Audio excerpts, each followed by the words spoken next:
I expect Eddie Howe to be in touch with the bench all the way through the game. Easy to communicate nowadays, so Eddie Howe will still have a stay in it. Well, they've gone into a huddle, Newcastle and Brentford, with the referee still talking to his two linesmen by the centre spot. Newcastle break from their huddle now, and looks like Joe Willock is going to kick us underway here on BBC Radio Newcastle. It's a huge match. It's Eddie Howe's first game in charge, but he is looking after things remotely from isolation because of his coronavirus test result being positive. We wish him well and hope that he is back as soon as possible. And Jason Tindall in the technical area, as Ando says, looks like he'll be the man in charge today as the players and staff take a knee, and Robert Jones, the referee, blows us underway, looking for their first win of the season. Newcastle United at the 13th attempt in all competitions, the last remaining Premier League side without a victory, and in the first 10 seconds a ball down the right side gives them a corner kick. Yeah, just a hopeful ball down the line. Fullback gets a touch on it. He could have let it run. There was too much pace on it, but he's got a touch on it. Matt Ritchie's going to cross to that far side to swing it in. Saint-Maximin's in the D. Brentford have got everybody back in the box, but Mbeumo is down the side of the area. Ritchie's ball in, header away by Janssen. Brentford then miss a second header at the edge of the area. Saint-Maximin tries to bring it down. It's pushed away. Shelvey heads on. Nodded forwards by Brentford. Shelvey wins it back for Saint-Maximin. Great feet to get there before Tony on halfway. And played over to the feet of Fabian Schär, far side for Newcastle. Back into their own half to Jacob Murphy, and nothing silly from Murphy. Along the floor, back to the goalkeeper. Kieran Clark left side to Shelvey, stretching under pressure, back to Clark, takes a touch and lifts it to Joelinton, brings it under control, back to Ritchie, down the line for Wilson, on his chest, but out of play it goes, and Wilson just readjusts his left boot. Seemed to have come off partially as Brentford, who Roeslev take the throw, and Janssen back to Alvaro Fernandez, white boots and white gloves. And he chips it back out to this right side. Roeslev on. Clark goes into a challenge. They're saying high foot. Looked like it was a low head to me. Yeah. Yeah. Doesn't matter now. Once the foot goes anywhere near the head, it's considered high. Newcastle not yet able to take it. Referee wasn't happy with something. Now they have got the game going again. Schär back to Darlow in the D. Tony closes down across to Clark, down the line to Ritchie. Brentford putting pressure on, win it back. Then Willock regains possession for United. Saint-Maximin 10 yards back from halfway, fizzed out to Murphy on the right side, down the line for Joelinton, who's popped up on the far side of the field and then slipped. And that allows Brentford to win it back, but then Joelinton regains possession for Newcastle, links up with Murphy, whips in a great ball! Oh! And it's headed just wide by Callum Wilson. Well, I think 3/4 of St James's Park were on their feet, thinking that had nestled into the bottom corner. It's just gone narrowly wide. Great ball played in. He's just got it out of his feet and he's whipped it in, and he's got across the defender. Got to say, the defender does well. He stays with him, doesn't give him the free header, and it just whistles past the keeper's left-hand post. The keeper dived late as well. Don't think he was sure that that was going wide, but it's a goal kick taken by Brentford. 3 minutes gone and 0-0. Some possession for the away side, but Newcastle managed to get a throw in what would be the right full-back position. But it does seem, Ando, just to confirm, that it is a back three as we expect. Always going to be, yeah. And Joelinton's on the right at the moment, Saint-Maximin on the left. Forwards by United, headed on by Shelvey. Tony, little flick through on for Mbeumo, back to Darlow by Newcastle. Wilson backing into Janssen, who heads away. Matt Ritchie nods on. Saint-Maximin gets past his man Norgard and attacking down the Newcastle left into the area. Ritchie on the outside. Saint-Maximin turns inside and commits a foul on Norgard, who, having got back, gets his team a free kick. Well, he had the opportunity once he's done the bye the first time to just whip it in, but he comes back, tries to do him again, and gives away the free kick.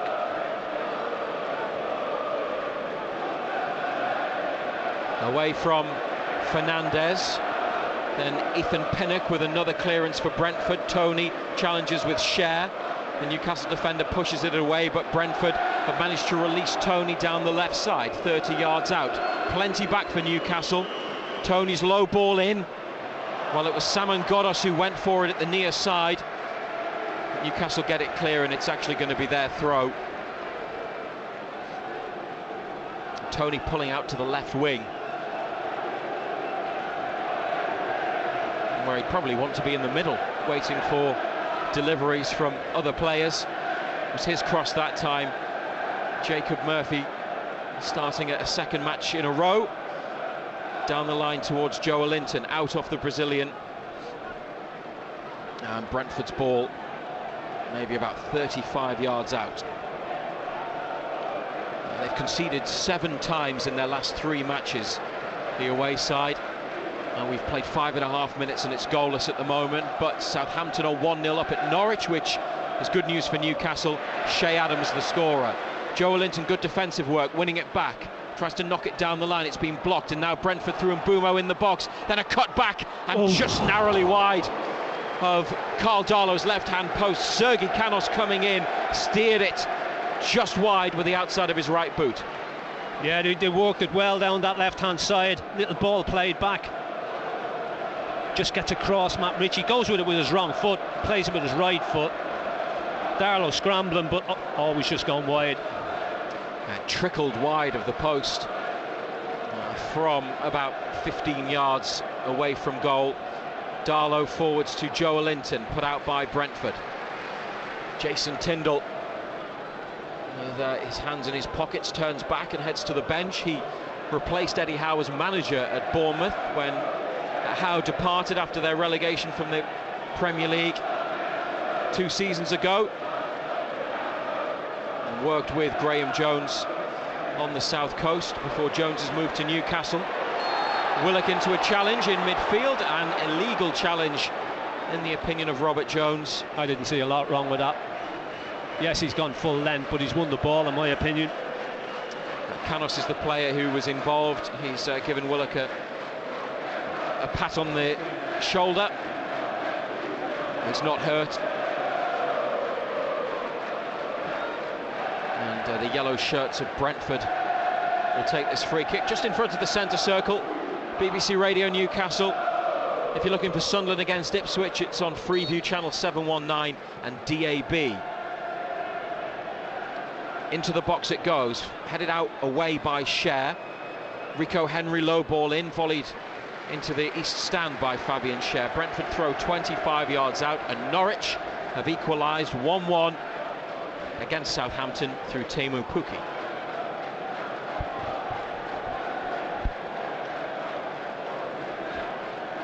Everybody back within 20 yards of the goal. It's lobbed into the area towards Tony. Joelinton wins the header. Murphy hooked it on. You can see what they're doing there. Murphy had pushed up, was ready to break, but Joelinton won the header, and Wilson made a darting run, but then Murphy's ball on went out of play rather than straight. But Wilson's still, 25 yards inside his own half. They go all the way back to their keeper at the Leazes end. Brentford, Newcastle as we look, kicking from right to left up the hill. Willock to Wilson, laid off to Saint-Maximin. They've got space on the right side. Joelinton, Murphy's with him, might go on himself. Joelinton does, wins a corner. Yeah, you could see as soon as he got it, he only had one thought in his mind, was to try and get a shot away, Joelinton. hesitated the first time. Second time's taken a huge deflection, gone behind. Another corner kick on that far side that Richie trots across the take yet again. It was nice build-up play involving Wilson and Saint-Maximin. And the Frenchman stayed in the D. Brentford have every player back in the box, pretty much the same routine as the corner in the opening minute. Richie's ball in, there's a header right off the post, and Newcastle take the lead through Jamal Lascelles. The skipper nods them in front after 10 minutes from Matt Ritchie's left-footed corner from the right side. Jason Tindall punches the air. The first goal of the Eddie Howe era scored by the skipper. Newcastle United 1, Brentford 0.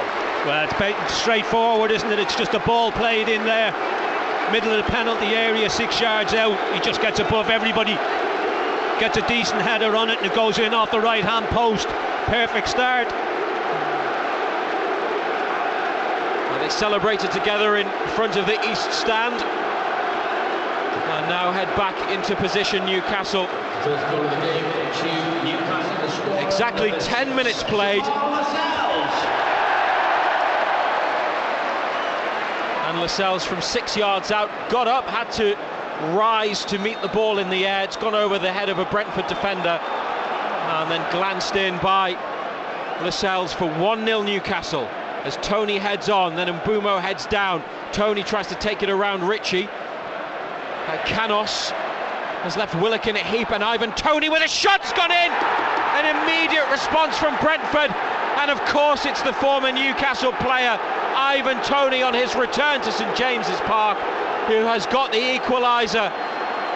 An instantaneous response from Brentford. They just couldn't deal with that attack, couldn't get it clear, and Toney's shot, I think it's gone through Carl Darlow's gloves and into the bottom right corner of the keeper's net. Newcastle United 1, Brentford 1 after 11 minutes. Poor goal. Goalkeeper's got to look at himself. It's really poor goalkeeping. But it was poor defending. You've got to react after you score. We didn't react. Needed to be stronger, but it's gone straight through Darlow. He's got to do so much better. He's hit it hard and low, but it's just gone straight through him. He's got to do better. Instant response, as you say. Well, it's certainly a great start with a goal and then a blow immediately. So we're back to where we were with the team's level. And Brentford have it again from the Newcastle kickoff. They've got cover at the back here, and Cher tries to clear. It's played it against Murphy, who challenges Tony, and it goes out for Newcastle's throw near their corner flag on the right side. Tony hit it, and Darlow would expect to save that, wouldn't he? Oh God, yeah. Everybody would expect them to save it. It's just gone straight through him. Burnley 0, Crystal Palace 1 through Christian Benteke.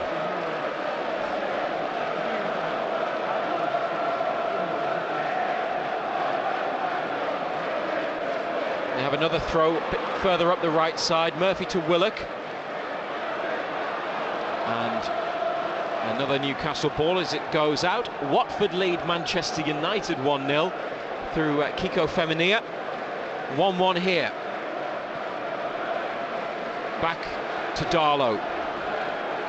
And roll to his left to Kieran Clark. Shelvey is just in front of him if he wants to go short. Clark back to Darlow under pressure from Tony. They've gone a couple of months without a Premier League goal. Had to be him. 1-1. Ritchie down the left towards Saint-Maximin, put out by Roslev. Danish under-21 international, blonde-haired defender. Ritchie to Wilson, quickly taken throw. It's going to come back for Matt Ritchie. He gets challenged. And Brentford bring it away in midfield, and it's quite a run from Canos, making good progress. Joelinton dispossesses him. He's been quite heavily involved so far, Joelinton, as Newcastle have it on halfway through. Murphy looking for another black and white shirt. Hits Joelinton, a back heel into the path of Murphy, goes out off Brentford's Ethan Pinnock. And a throw 35 yards out. Murphy to Joelinton, brings it into a central position, and off the outside of the right boot back to Clark. forwards at an angle to Ritchie, wide left to Saint-Maximin, challenged by Canos, and Ritchie thought about sticking a ball in from deep into the box. He doesn't. He goes back to Clark. Shelvey, first time pass to Cher, who's got space and now room to move into, and he does just that. Fabian Cher, 10 yards outside the area, wide right to Murphy, clipped ball in, Saint-Maximin header, kind of got in the way of one another. Wilson and Saint-Maximin are in the box, and wide it goes. Yeah, a long way wide. Cross has taken a deflection as well, just looped it, didn't he? He's come flying onto it, Saint-Maximin. You wouldn't say it's his trademark. Long way wide in the end. There's a defender in there as well, putting an extra level of difficulty into that chance for Newcastle. The goal kick taken by Fernandez. 15 played, 1-1. They've got it back again. Loose pass in midfield by Christian Norgard, one of several Danish players in the Brentford squad. And another international. Shelvey off the outside of his right boot to Clark. To the feet of Saint-Maximin, who's just pulled off Roslev. Ritchie's making a run. Saint-Maximin doesn't play him in. He goes himself and gets away. Well, he would have got away had he not been chopped down by Vitali Janelt. And a free kick on the left, about 30 yards out for United. No yellow card, which might be why there are some fans booing. First tackle? You're not allowed first tackles anymore, eh? Graham Jones is out there. Seen him given though, haven't you? Seen yellow cards produced for that. He's got some instructions for Newcastle's players. Murphy stayed back, everyone else is forwards. Brentford defenders on the edge of their 18-yard box. Shelvey and Ritchie over the ball. It's Ritchie to deliver round the back. Keeper comes off his line and claims. Good take. Yeah, good take. Ball was just hung up there, wasn't it? Too much height on it. Gave the keeper plenty of time to see it and come and grab.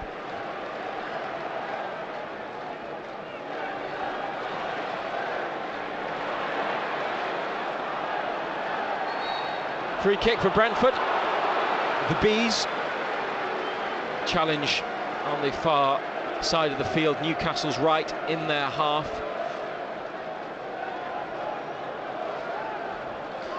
And back it goes to Pinnock, Jamaican international at the back for Brentford, who began his career in non-league football.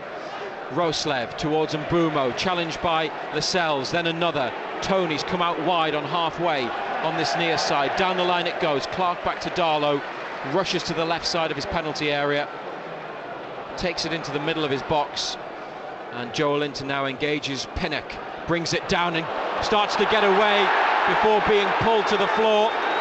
It's good play by Joe Linton, good strength and control, and poor free defending. kick. It's really poor defending by the big centre-back. He just gets so tight and gets rolled. In the end, he's got to bring him down. He's been involved though, hasn't he? Yeah, bright start by him. Yeah, operating from the right side of Newcastle's attack. 1-1 in the 18th minute. Cher with the free kick clipped to the edge of the area. Joe Linton's brought it down. It's now found its way to Murphy. Can't go forwards, pushed out wide. Shelvey.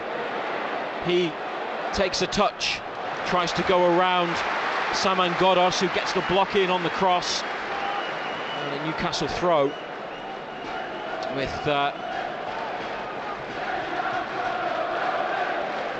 ball in the hands of Murphy on the far side. Joe Linton heading away from the attacking third. Lascelles in front of halfway. His header put Newcastle in front. Tony equalised, and now Willock's lost it, and Brentford look for Tony. Lascelles slides but only produces the ball to Mbumo into the area on the right. Brian Mbumo, and then at the far side of the box offside. It's pushed in thank God by Ivan Toney, but the flag is up. Mbumo's effort may have been heading wide.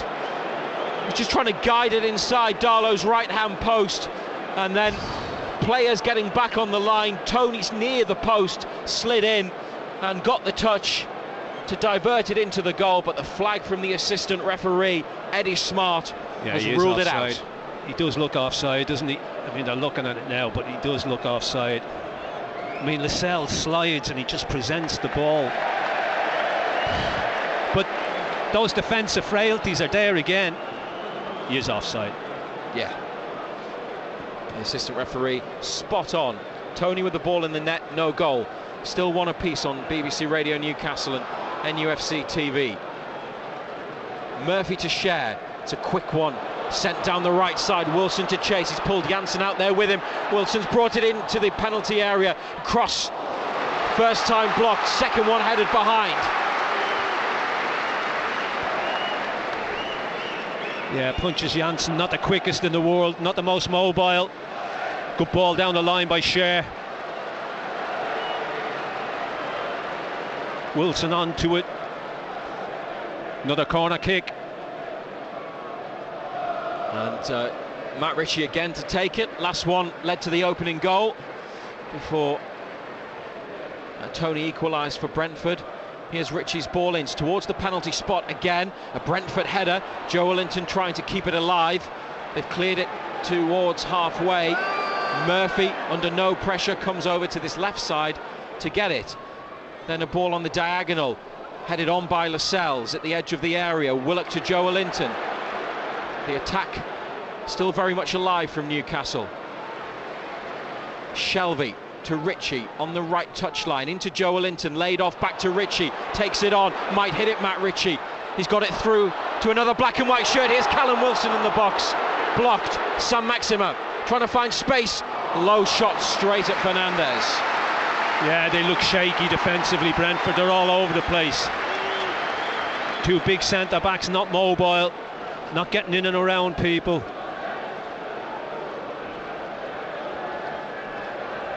Short from the back by the goalkeeper, who has it again, and then chips it onto the left boot of Rico Henry on the far side. Knocked further down the line by the away team, but it had already gone out. Jamal Lascelles just putting his boot on. He's put his boot on, yeah. He had a problem at the other end of the pitch in the Newcastle attack. He's okay. And they've got the ball on the left side in their own half through Joe Willock. Chipped inside towards Sam Maxima. He's under pressure here from two. He's turned them and then overrun it. As Brentford now open Newcastle up, and Tony with a low ball in from the right and Bumo behind. At times he's got to learn, he's got to play the ball first time. He can't turn and have a go at people all the time, especially when there's 2 or 3 yellow shirts around you. You lose it in that area, you put your team in trouble. Probably didn't have anywhere to go rather than backwards maybe from that ball in from Willock, but of course, yeah. But you keep the ball. Yes. All you do is touch it, give it back to Clark. You turn into people, you get clattered. Some appeals from Newcastle for a free kick, with Pinnock seemingly having his arms around Joe Linton. It's gone for Brentford throw on halfway. One apiece midway through the first half. John Anderson, what's your assessment? Off to a perfect start. I think Brentford are there for the taking, if I'm perfectly honest. Not the best clearance from the back from the goalkeeper. Ritchie's been able to regain possession for Newcastle. It's gone for a throw. Kieran Clark has it. It's near halfway in the end, despite pressure higher up the pitch. Came off the outside of the goalkeeper's right boot, and that put them under pressure. Ritchie with the throw to Sam Maxima. Canos has got it back, and then forwards looking for Tony. It's too high for him. It'll run through for Clark, and then back to Darlow. Closed down by Tony, given to Clark again. To the feet of Willock on the left. Janelt behind him. He's looked for Sam Maxima near halfway. It's Brentford who clear it. Shelvey with pressure on Norgard. Back to Janssen, and then Tony inside. Share slides in, but a foul. He's caught his man, Fabian Share. Donjo Shelvey protests, but the Brentford midfielder, he's just lazy, isn't he? Vitali Janelt, the German under-21 international, has stayed down and had to be helped up by a colleague in yellow. So it's a free kick. Yeah, he went to ground very early, Share.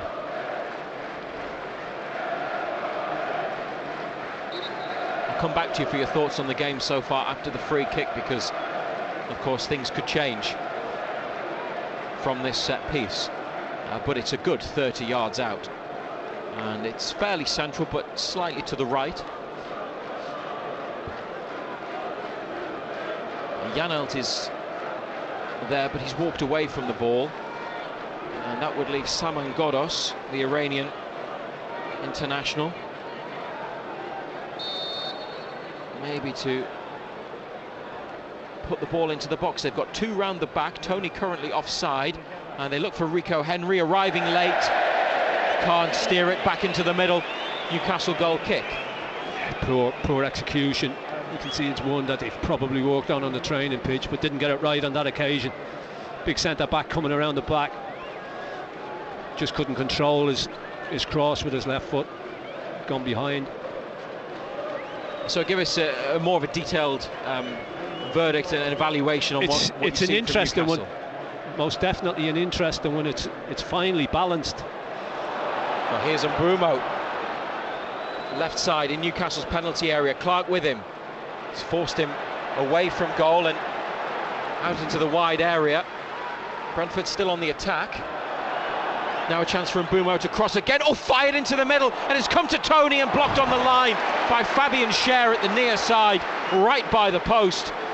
Lashed across the face of goal, and a diving Darlow managed to divert it away. It came straight to Tony, whose follow-up effort denied on the line. Yeah, those defensive frailties there again. He's just hit it first time, hasn't he? Driven cross, Darlow gets something on it, pushes away. Tony coming on to it, good defending on the line, heads it away. Ethan Pinnock has come to this right side to take a throw. It's gone back to Janelt, headed away by Newcastle. Shelby, the furthest player forwards. Rico Henry, Brentford's left wing back, taking no risk, giving it to the goalkeeper. Fernandez away on the diagonal. Ritchie gets above the much taller Pinnock with the header. Saint-Maximin back to Ritchie, who's been pushed by Canos, and they get the decision from Robert Jones. They've switched the play. And Newcastle, ball's rolling, he said. Not happy with Robert Jones. It was a great ball across. Shelby very, very disappointed that they're going to have to take the free kick once again. He's played this one the other side, looking for Saint-Maximin. Oh, Roslev has missed it. Saint-Maximin in the corner, then tries to go around him, wins a corner kick. Well, maybe that's ended up with a better outcome than they would have had the original free kick been allowed to stand before it was brought back to be taken again. You just feel there's more goals in this game at both ends. Yes. BBC Radio Newcastle 1-1. Shelby right-footed from the left. Saint-Maximin comes over to offer a short option. Shelby takes it.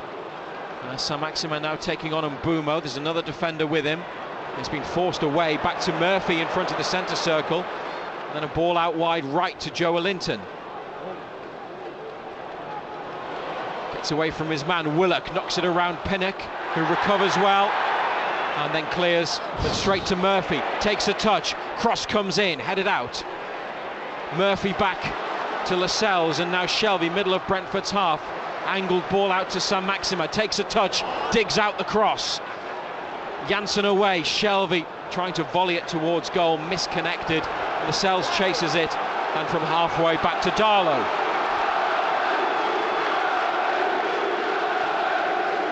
Darlow forwards, Joe Linton chasing, Pinnock is there, Joe Linton trying to get through, headed back to the goalkeeper. Burnley now lead Crystal Palace by 2-1. A second for the home team, scored by Chris Wood.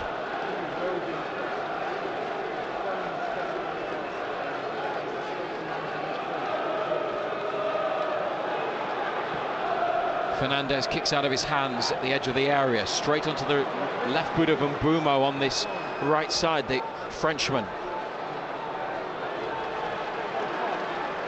Who's at 2 Premier League goals, both been away, in wins at West Ham and Wolves.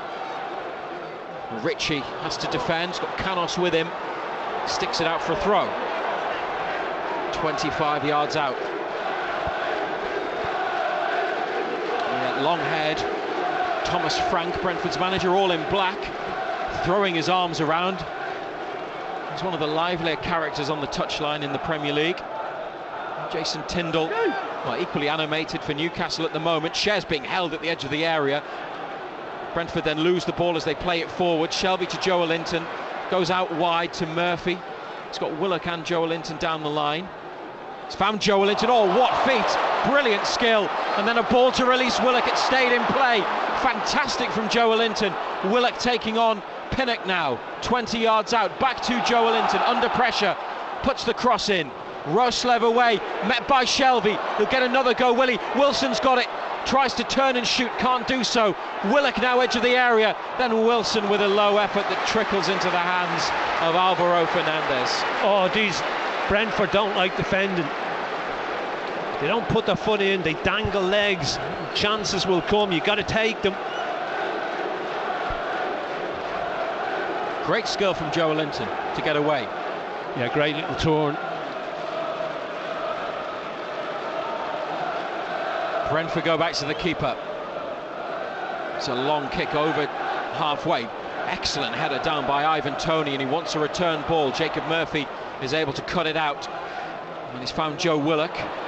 He's had a couple of touches, but never really had the ball under full control.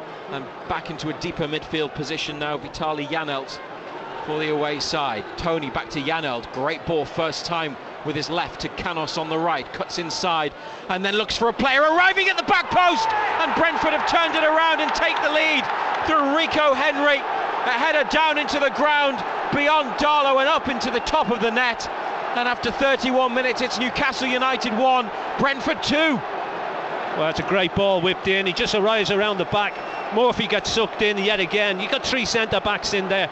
You play with these wide boys who aren't natural defenders, and all they do is tuck in. Ritchie does it all the time, and we can see goals from it. That defensive frailty is just there all the time. He should be staying out. He doesn't need to come into those central areas, and the boy just sneaks in around the back, and it's a free header.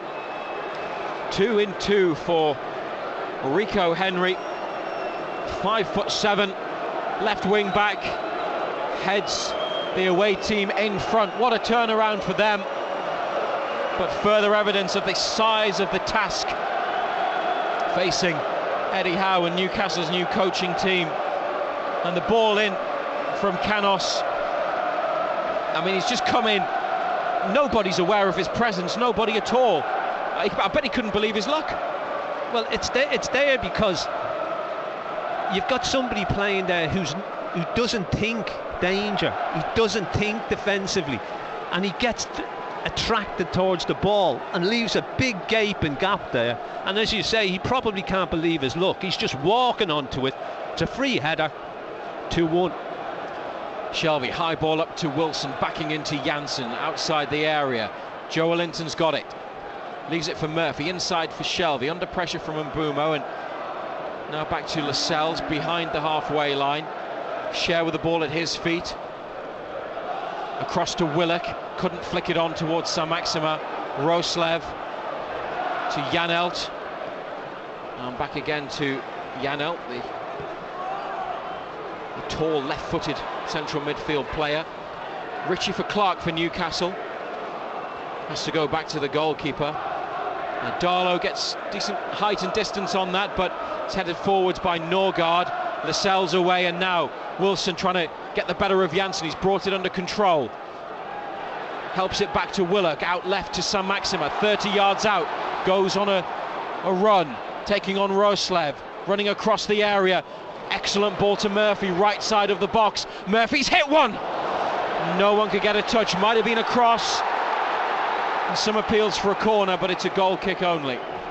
Yeah, you can see what he's trying to do. Saint-Maximin does well, picks it up on this left side, just drifts in, plays a good little ball. Murphy drifts in again, tries to whip it with his left foot, doesn't get enough on it. The keeper just watches it drift wide.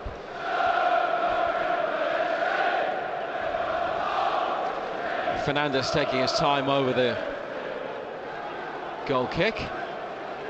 Wilson, Joelinton and Saint-Maximin have stayed on the edge of the area. They've got two in the box, but he goes long. And Tony comes in from the left to the centre, but Lascelles wins the header. It's into the centre circle. Nodded back by Brentford. Roslev slipping. And a slice clearance down the line, out for a Newcastle throw. Matt Ritchie with his right wrist bandaged. Takes it. Gets it back from Shelvey. Tries to angle one in towards Wilson. Bending it down the line to then come back in around to the box. And Pontus Jansson, the Swedish international, sticks it out for a throw about 20 yards from goal. BBC Radio Newcastle. Brentford lead 2-1. Saint-Maximin in the corner, back towards Ritchie. Won by Jan Elton. Then through the legs of Ritchie, and Mbeumo plays it across to Henry. Scorer of that second goal. Back to Fernandez by Pinnock. Joelinton putting pressure on, and they've ended up losing it. Brentford. Newcastle throw. Pinnock, play on Pinnock and play on Jansson. Share for the run of Shelvey into the penalty area. It's come for Wilson. Chest it down at the edge of the penalty area. It's been hurt, Callum Wilson. Brentford win the ball back through Norgard. Then Lascelles challenges Tony. You can't go through the back of people like that. Robert Jones gives the visitors the free kick, and Callum Wilson stayed down. I think he's going to be okay. And Alvaro Fernandez goes to check on him. He's lifted himself up onto his feet, but he's limping. Must have been the impact, you think, from the challenge.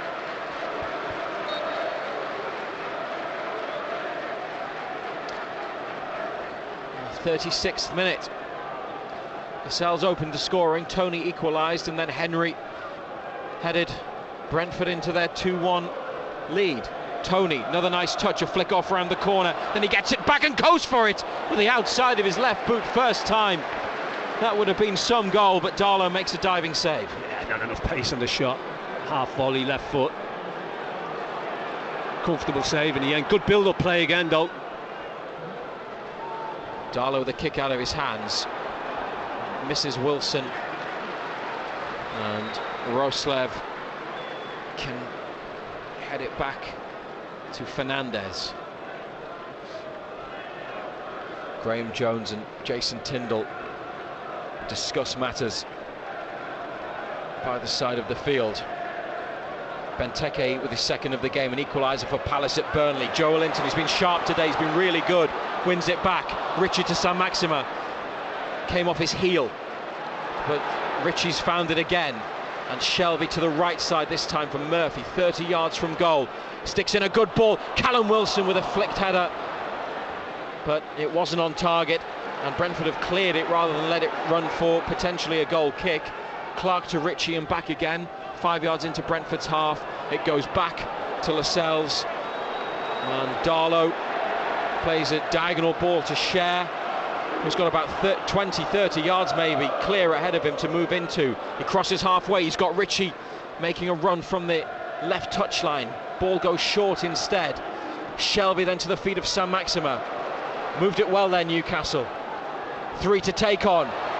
Rides one sliding challenge. Pulls it back. Shelvey takes a touch. It's come here for Fabian Schär to hit. And he did hit it, but it's been blocked. And Saman Ghoddos has completely sliced the clearance. Kieran Clark has it to the feet of Willock. Clark's carried on his run. Willock sidesteps his man, looks for space. He's got an option either side. Murphy on the right. Schär 35 yards out, short to Willock. Shelvey on this centre circle. Saint-Maximin, who stayed wide and trying to stretch them, comes in. Good feet. Now he's going to hit it. It's blocked. It's come to Joelinton. Into the bottom corner.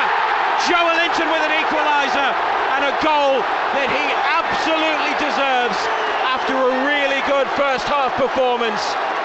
He salutes the fans in the corner, and Joelinton has his first of the season and ends a run of 12 games without scoring. Newcastle United 2, Brentford 2. Well, I don't think that's going to be the end of the scoring either. Both these sides just can't defend. Brentford are all over the place defensively. The two centre-backs are everywhere. Good finish, Joelinton. and as you say, probably deserves it, because he's been excellent in this opening period. But there's defensive frailties all over the pitch from both sides.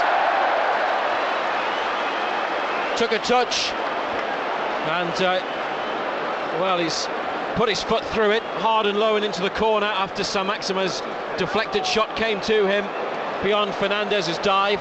2-2, 40 minutes played. A couple of players came over to talk to Tyndall and Jones, and some more instructions for Newcastle tactically.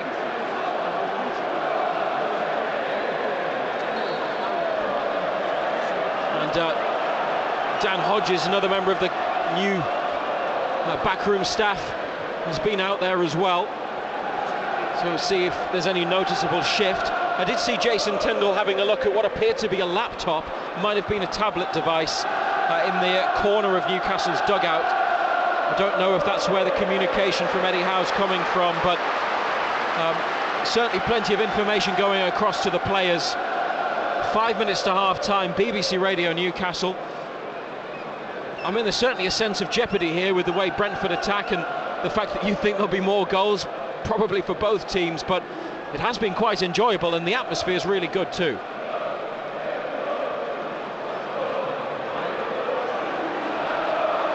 Roslev, 30 yards out, it's taken the shot on, it's hit Clark, and then rebounded against Ritchie. Clark with another chance to clear, and out of play it goes.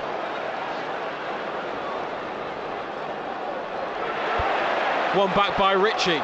Joelinton to Shelvey. Now on for Saint-Maximin. They can break quickly, Newcastle. Wilson's pulled away to the right. Willock's gone through the middle. He's released Joe Willock. Sliding challenge and a great bit of defending. Brilliant defending by Ethan Pinnock. Newcastle throw. Taken quickly by Ritchie to Shelvey. Down the line again for Matt Ritchie. Takes a touch, then the cross goes behind. Via a block, it's a corner. What a challenge. Great tackle. Had to get it right. Yeah, had to. It's one of those. If he doesn't get that right, not only is it a goal, but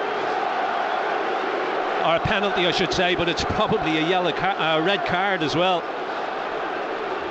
Shelvey's corner kick towards the back of the box, and Joelinton, who's fighting against two defenders, and Brentford win the header. Willock fouled on the far side as he went to retrieve the ball. They still had it, Newcastle, and they've stuck it in the net through Lascelles after Murphy carried on playing. But a yellow card for the Brentford player who made the challenge. It's Mbeumo, and no, it's Godos, sorry, Saman Godos. But he left Joe Willock in a heap. He's okay, Willock. Shelvey and Ritchie with a free kick wide on the right, getting towards 25 yards from goal. Brentford on the edge of their area. Lascelles, Clark, Joelinton share. Plenty of height for whoever takes the Newcastle free kick to try to connect with. 2-2. Shelvey looking for Share at the back post. Header up by Brentford. Share with another header on. Keeper comes. Callum Wilson blocked on the line. Ivan Toney. Wilson on the half turn. Didn't connect cleanly, but Toney in the right place to defend, and then they get it clear. Darlow's left his box. Murphy in front of him. Intercepted and then cleared, but the danger not over. Shelvey wins a header in front of Godos, and then loses the ball, but then wins it back. And then finds Alan Saint-Maximin with a brilliant ball. Newcastle attacking. Saint-Maximin comes inside. Saint-Maximin over the top from 20 yards. It's a great chance to go 3-2 up. But what an exciting game this is. It's just rush of blood. Does all the hard stuff and then he just lashes at it. But what a ball from Shelvey. Brilliant. I mean, the keeper's down. The keeper was all over the place when Toney knocked it off the line. He didn't have a clue where he was. There's no way in the world this is finishing 2-2. I'm sure our production team will make a clip of what you've just said there and have it ready. just in case at full time. The keeper, the ball in from that led to the Wilson chance, the keeper came and spilled it, and Wilson, he's on the turn, he might be slightly off balance, but they've got players on the line, and it's Tony, isn't it, who makes I think with his knees. Yeah, but the keeper's just so weak. He's just received some treatment, Alvaro Fernandez. Ivan Toney blocking one on the line, having had one cleared in front of the line at the other end earlier. Murphy, good header. Willock for Joe Linton, who got Newcastle's equaliser. Plays a good ball to Ritchie, waited and played it at the right time. Down the line for San Maximo, it's Brentford's throw. Watford 2, Manchester United 0.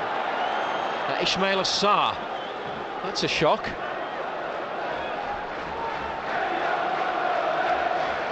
Or maybe it's not a shock. I was going to say.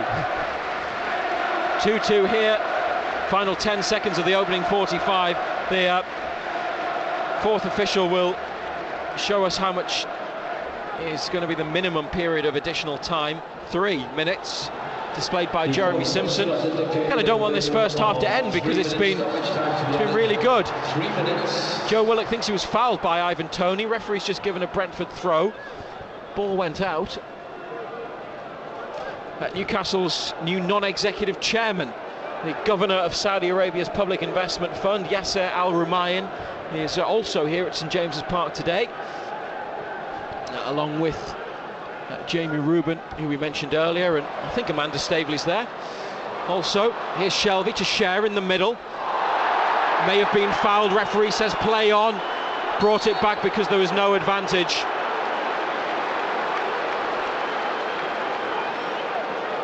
I think he tried to leave it as long as he could, Robert Jones, but the ball ran out of play, so Newcastle have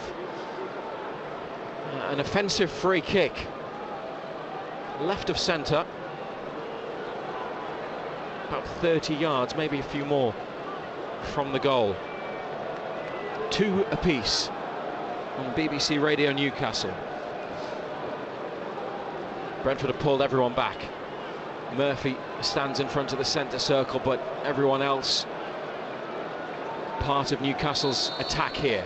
Shelby rolls it back to Ritchie, who lifts it in. Joe Linton with a header. Keeper catches in front of the line. Didn't take it cleanly, palmed it down, and then caught it at the second attempt, but it was never really threatening. No, he's just palmed it down. He just patted it down, didn't he? Pinnock back to Fernandez, rushed by Wilson.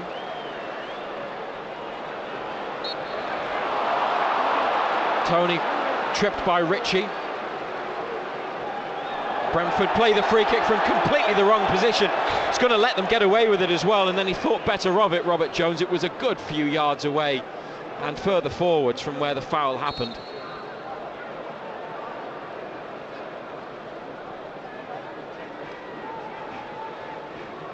Not sure of himself, this referee, is he?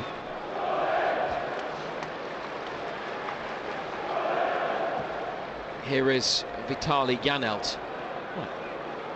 Accurate ball to Rico Henry on the left side, taking on Murphy. Willock with him as well. Gets a foot in, Jacob Murphy. Concedes a throw. 2.5 minutes of the minimum of 3 have been played.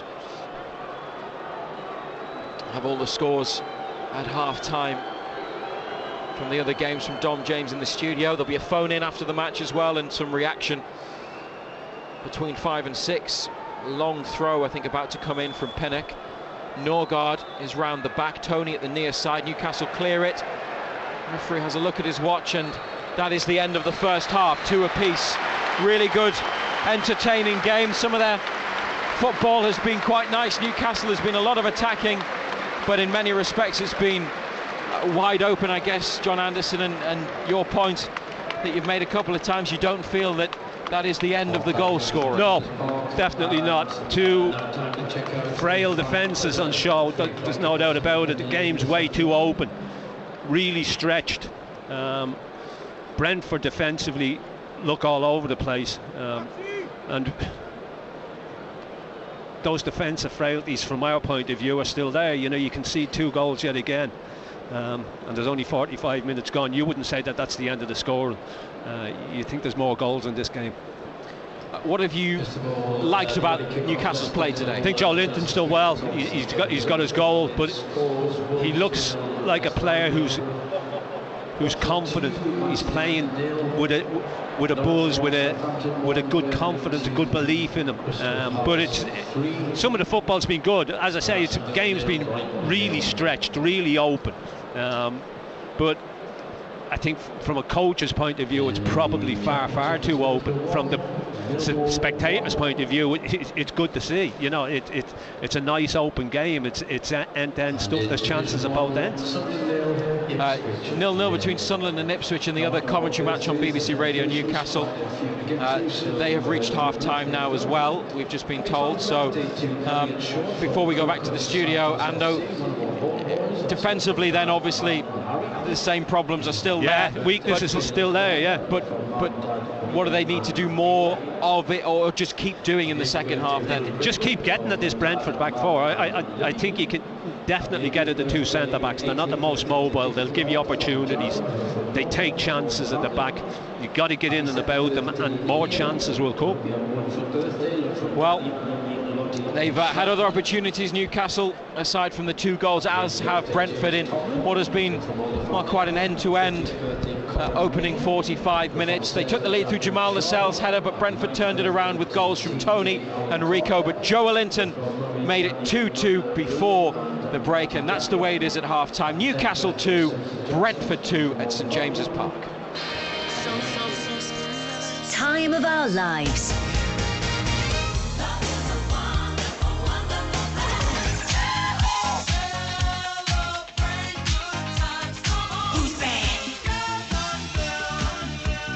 Time of our lives.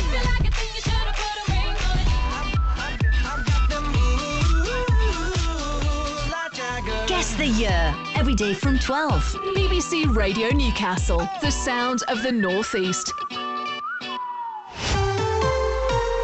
Total Sport. BBC Radio Newcastle.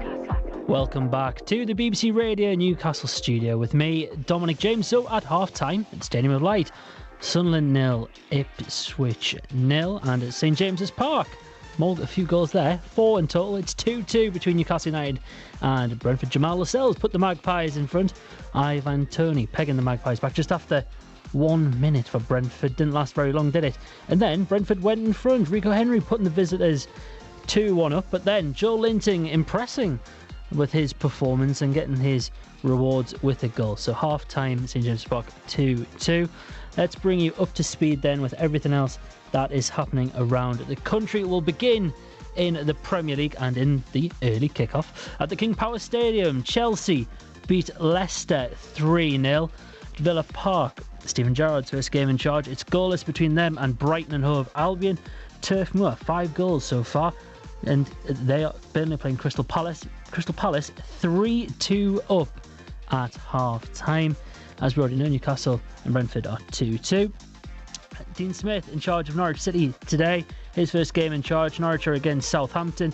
It's 1-1 at half-time at Vicarage Road. As you mentioned, as we've heard throughout the afternoon, if you listen on the Newcastle commentary, Watford are 2-0 up over Manchester United. A bit of a shock result there so far. And at Molineux, Wolverhampton Wanderers are goalless between West Ham United. And in the late kick-off in the Premier League today, it's Liverpool versus Arsenal. Get the latest team news, score updates and post-match reaction on Twitter at BBC Newcastle. BBC Radio Newcastle. Moving down into the Championship then, at Bramall Lane in the early kick-off in the Championship, finished Sheffield United 0, Coventry City 0. At half-time, these are half-time scores. It's Bristol City 1, Blackburn Rovers 0. Fulham are 2-0 up over Barnsley. Alexander Mitrovic scoring for Fulham. He just can't stop scoring at the minute. Can he? Huddersfield Town, they're 1-0 up over West Brom. Hull City 1-0 up over Birmingham City. George Honeyman with the goal for Hull. At the Riverside, Middlesbrough are 1-1 with Millwall. Preston North End, they are 1-0 up over Cardiff City. Nottingham Forest, they are 1-0 up over Reading. Stoke City are 1-0 up over Peterborough United. And at the Liberty Stadium, Swansea City are 1-0 up over Blackpool. Have your say on the game. Call 0800 234 6565. BBC Radio Newcastle. To League One, and Sheffield Wednesday are 3-1 up over Accrington Stanley. It's goalless between Charlton Athletic and Plymouth. Cheltenham Town are 1-1 with Shrewsbury Town. Crewe Alexandra are 1-0 up over Gillingham. Doncaster Rovers and Lincoln went to the 5th minute of added on time there, still 0-0. Morecambe are 1-0 up over Fleetwood. MK Dons and Burton Albion are goalless. Portsmouth are 1-0 down at home. AFC Wimbledon 1-0 up there. Rotherham United 2-0 up over Cambridge. As we already know, it's goalless between Sunderland and Ipswich. The game between Wigan and Athletic and Oxford United was postponed due to COVID cases, and Wycombe Wanderers, they are goalless with Bolton Wanderers. The Newcastle United and Sunderland AFC podcast. Subscribe on BBC Sounds. BBC Radio Newcastle. Into League Two then, and it's goalless between Barrow and Crawley Town. Also Bradford City and Northampton. Bristol Rovers are 2-1 up over Tranmere. Exeter City, they are goalless with Carlisle United. Carlisle having a man sent off. Harrogate Town are 1-0 down at home to Salford City. Hartlepool at half-time, they are 3-0 down to Forest Green Rovers.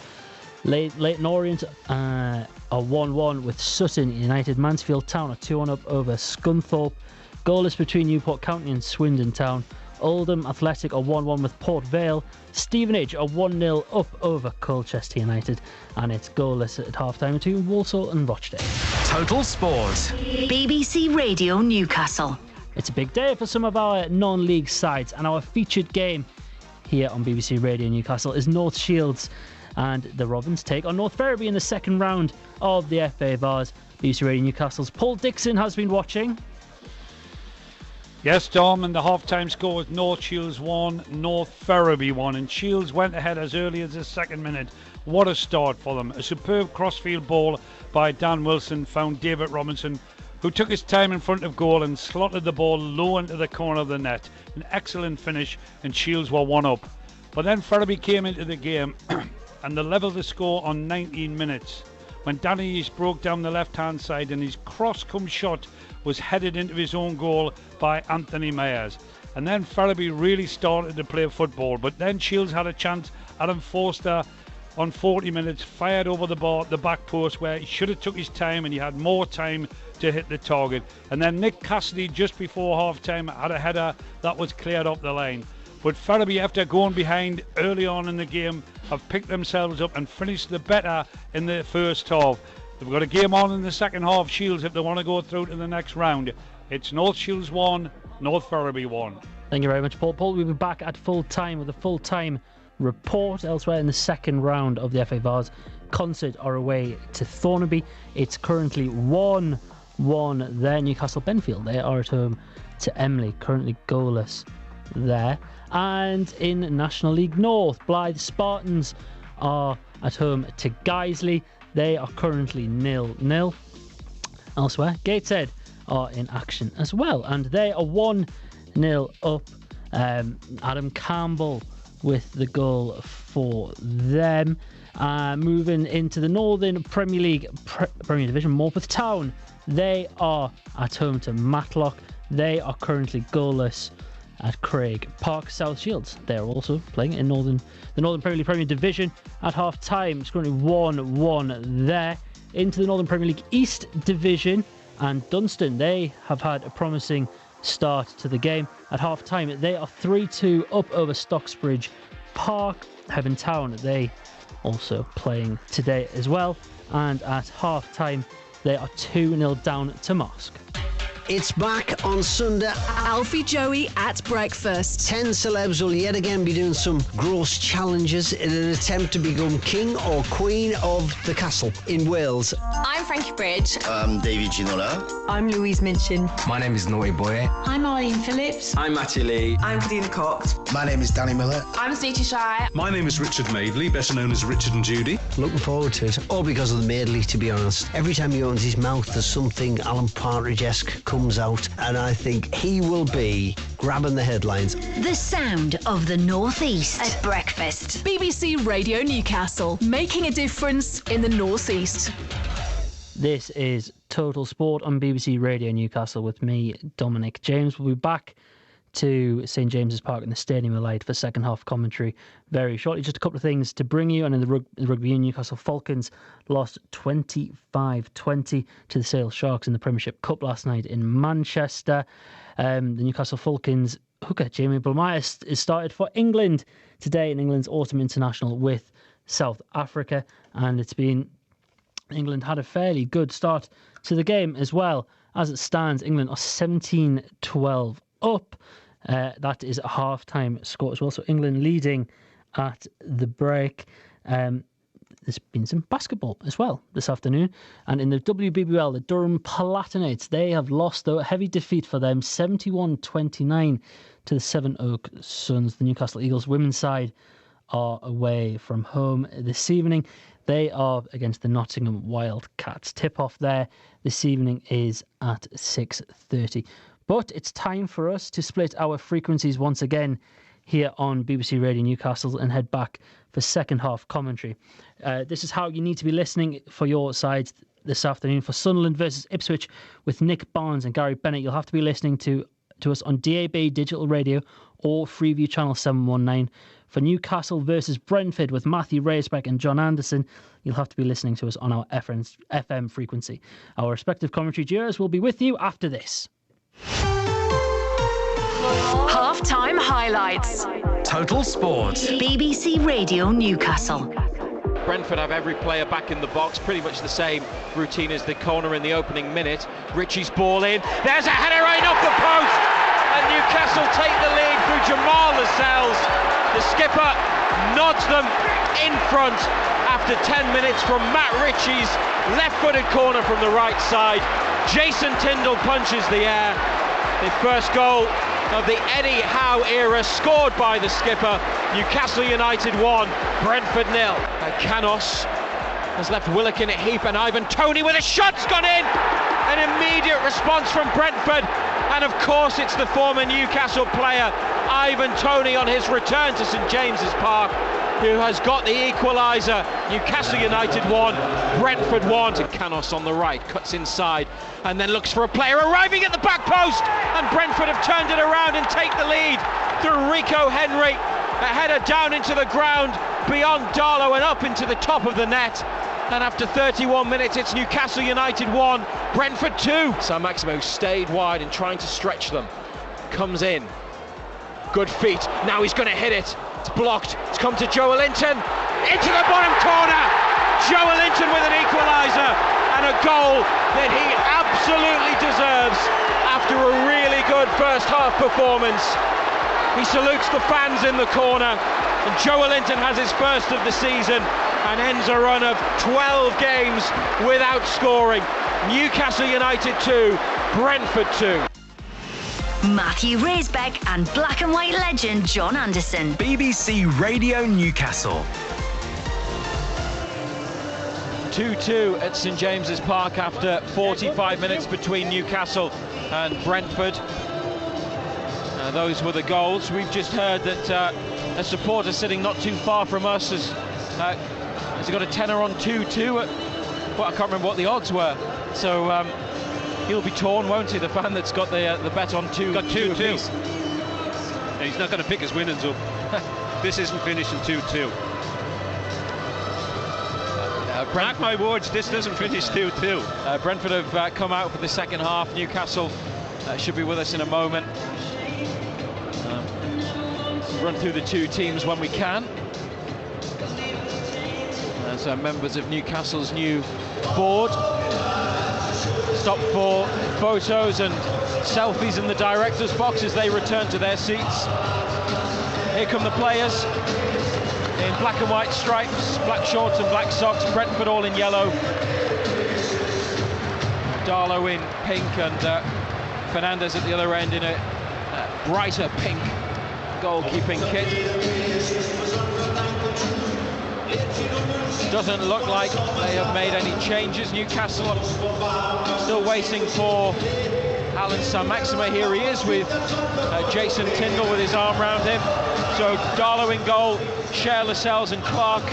Murphy on the right, Ritchie on the left, Willock and Shelby in the middle, Joe Linton, Saint-Maximin and Wilson up top. And Brentford, as you were, Fernandez in goal, Roerslev, Janssen and Pinnock, Canos, Norgard, Janelt and Henry, Brumo, Tony and Godos. Newcastle kicking from left to right towards the Gallagher end. That's from our perspective in the Milburn stand. Second half is underway. BBC Radio Newcastle and NUFC TV. A lot of late arrivals rushing back to their seats, not wanting to miss any more of this game after probably the most entertaining half of football here, definitely this season. There's a late challenge on Brentford's Pontus Jansson. And a free kick. A yellow card for Callum Wilson for committing that foul. Well, he hasn't booked anybody. Did he book somebody? Oh, he did. He booked Henry, didn't he? Sorry, Godos in the first half. Well, he needs to get his rage up, doesn't he? Janssen requires treatment. So already this second half has been paused as Wilson comes across to speak to Jason Tindall. Graham Jones alongside him. Two members of Brentford's medical team have come on. Half done him, mind Razor. Have you seen it? Caught him. Yeah. He's already been yellow carded, Callum Wilson. He was late, certainly.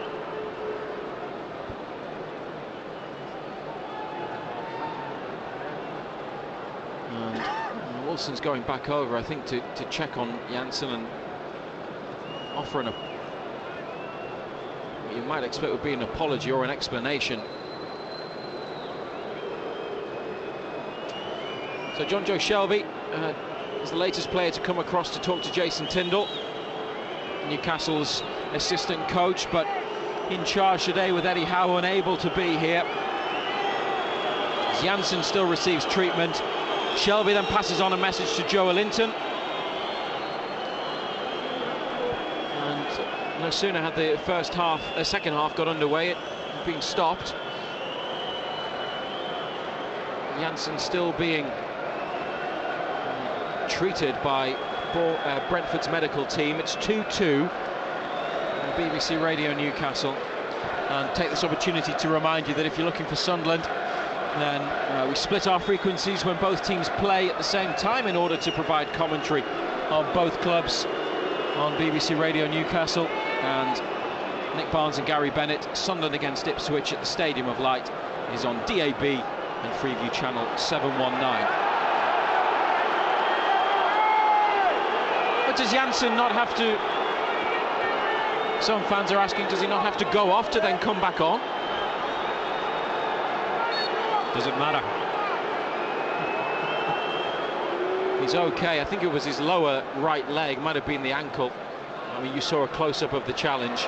Shelby then tripped by Tony.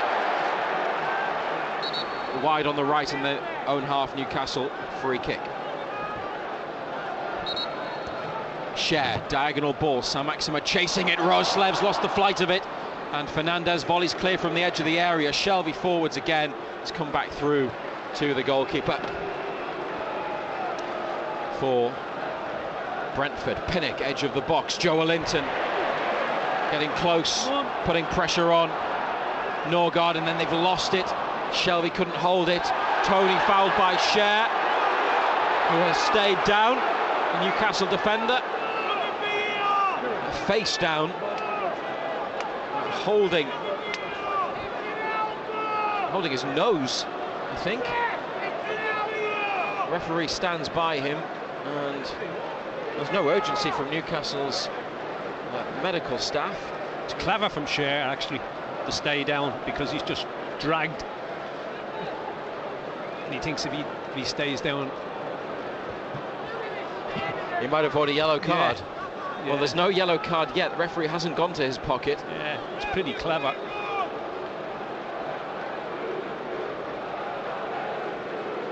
mean, there were maybe a couple in the first half that could have been yellow that weren't. That's certainly another. No card for Fabian Schär. Brentford free kick 5 yards back from halfway. Donny van der Beek has pulled one back from Manchester United. 2-1 down now at Watford. And 3-3 between Burnley and Crystal Palace.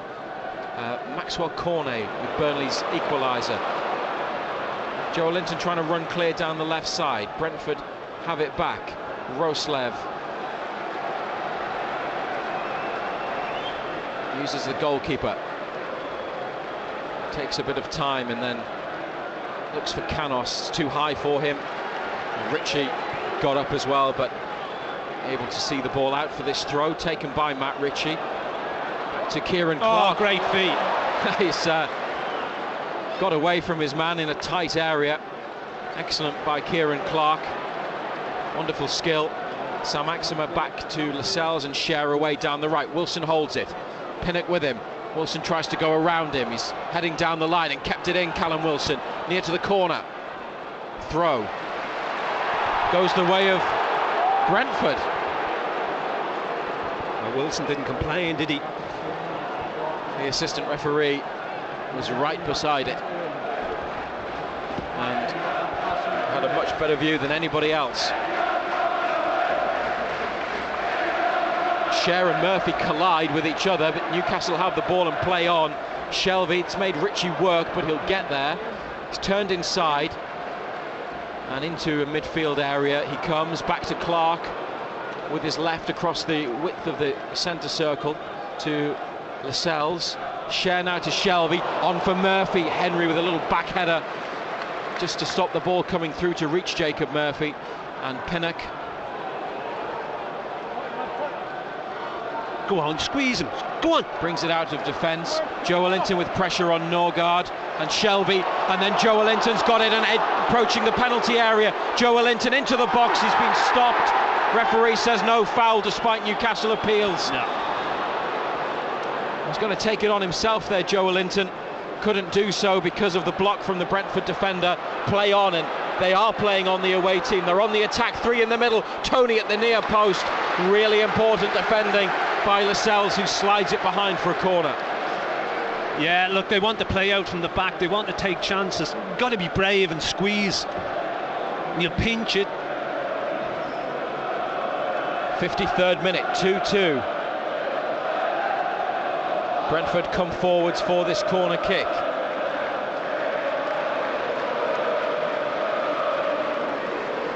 It's on the far right side. And Vitaly Janelt is going to be the man to deliver. Left-footed. Well, they have the chance to play it short as well to Godos, but Janelt puts it in towards Tony at the near post. Good header, Joelin. Headed back in by Brentford. Another couple of headers. Head tennis in the box, offside. Well watched by the assistant referee. It's what he's there for, but he spotted it from Pinnock's header back in. That Brentford had a player in an offside position, so Newcastle have a free kick in their penalty area. Shelvey not happy with Ivan Toney slowing things down for them. They're saying that the ball is flat, are they?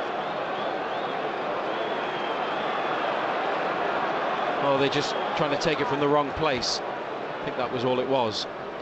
Darlow. Wilson, 2 defenders with him. Ethan Pinnock, 6'4", wins the header, the Jamaican international. Norgard away, Shelvey forwards, Wilson looking for this one. It's come down off Jansen's boot. Knew nothing about it, could have went anywhere. And Henry gave up on it there and let it go for throw. Those 2 centre-backs are everywhere. They're all over the shop. That's John Anderson, the former Newcastle and Ireland defender on BBC Radio Newcastle. Jacob Murphy dries the ball on his black and white shirt. The yellow, blue and orange winter ball that's used in the Premier League. Wilson stands by the keeper. Throw comes in towards Lascelles, headed across into the 6-yard box by the skipper. Away by Brentford. Murphy's kept it in. Under all sorts of pressure, gets another throw. Did about as well as he could have done there. Yeah, that's all he could do. They do want another ball.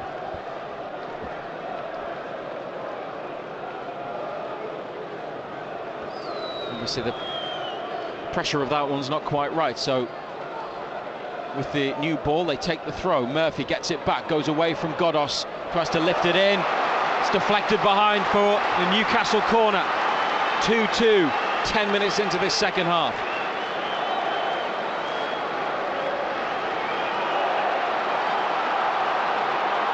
Fans on their feet to receive Matt Ritchie, who moves over to this right side to take the corner kick. Cher makes a run towards the ball. It's over his head. It's Kieran Clark. Oh, and it's saved low down near the post by Fernandez, with Wilson just in front of him. Yeah, good header. Shelvey's dropped into centre half and met the ball with a header. And then Clark away, and Joelinton takes it down, plays it back to Shelvey. Outside of his right boot to Cher, back inside to Shelvey, and then over the top for Callum Wilson to chase. Pinnock at his back. Wilson takes it down on his thigh. Not much support. Back to Joelinton. Willock in the box to Saint-Maximin. Goes out himself into the wide right position. Murphy wants it rolled back. Nice footwork by Saint-Maximin. Now Murphy slipped through for Joelinton. Then the cut back straight to a Brentford defender and cleared up to Tony. Well, Cher's going to get a yellow card surely this time for holding back Tony. It's a free kick. Or is he? Yeah, he is, yeah. Is he going to get booked for that? You just want that. Maybe not. He's just, how he's getting away with these is just held him. Yeah. For a good few seconds. Now Godos is tripped by Murphy. Very soft free kick, but a foul pure touch by Godos. What's a free? 2-2 at St James's Park, BBC Radio Newcastle. It's been a goal for Wolves, 1-0 up on West Ham, scored by Raul Jimenez. Brentford back to the keeper. They're going to make a substitution soon, Thomas Frank's team. Here's Murphy taking a long ball forwards down on his chest into Shelvey, in loads of space in the middle of the park. Willock. Ritchie comes forwards, has to turn back, then play in Willock, and back to Ritchie. Then a ball flashed in, keeper catches under the crossbar. Poor ball, easy take, keeper. Under no pressure.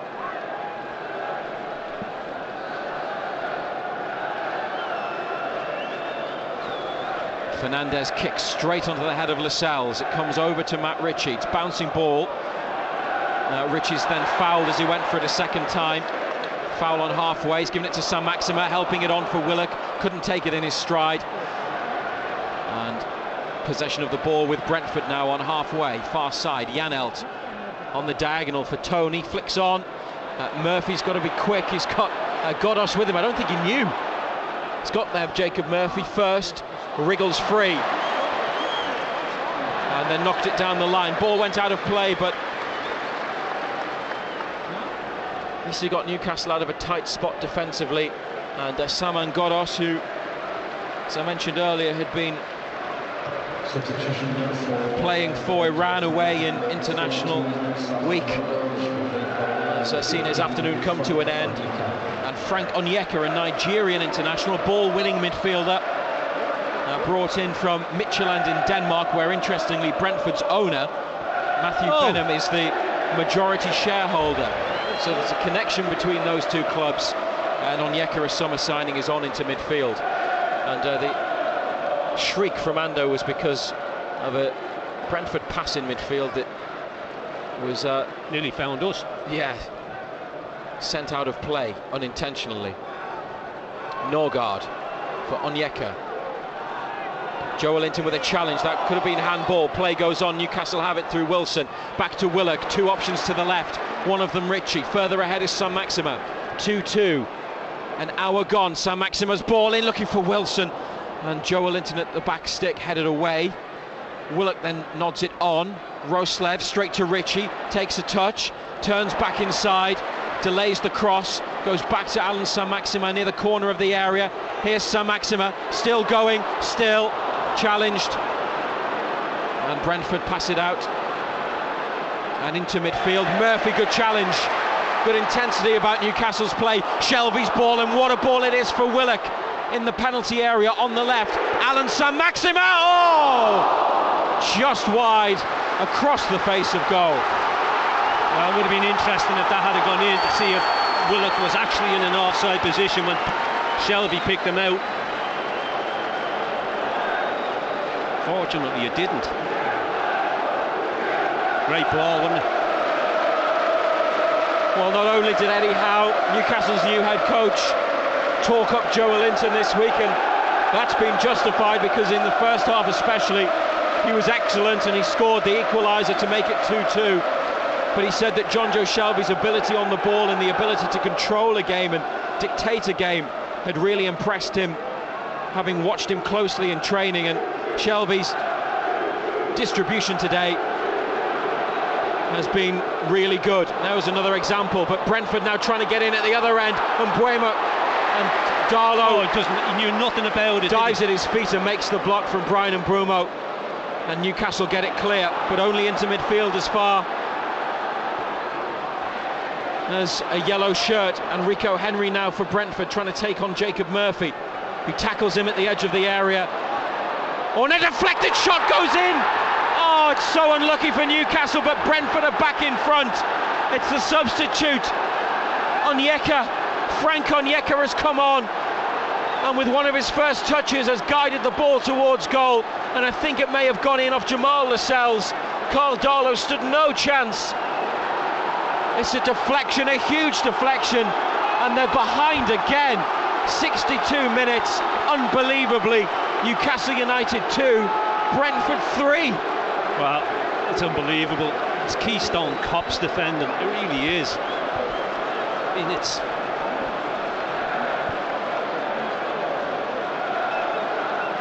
a little bit of bad luck about it, all right, but just got to defend better.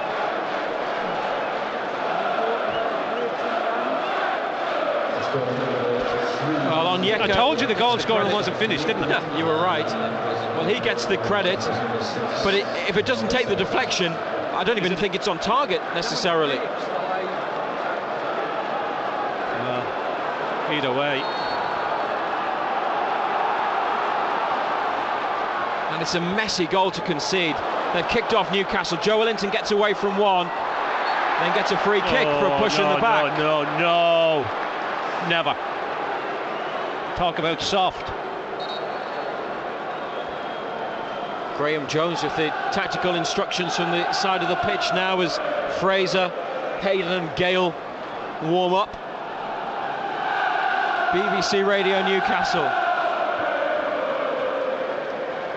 Murphy, Shelvey and Ritchie there, three of them this time. Murphy walks away 30 yards out or so, right of centre. They're in a line across the edge of the D. Ritchie rolls it to Shelvey. Round the back it goes. Cher coming in, headed away. Saint-Maximin keeps it alive. Corner. Left side. Applauded by Graham Jones. A quick response here would be helpful. A bit like Brentford did to Newcastle early in the first half. 64th minute, 3-2 down. Shelvey's corner. And headed wide. Two of them got up. It's never on target. Clark, wasn't it?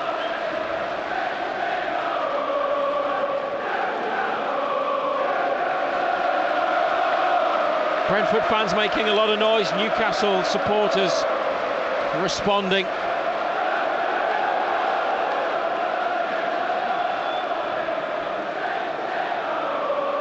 The latest blow is to go 3-2 down to a deflected goal, short from the back by Brentford, and then again to the goalkeeper, straight to Murphy, who comes onto it. Willock, Onyeka at his back and commits the foul, so Newcastle free kick. Shelvey puts the ball down, wants to take it. Tony gets in the way. Referee Robert Jones tells Tony to step away. Ritchie's in loads of space on the left side, but he's waved forwards and infield by Shelvey, who from 40 yards sends this one into the area. Not sure that got a touch from Roslav. Ritchie's kept it in. Then his ball towards the back post is too strong, but it's headed out by Pinnock, and they have a throw near the corner flag. Murphy races across to try and support Cher,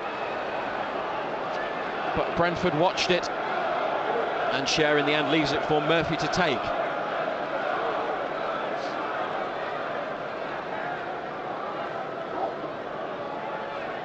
They've got Lascelles and Joelinton by the near post, Wilson behind them, and they look for Lascelles, who tries to head it on. It's hit against the legs of a defender of Brentford and cleared. Oh, and Cher's misjudged the flight of the ball and gone down, and Mbumo runs away with it.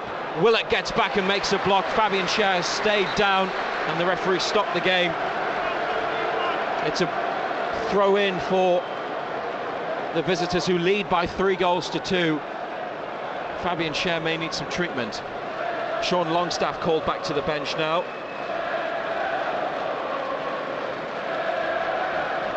Having gone out to warm up along with Almiron and Fraser.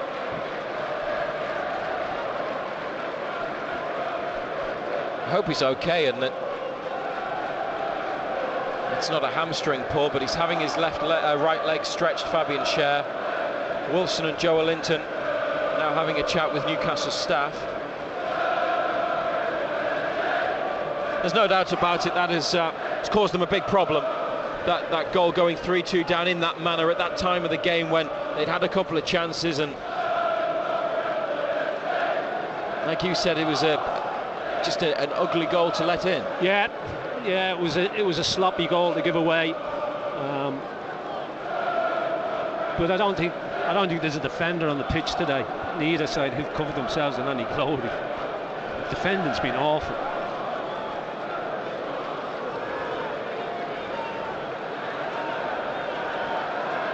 Cher is invited to come back on.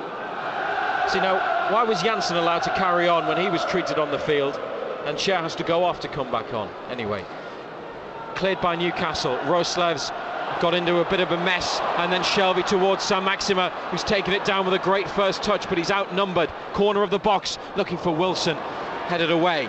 Willock on his chest. Murphy to the right, played in by Willock. Takes a touch, then crosses. Oh, they've missed it. Here's Saint-Maximin. Beats his men, pulled across, and then into the hands of the goalkeeper. I think it's gone back to him off a Brentford defender, and Alvaro Fernandez has it in two hands. The right back's all over the place. He's tying himself up in knots.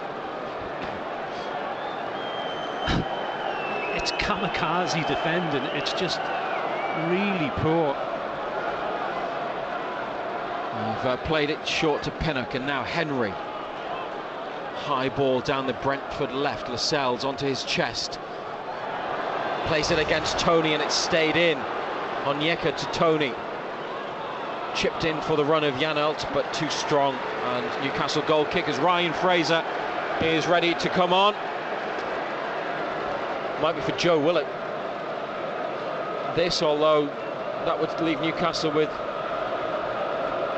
one midfielder less, but Sean Longstaff is going to be brought on as well. A double change. Joelinton on for Wilson and headed to Murphy, who's been more advanced in this second half. Murphy wins the throw, 25 yards out.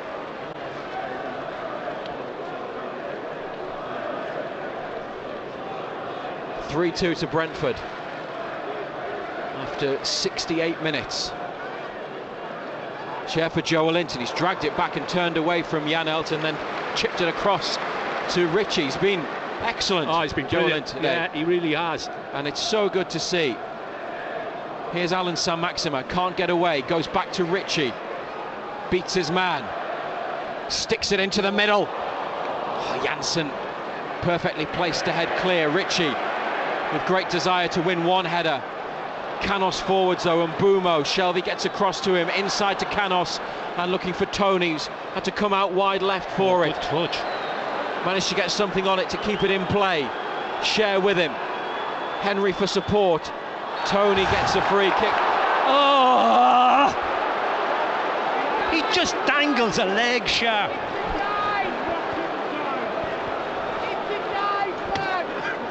not a dive.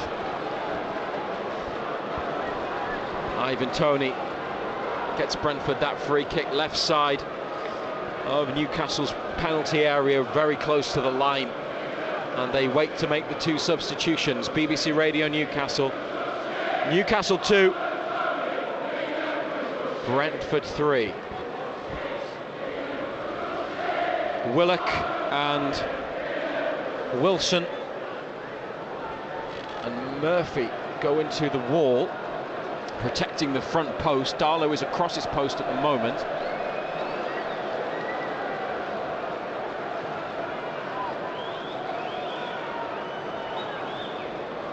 Janelt and Canos with the free kick. Everybody back for Newcastle. Canos over the top of the far corner of the goal. Tried to loop it in there, but too high. Here comes the double change. Longstaff and Fraser. First player going off is Willock. And he's replaced by Fraser.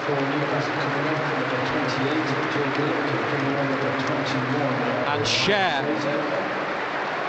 is taken off and Longstaff comes on. So they put another midfielder on and another attacking player. So maybe it's going to be a back four with Murphy and Ritchie as fullbacks, John Anderson. That would make the most sense, wouldn't it? Yeah, Longstaff's going to have a word with the Cells. It looks like they're going to a back four. Tony with a header on from Mbeumo, who's made the run across to the left side, the French forward. It's been tackled by Murphy, who's won it and then won a throw.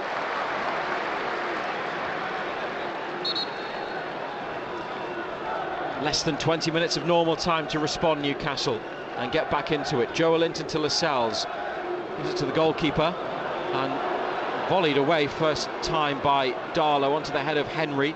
Norgard forwards for Brentford, away by Newcastle's Jamal Lascelles. And he then wins it for Longstaff, and Murphy in the right back position. Fraser to Longstaff, to Murphy again. Joe Linton trying to help it on for Fraser.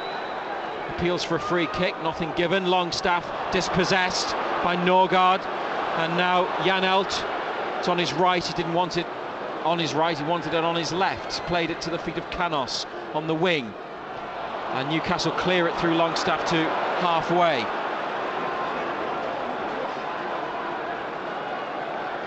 BBC Radio Newcastle. Kieran Clark's across, he had time, he's headed it on to Ritchie, who stabs it forwards. Canos with great skill though to get away from Ritchie a second time, and a free kick for Brentford.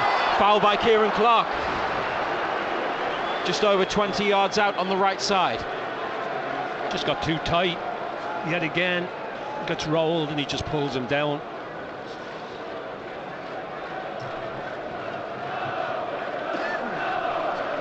Harry Maguire sent off for Manchester United. 2-1 down at Watford and now have 10 men. And please don't take them home with you. Thank you. Got to defend this. They've left Wilson up in a change to previous defensive set pieces. He is near to the centre circle, so Brentford have left Henry back. And Janelt has floated it to Pinnock at the back of the box. He's headed it against Longstaff, who's kept it in, stopped the corner, cleared for a throw. Janssen's been hurt. It was a bit like a 2-on-1 though at the back, wasn't it? With the two giant header central back defenders. across goal, wasn't it? He headed it flat down into the ground, needed to loop it back up.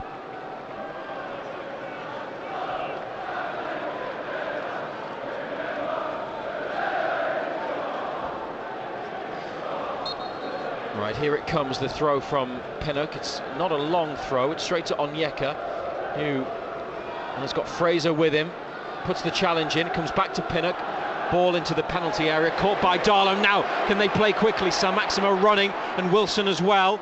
It's onto the chest of Saint-Maximin on halfway. He has to turn and go back on the outside. Now he comes inside, still with it at his feet, and spreads it across to Ryan Fraser. Murphy down the wing, Fraser's ball in, Saint-Maximin! Brilliant goal by Newcastle. Alan Saint-Maximin with the equaliser.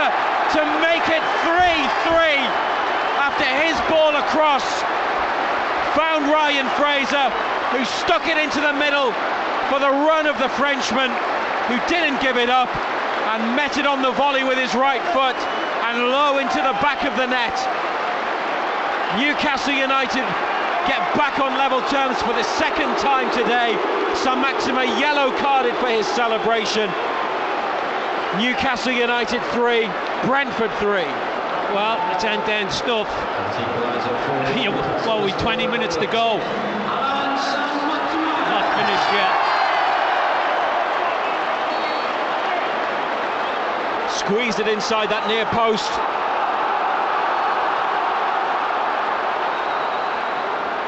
And Newcastle level once more.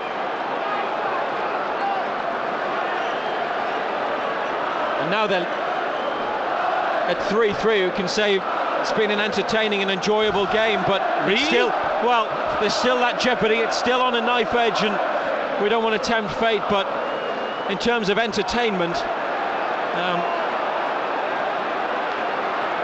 well, we've had probably more today than we've had all season at home, but there's work to do.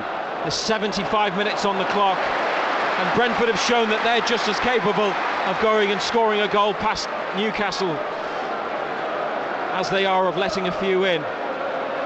Is that the end of the goal scoring? No. No. Rico Henry down the left side, chasing a long ball. He's kept it in and delivered the cross. Lascelles away. Janelt on his chest. The space in front of him is quickly filled, and he can't get a shot away. Henry with a rolled ball in for Onyeka, and the cut back, and Darlow might have got something on that. It's gone across goal, and it's hit the corner flag and gone behind for a corner. Carl Darlow must have made a diving save. He got a hand on it. But yet again, it's a straight run, and he just gets in behind. Nobody tracks him.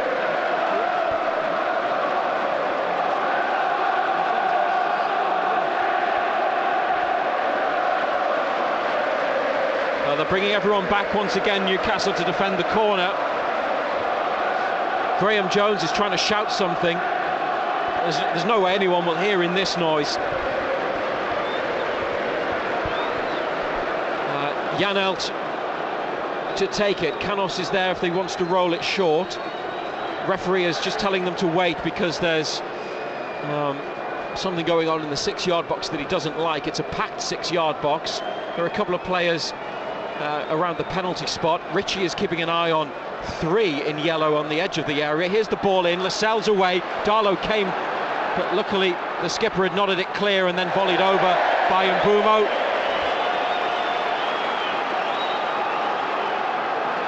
And now really important that Newcastle, well, minimum don't lose, but ideally go to win, because Norwich are leading 2-1 against Southampton through the former United defender Grant Hanley. 3-3 here. BBC Radio Newcastle. Every match exclusively live. Ryan Fraser, who set up the equaliser, chases after a Joe Linton knock on and can't get there, but they have a throw. Jason Tindall talking to Shelby and Longstaff in midfield, giving them their instructions. The throw to Joe Linton and then back to Murphy. There's not much on, so he's brought it inside and then rolled it along the grass to Ritchie. Oh dear. And well, he went for a blockbuster ball down the line for Saint-Maximin, but it didn't give him much of a chance, and it'll be a Brentford throw on the right side in their defensive third. 3-3. 11 minutes to play.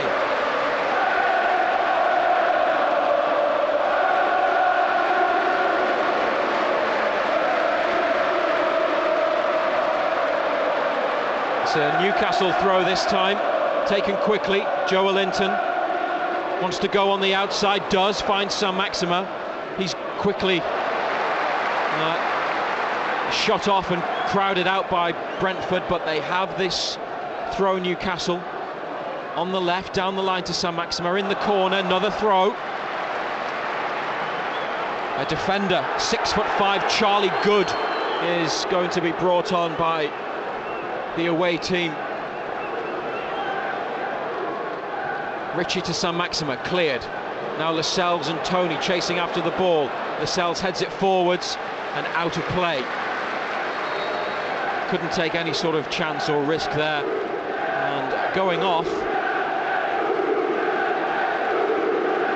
is going to be Mads Roslev, the young defender who he struggled. He's making his first Premier League start, and they're putting on Charlie Good, who's 26, but in terms of top flight experience, well, he made his Premier League debut against Norwich as a sub before the international break, and he started in non-league. He'd been playing in the lower leagues when Brentford signed him last season. But physically far more imposing. Yeah, he's a big, strong boy, isn't he? 10 minutes to go, 10 minutes to win it in Eddie Howe's first game in charge. I'd love to know what he has made of things. We're not sure who's going to speak to the media afterwards. I'm sure he'll have a few sheets of A4 full with observations. Eddie Howe. They go back to the goalkeeper, Newcastle.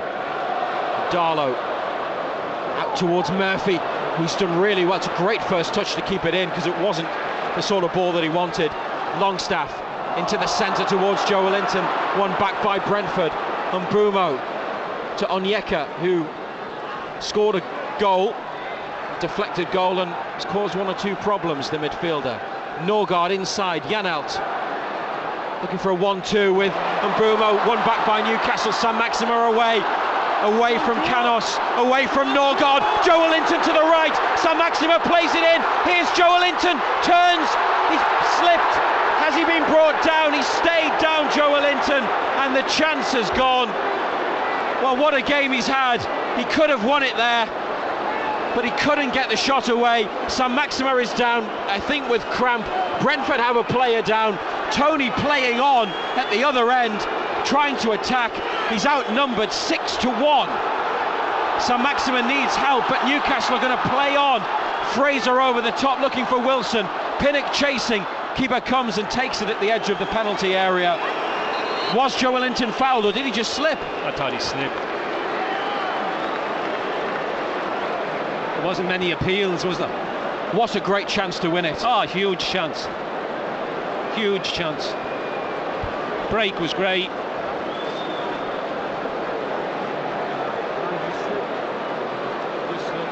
Saint-Maximin's not moving with full freedom, but is on his feet, and Norgard is being looked at by one of his teammates. Here's Joelinton's chance on the replay. He's just lost his foot. Cut inside, didn't he? Because the angle wasn't there for him, really, with his right foot, with a defender coming back. Fell, didn't he? Yeah. Oh. I think in many ways it would have been fitting for him to get what could have been potentially a winner.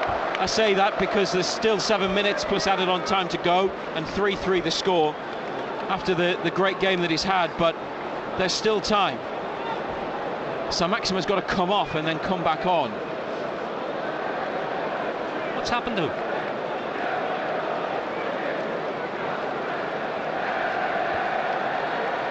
Well, they haven't made a substitution, so I mean, they're a player short, at least temporarily. Now he's come straight back on.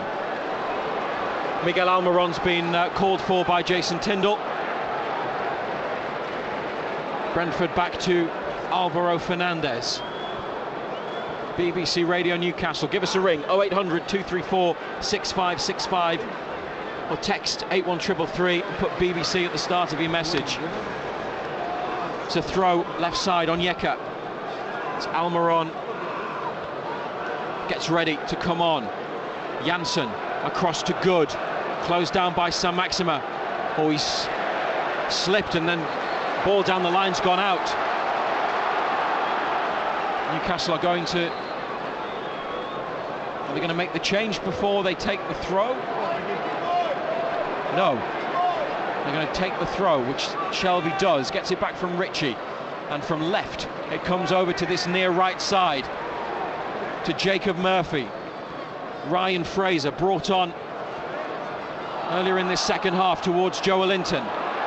Battling for it, but dispossessed by Janelt.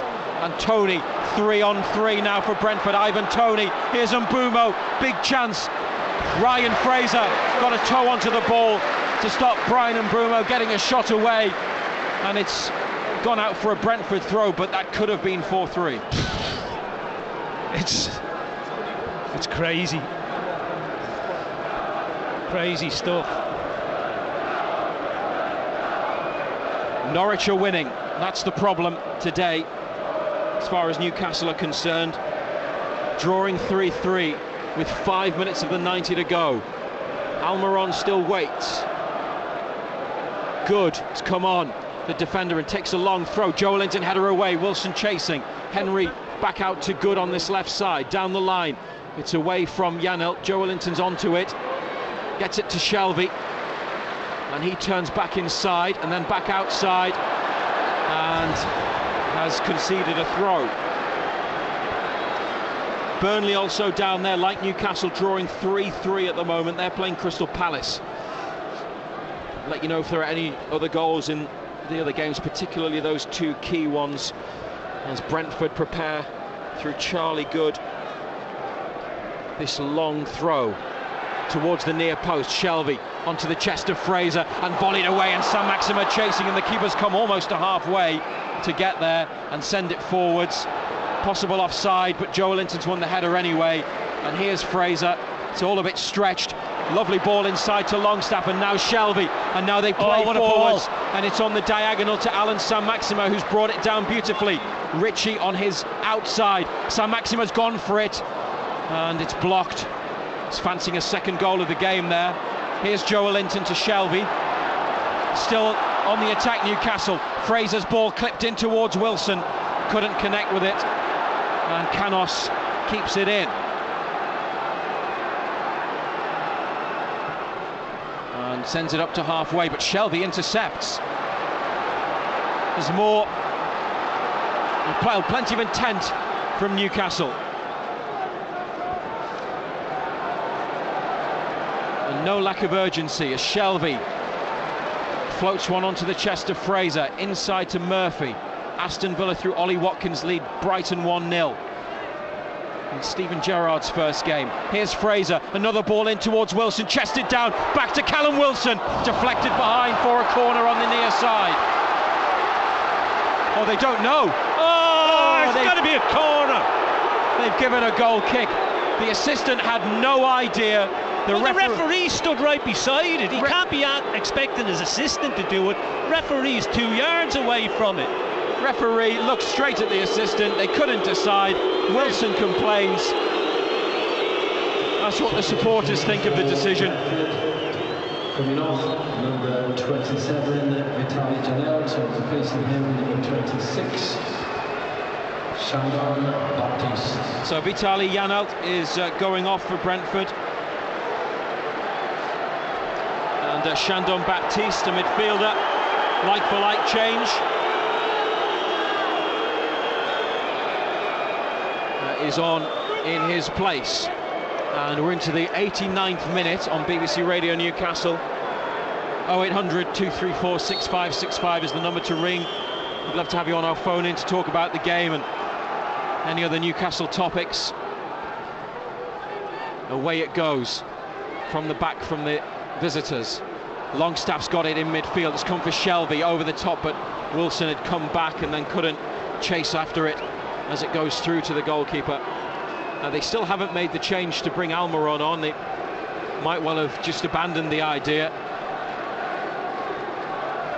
Sunderland 1-0 up against Ipswich on DAB and Freeview Channel 719. Now Rico Henry chasing after this one into the penalty area. Lascelles comes across and does really well to get his body in the way, and Darlow gathers. Poor touch by Henry. Ball just got away from him. That could have been, was in behind. That could have been their chance to win it, as Ritchie plays in Wilson, corner of the penalty area. Good comes across, sticks it out for a Newcastle throw. 90th minute. 4 minutes, I think they've just signalled, that will be added. It's ample time to win the game. They take the throw. Joelinton with Good at his back. returns it to Ritchie, but a foul has been given. On ball.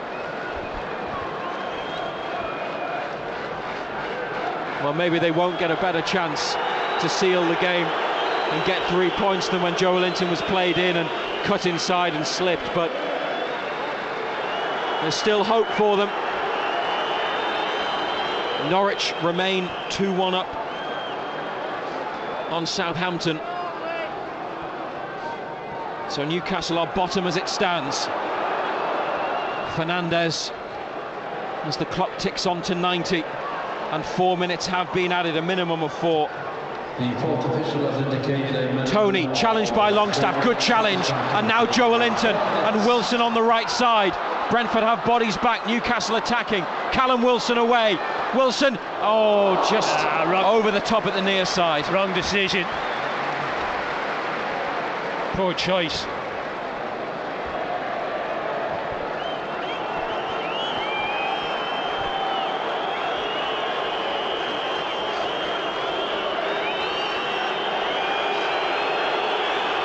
It's their longest winless run from the beginning of the season, Newcastle.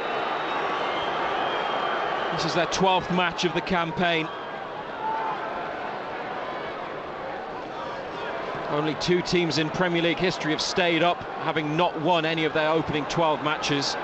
Clark with a clearance as Brentford play it forwards here in added on time 3-3. Ball looking for Mbumo. Murphy with an important header. Fraser comes back, gets underneath it. Murphy then finds Shelvey, who is tripped by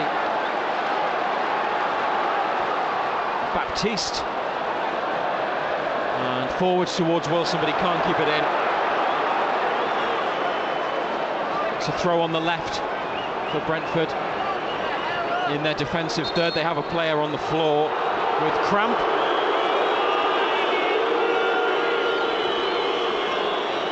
They've got 2 down actually, but Rico Henry, the other, is tying his bootlace.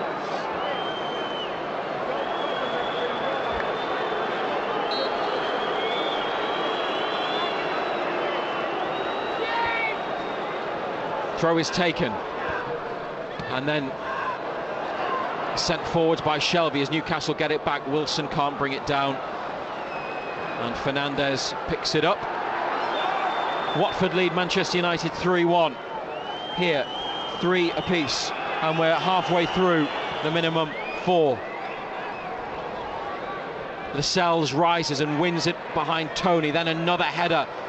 Wilson's coming back from an offside position. Pinnock to Janssen and back to Fernandes. Joelinton goes to close him down.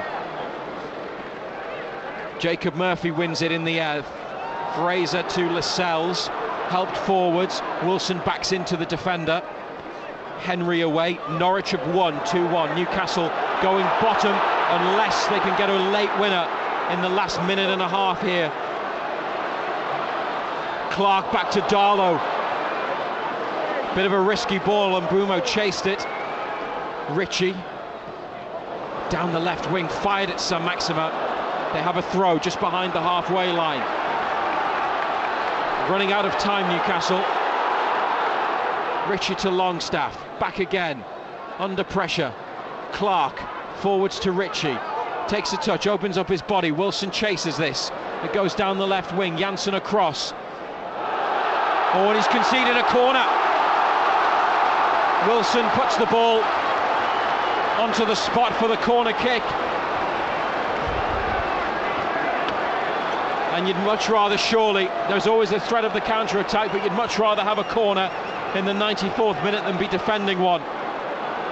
And it can give them the opportunity to get a precious win if the ball in is good. Players around the penalty spot. Wilson in the 6-yard box. Ritchie delivers. Brentford header. Then half a clearance. Ryan Fraser to Joelinton wide right.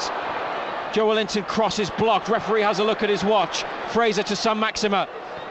Cleared. That's it. And there's the final whistle. It finishes 3-3. Eddie Howe not present at St James's Park for his first game as Newcastle United head coach. But he and his coaching staff have guided them to another draw, a 6th of the season, still chasing that first win of the campaign. And they've gone to the bottom of the Premier League because Norwich got their second victory. Successive wins for Norwich, beating Southampton 2-1. So Newcastle's 3-3 draw takes them closer to safety, but they drop a place, and fans looking up at the giant screen at the Leazes End realise the significance of Norwich's win. Burnley drew 3-3 with Crystal Palace. But John Anderson, it was certainly entertaining at times. No lack of action and attacking football and goals, but the result they needed didn't come. No, I mean, for the neutral, it was great entertainment, but just can't keep defending the way we defend. You're not going to win many games if you keep defending the way we defend. If you've got to score 3-4 goals every game to win games, it's just not going to happen. He's got a hell of a job in his hands. He's got to tighten this defence up, but look, it could have went either way, couldn't it? Yeah, the chance for Joe Linton. I mean, you just thought after the way that he played, he was just going to stick it in the bottom corner when he was played in by Saint-Maximin, but it wasn't to be, and you know, it could prove to be a really key moment in their season. We're only in November, but that was the chance to win the game. The Joe Linton opportunity. Huge, massive. You know, you thought he'd done everything right. Defender's gone to ground, he's cut inside, and then he just loses his footing. He's played really well today, the big fella. You know, his touch was good. His work rate was excellent. Everything about him was good. Played well. You know, you go to Arsenal next week. A lot of work to be done, though. Yeah, different type of game and a hard game as well, with Arsenal having improved their results in recent weeks. The players are actually walking around the pitch to applaud the supporters, which is something that doesn't always happen. They do thank the fans after a game, but they've gone around together with some of the coaching staff, the new arrivals, so that will be appreciated, I'm sure. They'll probably go to Arsenal feeling better. It's the first game of a new era in terms of the football. But of course Eddie Howe not here, and maybe not even at the Emirates Stadium because he's in a period of isolation. But I'm sure they'll have learned plenty over the 90 minutes. And as you say, they can't be set up that way defensively next week.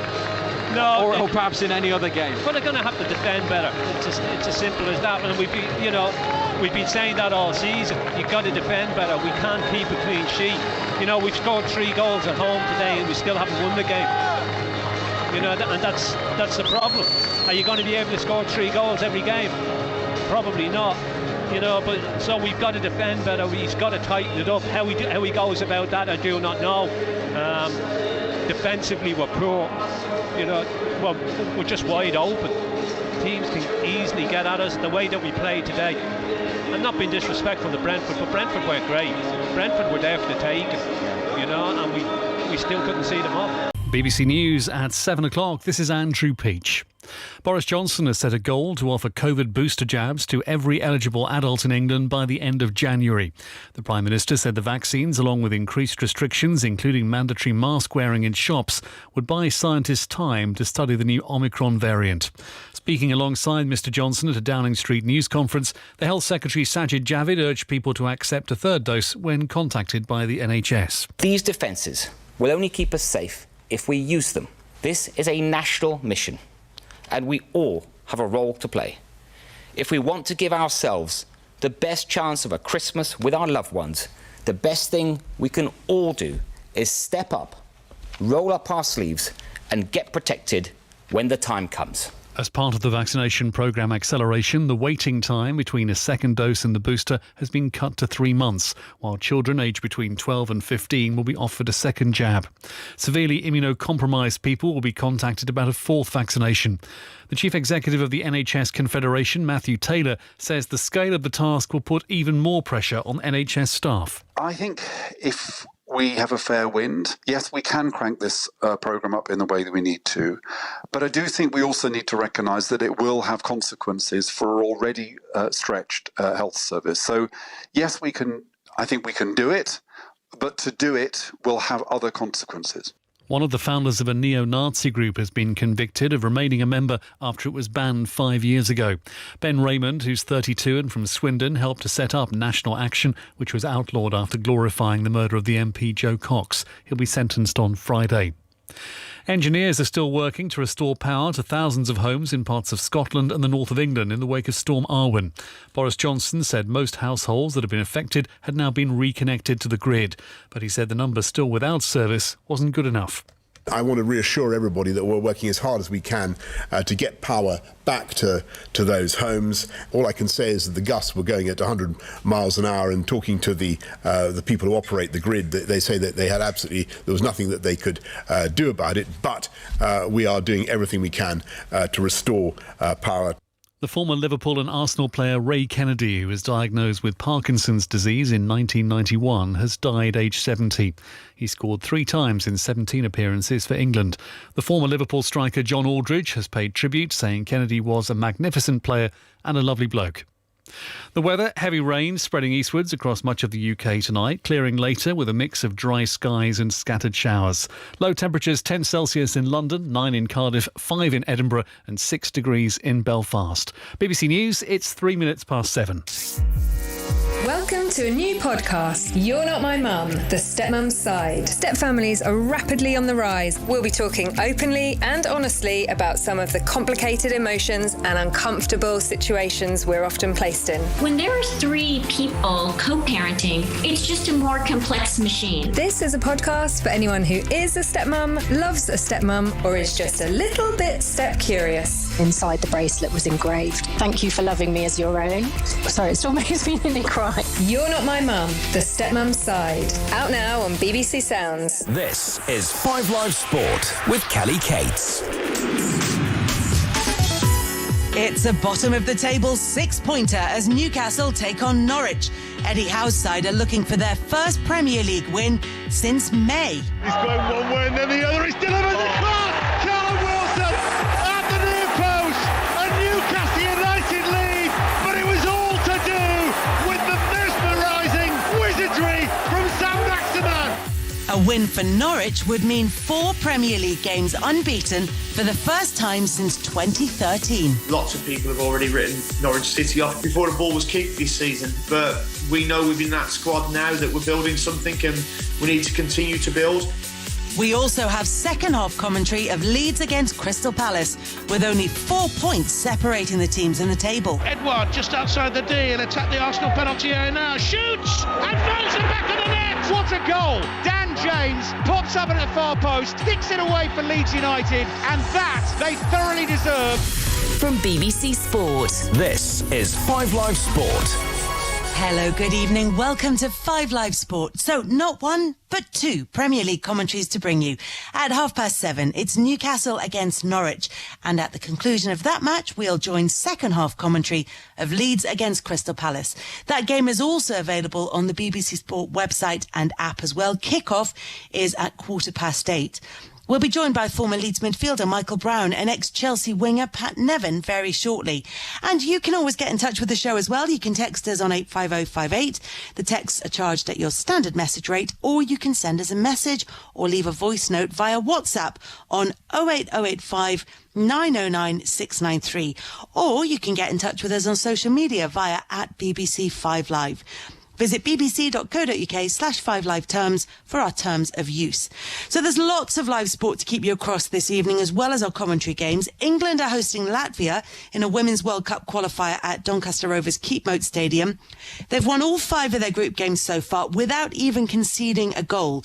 It's just kicked off, and Maz Faruqi is watching, and judging by previous performances, should be about 3-0 up by now, Maz. They are only 1-0 up, Kelly. 5 minutes, 6 minutes. Oh, as I speak, they've just scored a second. There we go. And it's Ellen White who has scored it, and that's a really significant goal for her. That's a 46th for England, which means she moves level on the all-time list as the joint highest scorer for England women, alongside the great Kelly Smith. Ellen White, an 101st cap for England with her 46th goal for England, and that is the second for them tonight. They scored in the early stages. Beth Mead with the early tap-in. This could be a long old night for Latvia. England 2, Latvia 0 with 6.5 minutes played. Maz, thank you very much for that. Maz Faruqi is going to keep us up to date with what should be very straightforward for England in terms of the match itself, but could be hugely significant, as Maz explained, for Ellen White. So we'll let you know if she does break that record. She's level with it right now. That game is live on 5 Live Sports Extra. And we can get an update on the Davis Cup tennis, where Great Britain are playing Germany in the quarterfinals. Correspondent Russell Fuller is in Innsbruck. Evening, Russell. Hello, Kelly. It will all come down to the doubles. Joe Salisbury and Neil Skupski have just taken to the court to play Kevin Kravitz and Tim Puetz. This after Dan Evans had an easy win over Peter Gajowczyk in the opening match, and then Jan-Lennard Struff beat the British number 1 and the world number 12 Cameron Norrie in 3 sets. So the winners of this doubles will move on to Madrid and a semi-final on Saturday. This is the final match in Innsbruck. It's been behind closed doors, but a quick shout out to the DJ, Kelly, who's been fantastic and very quirky. There's been everything from the modern day all the way back to Vivaldi, with some Beatles, some Nick Kershaw, some Lionel Richie, and even the theme tune from James Bond and the Pink Panther thrown in between. I'm frantically searching for flights to Innsbruck right now so I can come and listen to that DJ. Russell will keep us up to date with all things musical and tennis throughout the evening. So, first up, Newcastle against Norwich in the Premier League. The home side currently bottom of the Premier League table without a win. In fact, they've failed to win any of their last 14 matches in all competitions. Norwich are 19, so that means already this has the makings of a classic relegation 6-pointer. Our commentary team this evening: former Chelsea and Everton winger Pat Nevin and Alistair Bruce Ball.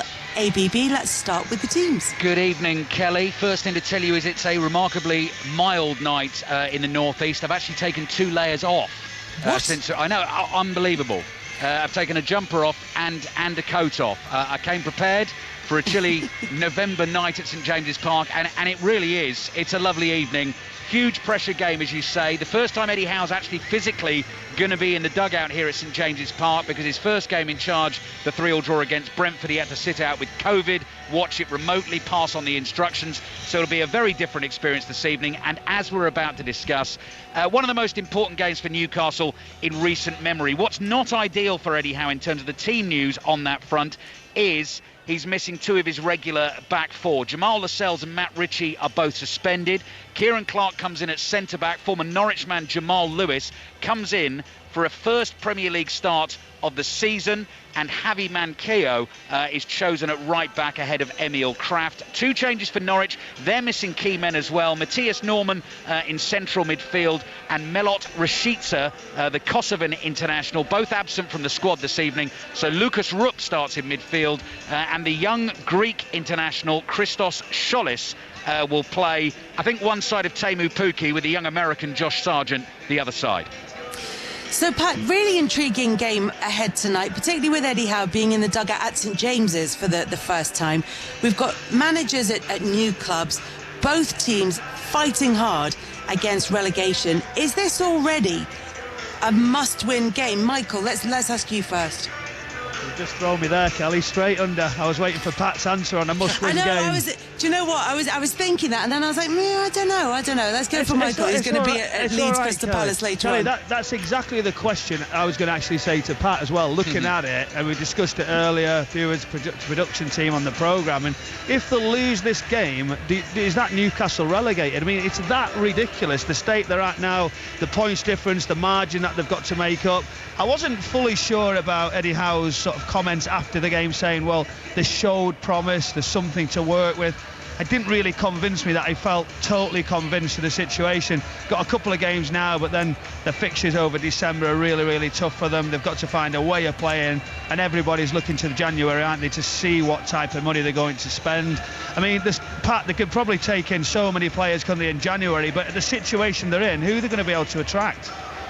Well, that's a big question, because they're not the only team that's looking for players coming in January. I mean, so many managers have come in at new clubs, so they're all going to be looking. It's going to be a weird market in January, so they're going to try and get someone. There's no doubt Newcastle will be front of the list, and they won't give value, because they'll have to play well over the odds, because everybody knows how wealthy a club they are. I don't know if they care about that right now. They just need players, and what they need, to answer the question that Kelly was asking there, I don't know if they need to win this one tonight, but somehow they need to keep in touch until they get to January. That's it, just in touch. Even if they're still bottom, but just in touch with the others, their fourth bottom place.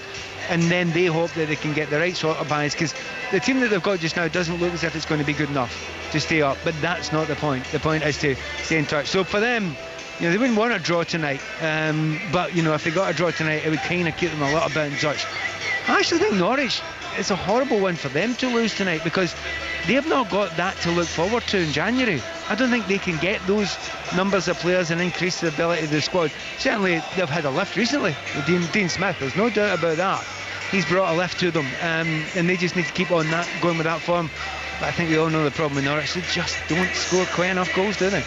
More on Newcastle Norwich in just a second, but there has been a goal in England's World Cup qualifier against Latvia. Maz Faruqi, have you seen history being made? We have indeed, Kelly. England have a third. In fact, they have a fourth. Two for Beth Mead, but the third more important. Ellen White has done it. She's now England women's all-time leading goal scorer. She has her 46th and now her 47th goals for her country. This one was a tap-in at the near post. Her teammates piled on top of her in celebration as she ran to celebrate in the corner to my right. And Ellen White is now England women's greatest ever striker. England 4, Latvia 0 now. Maz, thank you very much for taking that record from the fantastic Kelly Smith. What an achievement for Ellen White, and I would imagine there's more goals to come, England against Latvia. Maz will keep us up to date with everything there.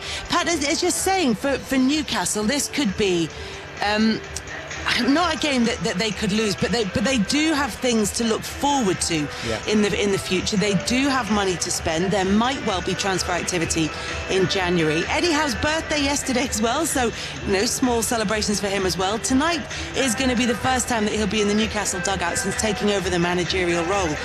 And with just 6 points from the last 13 matches, Howe already knows that his players are hurting. I don't think the players necessarily at this moment in time need extra motivation. The players are hurting in a sense that that they proud professionals, they want to win. I've seen a group that's very committed and motivated. I've seen no issues in terms of that side of their mentality. So I can assure everybody they're trying, and we are trying 100% to our capabilities to improve results. I think if anything, it's a little bit of confidence, a little bit of luck that's been missing this season. I mean, there's so many games that the team could have won, and for whatever reason haven't. And I think if everyone sticks together, the supporters support the team as they did, as I heard again. Obviously I wasn't there, but I heard against Brentford from a hotel room, then I think that can inspire the players to hopefully turn the corner. I think we have half an eye on January as always, and that worked for me regardless of what time of year. I think you're always looking at how you can evolve your team and improve the squad, but trust me when I say my main focus is on the players that we have in the building now, trying to get the best out of those players in our next game and the games beyond. I am working extremely hard to help them deliver their best performances, and I think that is the best use of my time at this moment. So the best use of Eddie Howe's time is to spend his time concentrating on the players that he has at his disposal. The problem is, Pat, that two of the back four, of the regular back four, are missing, and they're missing from a side that have conceded 29 goals, more than anyone else in the Premier League. Do you know, I mentioned it downstairs to one of the local Newcastle journalists. He said it was mentioned on the radio station that they're missing Lascelles and they'll be upset. He said the Newcastle fans won't. they don't think Lascelles has been doing that well. I thought it was a wee bit harsh, but everybody that's going to come in is going to have to do their own job. And Lewis, he gets forward a little bit. Shah's a decent player, and so is Kieran Clark. Lots and lots of experience. So there's enough experience there, and they will expect you spending most of this time attacking anyway. So it's what they can get going forward is probably the most important thing. I thought the Andy Howe interview, by the way, was really interesting, because I'm always trying to look behind at what he's actually saying. And what he said, the players are working incredibly hard. There's some really good quality here. He sees no problem with that sort of side of it.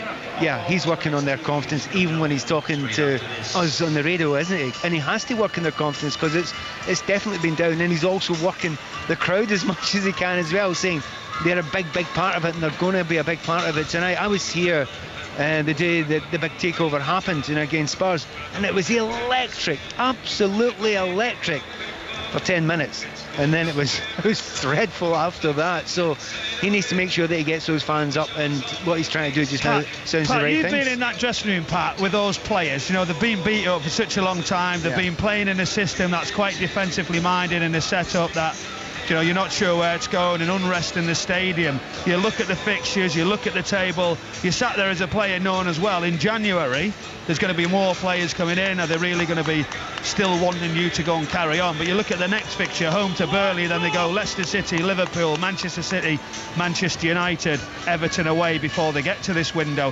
Psychologically, I'm not sure they'll be in the best place. Yes, he's trying to pick them up, but I just see a real difficult time ahead for Newcastle United. I do as well, because then one thing you do about dressing rooms, they're not homogenous. Some players will think, we've got good players coming on, excellent, this is going to help us. And others will think, I'll lose my place. And you need to get the guys that are saying, yeah, we've got good players, we're going to get better. You need those people. That's the attitude you need.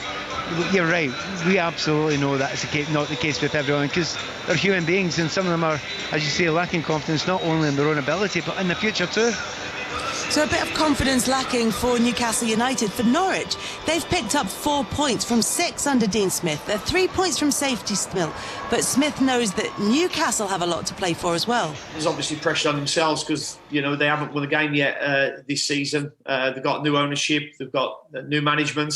So with that builds pressure. But we also know there's pressure on ourselves, because what we put on ourselves, we want to climb the league. We believe that we can climb out of the bottom three ourselves. So there's pressure on both teams, but in different ways. My mindset has always been, we're just consistent in each game we go into. We don't get too high, we don't get too low. We know our standards, we know our performance levels that are required.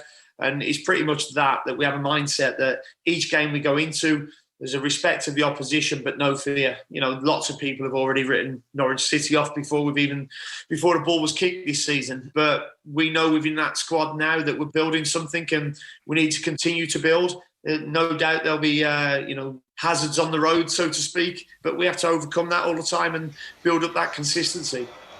So they're looking for consistency. They're growing in confidence. Better team in the 0-0 draw against Wolves on Saturday. Definitely had more shots than Wolves in that one. Pat, it's a really interesting setup, this Norwich side, because they looked as though they were going to go down without a whimper, but suddenly they look more solid defensively. They're getting the best out of Billy Gilmour. What have you seen change? Again, it is the confidence here, but the other thing is, I know both teams are in danger of getting relegated, but I know which team's under the most pressure. And really suffering from it, and it ain't Norwich. So they've got a position where almost nothing to lose, and the attitude of, right, everyone's written us off, the expectation is incredibly low, may as well go out there and have a go at it. And they have gone out there and had a go at it, and certainly Dean Smith made a difference to it. Obviously, I'm obliged contractually to say that Billy Gilmour should be playing, and the fact that he comes wasn't, with his Scottish passport. Absolutely. And in fact, I quite like good footballers on top of it, because he's a hell of a good footballer, and when he's playing, they do look a little bit better team. And when he was left out this year, I understood why it was done, because I don't think anyone wanted the ball as much as he wanted the ball, and he was getting caught on it once or twice, and people looking at him, and I'm thinking, it ain't him, it's the people that should be giving him an out and looking for the ball. But he's back in the team now, and he's got his mate Kenny McLean beside him as well, and it makes a big difference if you've got people who are comfortable and want the ball. And I do see a build-up in confidence over the last few games. Do you think with Matthias Norman missing in central midfield, there's a little bit more responsibility on Billy Gilmore? Might sit a little bit deeper tonight, sort of the base of the Norwich midfield. Well, we try to figure out what they're going to do, because they like playing this 4-1-4-1 formation. Billy's been playing a wee bit further forward, and of course he can do it, but it's not his best position. He is that chinko, that number 5 that Jorginho plays. That's his position. That's what he's best at, controlling and running games. So we'll keep a close eye on that tonight to see if that is where Gilmore's placed, because for me, by a distance, that's his best position, and he can control games from there.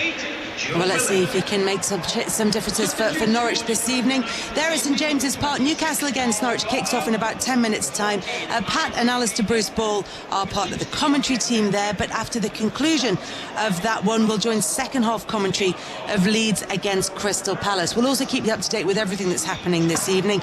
England are now 5-0 up against Latvia in the World Cup qualifier. Lauren Hemp has scored that one. Remember, Ellen White has broken the English goal-scoring record. She's broken Kelly Smith's record, and she got that elusive 47th goal. 4 points then separating Leeds against Crystal Palace in the table. Michael Brown, part of our team at Elland Road. We heard from him earlier. He's alongside Vicky Sparks. Evening, Vicky, you've got the team news. Good evening, Kelly. Yes, I do. Big game this for Leeds, with Newcastle and Norwich playing each other. They are only 3 points above the relegation zone, but as you say, only 4 points behind Crystal Palace, who are up in 11th. Marcelo Bielsa has been chopping and changing formation and personnel, and he makes 3 alterations today. Tyler Roberts makes only his second league start of the season after doing well as a substitute in their draw at Brighton. Click and Strauch also come in. Out go Rodrigo, Harrison and Firpo, who had a torrid time against Tariq Lamptey on Saturday. They are all on the bench. Still no Bamford, no Ayling. They played for the under-23s yesterday, so closing in on their comebacks, but not ready to feature yet. Patrick Vieira makes 3 changes as well for Crystal Palace, who saw their 7-game unbeaten run ended by Steven Gerrard's Aston Villa last time out. In come Edouard, Ayew and Schlupp, only his 3rd league start of the season. Out go Benteke, Elise and Milivojevic. They are all amongst the subs, as is Eberici Eze, who made his long-awaited comeback from the bench against Villa after 6 months out with an Achilles injury. And what a big player he is for Palace to be able to call upon once again. They've struggled at Elland Road, Palace, in recent times, but a win here would see them leapfrog Tottenham into 7th. Michael, on Leeds and the team selection from Marcelo Bielsa, they have had difficulties with injuries, Leeds, this season. But as those players have started to come back, it feels as though they're still stuttering. That hasn't quite clicked again for Leeds. What do you think Bielsa is trying to work out? Kelly, that's the best, isn't it? Who can actually second guess Bielsa? Vicky's looking at me now, and we're just discussing it, weren't we? What type of system? They've seen man for man, they've seen formation 2-2-2, different positions. Phillips dropping in at centre back when they're missing players, then getting put into midfield in the first half against Brighton. Players looking around, uncertain. I think what it does, it changes people's mindset when you're not getting those results, Kelly. When they were last season, it was Bielsa masterclass. He loses the odd game because the system changes. But I'm speaking again to people in the stadium that he's always happy to talk about the tactics, why he makes these changes, that everybody's undroppable, but he still backs, in particular, Phillips. That was the main talking point from the game. But they'll be feeling a little bit of pressure down at Elland Road, and the supporters, when they're not getting their way, might find it a little bit difficult tonight if they don't start well against this Crystal Palace side. So it should be a real fascinating game. We're expecting high energy. We'll try and call a formation in the way they're set up. That's what's going to be hard here. He trusts Calvin Phillips, and they clearly have an excellent relationship, but he played him at the weekend in the centre of defence and then substituted him at half-time, which he said was a tactical change rather than any injury to Calvin Phillips. But even when you look at the tactics that Bielsa employs, OK, he wants to do what he wants to do, Pat, but even the energy of Leeds seems to have dropped. And it does. Remember Liverpool at their very, very best for a while. The energy levels were ridiculous, and the gegenpress was at such high levels, nobody could live with them. And then it took a long time, but there was a dip. And the dip was you went to the well just too often. But the clock was clever enough to know, right, OK, we can't do that. We need to time it when we do that sort of pressing. And he adapted it a little bit for some of the players to give them that little bit of a rest. And you have to do that sometimes, because what Bielsa asks of those players is actually exceptional. And there's a lot of the teams this December are playing 8 and 9 games after what's been a long season as well. It's a massive amount to ask for players to keep on going at that level. So you do need to, give players rest and understand there are times when you don't do that. You don't push it on. And it's going to be hard for them to do it tonight, because Palace are a different side now. And I'm not saying I'm jealous, Michael and Vicky. However, watching what you've got up front there for Palace, Conor Gallagher's been incredible. We know what Will Zaha can do. But Eze is one of my favourite players in the league, and I think he's one of the best that are in the business of going by players. Get them three together at some point in the park. Honestly, they're a joy to watch, and if it comes at some point tonight, you'll really enjoy that second half. In fact, I think I'll listen to it on the way home, guys. Pat, you can listen to it, and the second half is right here on 5 Live Sport after the conclusion of Newcastle against Norwich. You'll be able to hear commentary of the whole of that game on the BBC Sport website, but that's coming after Pat and Alistair Bruce Ball's game, which is Newcastle against Norwich, basement battle at St James's Park. And then, as we've heard, second half commentary of Leeds against Crystal Palace with Michael Brown and Vicky Sparks. A few minutes to go then until kick-off at St James's Park. The sad news today that the former Arsenal and Liverpool player Ray Kennedy died at the age of 70. He was part of the Gunners' double winning side in 71 before joining Liverpool in 1974. He won 11 major trophies at Anfield, including 5 league titles and 3 European Cups. He also played for Swansea and Hartlepool, and he won 17 caps for England. He was diagnosed with Parkinson's disease in 1984.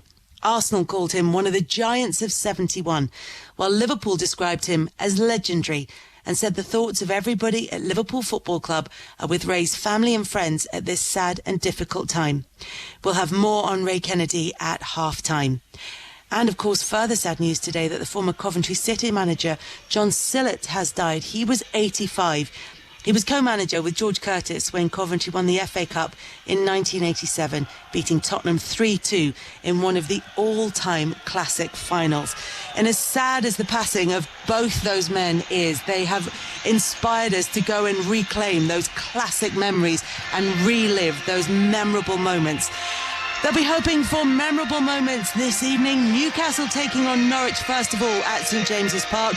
Leeds against Crystal Palace will have the second half of that following the full-time whistle at St James's. Now, though, to take you through that basement battle. Newcastle against Norwich with Pat Nevin and Alistair Bruce Ball. Thank you, Kelly. Welcome to St James's Park. Mild November night. The home fans going to be hugely important to their team on what is a pivotal night for them in the Premier League. And early on, some wonderfully choreographed support in the Gallowgate end away to our right-hand side. A huge white banner is passing from right to left across the heads of the fans, which simply reads, "We are United." And then 2 thinner black banners, one in either tier. The one above says Eddie Howe's Black and White Army.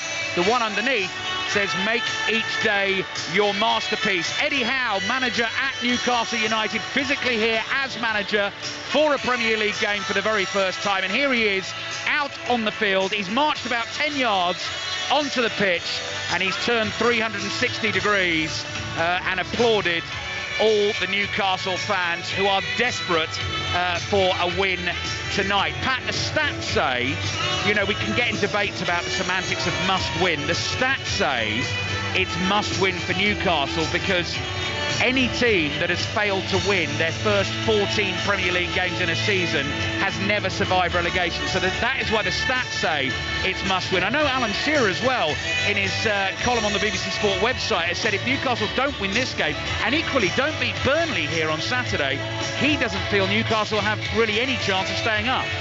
Yeah, I understand why people say that. The stats saying about those teams that went down had billions upon billions upon billions of pounds to spend in January. Maybe not. So that's why it's slightly different. Well, we're waiting for kick-off here at St James's Park. England's women in World Cup qualifying action against Latvia this evening. The goals have been flying in. I believe another one's gone in, Maz Faruqi. Yeah, third for Beth Mead, a 6th for England, Ali. She has a 20-minute first-half hat-trick. This one a neat finish at the right-hand post. England have come out with such intensity and not taking their foot off the gas one bit. They have been ruthless. England 6, Latvia 0.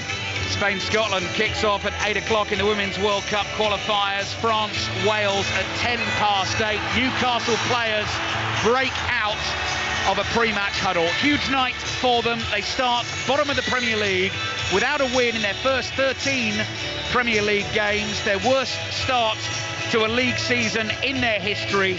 3 points behind Norwich, their opponents tonight. 6 points from safety. Even if they beat Norwich this evening, they may well still be bottom of the Premier League. Dean Smith, another manager newly installed at Norwich City. Things have started well under him. Home win against Southampton, followed up with a 0-0 draw against Wolves on Saturday. BBC Radio 5 Live and BBC Sounds. This is going to be tense. It should be a very good listen for you tonight, wherever you may be. Andy Madley, our referee, blows the whistle for the first time. And the players, as they continue to do, take the knee before kick-off to once again promote the message there is no room for discrimination within football or indeed within any part of society. Norwich in the bright yellow shirts, green trim, green shorts, yellow socks, playing from left to right towards the Gallowgate end in the first half. Newcastle in the black and white stripes, black shorts, black socks with the white tops, have possession of the football. Norwich from kick-off knocked it straight out of play.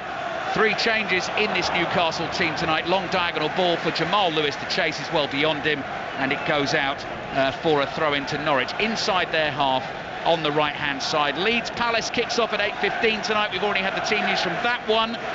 Commentary will start online of that game after this one finishes. Then we'll pick up second half commentary. So effectively 2 Premier League commentaries for you on the network this evening. Newcastle's 3 changes. Javi Manquillo in at right back. That one not enforced. Emil Kraft, the Swede, has dropped to the bench. But Jamal Lascelles and Matt Ritchie both suspended. So Kieran Clark comes in at centre-back, chosen ahead of Federico Fernandez, the Argentine, who's on the bench. Jonjo Shelvey just had the Newcastle fans worried with the pass back into defence there. Newcastle have kept the ball. Joe Linton, the Brazilian, has it. Nice little turn from him, plays it to Manquillo. Manquillo's tackled, and the ball goes out for a Newcastle throw on the right. And Jamal Lewis starts at left back, a first Premier League start of the season in a very important game, Pat Neville. Yeah, I mean, he's a very capable player, and obviously playing against his old club makes a difference as well. And you can see the way that Norwich team lined up. I think Rook is going to play as that more sitting midfielder, which will mean that Solis will be left attacking sort of area. I watched him play at left back and was not overly impressed, and that's putting it mildly. Newcastle have it again inside their own half. Newcastle 0, Norwich 0. Eddie Howe standing on the touchline watching a league game as the Newcastle manager, live for the first time, hands behind his back, watches another long diagonal travel its way from right to left. It's nodded out of play for a throw-in to Newcastle. Jamal Lewis takes it, high one, difficult for Sam Maximan to control. He was leaping and just trying to cushion it back to him, couldn't do that, and it's run off his right foot and gone out for a throw to Norwich. It's always a phenomenal noise at the start of a game in Newcastle, isn't it? The hope is always there. It doesn't matter where you are in the league. Start of the game, they get behind their team, and they certainly have given their players a lift. You can see there's a real buzz about the team just now. Fabian Schär 10 yards inside the Norwich half. Crisp pass into the feet of Joe Linton, wide to Sam Maximan. First chance of a dribble here, down to the byline, then turns back, plays it to Jamal Lewis, just traps the ball under the studs of his left boot, moves to the outside, stands across up to the far post. The ball is nodded away just outside the Norwich penalty area. Chested back by Javi Manquillo to Fabian Schär, and Schär decides to come all the way back to his goalkeeper, Martin Dubravka.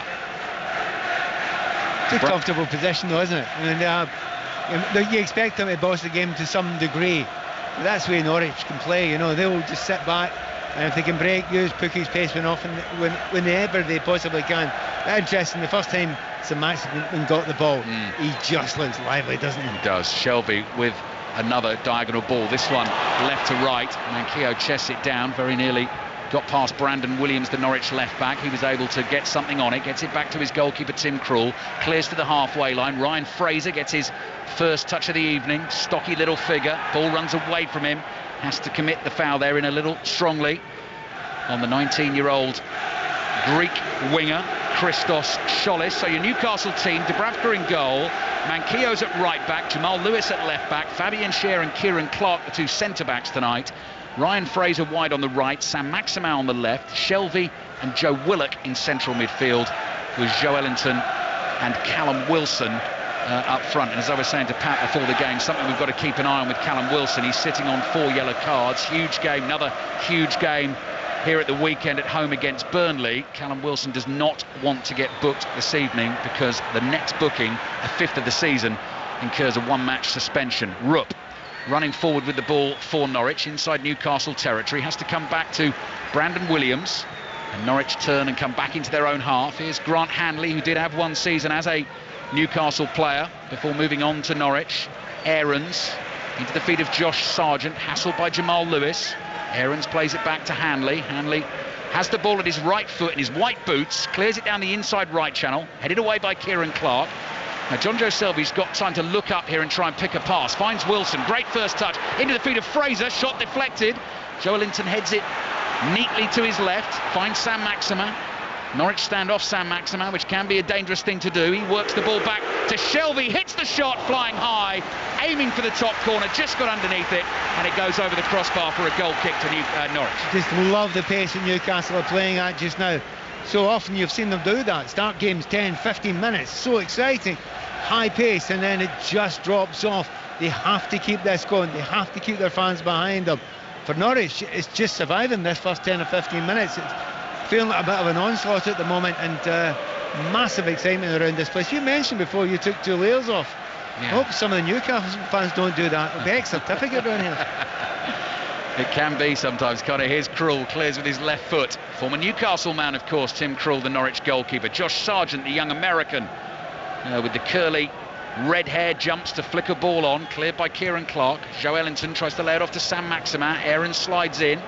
His clearance works out well for Norwich. Billy Gilmore on the ball. Short pass to Lucas Rupp. Rupp gets it from McLean, plays it back to Aarons. Aarons didn't really see an option forward, so passes back into his own half, and Grant Hanley works the ball across to his fellow centre-back, Ben Gibson. Now Kenny McLean running from right to left inside the Norwich half. Finds Williams. This is the first bit of concerted Norwich possession in the game. Rupp crosses the halfway line, thought about the forward pass, decided against it. Plays it back to little Max Aarons. Floats one with his right foot, looking for Sargent. Lewis has it covered, gets a first touch on the ball, then hooks a high one across his own penalty area. Cleared away by Cher. Callum Wilson's lost it. Norwich have it back on the halfway line. Very noticeable. Norwich, when they get half a chance, they're putting as much pressure as they possibly can on Lewis in this left back area. I think their question is his abilities to maybe cope with Sargent over on this wing here. 2 or 3 times already. Got it over to him, asked him the question, because he's taller. Sargent's taller than Lewis. So putting high balls in there, seeing if he can put a lot of pressure on Lewis. Jamal Lewis's second season at Newcastle, having joined from Norwich for £15 million in the summer of 2020. I think I'm right in saying a first Premier League start not only this season but since February for him, so he will be a little bit rusty. Yes, one of those full-backs who it's not been unkind. He's better going forward than he is defending. You know, and that's why they're trying to put that ball in behind him as often as he can. And I speak to you just now, he's left wing, isn't he? Right in front of us, here, 20 yards in front of us, and that's what he wants to do. He wants to get forward as often as he can.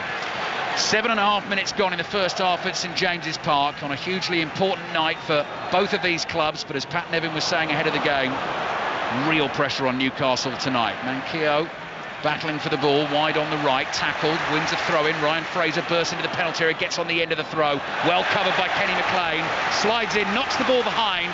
It's the first corner of the night for Newcastle, 0-0. Again, just little things like that, taking the throw in very, very quickly. You know, play at a tempo that the opposition don't want, don't let them get settled.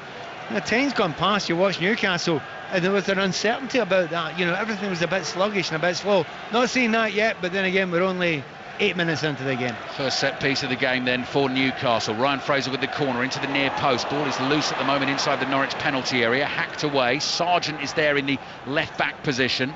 He's able to bring the ball down. Plays it forward to Rupp. Tries to control it on the volley. Cleared away from him on the volley by Manquillo, and out for a throw into Norwich inside their own half on the left-hand side. We are watching the 2 worst defences in the Premier League so far this season. Newcastle having conceded 29 goals. Norwich having conceded 27. Norwich actually have only scored 7 goals in the Premier League this season as well. But crucially, here's Pukki, who scored 4 of them. Oh, he's dragged back. dragged back by Kieran Clark. He was through on goal. Nightmare for Newcastle. Kieran Clark has been sent off 9 minutes into the game. Eddie Howe, you can see it on his face, he cannot believe his luck. It was an instinctive reaction from Kieran Clark because Pookie was getting away from him, but maybe he had to think twice there. He tugs him back, and Andy Madley has no hesitation. The video assistant referee will have a look, but as it stands, Newcastle are down to 10 men. Kieran Clark is off. I mean, it's ridiculous. You say it was instinctive. He's got 3 or 4 yards. You know, Pookie's gone by him. The ball's broken there. You've got a little bit of time to maybe try and make an effort and have a little bit of a go for the ball. Remember, you've still got the goalkeeper to beat there, and he's not walked all the way off the field here, but he's 50% of the way off, waiting for it. Referee saying, what are you waiting for?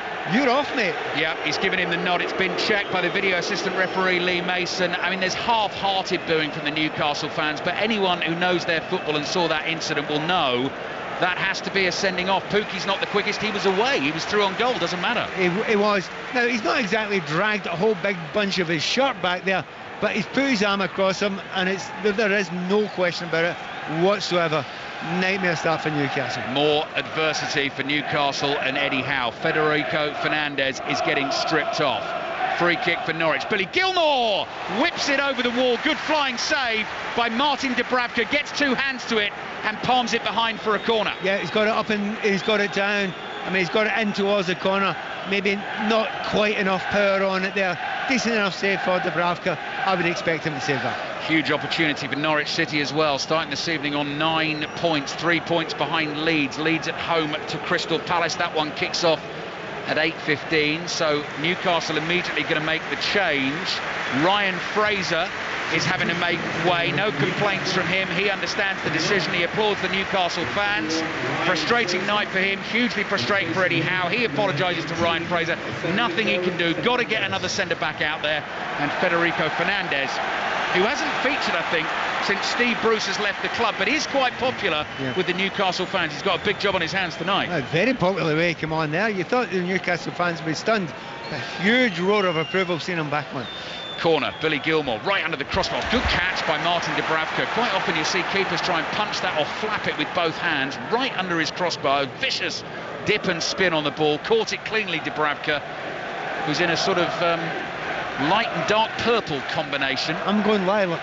Yeah, I agree, Pat. Definitely the sort of main body of the jersey, and the back of it is lilac, and then it's a bit more kind of red currant on the sleeves. I have to say, not my favourite. Not my favourite goalkeeping. Explain those socks to me. Yeah, exactly. Well, they've got lilac with the sort of red currant tops, and then there's some sort of orange top sock he's got over that as well. Anyway, Federico Fernandez is on for Newcastle. They're down to 10 men.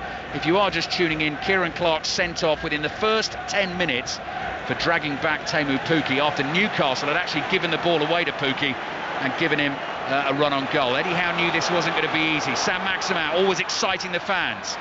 Charging forward at the Norwich defence. Brandon Williams got a foot in, hurt himself as he made the tackle. Shelby overhits the pass. Willett can't control it, and the ball's out for a throw-in for Norwich in their right-back position. This is where the manager earns his corn, Pat. He certainly does, because he must have been delighted with that first 10 minutes, thinking, controlling the game, playing at a real tempo. The questions I was asking earlier on in the season about Newcastle, were they fit enough? I'll tell you what, we're going to find out now. 10 men for 80 minutes. Yeah. You're going to have to work incredibly hard. Interesting to see what system he now employs. He certainly still stayed at the 4 at the back, but it could be a 4-3-2 with Sam Maximin just behind Cam Wilson up top. Okay, yeah, that's what it looks like at the moment. Shelby at the base of that midfield. Willock and Sam Maximin ahead of him.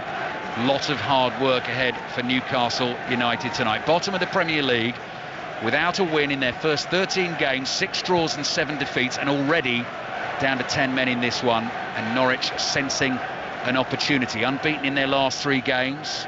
Won the game at Brentford, Daniel Farke's last game in charge. Won the next one at home against Southampton, when Dean Smith took over. 0-0 against Wolves at the weekend. Pukki's layoff intercepted. Sam Maximin will be asked to carry the ball a lot for Newcastle. It's what he loves to do at top speed. Here he goes, running through the gears. Support from Jamal Lewis on the outside, deep in Norwich territory. Pass is played back to Willock. Willock gives it to Lewis. Lewis comes in off the left touchline. Max Aaron stays with him, just pokes it round the corner to Willock. Took too long. Sargent is able to nip in and knock the ball away from him. Here's Rupp. Rupp in control of it for Norwich, passes it to his right, and Aarons is able to bring it away. Be interesting to see. I mean, Sam Maximum, he's come over to the left a little bit here, but generally I think he'll be asked to just basically cover the length of the pitch across in the centre forward. He'll love that. That's a great position for him because, as you say, pick up the ball and run at people, and he loves doing that. It's a question of will he get enough of the ball. Lucas Rupp, outside of his right foot, plays the ball to the Scotland international Kenny McLean. Wide to Josh Sargent. Where's number 24 for Norwich? Unmistakable figure with that curly ginger hair. Aarons, little side-footed ball to Billy Gilmore. Gilmore wide on the right, plays it back to McLean. Pookie makes a run. McLean's overhit the pass well beyond Pookie, bounces once just short of the byline and skips behind for a goal kick to Newcastle. The point being as well, Pat, there's so long left in the game and Newcastle's situation is so parlous, they can't just think, right, let's sit in and play for a point. They've still got to try and win this with 10 men, haven't they? I don't think they will, and I don't think these fans are going to let them do that anyway. It's interesting, Callum Wilson's taking charge a little bit up front there. He's having a few words with Sam Maximum, maybe saying, look, conserve some energy, because every time he's got the ball, he's got a little bit overexcited so far. And Sam Maximum, another one of those players, puts everything in, and then the time set to after 75. Can't afford that tonight. Yeah, 15 minutes played first half. BBC Radio 5 Live and BBC Sounds. You can listen to us on BBC Sounds if you're on the move. Callum Wilson takes the tumble as Shelvey volleys the ball forward. Hanley won it in a challenge, just hurt his lower back there, so he's gone hobbling away. He'll be okay. Big, tough, rugged Scottish centre-back. I'm not going for the stereotype, obviously, there, Pat, but... No, we're having him, don't worry, we love that about him. He's been brilliant for Scotland recently, hasn't he? And he's one of those players that I have to say, he just keeps improving with age. And how many really do that? But he's certainly one of the ones. I actually think he's actually got another half a yard on him as he's got older, which I never thought I'd see. Little turn in midfield, wide on the left-hand side from Christos Schollis. Second Premier League start for him for Norwich. Godfrey plays it down the left. Brandon Williams low ball, very nearly found its way through to Kenny McLean, who was on the run. Just got away from him, into the arms of Martin Dubravka. Picks it up with both hands. 16 minutes played. Newcastle 0, Norwich 0. Well, finally Norwich have done what I was talking to Kelly about before the game. They've got Gilmore further back a little bit now. He should be furthest back in that midfield, controlling the game. Because when you want them there anyway, but when you've got an extra man in midfield, there won't be many better at using space well. As I say that, he gives the ball away in a long pass, but he gets on it, he creates space, he can control games. Putting him a little bit further up, kind of wasting his ability. John Joe Shelvey sits in a similar position at the base of that Newcastle midfield and loves to ping those passes left and right. This one he goes low to his right to Fabian Schär. Cross to Fernandez. Newcastle down to 10 men if you are just tuning in.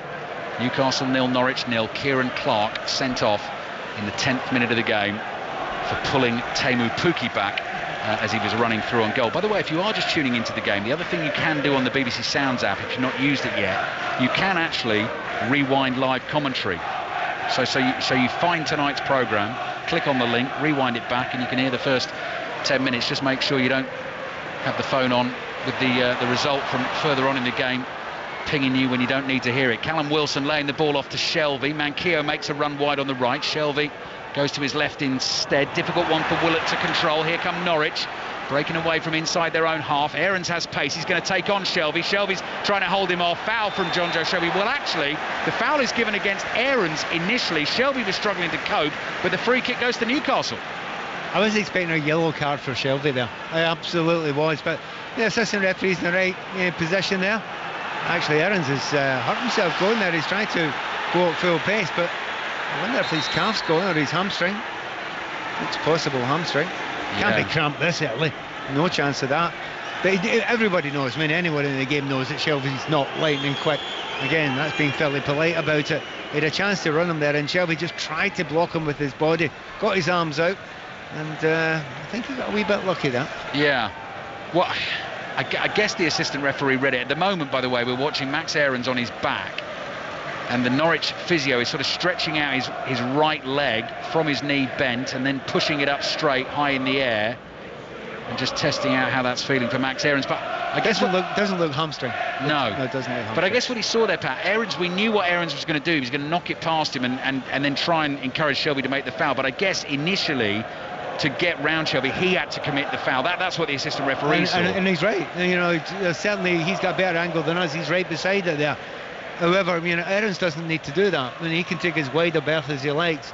because he's probably still going to do him for pace, unless he gets injured, which is exactly what happened there. Just for a moment there with Shelby, you know, your heart's in your mouth a wee bit, and if you're a Newcastle fan, it is, because early in the season here I watched Shelby getting sent off after two really silly fouls. That was against Tottenham, wasn't it? It was against Tottenham, and I was actually very angry with him for doing that, because he really let his manager down. I remember listening to that. Sam Maximan, brilliant run from him, pass behind Willock. Joe Linton hits one just over the bar, caught that really well. Tim Krul wasn't sure, rising from the off, just clears the crossbar, behind for the goal kick. Newcastle fans enjoyed that. He's much better in that position. Coming from a deep area, Joe Linton's like that. You know, if you play him up front, I just don't think he's got the game for it. He's not got the touch for it. He doesn't hold the ball up that well. But coming from a deeper area, he can be very A, powerful, but B, dangerous from shots in those sort of areas. In a way, he should be a wee bit disappointed. Kind of ought to get that one on target. Need to hit it like Thiago did for Liverpool the other day. Low and true, and into the bottom corner. So Newcastle 0, Norwich 0. Norwich on the ball with Ben Gibson to Williams wide on the left. His pass is easily cut out. Cher plays the ball into the heart of midfield. Sam Maximan with a chance to run again at Norwich defenders. Billy Gilmore gets a foot in, half stops him. Sam Maximan still has it, plays it to Manquillo on the right, comes back to Cher.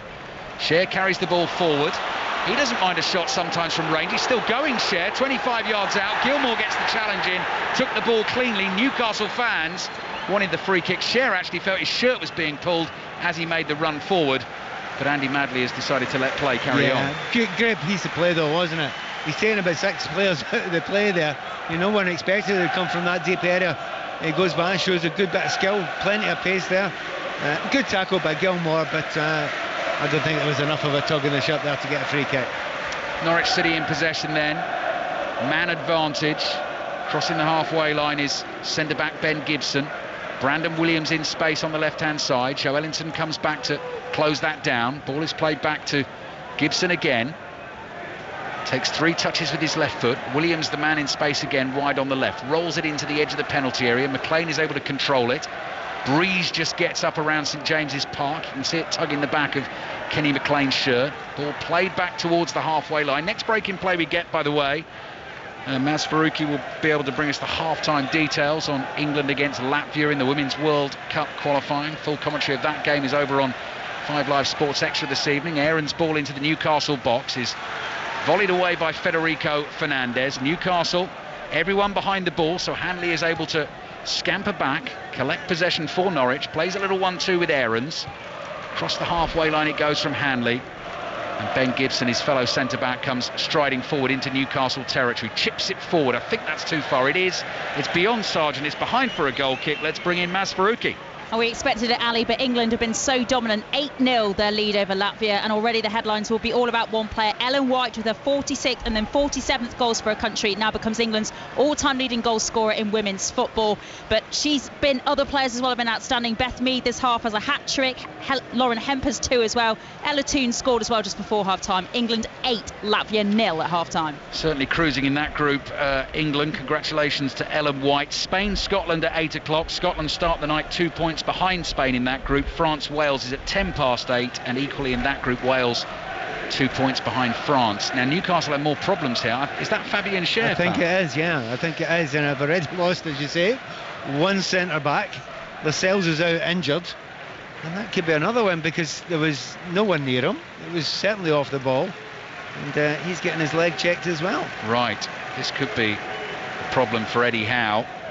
It's not obvious. I mean, immediately you always think hamstring in these sort of situations. It is the first one, but it's not absolutely clear. But he was able to, keep on running during the play when he first felt it. But as soon as the ball went out of play, which took a while, he then just flopped to the ground.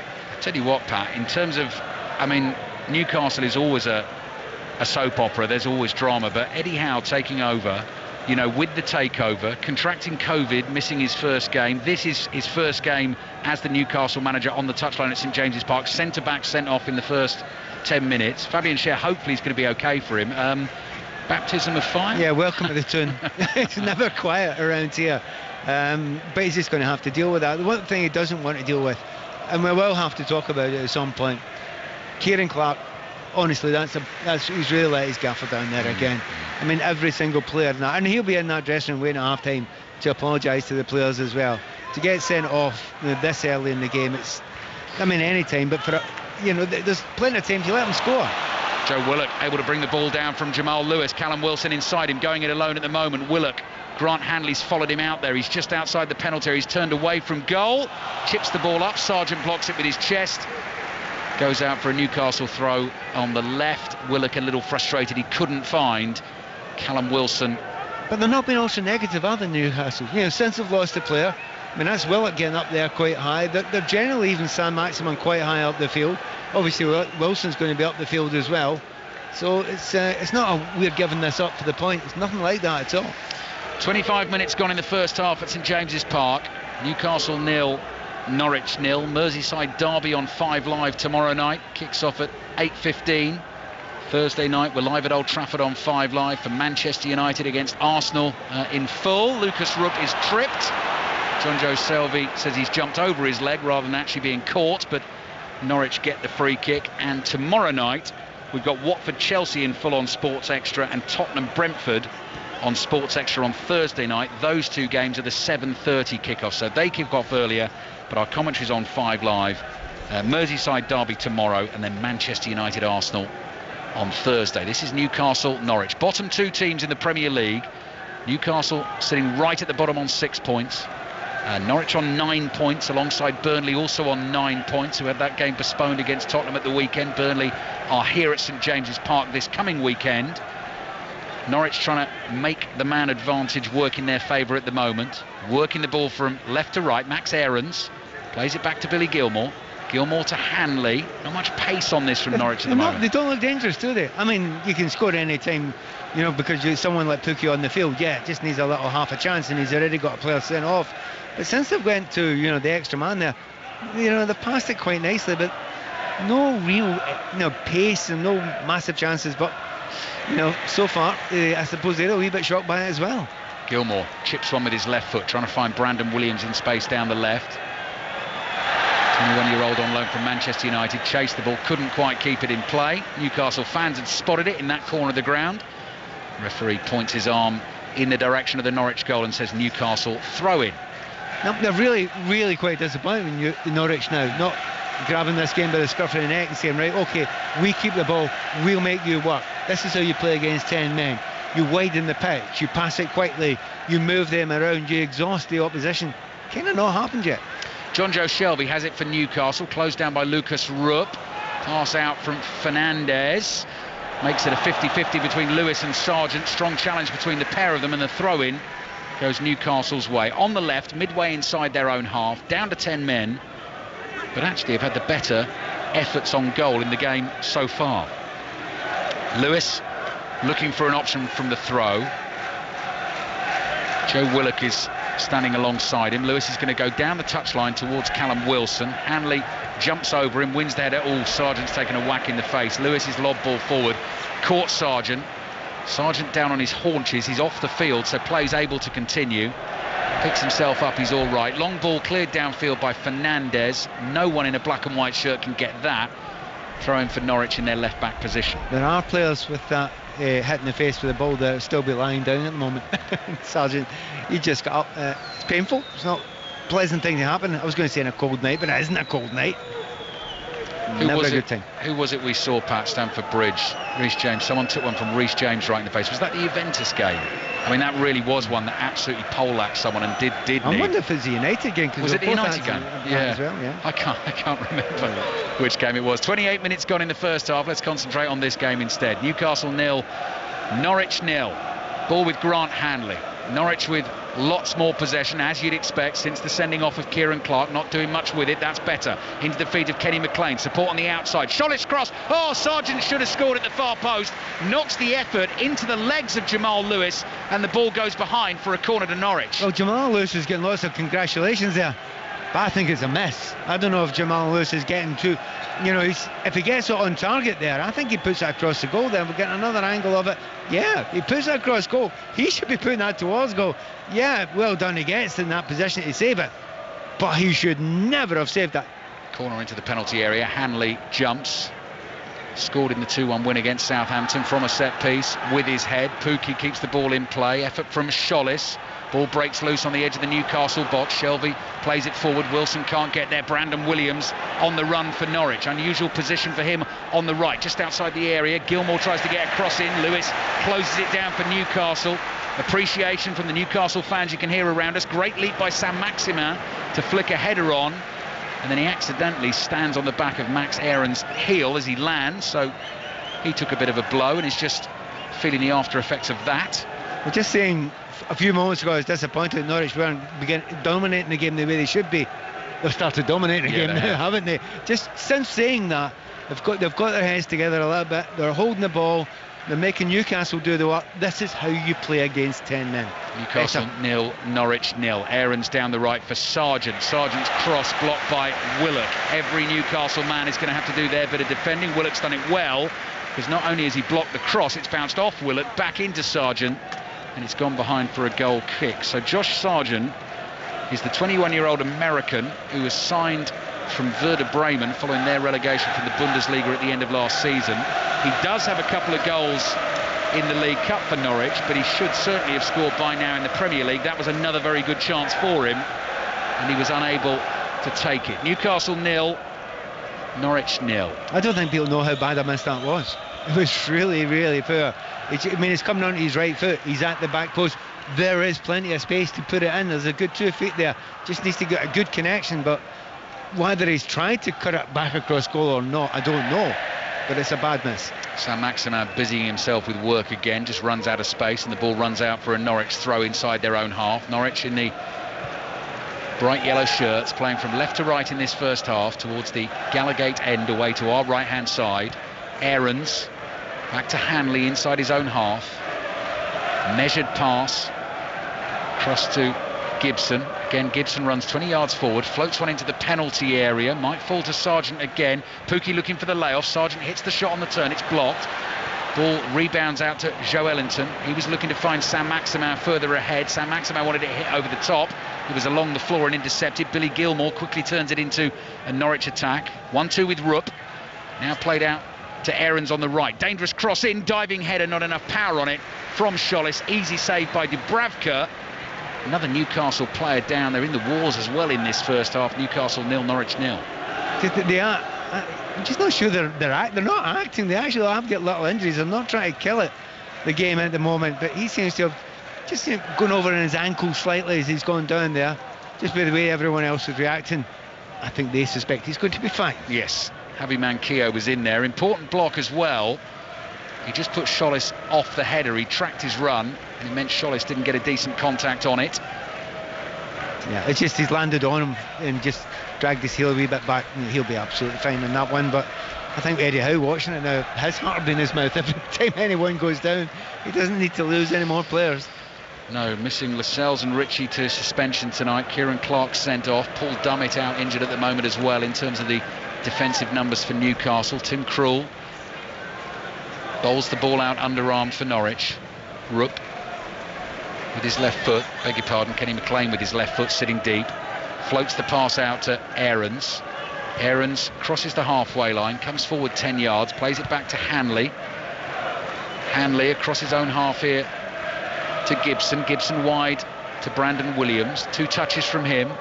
1-2 with Billy Gilmour. Back to Gibson again. Gibson with his head up, looking for an option.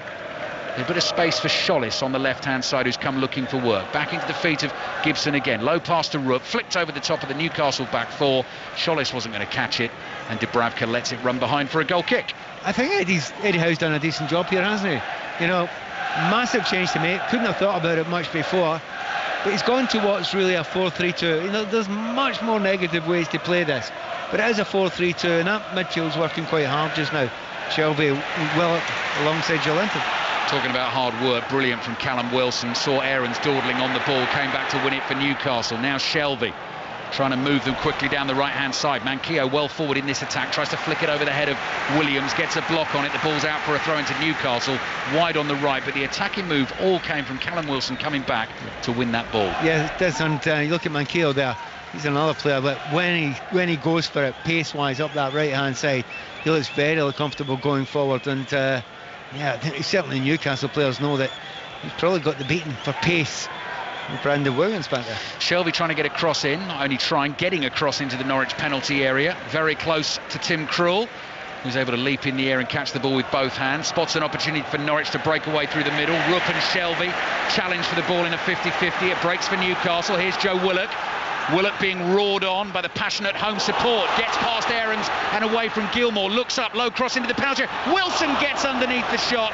Spins it high over the crossbar with his left foot. Holds his head in his hands. That was excellent from Newcastle. Yeah, Willock was fantastic there. I mean, he's been all over the place. He's actually covering as much ground as two players just now. And they need people to do that. They need players to do that. I mean, he's been at the back post defending plenty of times as well. He's all over the midfield, and that time his pace to get to the byline was superb. Usually you would expect Callum to do a wee bit better than that, but it was slightly behind him. That was a good chance. Another goal for England's women against Latvia this evening in the World Cup qualifier. Maz Faruqi. Ellen White has a hat-trick. What a way to mark becoming England's all-time leading goal scorer. This one, another great long-range effort. A powerful strike from 25 yards or so out. She has her third. England have their ninth. England 9, Latvia 0. Thank you, Maz. Commentary continues over on 5 Live Sports Extra. Norwich attacking, Newcastle 0, Norwich 0. Newcastle down to 10 men after the early sending off of Kieran Clark. Brandon Williams caught late by Manquillo. Referee was thinking about playing an advantage, then blows his whistle, gives the free kick to Norwich, wide on the left, level with the edge of the Newcastle penalty area. Looked to me like one of them where it maybe just trodden his toe, whether it meant to or not.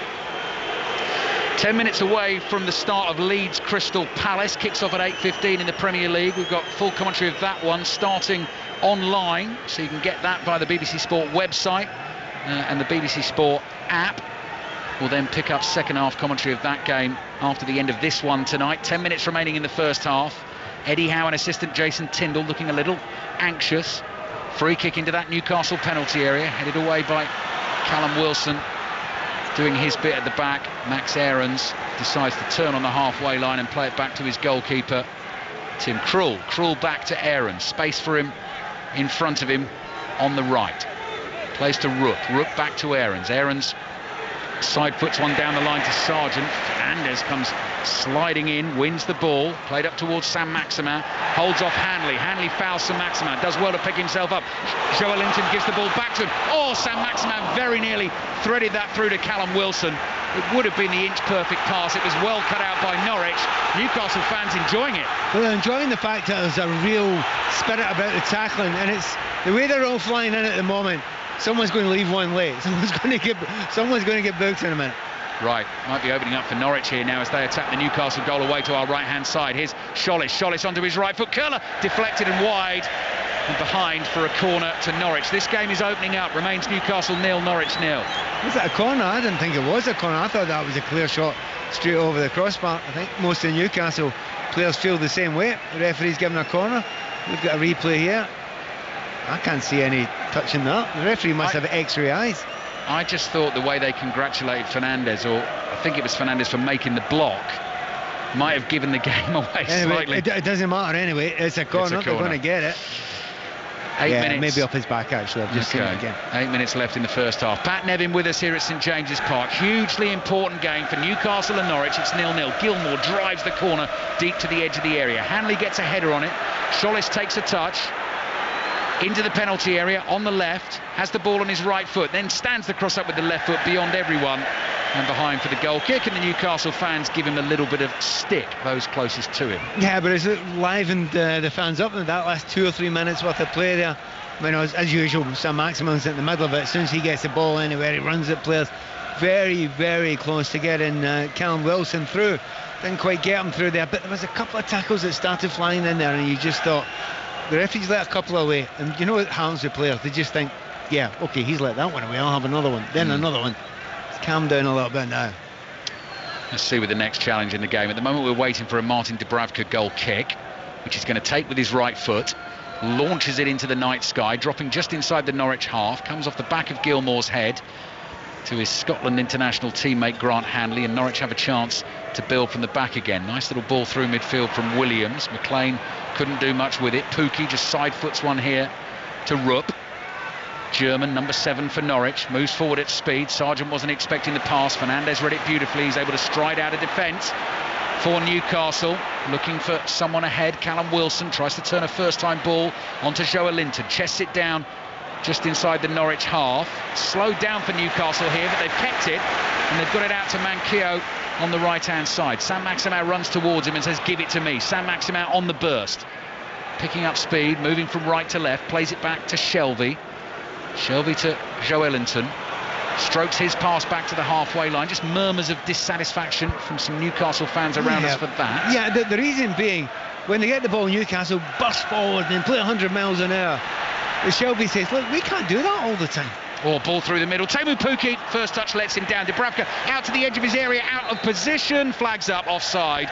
Norwich thought they had a chance there. The ball was played into the feet of Schollis. He might have been through one-on-one, but the offside flag was up, I'm guessing, for the initial burst through from Pukki. Yes, that's exactly what he gave it for us, because and I think he's got it right. I mean, it's tight, but I think he's got it absolutely right. Back to that point about Shelby. Shelby's been in the game a while. He knows, obviously his teammates, but he knows he's going to slow down at some point during the game. And you want to be going 100 miles an hour for the entirety of this game. You fall apart near the end, so he's saying to his players, look, when we've not got the break on, take it a little bit easier. 5 minutes remaining in the first half. Newcastle 0, Norwich 0. Next break in play. Maz Faruqi will bring us more news from England-Latvia in the Women's World Cup qualifier. I'm beginning to think Latvia are not going to make a comeback tonight. Yeah, I think the next one, Pat, if it is an England goal, we'll see, will be double figures, and they've scored a lot of goals in that group already. Willock cleverly lets the ball bounce beyond him. Jamal Lewis, he knew he was there. Lewis turns, plays it back to Willock on the halfway line. Into Shelvey. Shelvey just inside his own half. Through the middle for Callum Wilson. Wilson takes a touch with his left foot. Dummies the shot as the ball falls. Edge of the area. 2 Norwich defenders behind him. He manages to hold both of them off. Keep them at bay. Jamal Lewis tries to muscle his way past Josh Sargent. Sargent's too strong for him. Wins the challenge. Pokes the ball in field to Gilmore. Gilmore moving forward. His pass hits the referee. So play will have to be stopped and started again.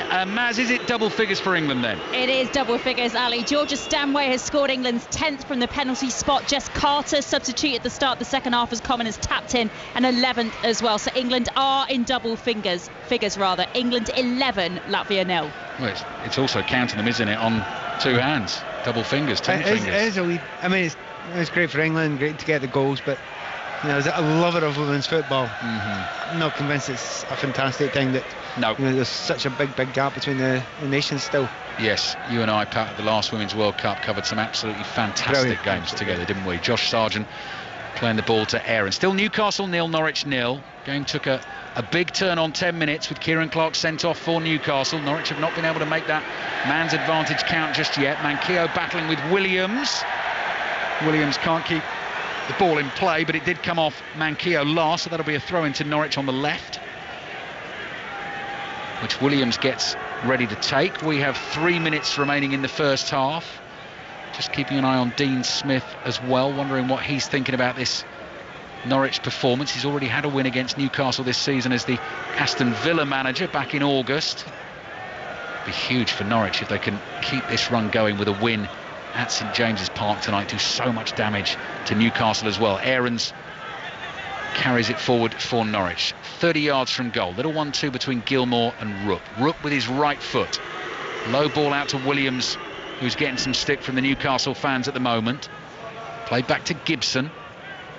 Gibson again to Williams. Williams to Gibson. Now Hanley in the centre circle, and Norwich are going to go another way. They're going to have a look down the right-hand side. Gilmore, though, this time plays a ball into the feet of McLean with his back to goal on the edge of the box. Then it goes wide right to Aarons. Aarons to McLean, lines up the shot and balloons it miles over the crossbar. Newcastle 0, Norwich 0. It's a real shame that, because McLean, plenty of times I've seen him before he came down to England, he can score from there. He's actually quite exceptional from there a lot of the time, but he's just lashed across that there. And there have been a couple of occasions in the game. There was one from Joe Linton earlier on where he should have got his head over it and got it on target. I mean, you just never know. Might take a deflection, might come off the goalkeeper, but when you lash at it and it goes like 10 yards over the bar with no one near you, yeah, you know he knows himself he should do better than that. So into the last 2 minutes of the first half. Dubravka, Newcastle's goalkeeper, with his right foot, gives that everything. Wilson jumped a little bit early and caught the ball on his chest as he was coming down. Shelvey, early first-time ball over the top. Saint-Maximin chasing, really important interception from Brandon Williams. Saint-Maximin was trying to get between him and Ben Gibson, but they closed the door on him. The ball's with Aarons. Aarons quickly down the line to Rupp. Willett comes back to try and cut that off. Rupp runs away from him. Aarons continues the support wide on the right-hand side. Eddie Howe looking a little bit anxious on the touchline in front of us here. Aarons, good skill, skips past Willock, then gets the cross into the penalty area behind Pukki, who slips. Joelinton able to bring the ball away, and again looking to use the pace of Saint-Maximin. Long ball over the top. Gibson gets his body in the way. Saint-Maximin's hassling him, and Saint-Maximin apparently has fouled him. Free kick Norwich. He knows he's under pressure there, so he just puts the brakes on and lets Saint-Maximin run into him. Do you know, it'll be intriguing now if we do get to half-time and it's 0-0. This is one of the best places, anywhere in the Premier League to gauge fans' feelings at half-time.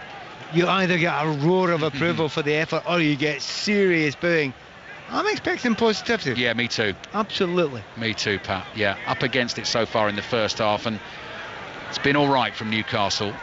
And Dean Smith actually might be a little disappointed at what his team have managed to produce so far against the 10 men. Here's Gilmour, who can obviously unlock defences, as can McLean. With his left foot goes wide to Williams, still getting the boost from the Newcastle fans. The young Norwich left back finds Gilmour 25 yards out, just black and white shirts everywhere he looks in front of him. Added time at the end of the first half. 2 minutes. 2 minutes of added time. End of the first half here at St James's Park. Lots of Norwich possession. Gibson low ball to Sargent, trying to lay it off to Rupp, chested down by Williams. Support on the outside from Schollis. Schollis down by the byline, plays it back to Williams, corner of the Newcastle area, to Schollis again, shoots to the near post. Dubravka down to his right and makes the save quite comfortably. Yep, it's going to have to be a bit better than that. Dubravka's a fabulous goalkeeper, and the shot stopper is special. He actually dominates his area quite well as well, so very, very good goalkeeper, and that never looked anywhere close to endangering his goal there, and I think it would have been very harsh on Newcastle had they lost to go to death there. You can see, Pat, can't you, why Norwich have only scored 7 Premier League goals. It's the first time I've watched them live in full, Norwich, this season. Do you know, I talked to quite a few people before the game. What do you think the most common guess of a score was? We've got it currently. Saint-Maximin on the dribble again for Newcastle. I sense he's quite enjoying this evening. Yeah, he'll love it. He'll absolutely love it, because he wants to dribble anyway.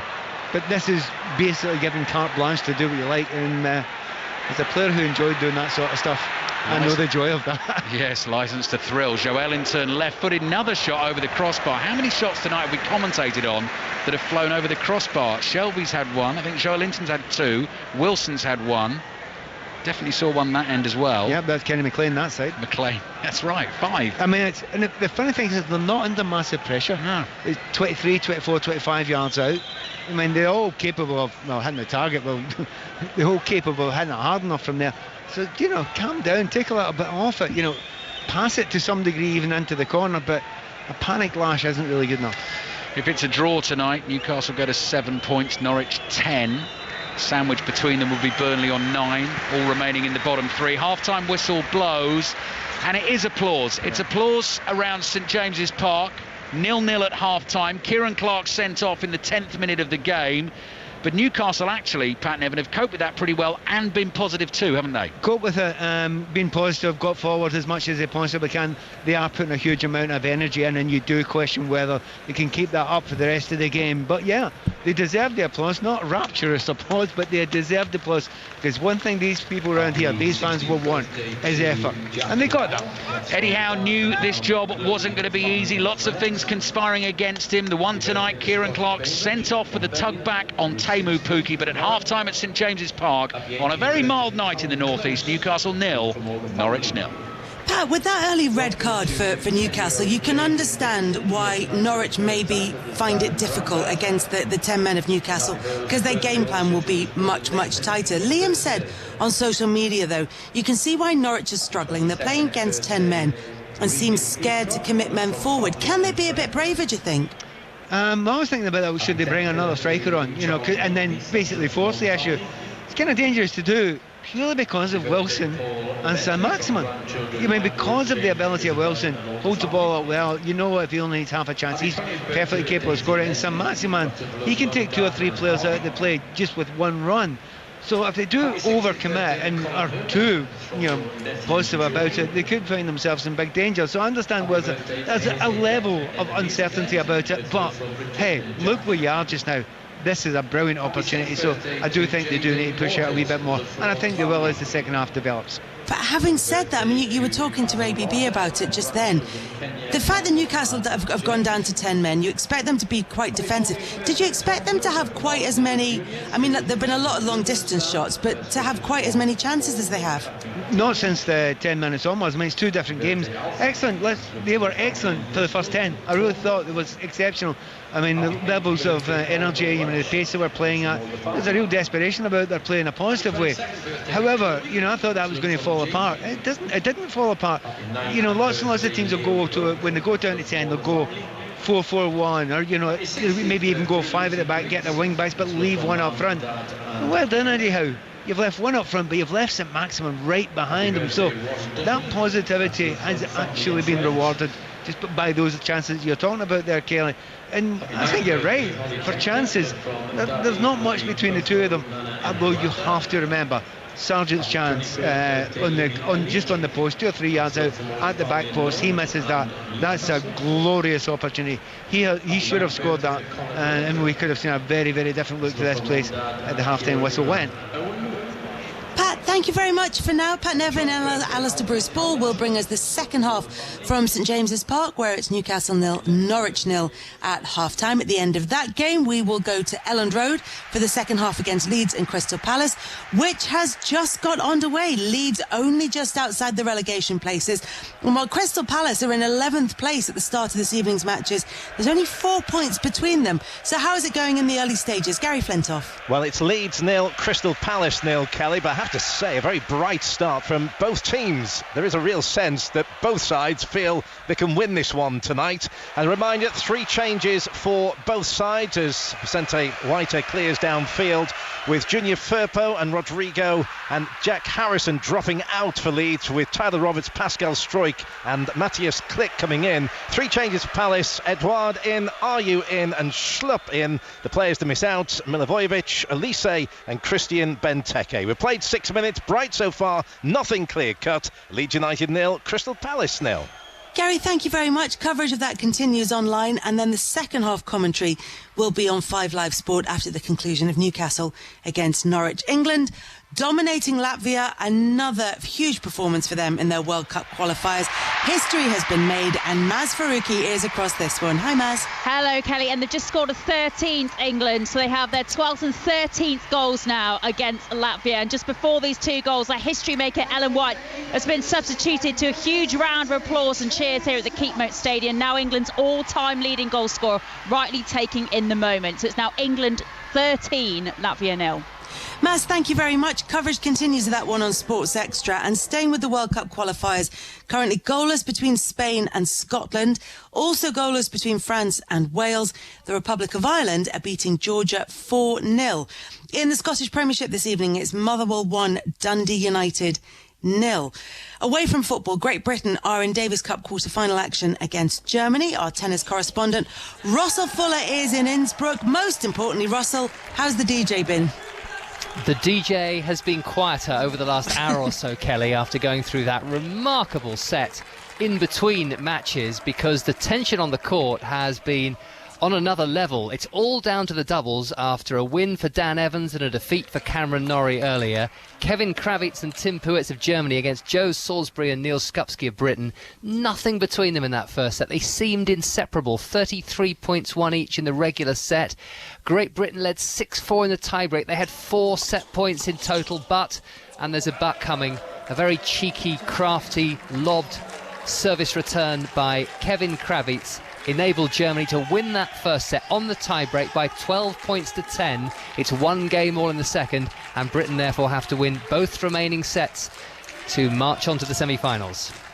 Russell, thank you very much. We'll get the rest of the day's big sports stories, and we'll be back to St James's Park for the second half of Newcastle against Norwich, followed by the second half of Leeds against Crystal Palace, which kicked off just under 10 minutes ago. No goals in either of them just yet. If there are any, we will of course keep up to date with that in our live commentary. Now though, it's time for the very latest BBC News with Sean DaCosta. Listen on BBC Sounds. This is BBC Radio 5 Live. Boris Johnson has set a goal to offer COVID booster jabs to every eligible adult in England by the end of January. The Prime Minister said the vaccines, along with increased restrictions including mandatory mask wearing in shops, would buy scientists time to study the new Omicron variant. Speaking alongside Mr Johnson at a Downing Street news conference, the Health Secretary Sajid Javid urged people to accept a third dose when contacted by the NHS. If we want to give ourselves the best chance of a Christmas with our loved ones, the best thing we can all do is step up, roll up our sleeves and get protected when the time comes. As part of speeding up the vaccination programme, the waiting time between a second dose and the booster has been cut to 3 months, while children aged between 12 and 15 will be offered a second jab. Severely immunocompromised people will be contacted about a fourth vaccination. And engineers are still working to restore power to thousands of homes in parts of Scotland and the north of England in the wake of Storm Arwen. Boris Johnson said most households that have been affected have now been reconnected to the grid. It's been great this weekend. First stint was really strong. They were still very fast, as you can see. They went past people so easily. So, we've been strong. So I'm excited for these next 2 races. It was pretty straightforward. It's pretty lonely at the front. Of course, I enjoy those races where you're battling through, but we needed those points today. So I think a real solid job from the team. Better, stronger, faster. F1. Live race commentary from the Saudi Arabia Grand Prix, Sunday evening from 6:30 on 5 Live. I'm really, really grateful for these points. Listen on BBC Sounds. This is 5 Live Sport with Kelly Cates. Hello, welcome back. Coming up, second half commentary of Newcastle against Norwich, and the third round action is continuing at the UK Snooker Championship. Jamie Broughton has the latest from York Barbican. And the big story here today, Kelly, is the third round exit of the 2011 champion Judd Trump. He lost by 6 frames to 3 to his close friend Matthew Selt, who wrapped up one of the best wins of his career with a century break. Selt now faces Barry Hawkins. There are also wins as well for David Gilbert, Anthony McGill and Peter Lyons. Meanwhile, tonight, another former champion could also be heading home as Stephen Maguire now trails Luca Brissell by 4 frames to 0. Jamie, thank you very much for that. In golf, Tiger Woods has said he's not expecting to return to the tour full-time after his car accident in California in February. Our golf correspondent Ian Carter is with us now. So, not returning full-time, but what does it actually mean for Tiger's career? Well, it's an interesting scenario. Yesterday he gave an interview to Golf Digest. Today, Kelly, we got a news conference in the Bahamas where he's promoting the big tournament, the Hero Challenge, that is his tournament, which will get underway on Thursday. He's made it pretty clear that he thinks his days as a touring professional are over, but there was good news for British golf fans because he does hope to play the odd one-off tournament, and that includes a big desire to play in the Open Championship and especially the 150th Open next year. I'd love to play at St. Andrews. There's no doubt about it. It's my favorite golf course in the world. And to be a 2-time Open champion there, just even being a part of the Champions Dinner is really neat. From my first one in 2005 was my first one I got to attend the Champions Dinner. It was pretty neat to be a part of it. And those dinners are priceless. And those stories, and listen to them talk about how they played and when they played it and what they did. And it's just an honor to be a part of a room like that. And yes, I would love to be able to play that Open Championship. Yeah, there's no doubt about it. And this physically, and hopefully I can. I got to get there first. The tournament's not going to go anywhere, but I need to get there. That was Tiger Woods talking about the future of his career after that hard recovery from the car accident. And he spoke about that as well, Ian. What do we know about what actually happened? Well, that's still sort of mired in mystery. He was asked in the news conference what his recollections of the accident were. It was near Los Angeles. He was driving at 87 miles per hour in a 45 mile per hour zone, drove off the road and was left with injuries that actually there was a question mark over whether he would keep his right leg. But he refused to answer his memories on the accident itself. He said all those answers have been answered in the investigation, and he wouldn't say any more than that. Thank you very much, Ian Carter, as the future of Tiger Woods remains uncertain, and certainly in terms of his career. Now, some sad news to bring you. The former Liverpool and Arsenal midfielder Ray Kennedy has died aged 70. Kennedy won the double with Arsenal in 1971. He won 5 league titles and 3 European Cups in his 8 years at Liverpool. He also won 17 caps for England. His former Liverpool and England teammate Phil Thompson is with us now. Phil, thanks so much for joining us. I saw the picture that you posted of you and Ray Kennedy up against Maradona playing for England. How has this been for you, this reaction to this sad news? I think, Kelly, it's been a lot of sad news, hasn't it, for the last 18 months for everybody. But the Liverpool family, there's been a lot of the deaths of our greats at the club, and Ray was another one. Ray's been dealing with Parkinson's disease for absolute years, and he's had a difficult I think it's been like 30 years since he was diagnosed with it. But, on his footballing side, yeah, it was my son who's seen the photograph with Maradona. That was 1980 with Ray and myself. And it's a wonderful picture with Maradona, and he's probably gone right past Ray and myself, but it doesn't look that way in the picture.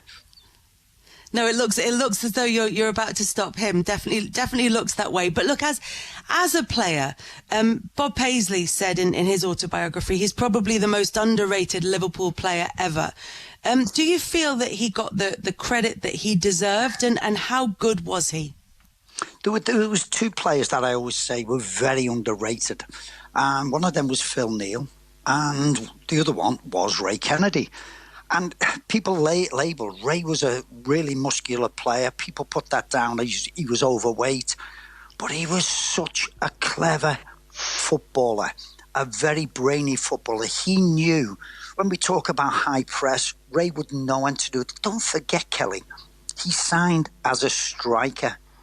And signed as a striker at the time with Kevin Keegan, John Toshak, which was a fantastic front two. But he took him a bit of a time, as a lot of players did, and he ended up, Bob Paisley, so shrewdly put him in left midfield, which, having a centre-forward playing left midfield, was a masterstroke. And he's not only giving you goals, but he was so clever. He knew when to press, when not to press. He wasn't a left winger, but his creativity for many of Terry McDermott's goals was he would make that run inside right position. I can vision it now. And Ray would chip that ball over defences for Terry to score, and vice versa. Terry, likewise, from the right to Ray. He was a complete all-round player.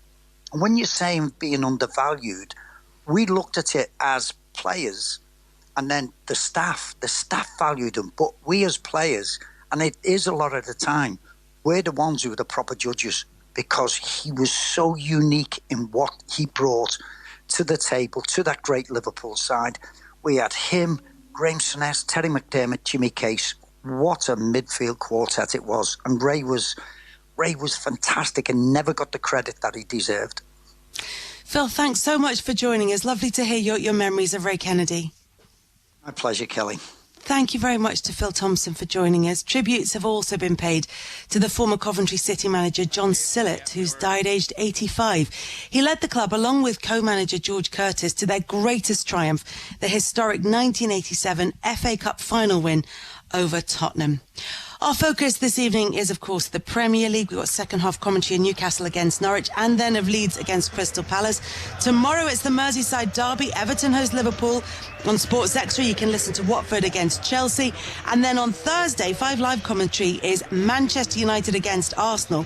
And on Sports Extra, it's Tottenham against Brentford. Time now, though, to head back to St James's Park. It's 0-0, Newcastle down to 10 men. And watching this one for the second half, Pat Nevin and Alistair Bruce-Ball.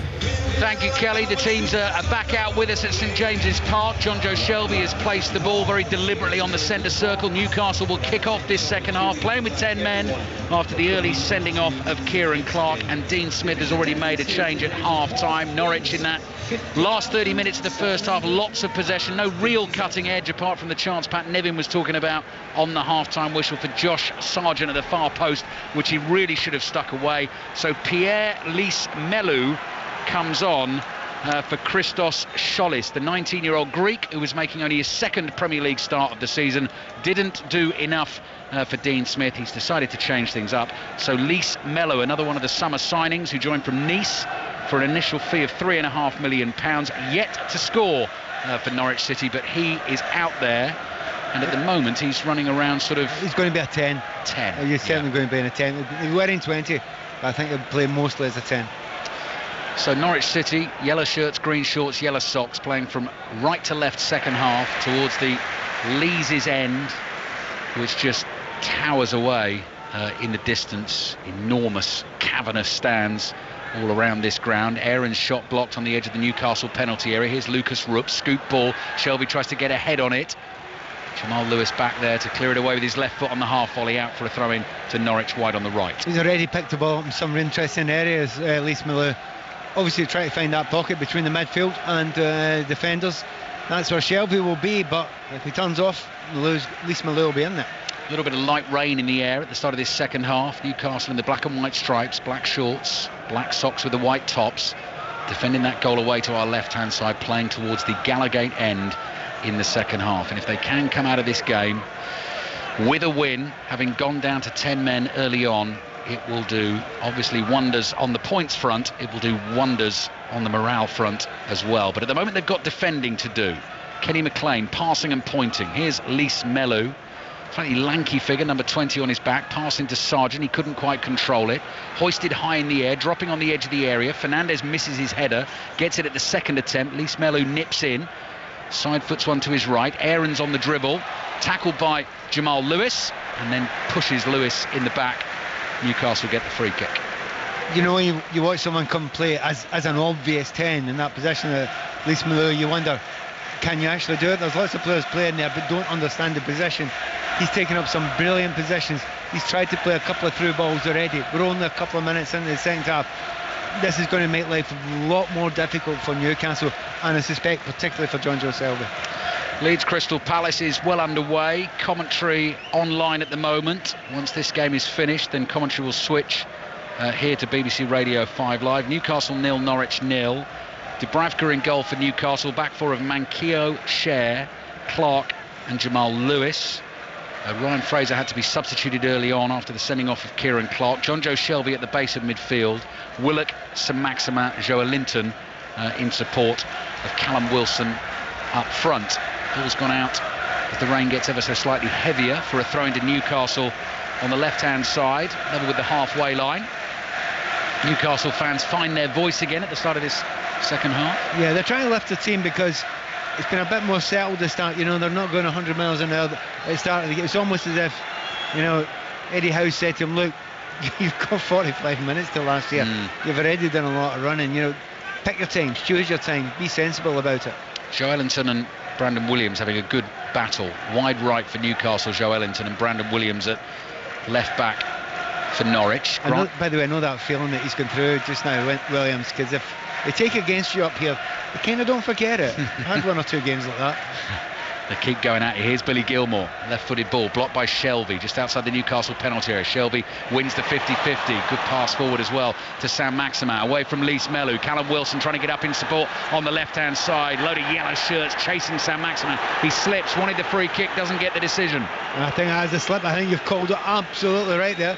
Newcastle fans are shouting for it, but I think he had three players closing in on behind him. He had two in front and just slipped there. So, you know, showing that they're trying to break when they possibly can. Gilmore wide to Aarons. Aarons just comes tiptoeing towards the corner of the Newcastle penalty area. Gilmore with the deep cross to the far post. Headed up in the air, then a second header away by Javi Manquillo, the Spaniard. Here's the Brazilian Joelinton, challenged by Williams. There we go, enjoying the battle. No, he slipped. No foul given there either.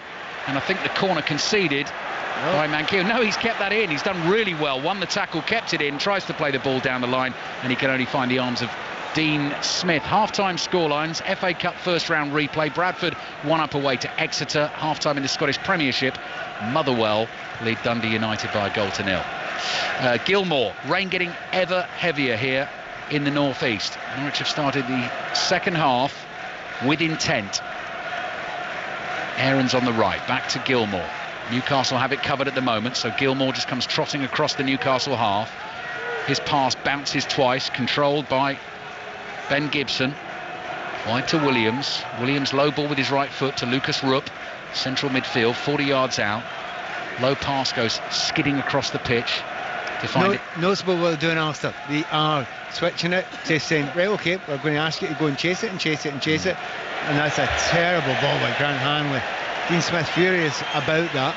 But that's what you've got to do against the 10 men. You've got to exhaust them. You've got to ask them questions. They've got a lot more running to do than you. And it should give you an advantage as the game comes to the end. Newcastle fans appreciating the effort of their team, and it was very noticeable when that Norwich pass went out of play. Eddie Howe and Jason Tindall both applauded the defensive work of Newcastle. They've got to conserve their energy, know when to use it in bursts. You feel if they are going to get the win, it's those two fellas up top who are going to provide the magic. That's Wilson and Sam Maximan. Defending again to do for Newcastle. Bottom of the Premier League, winless so far this season. Aarons taking on Willock. Willock getting help from Jamal Lewis. Lewis in with the tackle, and the ball's out for a throw-in to Norwich wide on the right. Tim Krul in goal. Yeah. Willock's superb, by the way. Willock has been absolutely brilliant, hasn't he? I don't think he's missed a tackle all night. No, he finished last season, didn't he, on loan from Arsenal in absolutely spellbinding goal-scoring form, doing something a little bit different for Newcastle this evening. It was 7 goals in his last 7 games last season, yet to score this season.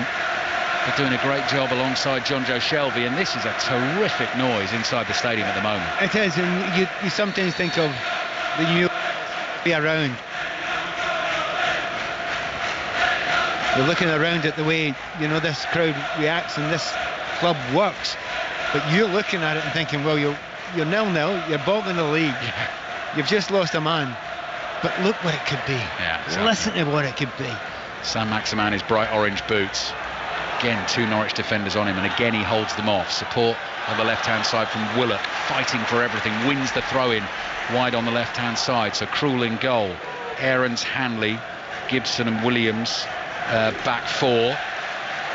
Billy Gilmour, Lucas Rupp, Kenny McLean, Teemu Pukki up top, Josh Sargent and Pierre-Lys Melou, the Frenchman who's come on at half-time, playing in this number 10 role. That's your Norwich lineup starting tonight, 3 points above Newcastle. Ball is played to the right to Manquillo, to Joe Linton, tripped inside the penalty area. The ball had already got away from him. The referee had a good view of that.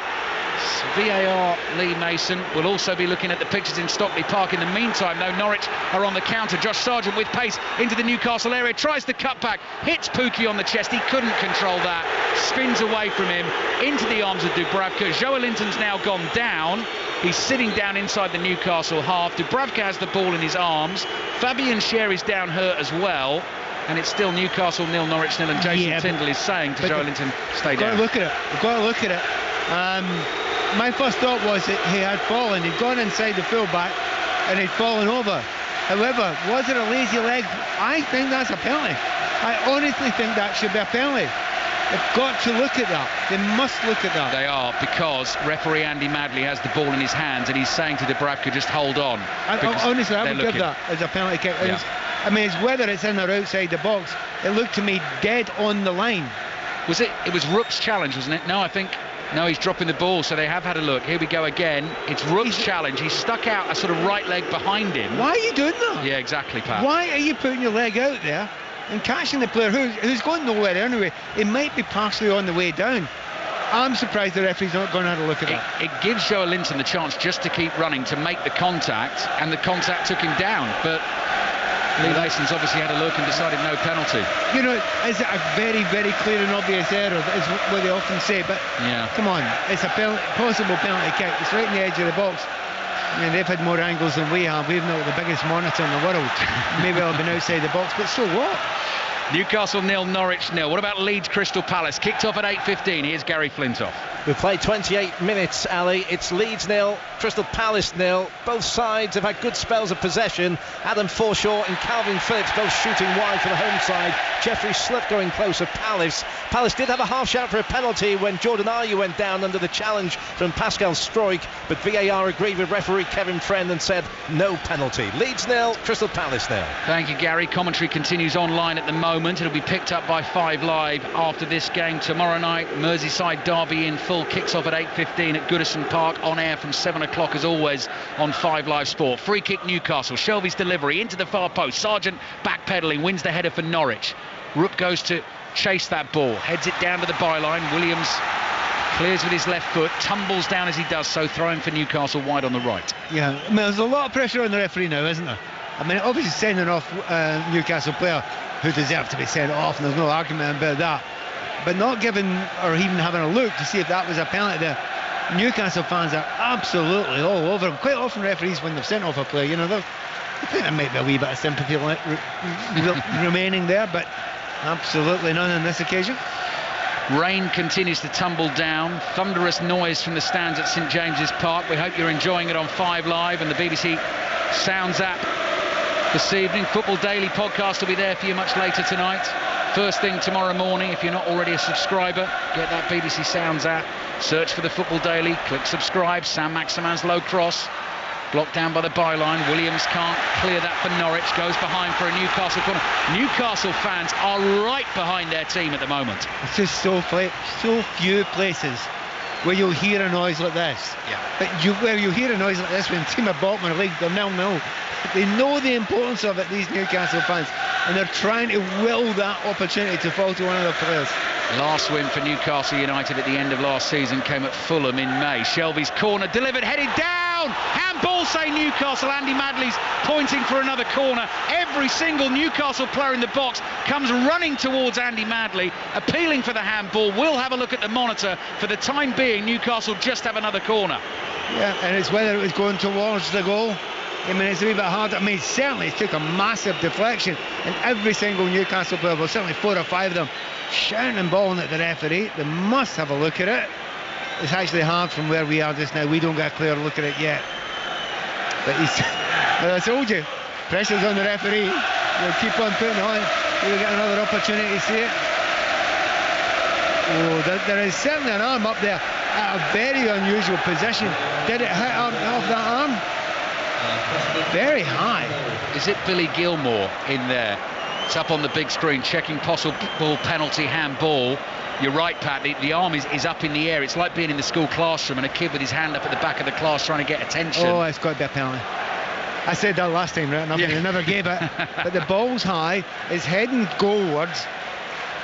That's, you know, that is a classic one. The very least to do is he's got to have a look at it, surely. And making sure it is the Norwich hand. That's true as well. And you're not jumping like that for leverage. That arm is in an unusual position. It shouldn't be up there. Andy Madley talking to Lee Mason at the moment, having a good long look at many replays of this. And I think it's hit off is it the elbow of Gilmore? Gilmore. It's very high. Yeah. It's very high, that arm.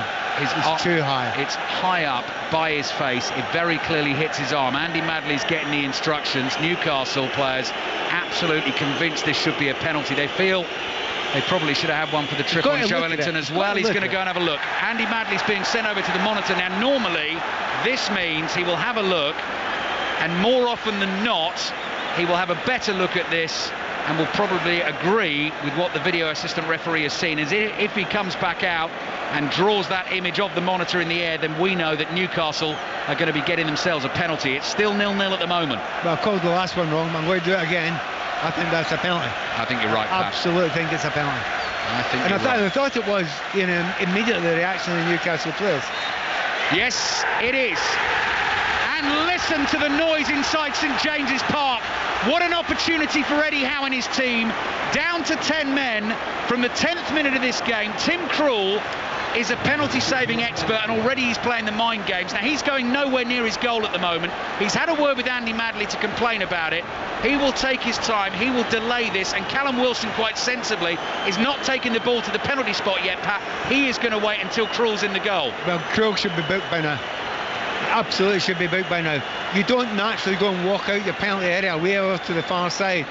And the referee's falling for a hook, line and sinker. Krul's playing a game here, right? Pure gamesmanship. I remember him doing this, very successfully brought on by Louis van Gaal to win a World Cup quarter-final against Costa Rica. He did it for Norwich against Tottenham in an FA Cup penalty shootout. Former Newcastle goalkeeper. At the moment, He's making himself as big as possible, and he's on the edge of his 6-yard box, and he's taunting Callum Wilson. Referee Andy Madley sends him back to his line. He's still not going, though. He is talking to Callum Wilson. Now he retreats to his goal line. The rain continues to fall at St James's Park. Massive night for Newcastle, yet to win this season. They won't get a better chance than this to score tonight. Callum Wilson runs at the ball with his right foot. Krul tips it onto the bar, but it's in. Comes off his left hand, hits the bar, ends up in the back of the net. St James's Park explodes with joy. Is this going to be the night that they get their first Premier League win of the season?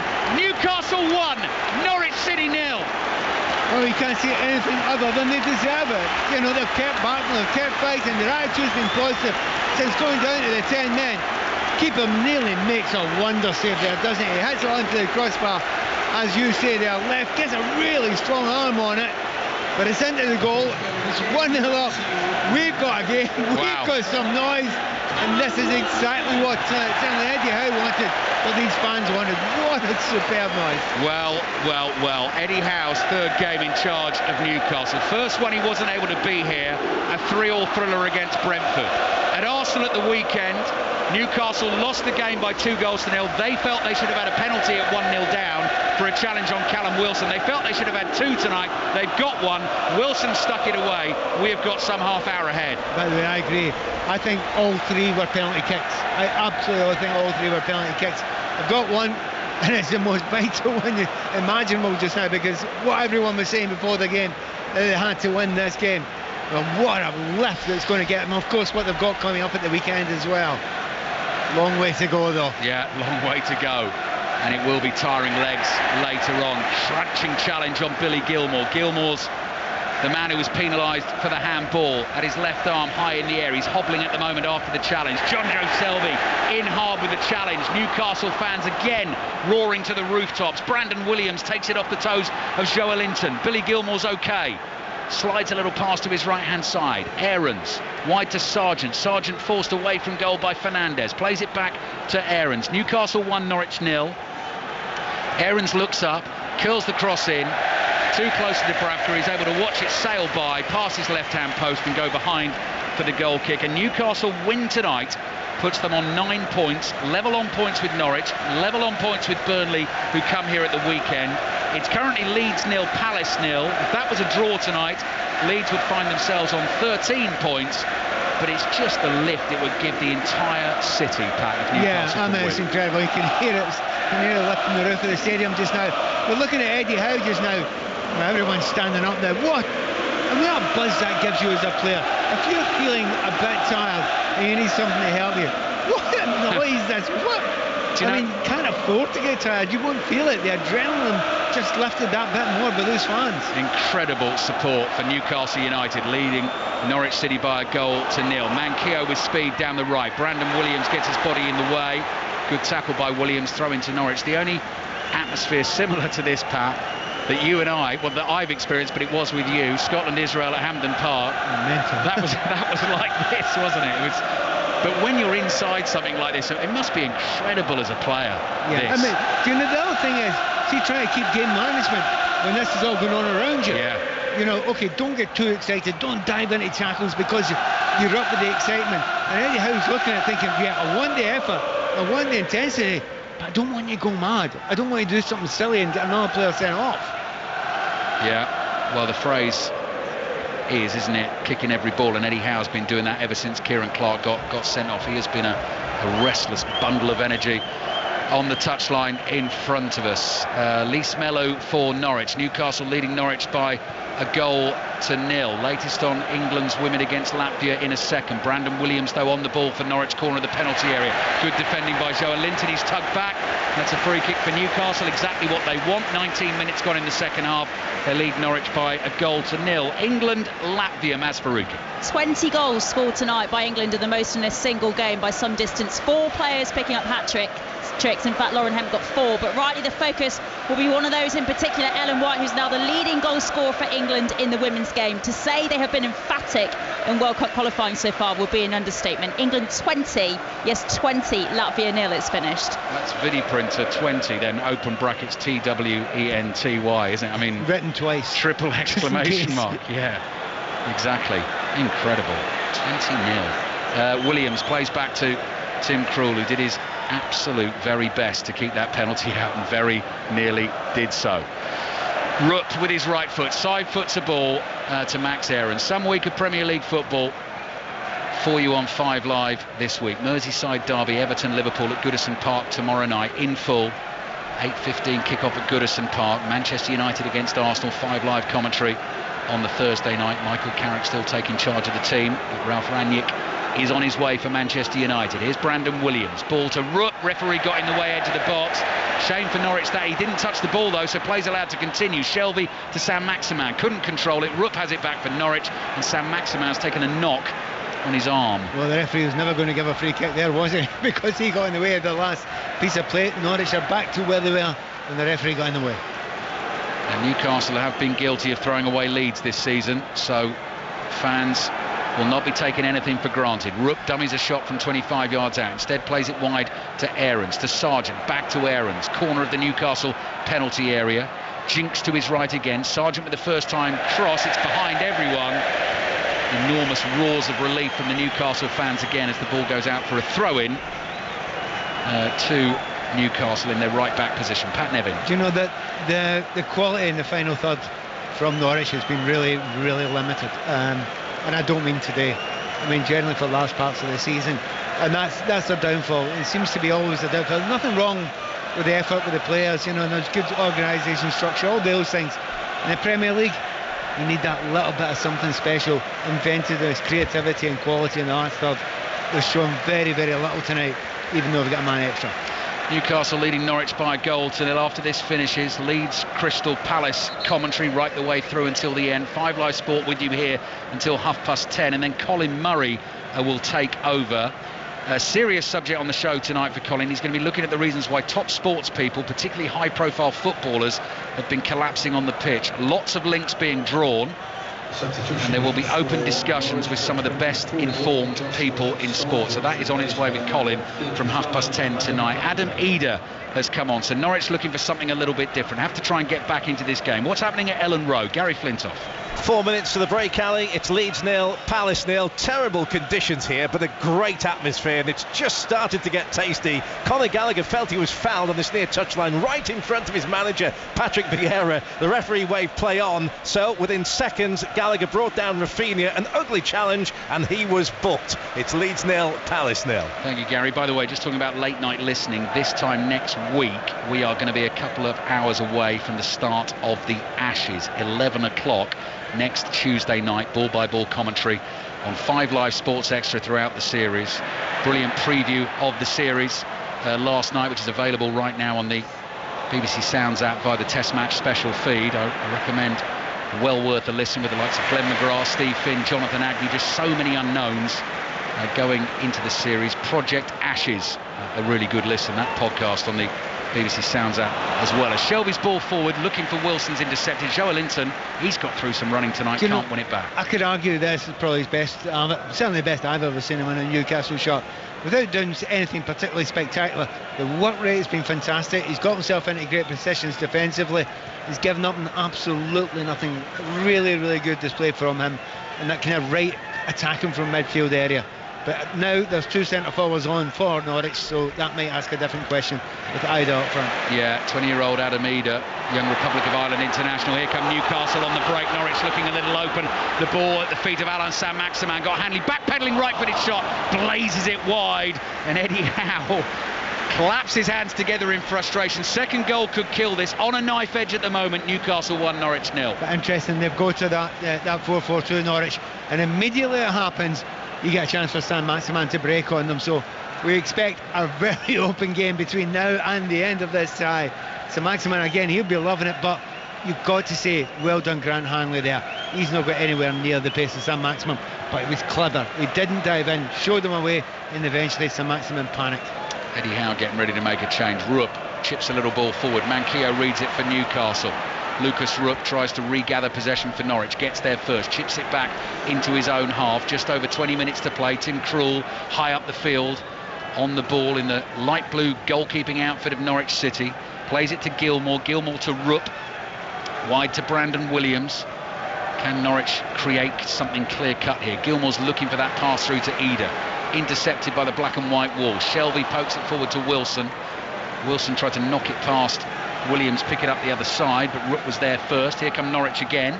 Interesting that Wilson's gone a little bit deeper, given Saint-Maximin a little bit of a break for a few minutes there, and then said to Saint-Maximin, right, you get back. Aarons cross into the Newcastle penalty area. Fernandes with a flick header, diverts it away from danger, out for a throw into Norwich on the left-hand side. 20 minutes to play.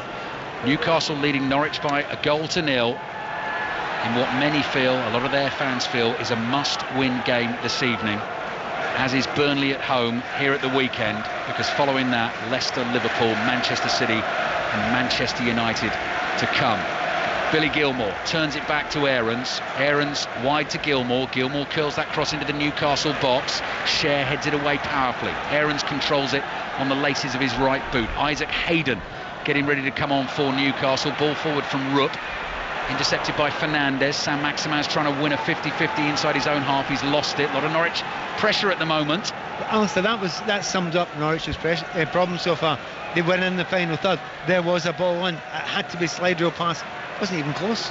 Lys Melu playing the ball into the edge of the penalty area. Kenny McLean trying to turn away from John Joe Shelvey. What about the energy levels of Newcastle now? Aarons cross in. Headed up in the air by Cher. Ball drops on the edge of the Newcastle box. Callum Wilson lets it bounce, maybe unwisely. Here's Eder. Eder's shot scooped high and wide and behind for a goal kick. Eder's claiming possible corner or possible free kick. He's not going to get either decision. Latest scorelines. FA Cup first round replay. Exeter 1, Bradford 1. That's 10 minutes into the second half. And similarly with Motherwell Dundee United. Motherwell still leading Dundee United by 1-0 in the Scottish Premiership. The winners of the Exeter Bradford tie, by the way, away to Cambridge United on Saturday. So Hayden is coming on. Willock? Yeah, there's definitely Willock's coming off. And the way he's walking off there, he is exhausted. He's put a huge amount of effort in there. As I said, he's almost been playing the role of two players, but he's had a fantastic night tonight. He's getting a great reception here, but fresh legs at this point in the game to make sure that they just don't get the run the legs off him. That's a good move. I've just done a bit of lip reading there. Joe Willett was heading back to the bench rather disconsolately, and he just said, Joe, Eddie Howe, and he just said, fantastic. That's all he needed to say. Big high five for Joe Willett. The one big summer signing, obviously ahead of the takeover this summer, was Willett from Arsenal for £25 million. We wait to see what the club can do, will do in the January transfer window. Callum Wilson wants a free kick for the challenge on him by Ben Gibson. Not going to get it. Rook chests it down inside his own half. Joe Linton jumps in with the challenge. The ball goes steepling up in the air. Lys Melu heads it forward. Eder under pressure from two Newcastle players, then goes through the back of Joe Linton. Young striker gets frustrated. Free kick for Newcastle just inside their own half. They still lead Norwich by 1-0. Dimitris Giannoulis has come on the field for I think it's Norwich Lewis. City. I'll double check. I think it is For Lewis. Brandon Williams has he come on? Yeah. Straight swap at left back. Yes. Giannoulis for Brandon Williams. Sorry, I've got time for his old team there for a second. We're getting confused. Free kick for Newcastle. No, I am. Free kick Newcastle just inside their own half. Floated forward by Fabian Cher, looking for the run of Callum Wilson. Wilson just shields the ball away from Giannoulis. Clever ball down the byline. Oh, Hayden right across goal, slides in. I mean, the angle was almost impossible, just hooked at it with his right foot. Tim Krul wasn't expecting it, went right across the face of the Norwich goal. It still remains Newcastle 1, Norwich 0. Yeah, I mean, he's got his energy levels up because he's got up the park there. Totally unexpected there. There was a gap there in the near post. Did he mean it as a shot? I'm not so sure. Almost went in. Just a bit of opportunism, taking a chance. It very nearly came off. Heading towards the last 15 minutes of this game. Giannoulis on as the substitute for Norwich, bringing the ball infield to the edge of the Newcastle penalty area. Pass forward intercepted by Manquillo. The ball's gone out for a Newcastle throw. Davis Cup tennis, crucial doubles rubber being played in Innsbruck, being watched by Russell Fuller. Yes, it will decide the quarter-final. Britain lost the first set on a tie-break by 12 points to 10. We just started a second set tie-break. They lead 2-0. They need to win this tie-break and then a third set to reach a semi-final in Madrid on Saturday.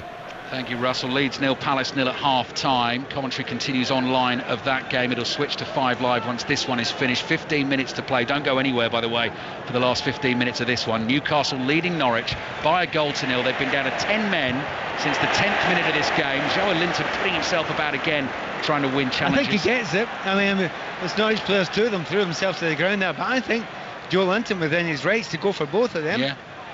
Newcastle fans absolutely loving the effort. Callum Wilson's penalty, the difference between the two teams. Miguel Almiron is going to be the next Newcastle player thrown into the fray. Here's Kenny McLean looking for a little cross into the near post. Couldn't cut it back enough, couldn't get the angle on it, straight into the arms of Dubravka, who very gratefully claims that. Yeah, but again, it's that smart little ball behind the defence, the one that they want Pukki to go onto. Puki's much better when it's coming from a bit deeper, you know, when they're breaking at some sort of pace and he can run into areas. But when they've got the ball and they're on the 18-yard line, they just haven't been able to carve those half chances out at all. It's because it's that delicacy of ball. It has to be slide rule. It has to be the, you know, the other cliche, through the eye of a needle. No one's even come close to doing it yet for Norwich. Pat Nevin with us here at St James's Park. Everyone else on the edge of their seats. Newcastle fans and Norwich fans. Huge game at the bottom of the Premier League table. Newcastle leading 1-0. Gilmour finds Giannoulis. Giannoulis' left-footed cross. Good ball. Eder goes for it. Great defending. Fabian Cheryl Fernandez throws his body in the way, comes off him and goes behind. Well, Dean Smith thought for a Norwich corner. It's actually been given as a goal kick. It was Fernandez. I think we had a better view than the referee there. I think both of us felt that probably should have been a corner kick. Looks to me like a corner kick. Yeah. Right, here comes the Newcastle change. Alain Saint-Maximin comes off, so Miguel Almiron is going to be asked to do the same job. The wizard of the dribble when he gets the ball at his feet. Newcastle obviously may well get opportunities on the counter. The energy levels, Pat, and you were saying this right at the start, well, right from the moment that Kieran Clark got sent off, what would Newcastle have left in the tank at the end of this game? Yeah, I'm immediately looking, you know, who's got those legs? I mean, I worry about Saint-Maximin. He often just puts so much in that there's nothing left. It's very, very common for him to do that. I've watched Shelby run out of juice as well quite a few times. And it's up to Eddie Howe to know all this. Do you know what? He's not been there that long, so he might not know how much everyone's got in the tank. He's looking around and he's decided Saint-Maximin's run his race. And it's a tough one to take him off because he can run it into the corner and waste some time for you. But hopefully, if you're a Newcastle fan, you'll be expecting Almiron to do the same. Right, Fabian Schär's gone down off the ball. Adam Eder standing next to him is just shrugging and saying, what on earth's going on there? He's holding his ankle. Giannoulis wants to take the throw, but he's been stopped from doing so. We'll have a look on the replay. Schär is complaining that Adam Eder trod on him, either deliberately. No, he's walking backwards. You've never seen him. Right. He's just walking backwards. Bit of. I mean, to be honest, I'm sure they can be sore, but I cannot see how that's in any way deliberate. Okay, we'll just keep an eye on that little battle as those two go head to head in the last 13 minutes of this game. See if that's a booking. I should have got booked at the shops yesterday. Because that walk back wasn't a queue. Somebody had stood in their toe. Here's Gibson for Norwich. Trailing Newcastle by a goal to 0. 10-man Newcastle back in this defensive shape. 4-3. Almost 4-3-2 or 4-3-1-1. Almiron tracking from left to right as the ball's passed from Hanley across to Gilmour. Rain continues to fall. Eddie Howe's going to be a real hero this evening in Newcastle if they can pull this one off. Pukki on the turn on the edge of the Newcastle box, rolls it back to Rupp. Rupp trying to open it up out to the right-hand side. Gilmour with the cross into the far post, stretching, palm away by Dubravka. Another cross back across goal. Pukki, what a finish! Left foot volley, rifles it into the top corner. Nothing Dubravka can do about that, and Newcastle have let the lead slip. Teemu Pukki's 5th goal of the season, and by some distance the best. That is a stunning left foot volley. Newcastle 1, Norwich 1. I mean, they've just put the ball into the box. There's nothing sophisticated about it. But I think you've got to ask a question of Dubravka there. I think the first cross comes in there. You either catch it or else you punch it and get length and distance on it. He did neither. He palmed it, and it's still in play at that point in time. Then Newcastle don't get an opportunity to get themselves back in the right position. And although Dubravka has been absolutely brilliant for him, that's a mistake. Great finish though. What a finish by Teemu Pukki. 5th of the season. Norwich have 8 goals in the Premier League, and Teemu Pukki has scored 5. 2 of those from the penalty spot. That though was an absolute stunner. fabulous finish. They haven't really looked like creating that much in the game, but the chance came and he took it brilliantly. Yes, they did create it themselves to some degree, but Dunnoff got a lot of help. Yeah. And maybe that's one of the biggest problems in Newcastle. They don't help themselves. You know, the amount of times they shoot themselves in the foot, it's incredible. Newcastle 1, Norwich 1. Right. Which way is the momentum going to swing now? Newcastle with 10 men. Joe Linton giving his all for the cause as always. Almiron tackled by Rupp inside his own half. Fouled by Rupp. Free kick to Newcastle. 10 minutes to play. BBC Radio 5 Live. And also on the BBC Sounds app this evening with second half of Leeds Palace on the way. Free kick taken quickly. Wilson battling for it. Bounces beyond him. Tim Krul claims it. Rolls it out to Rupp. Yeah, you're asking where it lies, you know, where the psychology lies. It's absolutely with Norwich. Yeah, 100% just now. McLean's diagonal looking for Pookie. Tries another spectacular finish on the half volley, off balance from a very tight angle. Shanks it behind for a goal kick to Newcastle. I mean, it is a tough one to take for Eddie Howe because, you know, his team had never been put in any danger at all. I mean, you're talking about one chance in the first half at the back post there, which should have been actually scored by Sargent. It wasn't. But apart from that, generally well organised, well structured, everyone doing the right things. There's going to be the odd ball into the box. So they stopped in the end, tried to play the intricate little passes and just basically put an old-fashioned cross in. The keeper didn't deal with it. And the goal was lost. Well, last time these two teams were in the Premier League, Teemu Pukki at Carrow Road scored a hat-trick against Newcastle. He scored another stunner tonight, which has rather taken the wind out of the sails of St James's Park, and they've got defensive worries here as well. Pukki looking to get onto a ball down the right-hand side, being held off by Fernandez. The ball wouldn't go out of play. Pukki makes the tackle. Free kick given against him. Newcastle will have a chance to clear their lines. One thing I see about Teemu Pukki, he's actually done very little in this game. On the ball, off the ball, he's done a huge amount in this game. He has kept on running, he's kept on moving. He will make that run behind the defenders, 50 times in a game, and it will not affect him that it doesn't arrive. Even when he's on sometimes, and he knows that other players have sometimes a higher standard would have found him, it doesn't affect him. His attitude's been absolutely superb, and he's been rewarded for it with a goal. Leeds 0, Crystal Palace 0 at half-time, just in case you hadn't heard. Newcastle 1, Norwich 1. Latest on the Davis Cup from Russell Fuller. The Great Britain team are shell-shocked. They led 5-0 in the second set tie-break. Joe Salisbury and Neil Skupski. They've seen the German team of Kevin Kravitz and Tim Puetz win 7 points in a row to win the second set tie-break 7-5, win the doubles by 2 sets to love, win the tie and the quarter-final by 2 matches to 1. A semi-final awaits Germany in Madrid. It's a flight home for the British team tomorrow.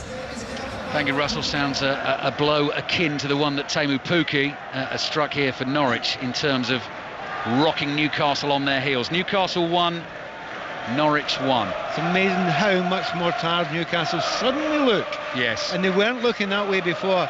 And they're slowly but sure falling like a little bit further back and a little bit further back. It's understandable. It will happen. You're playing with 10 men, but it's the psychology of it as well. Had they not lost that goal, I think they'd still have been up for it. As it stands, if it's a draw, Norwich go up to 18th on 10 points. Newcastle would stay bottom on 7 points. Burnley just ahead of them on 9, who are here at the weekend. Here come Norwich down the right with Aarons. Isaac Hayden is able to get in there and intercept for Newcastle. Clears with his left foot. Ball chested down by Rupp. Almiron chases it for Newcastle, but that man advantage is beginning to tell. Newcastle energy levels dropping. They're sitting a little bit deeper. Eddie Howe looks concerned. Ball wide to Giannoulis. Giannoulis to Lys Melu. Playing the ball back to Ben Gibson. Then Rupp to his right. Quick low pass to Gilmour. Fires it forward to Adam Eder, who's a physically strong striker. Holds off Fernandez. Aaron's out on the right-hand side, looks to go on the outside here, then turns back again, outside of his right foot, plays the ball back to Rupp. Rupp into the feet of Lys Melu, did well to control that. Now Aaron's. Chance to get his head up, get the cross in, headed behind, Fabian Schär, corner Norwich. Yep, and they've realised that they're not getting through the middle easy. OK, get out wide. Scored from it the last time there. Put in a very similar ball this time. This time centre-back, Schär decides not to wait for his goalkeeper, just gets rid of it. But it's that corner kick, and they've just been under pressure constantly since the goal in Newcastle. No win yet so far this season.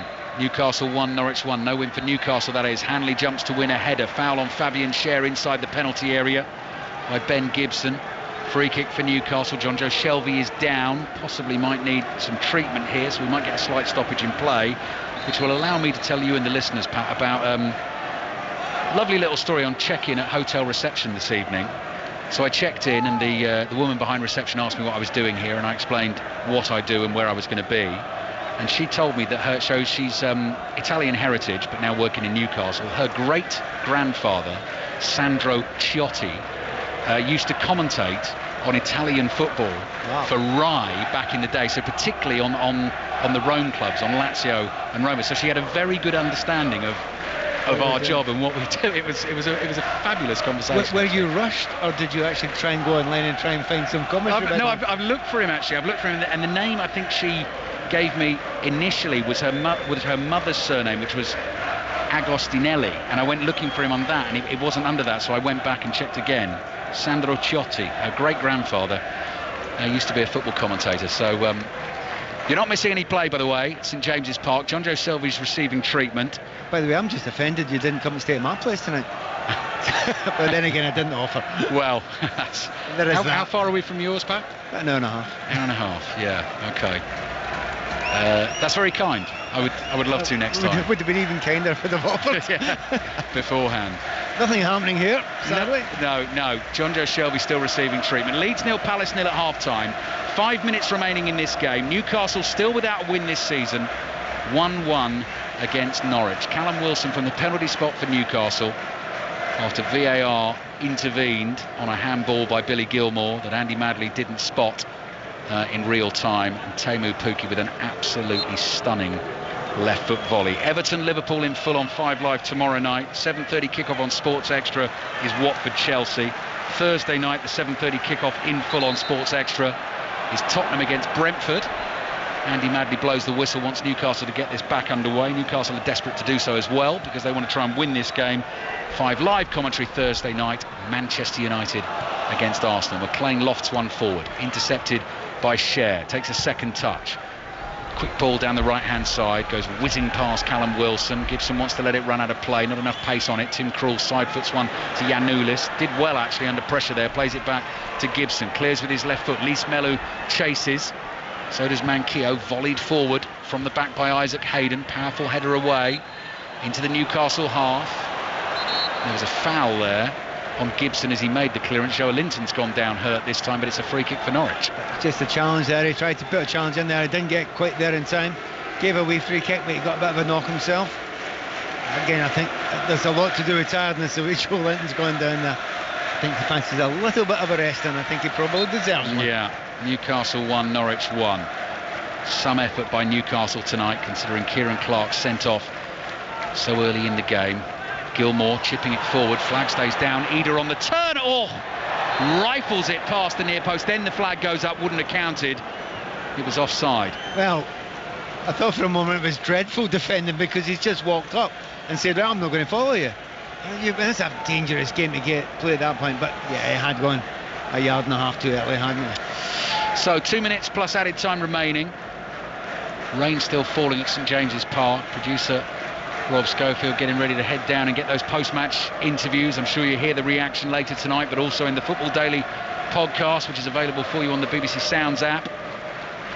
Craig Shakespeare's getting absolutely soaked on the sidelines down there. It's completely up in the air right at this point in time when you ask the managers how they feel about it. Yes. No one's delighted, but no one's sickened either. You know, it's...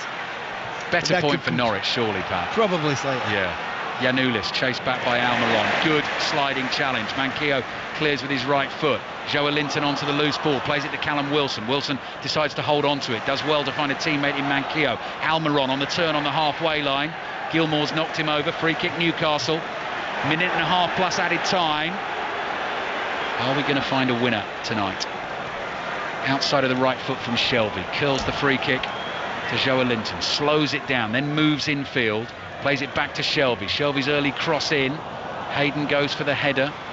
Manquillo couldn't control the ball. It goes out for a throw into Norwich on the left. I mean, everything changed with the goal. I mean, Newcastle very rarely have got out the half, but then you add to that taking some maximum off, and that takes a lot of the danger. You know, there's just not that feeling of Newcastle can really put too much pressure on. However, the fans would disagree with that and say they want something for these last few minutes. They feel the moment might come now. Newcastle have won a throw high up on the right hand side. Work from Manquillo to Joelinton.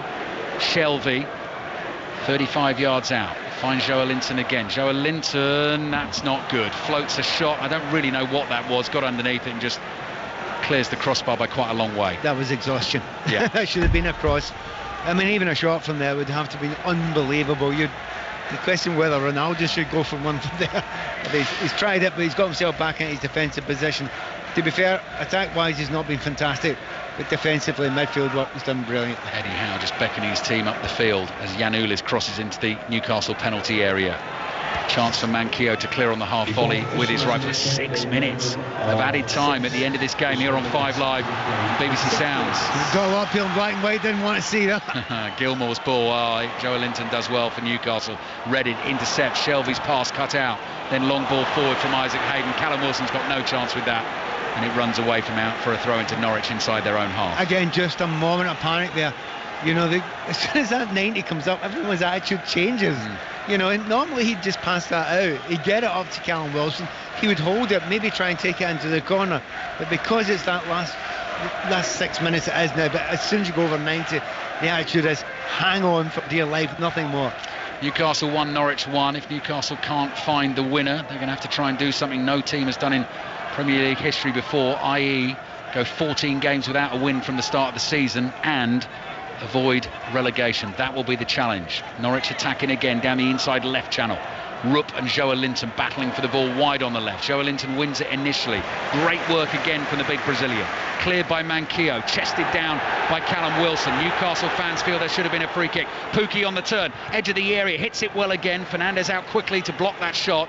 Comes off the back of his legs. Lys Mello thought he might let that go out for a corner. Maybe it took a touch up a Norwich player. Nice touch and turn from Pukki down by the byline. Cut back. Wilson's back there to intercept. Tired clearance away with his left foot. Only as far as Hanley. Now Giannoulis chips the ball up in the air. Terrible cross straight into the arms of Dubravka. The very last thing you want to see if your team's putting a bit of pressure on, left back, plenty of time there, and a really sad dolly right into the goalkeeper's hands. Incredible energy reserves from Joelinton. You can see him puffing and panting now, but that was a strong pacey run out of his own half. It's got Newcastle moving down the right hand side. Almiron onto the pass from Manquillo. Adam Eder sticks with him. Eder strong in the challenge. Assistant referee had a good view. That was shoulder to shoulder. No free kick. Oh, now that's dangerous, letting that bounce from Fabian Schär. Chased by Pukki. Schär clears, he slips, then Pukki slips.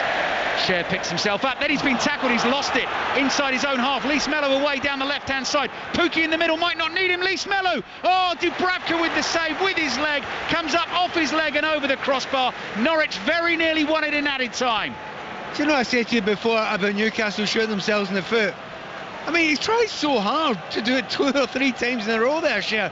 He got the ball, he slipped, he got it back again, then he gave it away again. And Dubravka, for the mistake I think he made earlier on, he has seriously made up for it. Gets his leg in.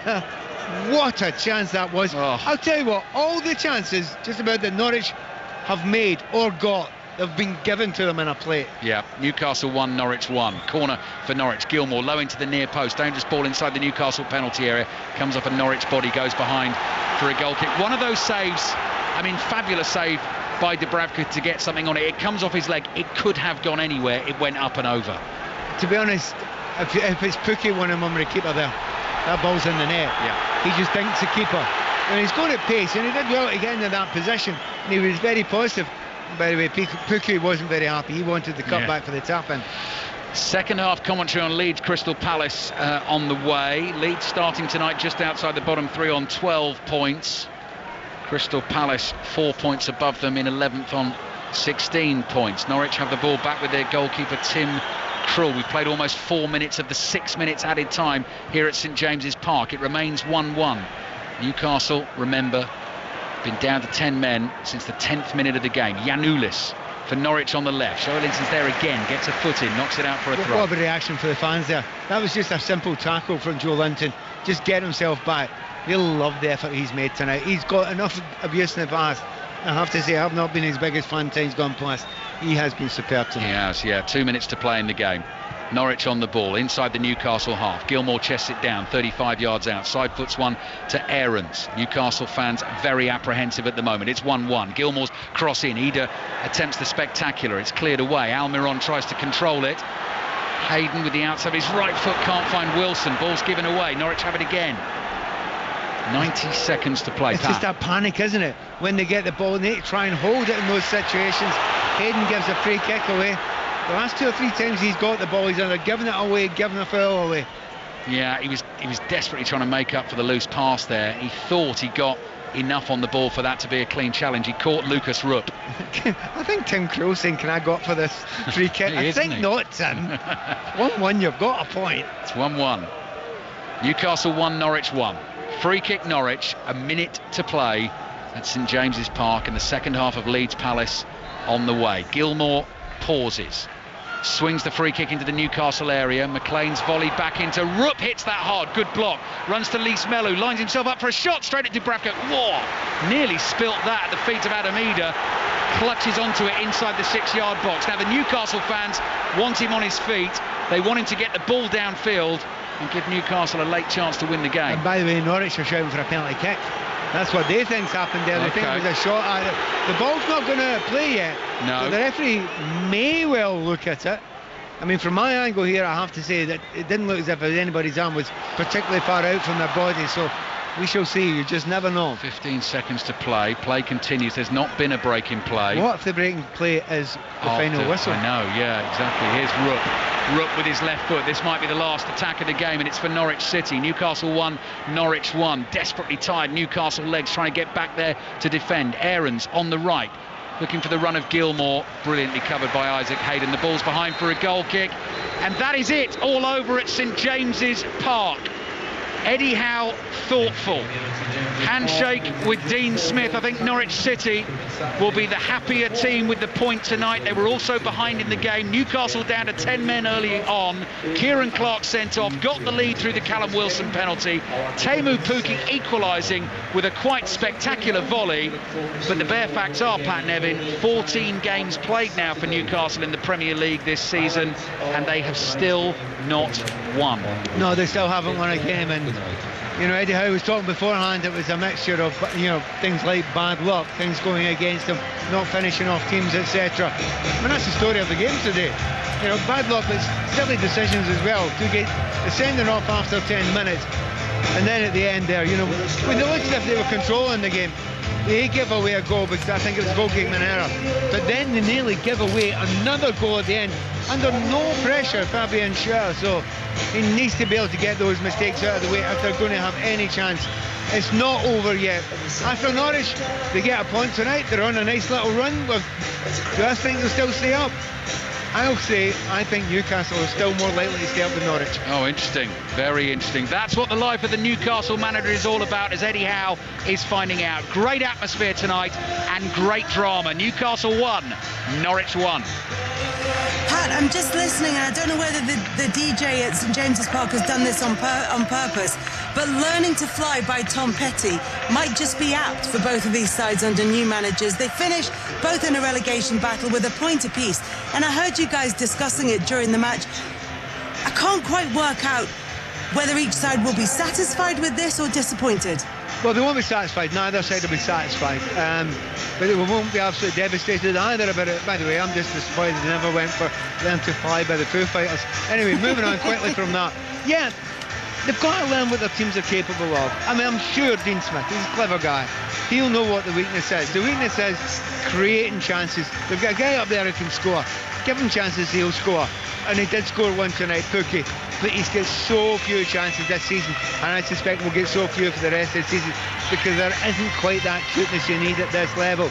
So they'll just try to fight and battle and keep on the coattails and just hope they get a run from somewhere. Newcastle is different. There are quality players there. There are players that can endanger you. But they just make mistakes all the time. And it may well be that I see them at all the wrong times, but the game against Spurs that I watched, and Shelby gets sent off, stupidly gets sent off. Kieran Clark getting sent off tonight, 10 minutes into the game. You don't do that last man when there's 10 minutes to go. You give up the goal. You've got 80 minutes. It's okay. but that changed the game completely. And again, at the end, his other centre-half friend, Charles, almost does exactly the same thing by making a mistake. So I think they'll put up with it. They'll be neither delighted, but I do think, as I said at the start of the game, Eddie Howe needs to get this Newcastle team to January in touch, and not in touch with the bottom three, in touch with the fourth bottom. At the moment, he'll be worried that a point a game isn't going to be enough to do that. Pat, thank you very much to Pat Nevin and to Alistair Bruce-Ball at St James's Park. You'll be able to hear much more of their thoughts on that game at St James's Park. It finished Newcastle 1, Norwich 1 at the final whistle, and there'll be lots more on the Football Daily podcast, which you can download and subscribe to on the BBC Sounds app. Colin Murray will be here at 10:30, and he'll be looking at the reasons why top sports people, particularly high-profile footballers, have been collapsing on the pitch. There's lots of links being drawn without very much medical knowledge behind them. So this will be an open discussion with some of the best informed people in sport. Now, though, we are going to join our second commentary of the evening. It's Leeds against Crystal Palace. We're just into the second half, and we can join former Leeds midfielder Michael Brown and our commentator Vicky Sparks. Thank you, Kelly. Yes, welcome to Ellen Road. 10 minutes gone in this second half. It is 0-0 between Leeds United and Crystal Palace, but it has been a pulsating 0-0. And Michael Brown, we've just seen the best chance of the match for Leeds United put wide by Rodrigo on at half-time. Yeah, coming at half-time, it was all about Rafinha's quality into Dan James. He sets him right in front of the goal, but he tries to take a touch around the goalkeeper. He should have just touched it past him, but Leeds United are just growing into this game.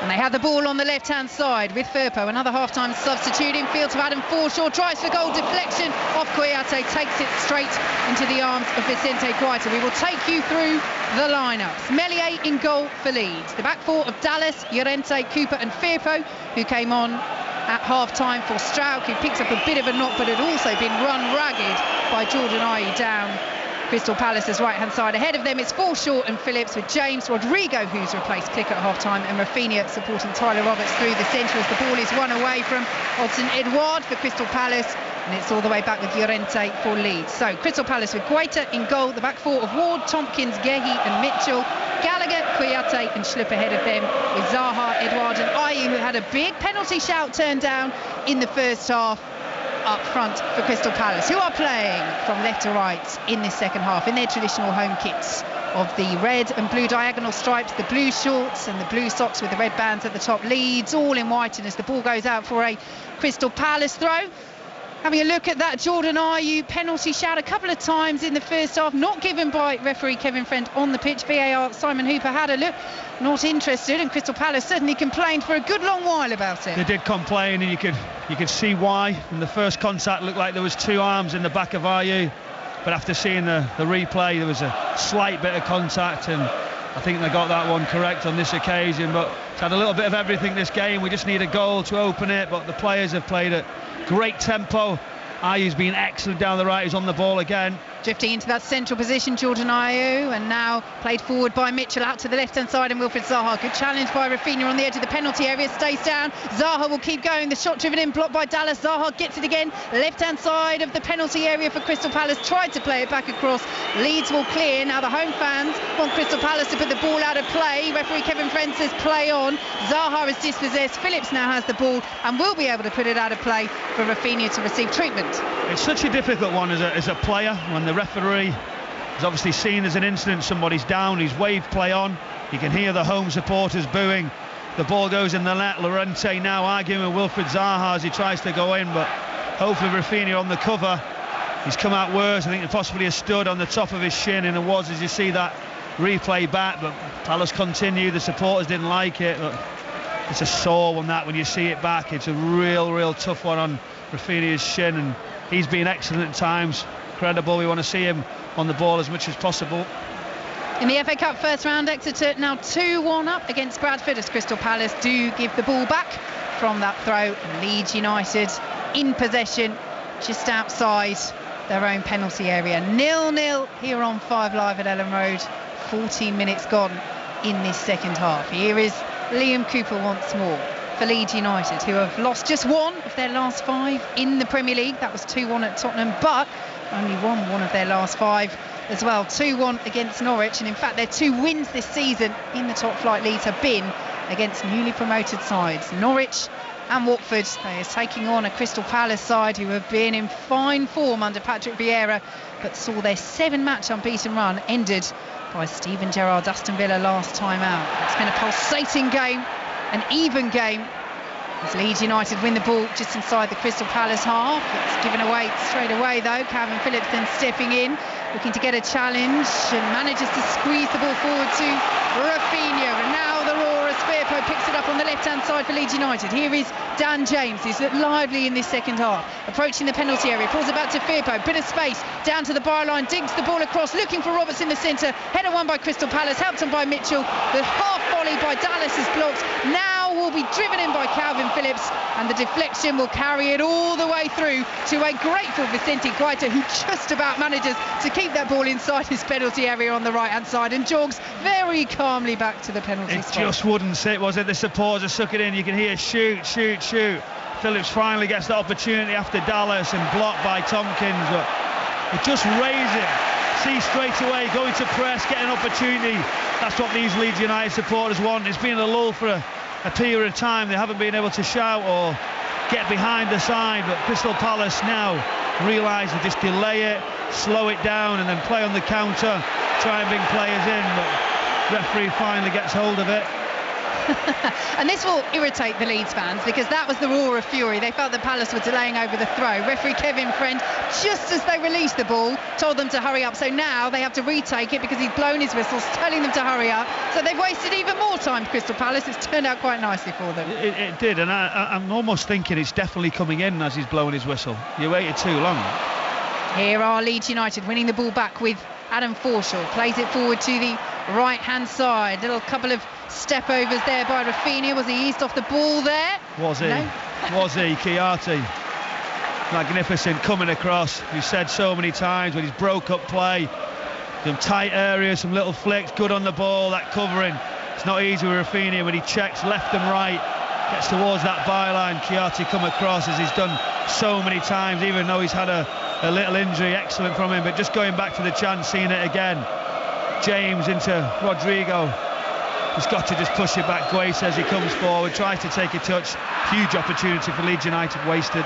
Yeah, right at the start of the second half and squandered as the ball goes out of play for a Leeds throw on the halfway line in the Scottish Premiership. Motherwell 1-0 up against Dundee United. That is the latest as Dan James swings the ball across the penalty area. Nobody's there and Mitchell will clear away. Barry Maguire has been sent off for Dundee United in that match as well. And in the Women's World Cup qualifiers, Spain are beating Scotland by 6-0. Many people's dark horses for the Euros.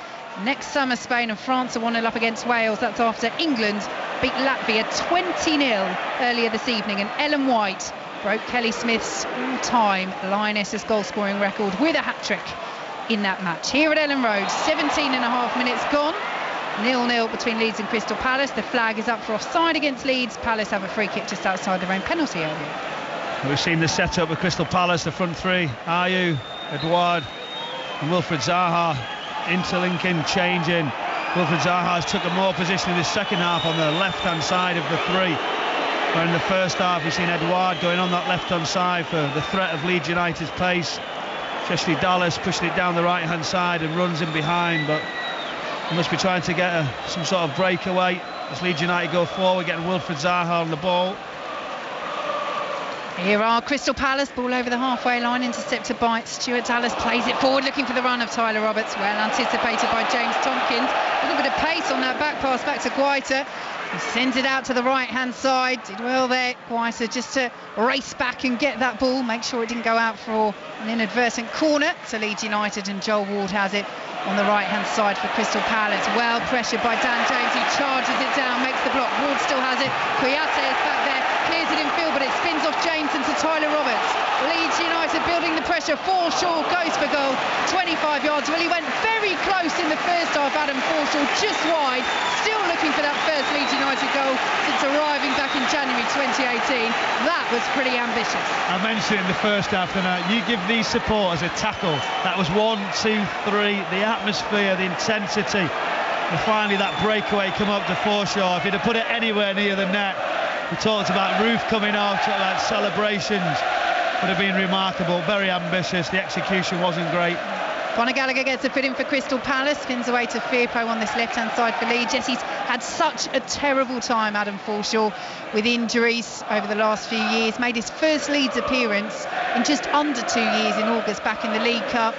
Had to wait till this season for his debut because he's been struggling for so long. But he was a real regular under Marcelo Bielsa before picking up that persistent hip problem, and he's done well to start establishing himself into this Leeds United midfield once more, and he challenges there. Jeffrey Schlupp with the ball, spins away for Crystal Palace on the left-hand side. Here is Wilfried Zaha racing towards the penalty area, gets the better of Dallas.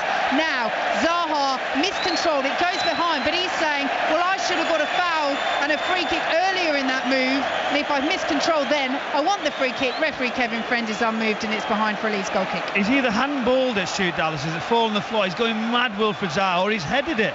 He's actually pretending he's in his head, but he gets away so strong, Wilfried Zaha. Stuart Dallas falls over, and he heads it right in front of Wilfried Zaha, almost touches with his arm as well, and Zaha laughs, Stuart Dallas stays down, but fascinating. He actually did get his head to it as he's falling to the floor. He's actually on the floor.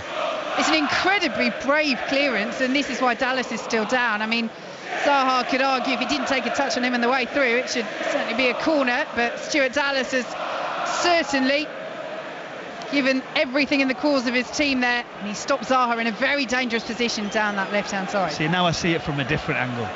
He definitely run the ball over with his left arm as he's falling. He did get knocked, he'd be winded in a situation when he goes down, but he rolls it and gains an advantage with his left hand, and you can see why Wilfried Zaha is still complaining.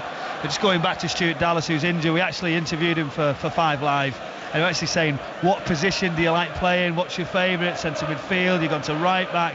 He said, I don't mind, I'm just loving life in the Premier League, and he gets to be picked every single week from Marcelo Bielsa, doesn't he? Because of that enthusiasm, desire, the condition he's in, and he's been brilliant for Leeds the last few seasons. Well, that versatility is such a strength, isn't it? As Dallas gets up and walks off over on that far touchline, looks as though he will be all right to continue. I mean, last match against Brighton, he started in central midfield, then he switched to right back in the first half, then he played the second half at left back.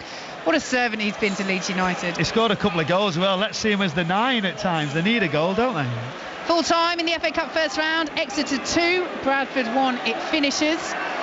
And Odsonne Edouard's evening for Crystal Palace is over. He is making way rather slowly, and on comes the in-form Christian Benteke. What a revival he is still enjoying at Palace, carrying on from that excellent season, and particularly finish to last season. 4 goals in the Premier League this season, and bringing on Benteke as Patrick Vieira looks to find the breakthrough at Ellen Road midway through the second half. And you have to say, Michael Brown, all through this match you really get the sense that both sides have been going for this for minute one. They want the 3 points.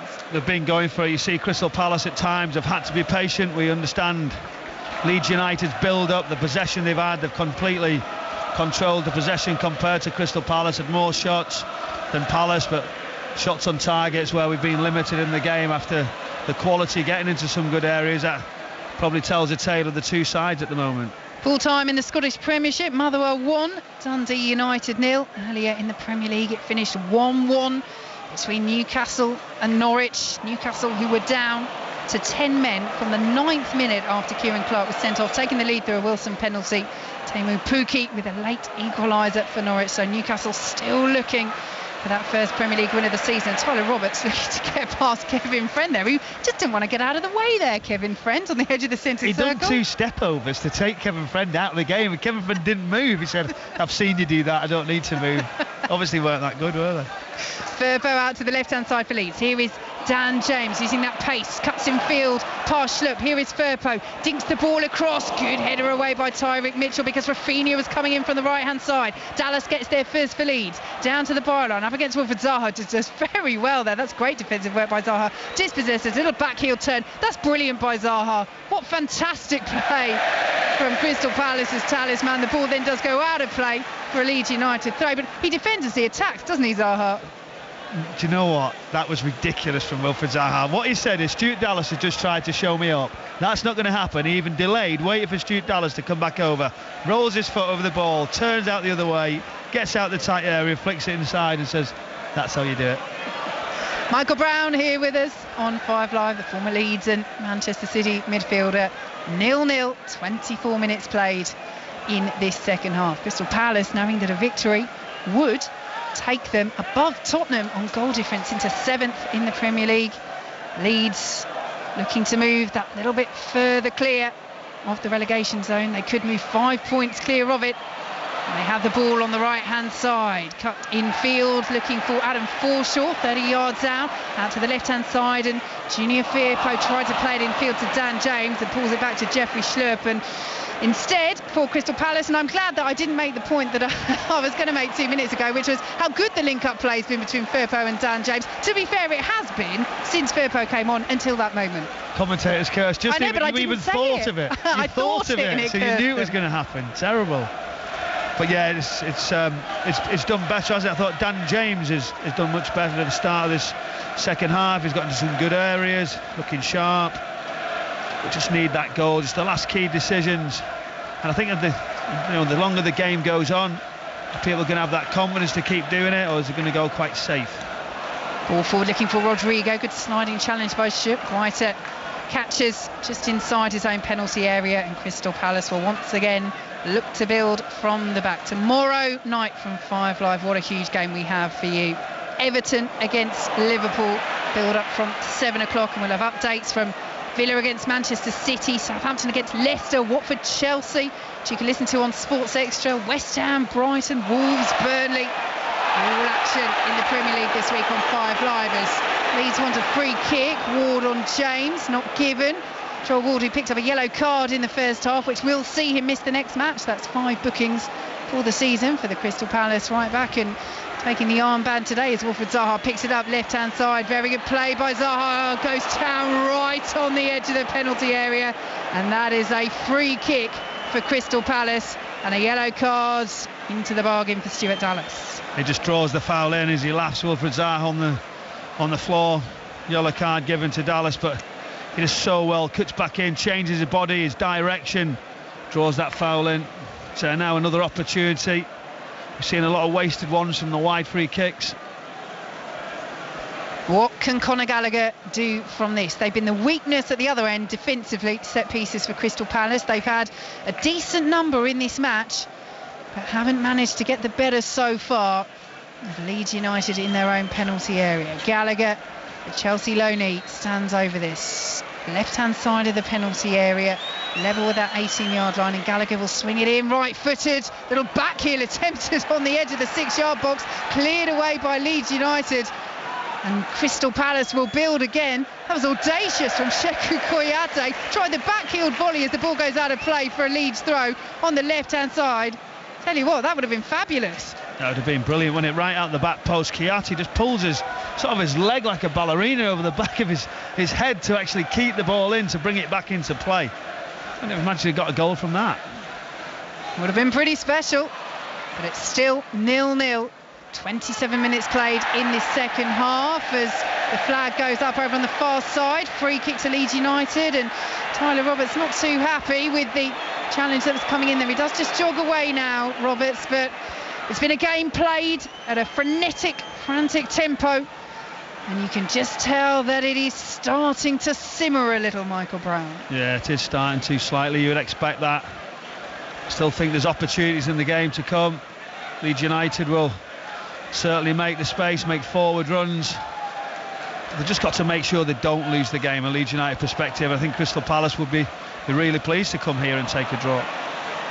Both sides will feel there are elements of their performances to praise, but so far it's goalless. Benteke, they plays it into Gallagher into the penalty area, blocked well by Cooper, and Gallagher and Zaha almost getting each other's way, and it's a header wide by Benteke at the far post. They dug the cross out in the end, Crystal Palace. Benteke peeled away from the Leeds defence, and he's nodded wide at the far post. Huge chance for Palace. Huge chance. He must have closed his eyes. I can't believe he's actually missed.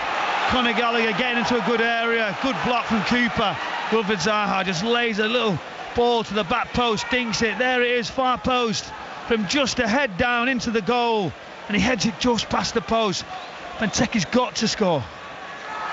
And he's been in good form as well. Hit double figures last season for the first time since 2016-2017. As we mentioned, 4 goals already this season. He would have expected to stick that away as Palace come forward once more. Schlupp, very good sliding challenge by Stuart Dallas. Otherwise, Zaha was in there down that left-hand side. That's vital defensive work from Dallas for Leeds. Yeah, great defensive work, but they just keep coming, don't they? Now they counter with Rodrigo midway through the Crystal Palace half, drifting into the central position. Rodrigo has the runners ahead of him. One of them's Forshaw, goes left instead to Dan James. Curls the delivery in. Schlupp blocks it on the edge of the penalty area. Rodrigo stretching. Did he catch Gallagher? Kevin Friend says no. Rodrigo picks it up for Leeds. Gallagher comes back, wins it back from Rodrigo, and that's huge frustration rumbling around Ellen Road around us because Rodrigo just wasn't switched on. It's all the way back with Meslier. Palace can't make the most of the counter, but that's a wasted position there from Rodrigo. Yeah, it was a wasted decision, but look at the recovery run there from Llorente. Very, very good. But just to say, they just keep coming, but better choices. You need to seen that all day. No one making the right decision. Into the final 15 minutes, 0-0. Dangerous ball into the penalty area just ahead of Adam Forshaw and spins out for a Crystal Palace goal kick. It was great delivery, wasn't it, into a key area. Rafinha down the left-hand side just tries to fizz it. It's a long way for Forshaw to get to, but he tries to make the box, but the delivery's too quick, too early. There's still orders. Patrick Vieira coming right out of his technical area down to issue those orders, but it was just saying that it would have been typical sort of a Leeds United in control, and then Palace just break forward from something and nothing. Miss an easy one.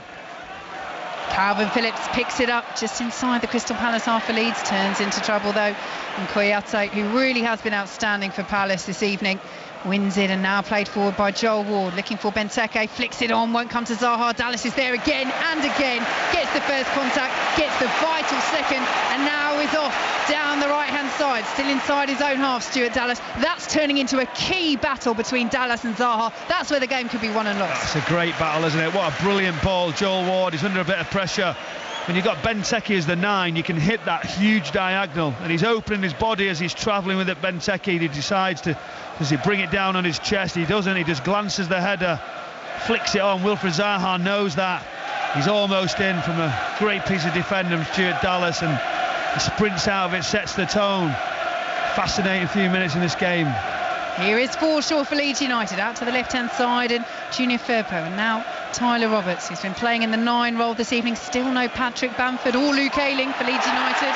They played for the under-23s yesterday, so nearing the comebacks, but Bamford's return in particular can't come soon enough as Leeds United win a free kick left-hand side midway through the Crystal Palace half. They've only scored, Leeds, 12 goals in their first 13 games in the Premier League this season. That's compared with 22 by this stage last season. 9 of those were from Bamford, and therein lies the tale, Michael Brown. Well, that does tell everything.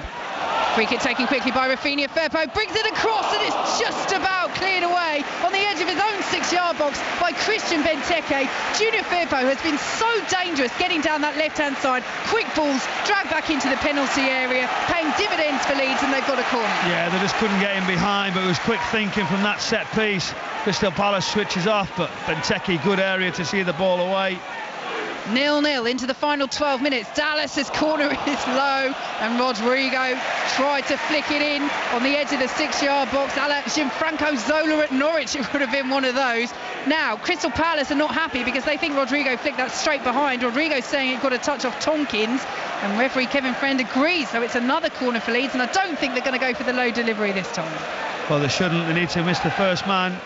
Stuart Dallas, oh, it still doesn't, but it's almost flicked in. Again, the run was made by Rodrigo. That was heading for the back of the net. This time it clearly did get an interception from Crystal Palace. Behind for another corner. Hey, maybe they know what they're doing. It was the front post. Rodrigo, great run across the front. And as he flicks it on towards the near post, I think it was Tompkins, just gets something on it. It's across his shoulder. Third try from Dallas. Powerful header away by Benteke on the edge of his own 6-yard box, and it's won by Gallagher away from Rafinha, and now Crystal Palace are countering, and there's the run being made over on that far side. Well intercepted captured by Forshaw. Got a vital header in to just slow the momentum of the Crystal Palace attack, but they're still coming forward. Ayes ball into the area. Oh, it's a complete miscue from Liam Cooper, and Meslier just on his goal line scrambles back and saves what would have been a horror own goal from the Leeds United captain. My word, Michael Brown. Wow, it was a poor ball. It was a ball from Ayew that should have been better, and it fell right into the centre of the pitch. It was Benteke to see the break coming over. Dan James sliding challenge from Tompkins. It's given as a goal kick. God, you can hardly catch your breath in that. End to end, James, and Tompkins comes across. He must slide 20 yards to see that out. But going back to the chance, it was a huge chance. It was a miscued pass right into the centre of sort of Crystal Palace sort of forward line, and then Benteke, Cooper's turning. I think Benteke just puts his foot out, and as Meslier just comes past it, recovers back towards the line, it's sort of past him, and he manages just to get one hand and the other one right on the goal line. It was sort of an age, wasn't it, waiting for it to drop in the net. Very lucky that it didn't. Cracking game this at Ellen Road. 0-0 into the final 10 minutes, and this is interesting. Will Hughes has come on for Crystal Palace to make his Palace debut. He's replaced Jeffrey Schlupp. Hasn't played at all in the league or the League Cup since arriving from Watford in the summer, but he is on, Schlupp is off, and we're into the final 10 minutes. Full time in the Women's World Cup qualifiers. Spain have beaten Scotland by 8-0. As Llorente goes down for Leeds, clutching his head. Kevin Friend stops play. It'll be a free kick for Leeds United, and Christian Benteke is being spoken to. Yeah, he's been spoken to, but you know, that chance there, sort of the miscued effort, Cooper's backtracking, because the wind sort of takes the ball, doesn't it, the flight of it, and as he's thinking, is the goalkeeper coming to get it? Benteke manages to just get a touch on it. He's gone past it, Meslier, but not enough of a touch as he recovers, runs back to the line, and as you say, it just takes a long time. It manages to just get his hands on it on the goal line. You can see them all look, couldn't you? You can see them all looking to say, has it gone over? Is it not? Surely, please. Well, it's at the other end to us. It's the far right-hand side of the ground as Leeds come down the right-hand side towards the Crystal Palace penalty area. And you're watching, aren't you? You're watching Kevin Friend. Is he going to look at his watch? Is it going to vibrate? Has it gone over the line? But Meslier got there. Still just 21 years of age, the France international. Really establishing himself at Leeds United as Crystal Palace preparing to take this throw deep in their own territory. 0-0 into the final 8.5 minutes plus added time. Here is Calvin Phillips, picks up possession from that throw, which is wasted by Crystal Palace. Rafinha looking to cut in field. Tyreek Mitchell wins the ball, and Crystal Palace will bring it away with Zaha. A little nutmeg on Kevin Friend, who did get out of the way that time, to Conor Gallagher, and now here is Hughes out to the left-hand side, and Tyreek Mitchell well blocked by Rafinha, who now has a go at Kevin Friend because he feels he should have got a decision earlier in the move. It is a Crystal Palace throw. I thought it looked a bit soft. I think the referee sort of realised he's not going to give those soft ones and carry the game on, but interesting challenge now, isn't it? Will Hughes, how does he get on? How can he affect the game? Big moment for him, talented footballer. He's progressed throughout his career. Leeds United pick up possession. Will Hughes is in there with a challenge and will win it back midway through the Leeds half, and here goes Benteke towards the penalty area. Benteke drives wide, he slipped as he shot, and that means there's no danger whatsoever for Meslier. He got into a good position. I'm just thinking, why does he go open his foot out to try and curl it round the goalkeeper? I just think he's just got to hit it. He's already off balance. He drives right inside the centre of the pitch. It opens up actually when Cooper's unaware to come across, but it was good covering all around to sort of knock him off balance. 0-0, and I tell you what, this really does have the feel of a match that could go either way. Marcelo Bielsa is pacing around his technical area as Leeds break down the left-hand side. Here is Dan James, picks it up just outside the penalty area. Now both sets of players are appealing. Joel Ward's not happy with that because the corner's been given. I'm not sure referee Kevin Friend was too clear there. There were a couple of ricochets, took a little while to make the decision. It was a great ball, wasn't it? It was about the run for me. Dan James set the tempo on the shoulder, made sure the delivery was good. But as he gets back across Joel Ward, not sure it was a definite corner. Taken by Rafinha, outswinger, left-footed, headed away by Crystal Palace. Forshaw gets there ahead of Gallagher, but his touch was a little loose, and it will run for Wilfried Zaha, who's taking on Firpo, who's done really well there. Sliding challenge by Firpo all the way back to Stuart Dallas, who plays it long over the top, looking for the run of Roberts. Cleared away by Gahey for Crystal Palace. Nice control by Forshaw, lovely control by Forshaw to take it away from Hughes, but then he dallies. Conor Gallagher, well, he felt he won the ball there for Palace. Referee Kevin Friend says, no, you took a bit of Forshaw. Free kick, Leeds halfway line. Wow, that was a soft one. Strange decision in the centre of the park.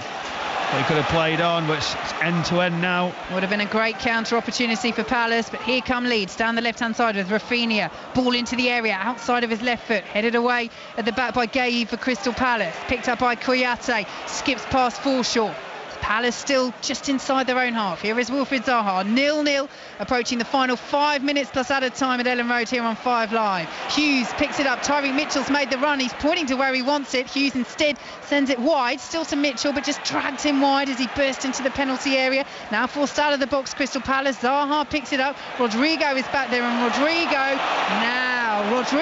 felt he'd won that well from Mitchell, but referee Kevin Friend was right there, and Crystal Palace have a free kick 5 yards or so to the left of the penalty area, level with that 18-yard line. Both sides are getting set pieces in some great positions. Will we see a breakthrough? They're getting in some great areas, aren't they? Mitchell just used his body well as there's contact in behind him. I think that's the difference as well. Top-end football, you know where to get the contact. You know when the momentum of another player's coming across, fall forward in key areas to win your team set piece. But Conor Gallagher has been driving through the middle.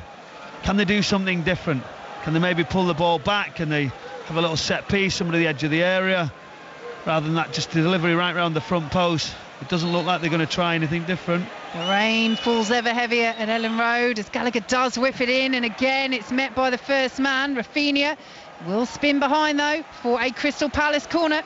I think for me, when you look at the setup, if you're going to play that ball and you're going to go for it, you're going to try and get as much pace as you can to miss the first man, to go towards the back post.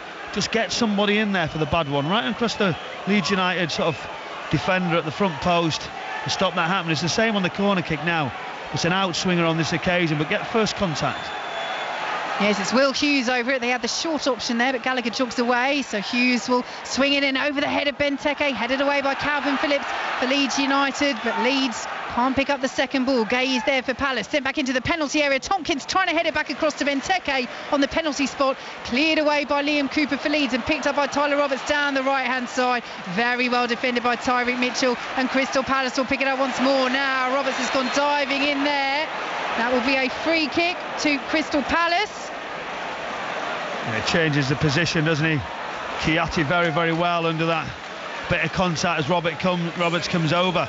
I'm not sure he even has any intent to catch him. It's just the way Kouyaté changes his body, changes the way he receives the ball, gets out to an area, and actually he's very unlucky. He does catch his back foot, but it's only because Kouyaté changes that direction.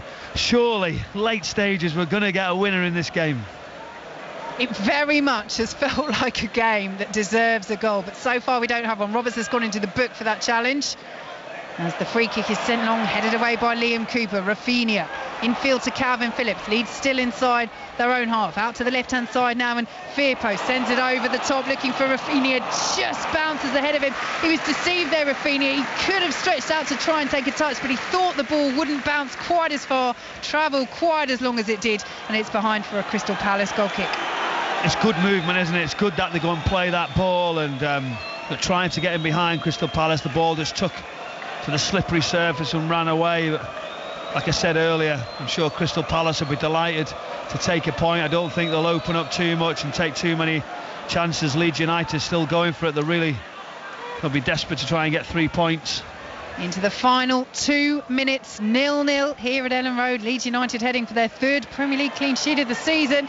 But as Michael Brown says, it's the 3 points that they really want. And we are getting into that territory where a goal now would surely secure a victory for either side. Here is Liam Cooper for Leeds, just inside his own half. Nice roll of the ball, takes him past Jordan Ayew. Now Rafinha plays it to Firpo, close down quickly by Kouyaté. Firpo pulls it back to Tyler Roberts, who curls it from the edge of the penalty area straight into the arms of Guaita, who tries to set the counter off. There's a big cheer because Guaita fell over, but he still gets the ball out to Wilfried Zaha. Tyreek Mitchell is racing down the left for Crystal Palace. Zaha, lovely bit of skill to take him past Dallas. Now midway through the Leeds half, tries to play it forward to Mitchell, who picks it up just by the byline, cuts the ball across. Oh, there was nobody there. It was just in front of Ayew, and Cooper is able to clear it away for Leeds. Roberts then goes down. Free kick to Leeds just inside their own half. Wonderful flick from Wilfried Zaha. That little duel with him and Stuart Dallas, showing him what he's got, and a great ball. Tyreek Mitchell down the left-hand side. I wasn't sure he was going to get his ball across, but he did. Good defending, Leeds United, and then a foul drawn in, and now an opportunity for Leeds. It's do you go, we go, and obviously we're coming to get another substitution from Crystal Palace. Yes, final change. Michael Elise is on for Jordan Ayew, who's just faded a little bit in the last 10 minutes, but he has shone very brightly for Crystal Palace. The boos you heard as he was coming off were from the Leeds fans, who felt he went down trying to win that penalty in the first half. Ayew, for his part, certainly felt he had a good claim, but referee Kevin Friend and VAR not interested. And it is still 0-0 at Ellen Road into the final minute of normal time. Leeds with Rafinha left-hand side and field to Forshaw. Back to Rafinha, won't quite ricochet for him. Kouyaté's clearance though doesn't get the distance. Rafinha has it back. Phillips, 25 yards out, pulls it back to Tyler Roberts. He has 3 Crystal Palace shirts around him. One of them is Zaha. Plays it out to the right-hand side though, Roberts. And James picks it up. Plays it into the penalty area, won't quite run for Adam Forshaw. Rafinha is saying he got a touch that took it away from him on the edge of the 6-yard box. Kevin Friend agrees, Leeds corner. That's frantic, wasn't it? Joel Ward on the cover there, getting across. And so that sort of swinging ball in. There's the corner kicking now, another opportunity. The players seem to be falling on the feet, don't they? Seem to be very, very tired. Rafinha swings the ball in, and the flicked header spins away from goal. Now there's big shouts for a handball there. It was Cooper up there for Leeds. The Leeds players are surrounding referee Kevin Friend. They're saying there was a handball in there. They are incandescent, Michael Brown. Oh, it hits him, but is it in front of his face? He'll be having a look. You can hear VAR all around the ground, and there was an arm, there was some contact. It was so close to his face, wasn't it? Gay's face as it just misses Cooper, and the questions are going to be asked. Now, what type of position? Why was his hand there? This is trying it. To see the rerun. Is it an unnatural position? When you're jumping, of course you use your arms. It is quite high from Gay. Oh, and Kevin Friend is off to the monitor. I tell you what, the roar for that, it's not a penalty given, but he's off to the monitor, and the roar is because we know Vicky, the usual outcome when it goes to the monitor. If he's gone, he's going to give a penalty. Are we going to see something different? We don't often see this. When he's called over, that's for him to make the decision. He is so unlucky. His arm's up. You have to gain momentum. There's a player right in front of him as he's going to get sort of leverage to go and head the ball. He's waiting for contact the player, which he would do. And here's the decision now. And that roar will tell you exactly what the decision is. It's a penalty to Leeds United, and it is so unfortunate for Gay, as you say, but the arm is out. He will say, look, I'm jumping, I'm using my arm. It's a yellow card into the bargain as well. He's still protesting, Gay. Vicky, what does he do? Does he go and smash his face into the back of Cooper? So Cooper misses the ball altogether. He leaves the headed, so it looks like he's favourite to head the ball, doesn't he? Cooper actually misses a simple one. The next contact for Gay would be in the back of Cooper. If he doesn't use his arm, his head's going to hit his head. That's what they've got to understand the difference. Is that an unnatural position? Well, that's the thing, isn't it? It's so subjective what that is. Everybody makes their own decisions. Leeds United will say, well, the arm was too far out. Gay, you say, it's a natural movement. And Rafinha will say, let me focus on this spot kick, because he has the chance in added time at the end of this match to put Leeds United 1-0 up against Crystal Palace. It's Rafinha against Guaita, and Rafinha, a little hop skip into the back of the net, past the despairing dive of Vicente Guaita, and Rafinha surely has given Leeds United all 3 points at Ellen Road. Leeds United 1, Crystal Palace 0. Wow, incredible.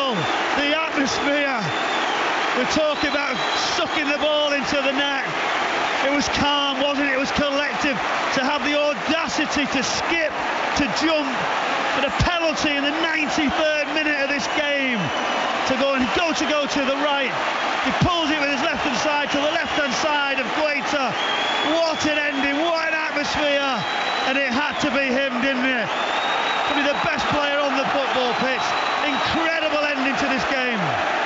A big clenched double fist from Marcelo Bielsa in the Leeds technical area. Ellen Road is bouncing. Crystal Palace are still waiting to kick off. They will feel perhaps there is still time.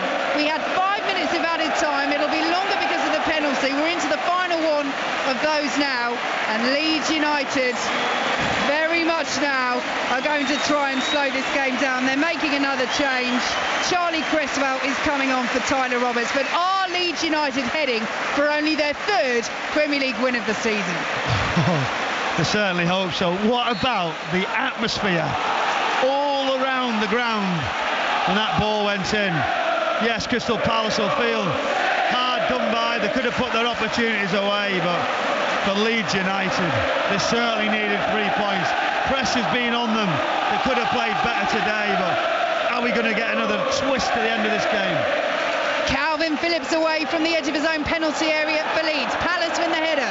Forward to Will Hughes. He's surrounded by white shirts. Forshaw gets a challenge in. Gay goes sliding in. Was he then brought down?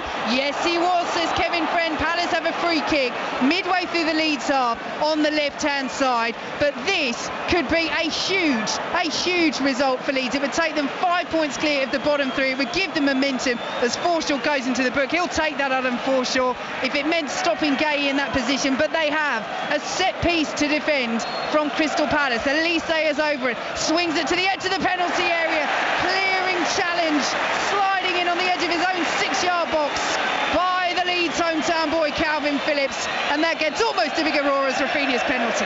It had to be Calvin Phillips, didn't it?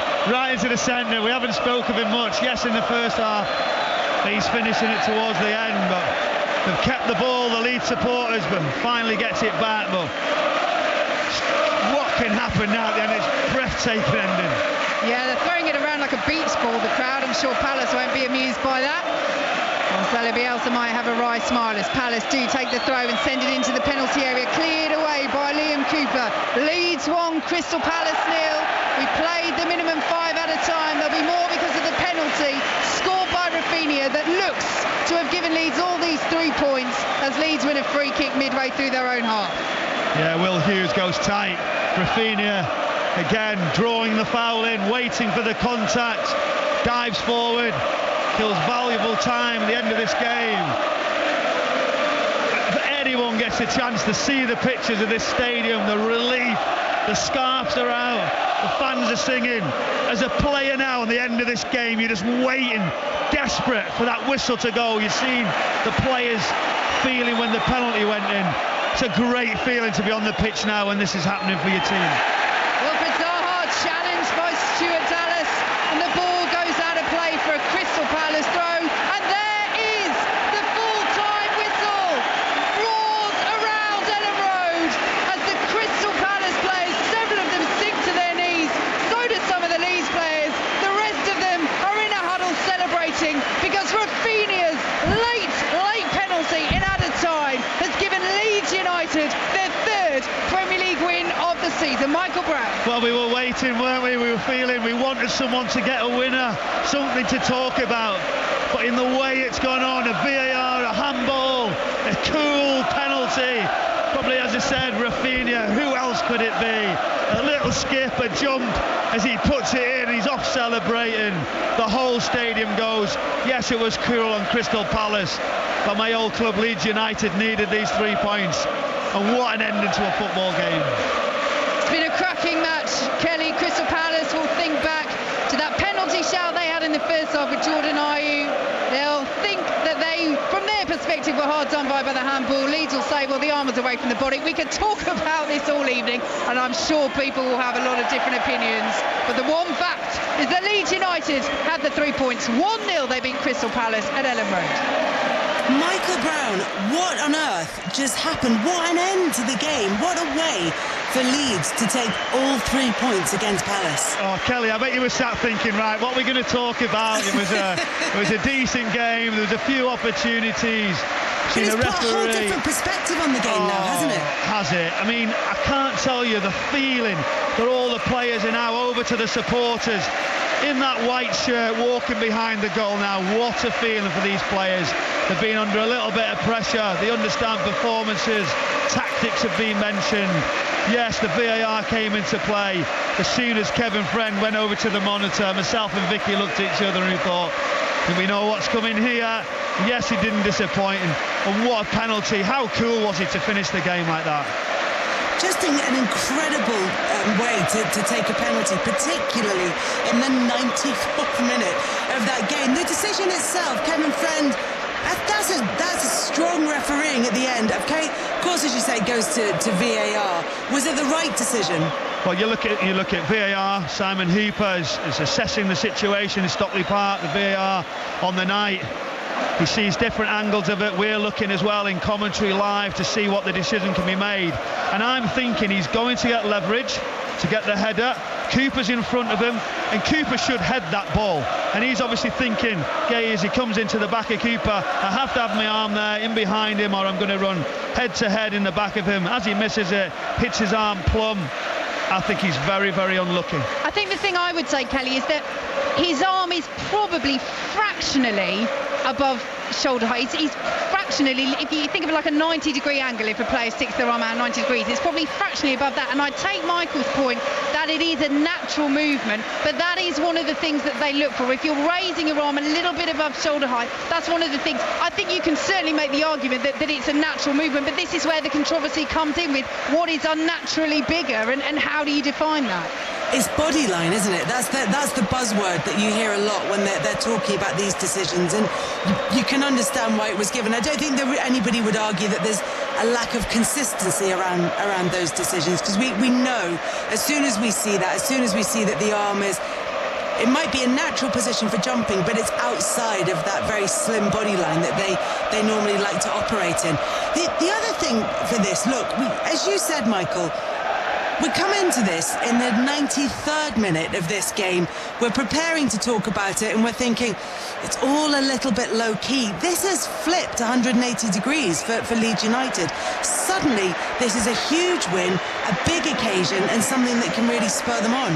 Yeah, it's a huge win, and you can see the tension was building. I said to Vicky, do I feel like if Crystal Palace took the lead, and by the way, they certainly contributed, they nearly did, as we've seen on the line, and Meslier just grabbed hold of it, sort of last gasp. So, from a Leeds United point of view, under that pressure, under that sort of little bit of intensity around Ellen Road, they just needed a result, they needed a win.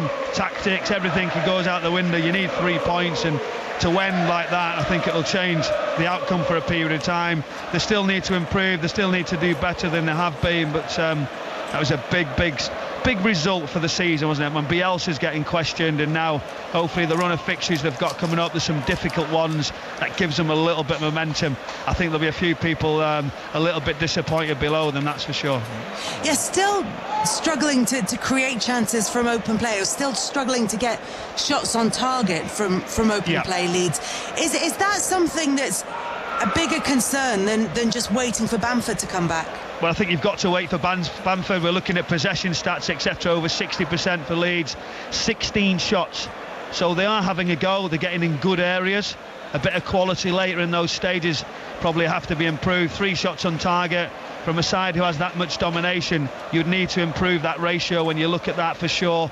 Yes, they're missing a couple of players. What will the January window? Will there be funds there? Bielsa's quite funny, who will actually go out and contribute mid-season, especially that they don't understand his tactics, his way of playing. That needs coaching over a period of time. But they found it tough. They've shown signs over the last couple of weeks. I thought they were excellent in the first half against Spurs when they were missing a lot of people, but after that they've really been a little bit disappointing. But we've seen Leeds United, we've seen clubs come up, go really well in the Premier League, climb the table, expect higher finishes, and then have struggled. I think that's a little bit here at Leeds United. So yes, they need Patrick Bamford. His contribution with his goals and the outcome last season certainly was there for all to see. But I think they've got to enjoy that. They've got to get in the dressing room and say, we'll take it all day long in front of our home supporters.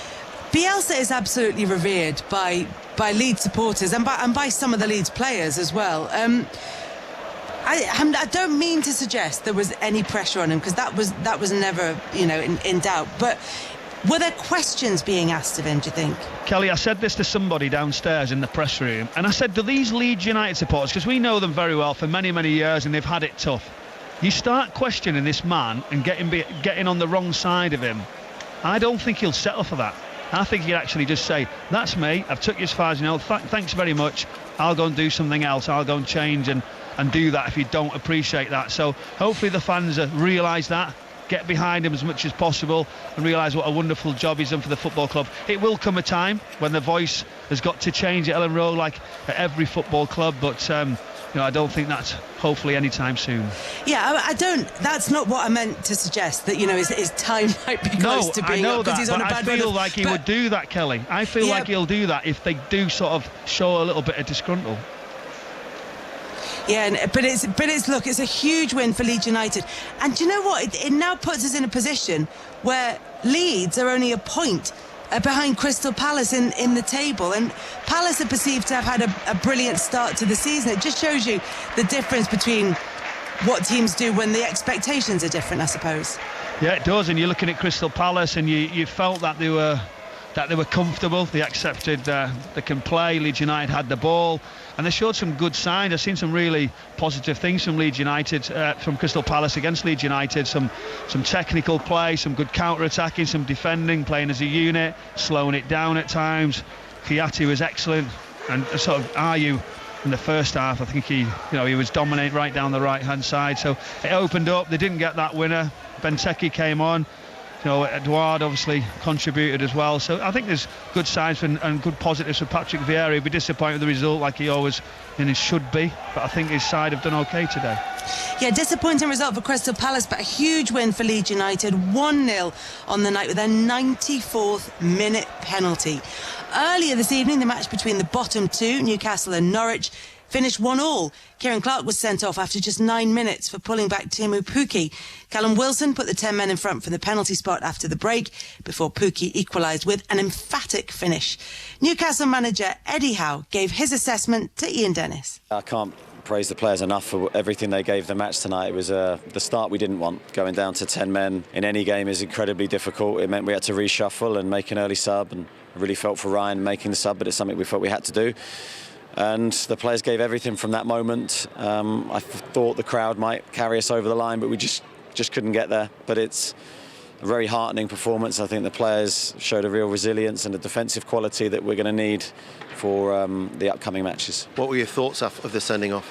Yeah, immediately, obviously, huge blow, because you know what it means for the rest of the match. But as I say, I didn't really focus on what had happened. I focused on what we needed to do to try and stay competitive in the match, and I thought the players delivered a magnificent performance in that respect. I thought Fede Fernandez coming in was magnificent in the centre of the defence, but I think everyone to a man gave a little bit more, and I think if we can do that 11v11, then with the quality we have, we're definitely going to win some matches. You'd said yesterday you'd been bereft of fortune. Did you dare to believe after getting the penalty that you were going to cling on and get the 3 points? Of course, yeah, when you're 1-0 up, and with the way that we had defended in the match to that point, you thought, I did believe, and I don't think they created too many clear-cut openings. I thought our goalkeeper did make a couple of good saves, but there was no spell of pressure where you thought a goal was coming, and so when it did come, I was surprised. I haven't seen it again. I'd need to see where we could have done better, but it was a crushing blow in that moment, and I think that, again, the good thing is that we didn't go under, and we protected what could be a precious point.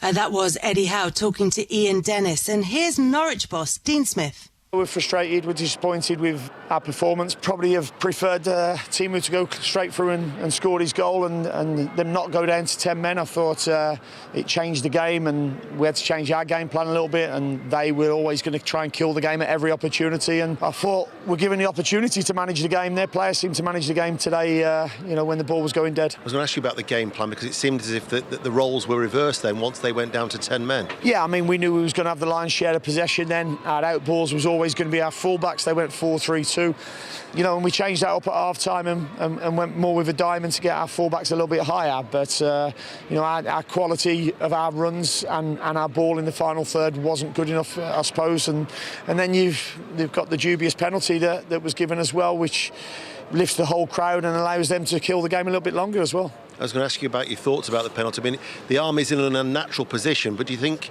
he's too close to where the header came from? Well, I think the thing is, we've taken all responsibility away from the on-pitch official. He's obviously seen that it's touched his arm. He's seen how close proximity he was in. He didn't feel it was unnatural. And then if it takes 90 seconds to make a clear and obvious error, then let's leave the responsibility to the on-field referee. If it's taking that long, 90 seconds to see whether it's close enough or it's unnatural, pathetic for me. We need more responsibilities for the on-field referees. That was Dean Smith talking about taking the responsibility, Vicky Sparks, off the on-field referees in the wake of his side having a penalty awarded against them. Yeah, it's interesting because we've clearly had two incidents that, obviously not being at St James's Park tonight, but that sound pretty similar. Just digging down into more of this definition of what unnaturally bigger means. I mean, the explanation that has been given ahead of this season is unnaturally bigger means that the position of the hand or the arm is not a consequence of or justifiable by the player's body movement for that specific situation. Now, Michael, you feel very strongly that Gueye, you could absolutely say that his arm was in a position that was justifiable by his body movement for the specific situation. But I think when it comes to handballs, we've just lapsed into this, well, actually, if the hand's away from the body and it's in the penalty area and it's pretty high, then it tends to be a penalty. And it's not necessarily digging down into that, is it very much because of what they're doing? I think for me as well, Kelly, what we were just saying as well, just off airway, while we went on there, was actually if he's trying to get in the line of Cooper heading it towards the goal, so he's making himself big, his arms coming across, but he's actually in the line of the ball coming across, which should have flashed across the face. So I don't think he's trying to gain the advantage in that. So listen, it's still this handball, this situation is going to continue. We'll all have different opinions, and we just can't really nail it down.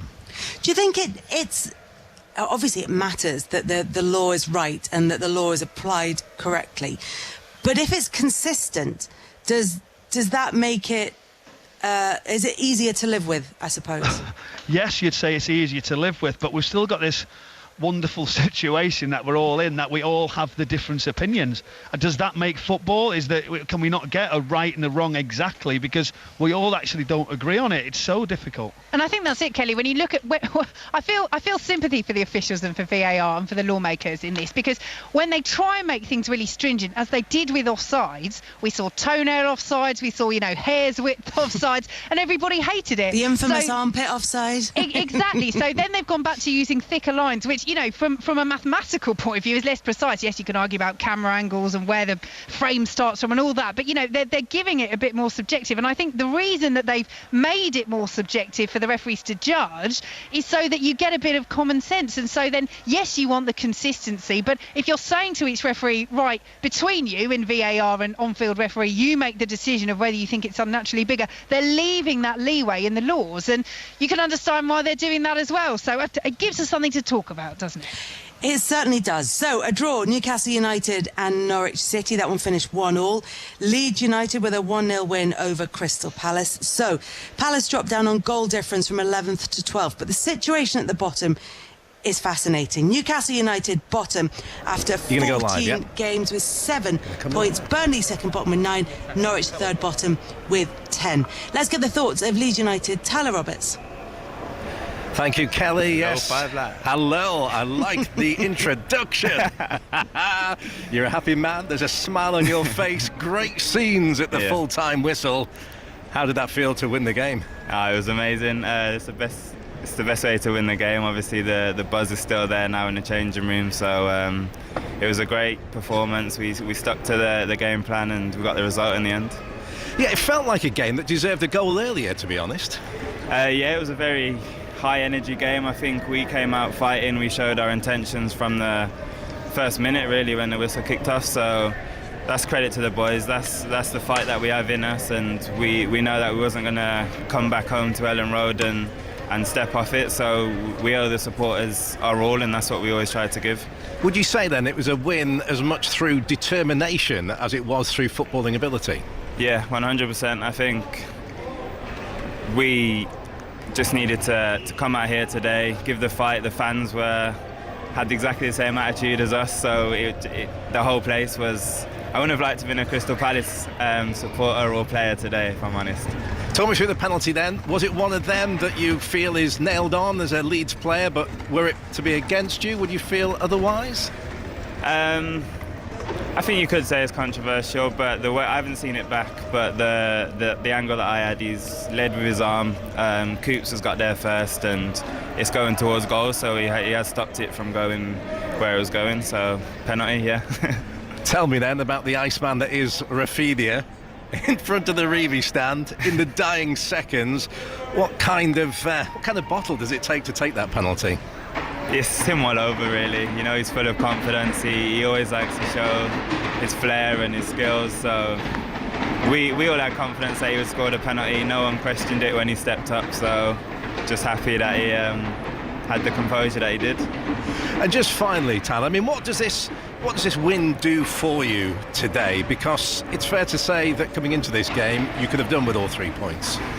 Yeah, the 3 points were definitely needed. I think throughout the start of the season, we've had some performances that deserved more than we got. And today, we put our hearts on our sleeves and we went out there, and it was a deserved 3 points. I think we could have won it by more if we created more chances, and it just gives us a push going into Sunday now, and we're back here at Ellen Road and we know what the fans are like, so I'm sure it'll be a great atmosphere again.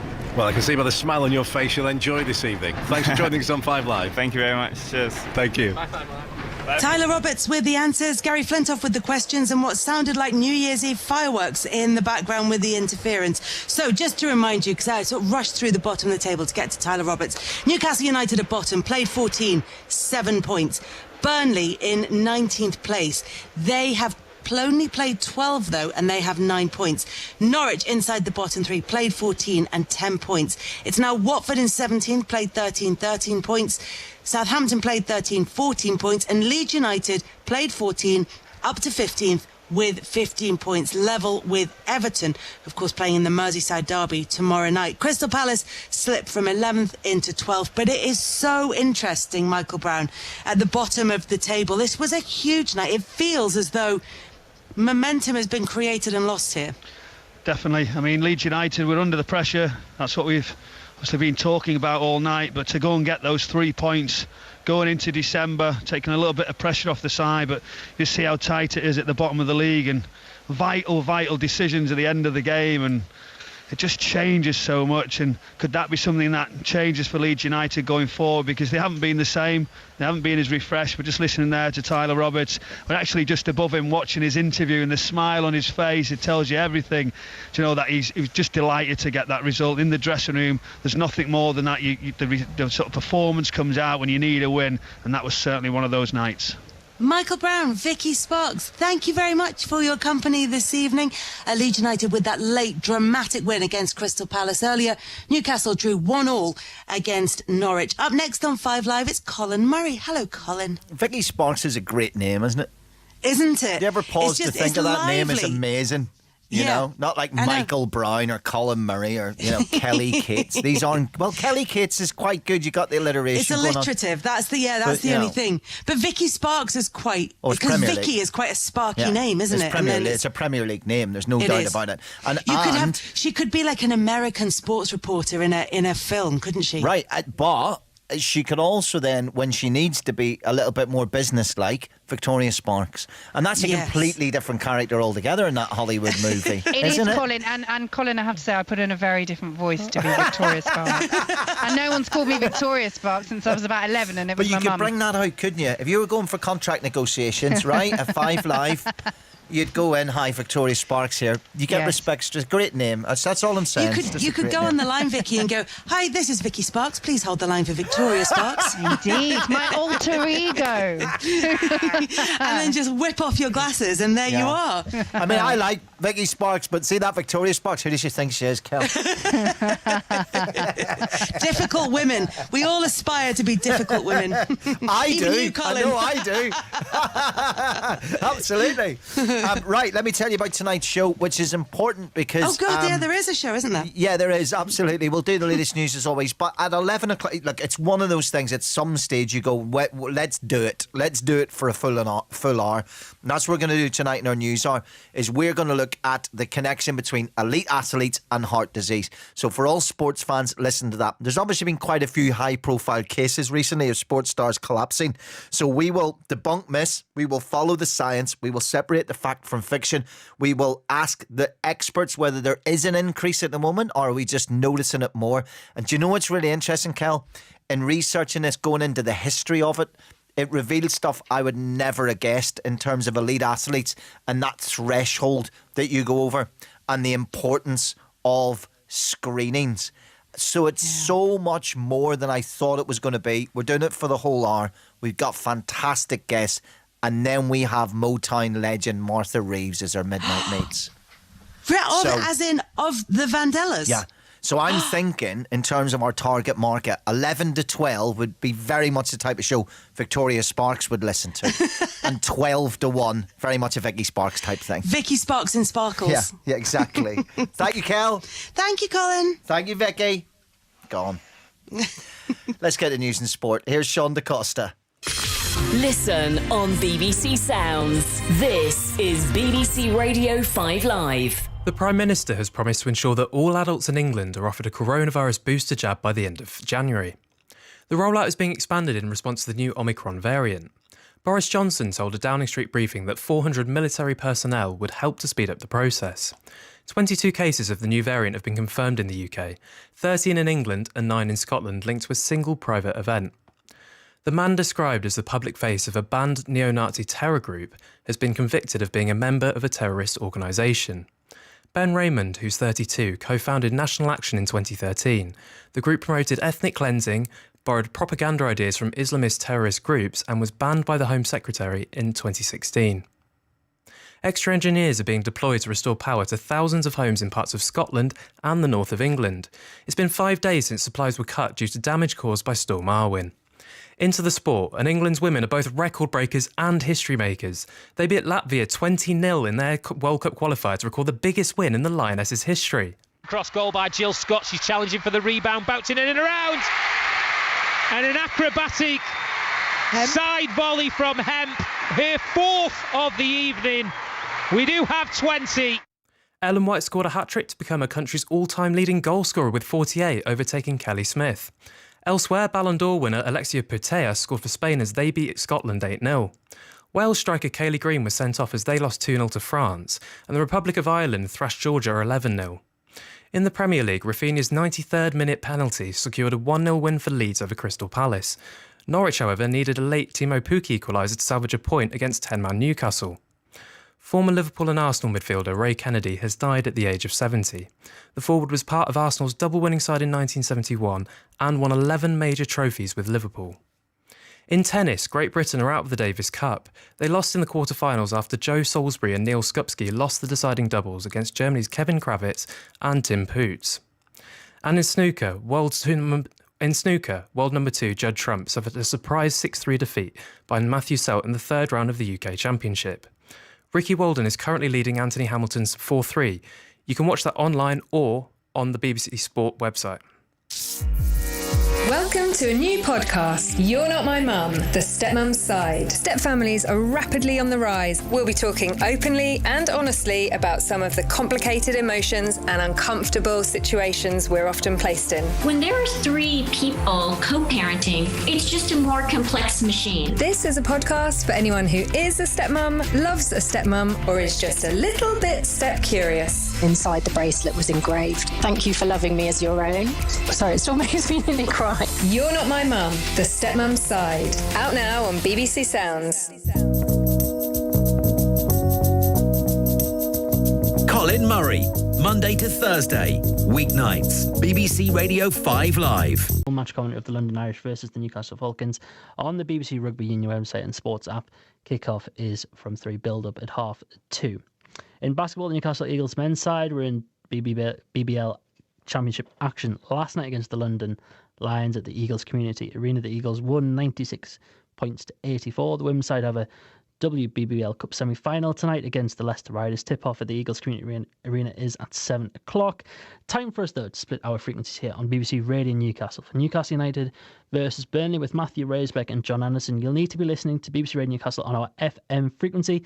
For Sunderland versus Oxford United with Nick Barnes and Gary Bennett, you need to be listening via DAB Digital Radio or Freeview Channel 719.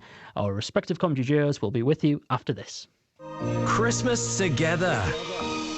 Find out how you can make a difference with Katie Melua. When I learned that a close friend had been left homeless, it forced me to understand that misfortune is all that separates us and the thousands of homeless people who share our communities. People just not having enough money and having to come here. It really can happen to anyone. Not even look at me in the face because they're so embarrassing. It really makes you cry, you know. I've been finding out what I can do to help where I live. For me, I always say homelessness for me was a springboard. I wasn't going to make it one of my excuses because everyone's got a story to tell. Find out how you can make a difference where you live. Next week at breakfast on BBC Radio Newcastle. Matthew Raisbeck and black and white legend John Anderson. BBC Radio Newcastle. The Newcastle United head coach Eddie Howe has made 2 changes to his side for this one against Burnley. The skipper Jamal Lascelles is back and he replaces the suspended Kieran Clark. The other alteration is on the right-hand side where Miguel Almiron plays in place of Ryan Fraser, who is not even on the bench, and it also means that Federico Fernandez is a substitute once again. Dubravka in goal, Manquillo, Lascelles, Cher and Lewis at the back, Shelvey and Willock in central midfield, Almiron, Saint-Maximin, Joelinton and Wilson, and a bench for the Magpies of Darlow, Ritchie, Hayden, Hendrick, Kraft, Fernandez, Murphy, Gale and Longstaff. John Anderson, the former Newcastle defender, is with us as always here on BBC Radio Newcastle. And just once again, Ando, Lascelles in, but Fernandez on the bench. It's certainly got a lot of supporters talking and asking questions. And Eddie Howe, in a television pre-match interview that he conducted a short time ago, didn't really give a particularly clear or strong reason as to why Fernandez didn't get the nod to start. No, he was asked the question and he basically said that Lascelles was skipper, that's why he's back in. But look, I said last night on Total Sport that I thought Lascelles may come back in, Razor, you know, because of the way that Burnley play, and with Chris Wood up top, they will go long to him, and you just thought with Lascelles' physicality he could go and battle him. But I didn't think it would be Fernandez that made way. But look, he's picked a side. He's decided that the best partnership is Lascelles and Cher, and so we'll see how it goes. And Burnley with 2 changes. James Tarkowski comes into central defence, and Ashley Westwood is the other player back into the side. He comes in for Jack Cork in the centre of the away team's midfield. Westwood was the player who scored an equaliser for Burnley here last season in a game that Newcastle went on to win by 3-1. Ben Mee, the skipper of Burnley, long-serving players, been with them for a decade, misses out with a shoulder injury, and that could be a blow for them. Tarkowski coming back is a plus. A player, as we've already mentioned, strongly linked to Newcastle. He's out of contract at the end of the season. Can't really see Burnley letting him go in January to a rival club, but if the money's right, you know, sometimes that's all that matters. But he'll be playing alongside Nathan Collins, a 20-year-old signed from Stoke in the summer, who played the League Cup tie here in August, and an Irish international. Collins. Yeah, I mean, obviously got him from Stoke. He played here in that cup tie. Not the quickest in the world, you know, but losing me, it's a big blow to him as skipper.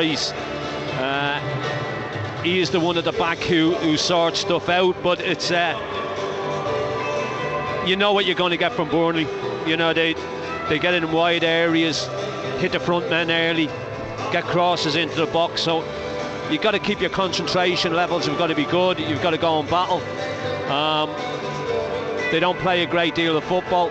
I mean, the one thing you would say is games against Burnley are very rarely classics. There's very rarely a lot of goals in them either, so you can't see that changing here today.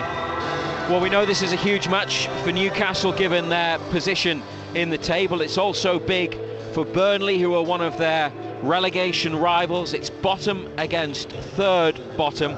Newcastle will move off the foot of the table if they win today. They'll be going above Norwich on goal difference. Norwich don't play until tomorrow when they have Spurs away from home.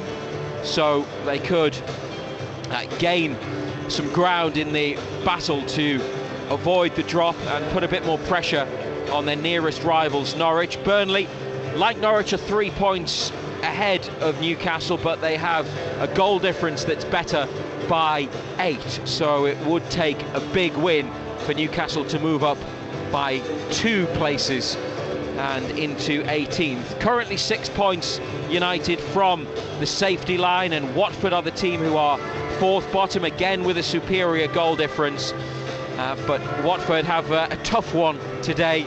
They've got Manchester City at home at 5:30, so anyone of a black and white persuasion will be hoping for an away win there, and maybe a big away win for Manchester City. But that's the picture at the bottom of the table. But for Burnley, if they were to win at least for a couple of hours, they would go above Watford and out of the relegation zone. So there could be some movement at the bottom of the table today. It's the second of 2 big home games in a week, and obviously the way that Tuesday night went with the red card, Ando, and maybe what everyone was expecting then didn't follow. Eddie Howe's given the players a lot of credit for their performance with 10 men for 80 minutes, and probably a game that they should have won. This is one, though, that you feel that they really do have to win to keep in touch. Yeah, look, today is massive. You know, we said prior to the Brighton game, we said the next 3 home games, you know, we didn't expect to get anything at Arsenal, but Brentford, Norwich, Burnley today. We wanted a minimum of 7 points from those 3 games. Not going to get that. An opportunity to get 5, but it's a big game. You know, look, Reza, they're all big games at the moment. We've gone 14 games without a win. We need to start winning games. It's as simple as that, because after today they don't get any easier. I mean, we go to Leicester next Sunday, we're then at Anfield the following Thursday, then you've got Manchester City, then you've got Manchester United.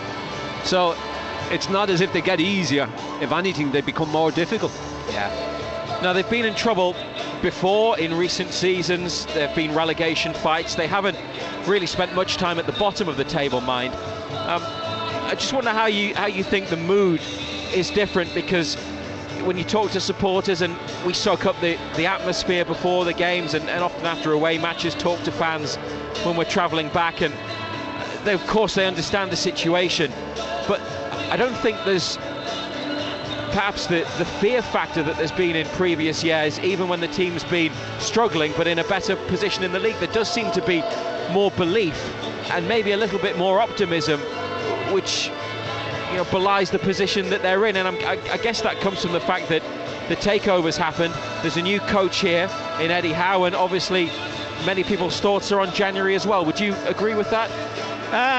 Yeah, look, the optimism is there because all of a sudden the takeover happened. You've got people in who've got plenty of money that hopefully they will go and spend. But because these people have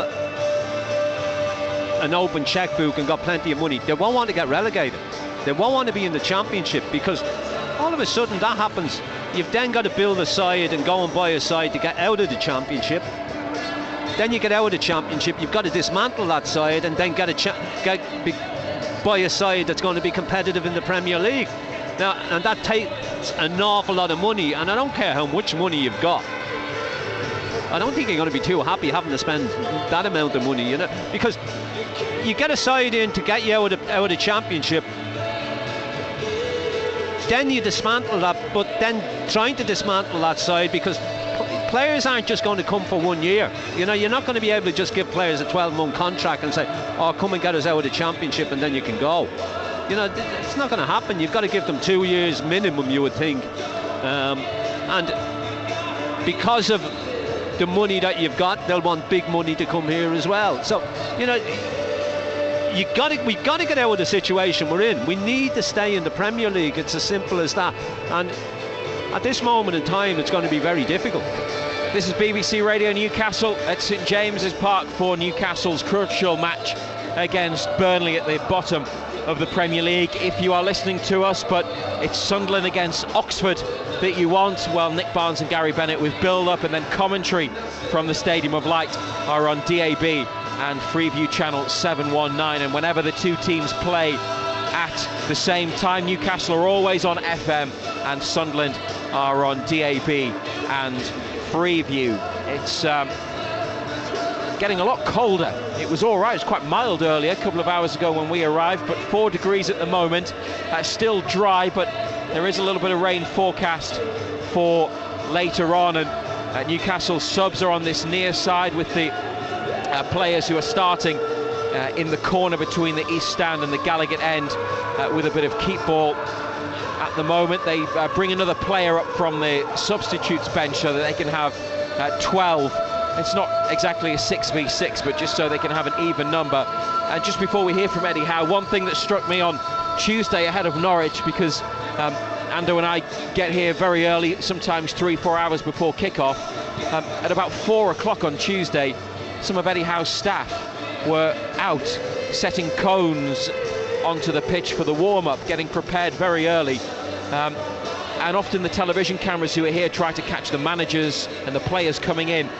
Well, they were waiting and waiting for Eddie Howe, and he was already here. He'd been here a couple of hours. I mean, they take things very, very seriously and get prepared. And I think the one thing that you can say about them, you know, no matter the results and the fact that they've drawn 2 and lost 1 of his 3 games since being appointed, is that, I mean, they're certainly working very, very hard, long days, and there's been a real shift and a real change. Players have talked about how tired they've been and how different training has been.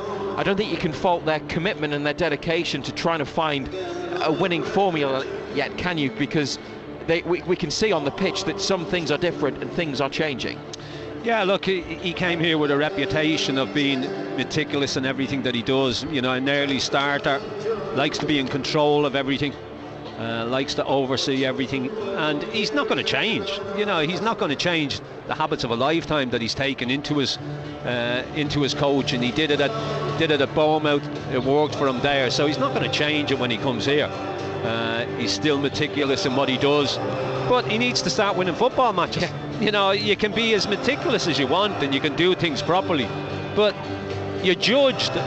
You're not judged on your work, and you know, yes, people look at it and say, yeah, he's done great, but at the end of the day, they've got to start winning games, and that's what managers are judged on the end of the day. You know, people are happy enough. Yes, the performances have been half decent, but we still haven't won a game in 14. You know, today is massive. It's an absolutely huge game. If you weren't to win here today, you really would fear the worst. Well, the team that Eddie Howe has selected to win the game is Martin Dubravka in goal, Javier Manquillo, Jamal Lascelles, Fabian Schär, Jamal Lewis at the back, Joe Willock and John Joe Shelby in the middle of midfield, Miguel Almiron, Alan Saint-Maximin scored and set up a goal in the matches home and away against Burnley last season, Joe Linton and Callum Wilson with a bench of Carl Darlow, Matt Ritchie, Isaac Hayden, Jeff Hendrick against his old club, Emil Kraft, Federico Fernandez, Jacob Murphy, Dwight Gale and Sean Longstaff. And Burnley is Nick Pope in goal, their ever-present keeper in the league this season. Matthew Lowton at right back, James Tarkovsky and Nathan Collins in the centre of defence, Charlie Taylor at left back, Johan Berg Gudmundsson on the right side, Josh Brownhill and Ashley Westwood in the middle, Dwight McNeil on the left wing, Chris Wood with 3 goals, including 2 in his last 4 up front, their leading goal scorer from last season, and Maxwell Cornet, around £13 million Burnley paid Lyon for Cornet, who grew up in France but represents the Ivory Coast, and he's repaid them with some excellent goals so far, and 5 in total in his 7 appearances. Very much someone to watch, and a danger man for Burnley. Maxwell Cornet in attack. Their substitutes bench is Wayne Hennessy, the goalkeeper, the Welsh international, Jack Cork, Connor Roberts, another Welsh international signed from Swansea, the right fullback in the summer, Aaron Lennon, Jay Rodriguez, Eric Peters, Mate Vidra, Kevin Long and Bobby Thomas. Eddie Howe has been talking ahead of the game, and one of the players he has been discussing is Joelinton, who impressed again in the draw with Norwich, and perhaps more than anyone seems to have benefited from Howe's management. Well, the other night he started as a number 10. He then moved when we had the sending off to a number 8, if that makes sense. So he went into a midfield position. In terms of his best position, I think he's one of those players that can play a number of areas on the pitch. I wouldn't probably label him at this moment. I'd say for me, he's played 3 or 4 positions. He's played them all very, very well. I think it's the qualities around the player that are the most important thing. For me, he's got a very high technical level. He's got a great work ethic and he's got a great physicality. And I think he does have the ability also to score goals. So put that mix together and I think you've got an outstanding individual that I think will only get better for us. Obviously, we have Callum and he's an outstanding player for us. I think he plays the out-and-out striker role very, very well. And I think Joelinton's qualities are different to Callum's. I think Joelinton's got a very, very high level of technical ability, which suits us coming deeper into the pitch.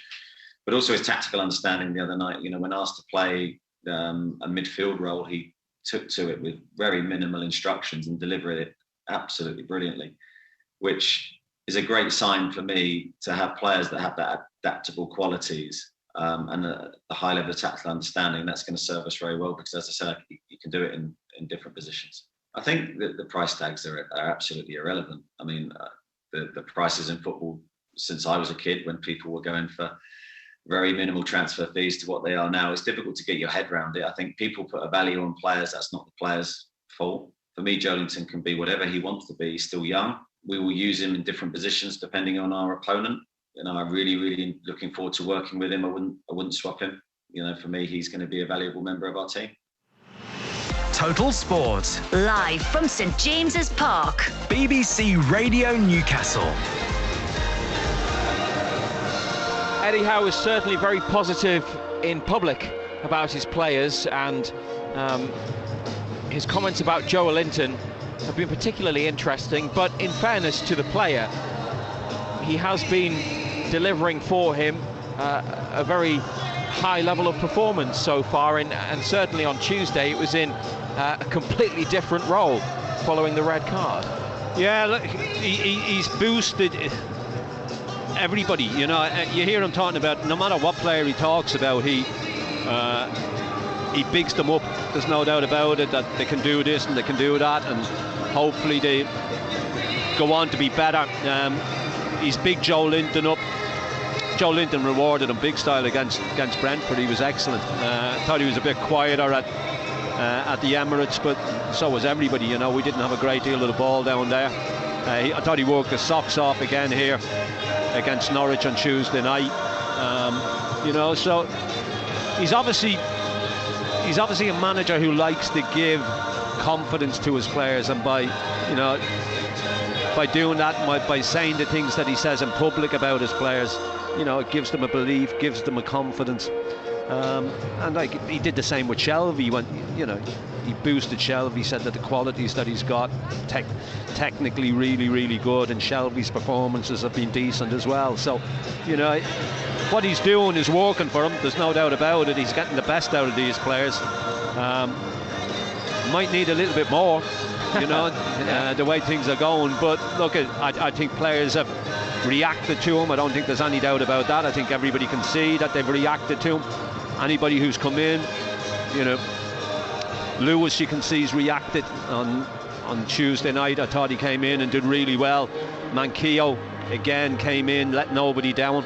So yeah, but he would love that first win on the board, Eddie Howe. The longer it goes, the more pressure becomes on him, I suppose, because, as I say, managers are judged on results and he needs to get wins on the board. Well, their last win, Newcastle, of any sort was on the final day of last season in a competitive fixture, that is, at Fulham, and they have equalled the club record for a winless run in the Premier League, which was also 14 matches, and that was from April to September 1999, and they ended that winless run under Sir Bobby Robson with a victory over Sheffield Wednesday at St James's Park by 8-0.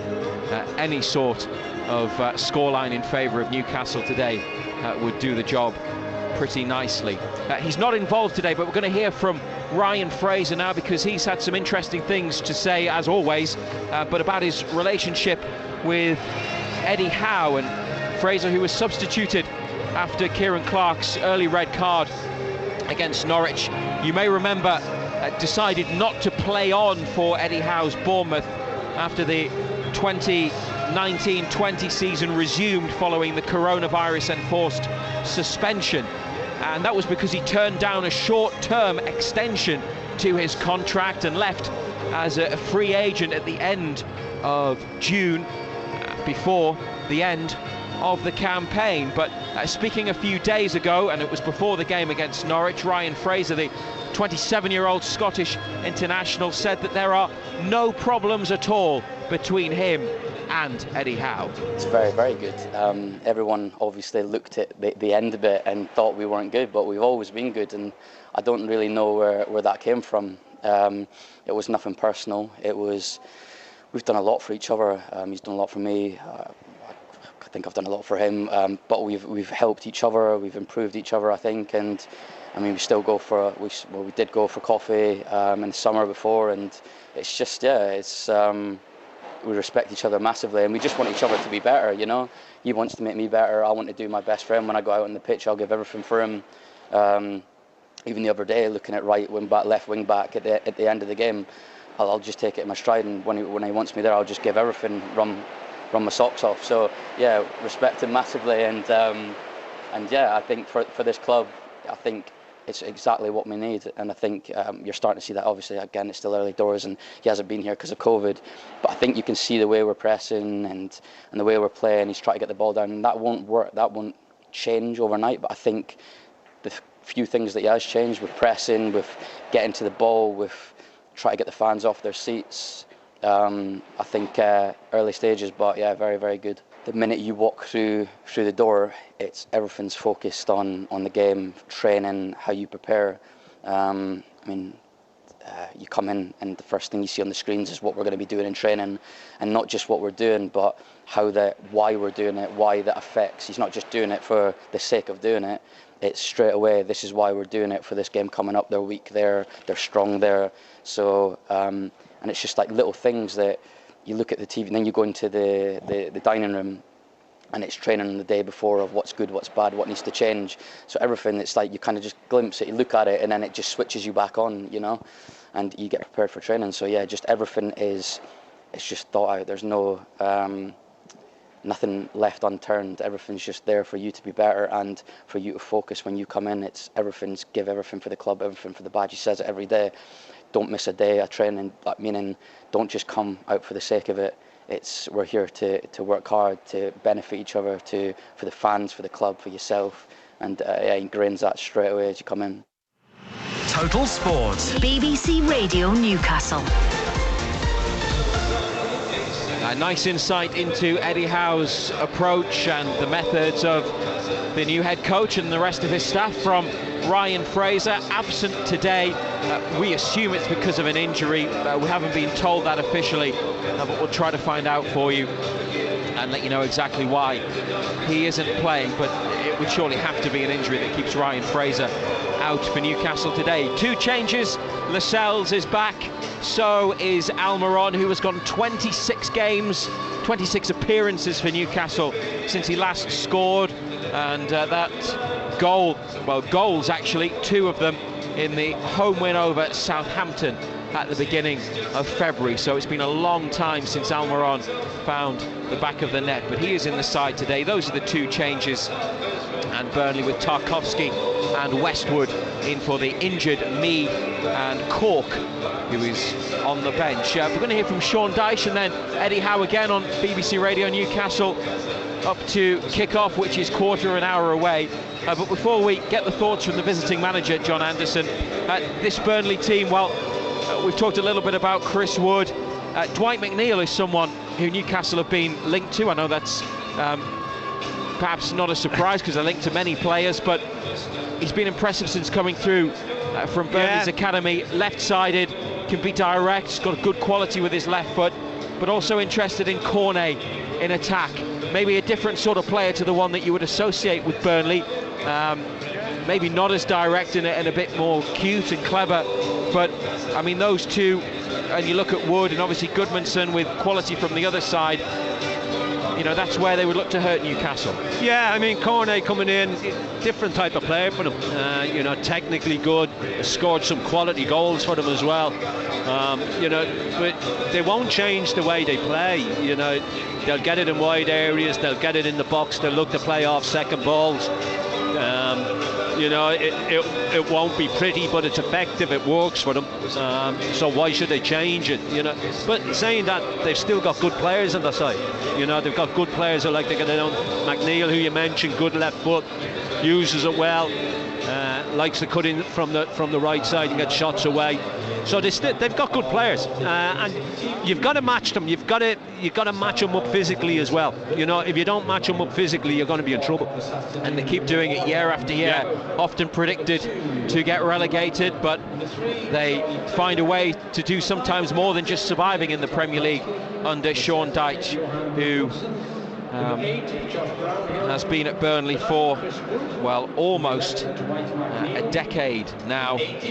Long-serving manager, took them into Europe a few years ago, and he was the man that replaced Eddie Howe at Burnley in October 2012. Howe in charge of the Lancashire team for a year and a half in between his two spells as Bournemouth boss. And Burnley come to St James's Park and beaten in their last 5 Premier League matches, but with 1 win and 4 draws in that run. The win was over Brentford at home, and Burnley's last 3 matches have finished all square. Well, Sean Dyche, speaking ahead of this game, is happy that Eddie Howe has returned to management with Newcastle. Pleased to see Eddie back. A lot of respect for him. He knows how to text him and said, well done, you know, hope it goes well, etc. Not against us, quite obviously, but himself and his staff. I think from what I saw the other night, and possibly trying to add to the tempo of it, trying to get on the front foot a little bit more, Eddie likes to play more expansively, maybe a touch of that. But he'll still be finding the best route with what he's got. I think all managers go through that. And I think Eddie's been around the game long enough now, that's for sure, experienced enough to know that he'll have to find that mixture. And like all of us, you need to find it sooner rather than later. That's the way it goes. Sort of up and down start. Obviously, sending off the other night that affected the game. But no, I'm sure he's well aware of the task that is to be at a club like Newcastle. I imagine it to be, the demand there to be doing better than they are doing. As far as actually going to Newcastle and St James's Park is concerned, do you expect it to be a different feel to the place, a different atmosphere, a different dynamic, not only with a new manager, but with the first time you've been there since the new owners? Well, they're incredibly demanding, generally, the Newcastle fans. They love their club, that's for sure. They support their club, but they do demand from their club and they demand from the players there. So I don't think that necessarily is a radical shift. I think that's been there anyway. They'll be waiting to see what Eddie can produce. They'll be waiting to see what the players produce under him. It's still early-ish, you know, in what's going on. So I don't know. We'll have to be ready for anything. But, you know, we've been around the Premier League for a while now. We understand the different grounds you go into, the different feel of the supporters. I mean, the Wolves manager last night was trying to whip their fans up. Whether he thought they were a bit quiet or not, I don't know. But he was running down the line trying to get them up for it and make a noise and the like in his style. And that must have been something he felt was important. I don't know about that sort of thing going into Newcastle. We'll have to wait and see. Total Sport. On the station with Newcastle and Sunderland commentary exclusively live. BBC Radio Newcastle. Some thoughts from the visiting boss, Sean Dyche there, who brings his Burnley team to St James's Park, where they have never won in the Premier League, and actually Newcastle have only lost 2 out of 10 Premier League previous meetings with Burnley, winning 4 and drawing the other 4. Today's match will be refereed by Paul Tierney from Wigan. He was the referee for the Merseyside derby in midweek. He's been at St James's twice this season, Tierney, against Southampton and against Chelsea, and on both occasions he gave penalties against Newcastle United. And Paul Tierney will be assisted by Konstantin Hatzidakis and Peter Kirkup. Michael Salisbury is the 4th official, and Lee Mason is on VAR duty, just as he was for the Norwich game the other night. Before we hear a bit more from Eddie Howe, just want to let you know that Premier League clubs and clubs in the Championship today are paying tribute to Arthur Labinho Hughes, the 6-year-old boy who was killed last year. I'm sure it's a story that you have been following in the news. Applause has been taking place at the early kickoffs today, and we're told that his picture will appear on the giant screen at St James's Park after 6 minutes, and supporters will be encouraged to applaud in memory of Arthur Labinho Hughes. And on a different note, but John Anderson, you were handed a letter when you arrived at St James's Park today. Yeah, very sad. I mean, Sam Johnson, who was a season ticket holder here, went to home games, went to away games. He sadly got killed in a car crash on the 21st of November. And just wanted to give it a mention. And within days of his death, the fund was set up, and his friends and family have donated over £10,000 to the Newcastle RVI. So just thought that we would give that a mention. So hope he will be here in spirit today. I don't think there's any doubt about that, but may he rest in peace. Absolutely, and many thanks to Eddie, who provided that information for giving us the letter that Ando has just read out. It's BBC Radio Newcastle. Newcastle against Burnley from St James's Park, and over on Freeview Channel 719 and on DAB, Sunderland against Oxford from the Stadium of Light. Well, after Kieran Clark was dismissed early against Norwich, Ryan Fraser made way for Federico Fernandez as Eddie Howe introduced another defender. Fernandez is a substitute again today. Fraser not involved at all, but when we spoke yesterday morning, we asked Eddie Howe just how Ryan Fraser reacted to being substituted early. Yeah, he reacted really well for the team. Obviously, there's a lot of personal disappointment there, and I share that with him. I apologised in the media after, because it's the last thing I wanted to do to him. I really believe he is going to have a massive bearing on our season. He's a top player with so much quality and the ability to really change a game. So I was devastated for him personally, but I had to make the call at the time in the best interest of the team. We needed a centre-back on the pitch. Someone had to make way for that defender to enter the pitch, and unfortunately we worked out that it had to be Ryan. Several players got through a lot of work, and obviously with a man less against Norwich, and with the sheer number of games that you've got coming up over the next few weeks, are you minded to look at the squad and freshen things up and use the squad that you have available to you?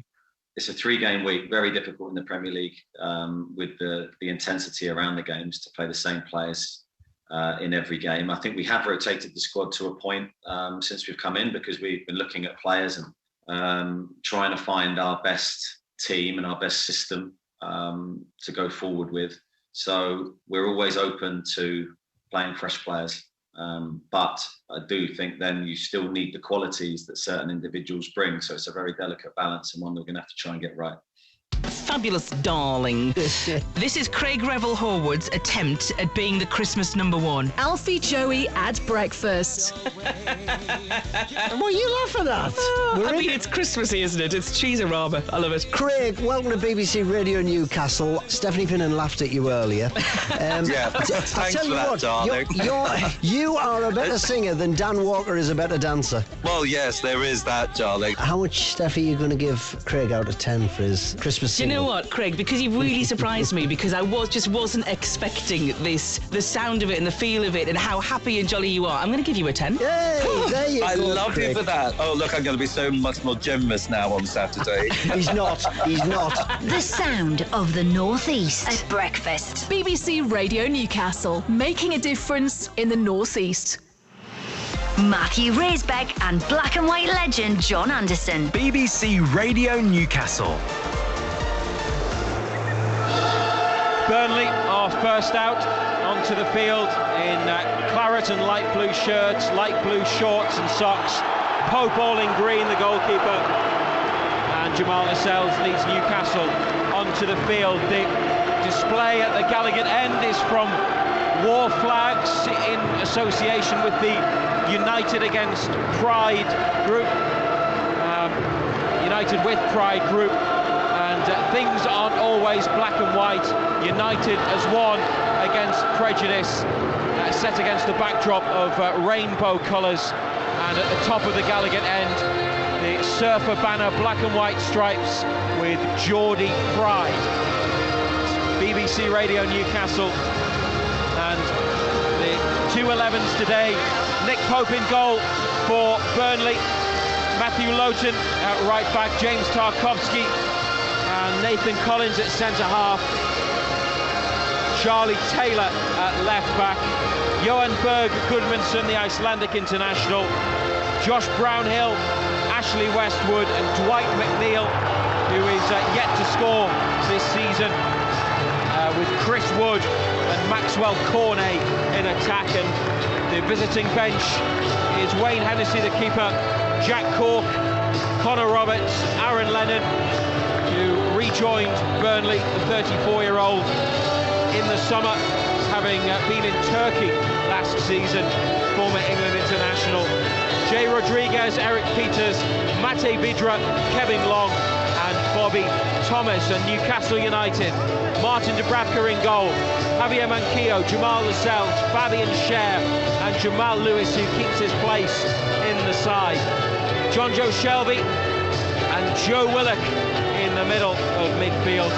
Miguel Almiron, Alan San-Maximo, Joe Linton and Callum Wilson. Carl Darlow is the substitute goalkeeper. Matt Ritchie, Isaac Hayden, Jeff Hendrick, Emil Kraft, Federico Fernandez, Jacob Murphy, Dwight Gale and Sean Longstaff are Newcastle's other substitutes today. They will be looking for a positive start like they tried to produce and perhaps did for 5 or 10 minutes against Norwich. Yeah, I mean, you want to get off to a fast start. You know, the one thing you would say is since Eddie Howe has come here, we've started games pretty quickly, got on the front foot early. Don't want to make the same errors that we made against Norwich the other night, that's for sure, because you give yourself a mountain to climb. But look, it's not about performance today, Razor. It's more about getting those 3 points on the board. Of course, you would like to mix the two up. You would love a performance and a result. But I just think that the result outweighs the performance today, if I'm perfectly honest. Newcastle's players have just broken from a huddle. They're defending the goal at the Gallagher end, so away to our right, kicking up the hill towards the Leazes in the first half, where it's going to be Burnley through Ashley Westwood wearing number 18 to get us started and kick us underway as the players and staff take the knee.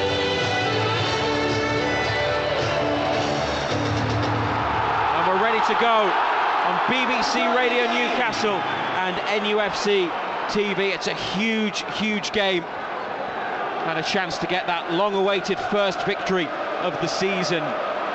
We're underway. 10 seconds have been played. Burnley knock it back. Schär beats Cornet in the air and it drops for Joe Linton over halfway and he's carried it forwards. Has a look to his left. Tries to pick out San-Maximo. It's intercepted by Lowton, who knocks one forwards. Lascelles chasing it. Wood at his back.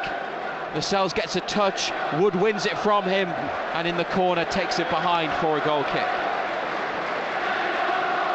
Well, we've just seen it. First minute of the game, Burnley look to go long, they look to hit Wood as early as possible. Play off him.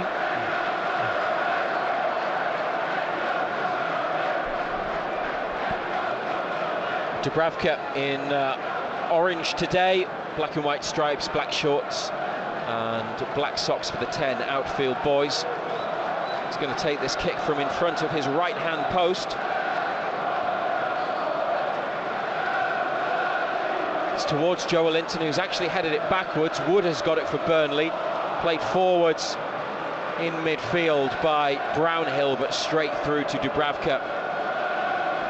Once again, a minute and a half has been played. Puts the ball on the floor, Newcastle's goalkeeper. And it's tossed up to Joelinton on halfway. It's come down from his header to Shelvey. And Cher, right side. Trying to drop one over Taylor's head for the run of Manquillo. It's a promising run. And it's a foul by Manquillo for a push on Taylor as the ball was heading out and behind. Yeah, you can see it from here. Blatant push in the back. Taylor just ushering the ball out. It was Almiron actually who was giving chase. Just nudged him in the back.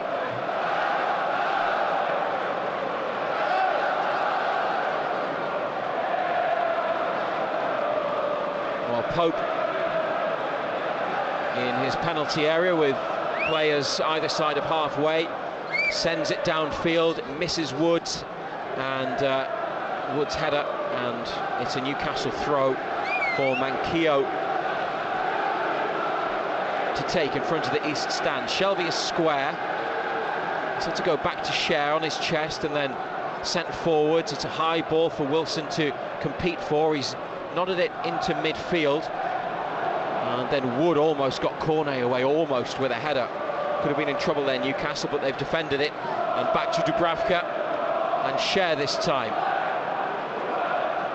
Shelvey down the line, Almiron making the run, the ball has found him, gets turned near the corner of the penalty area, drags it back. Shelvey once again, first time ball sent in.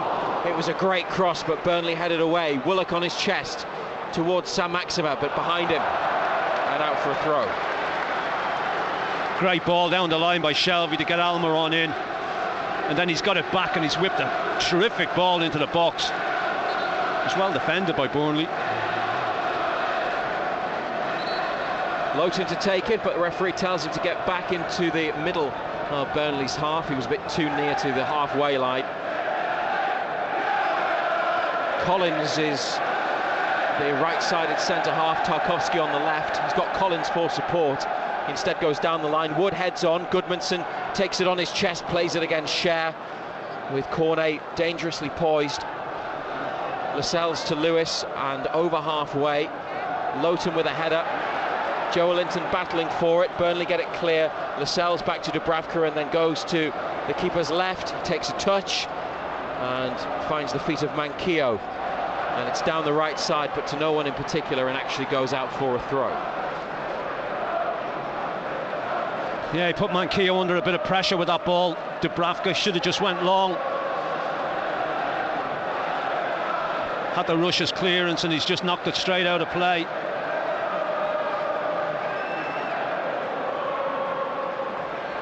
Ball's back in play, 0-0 after 4.5 minutes.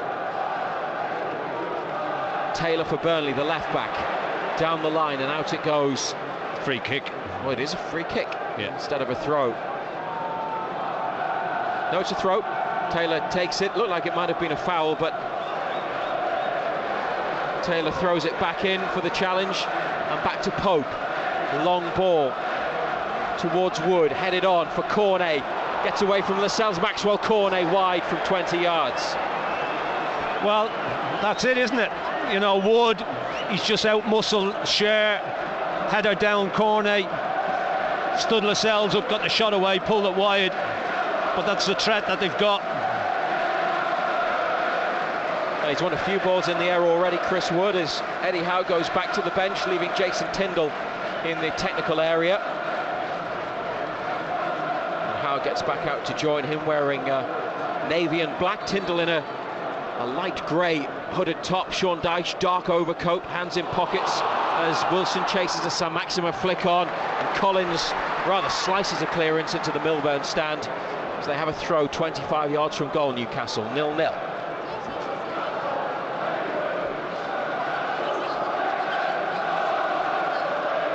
Looking for a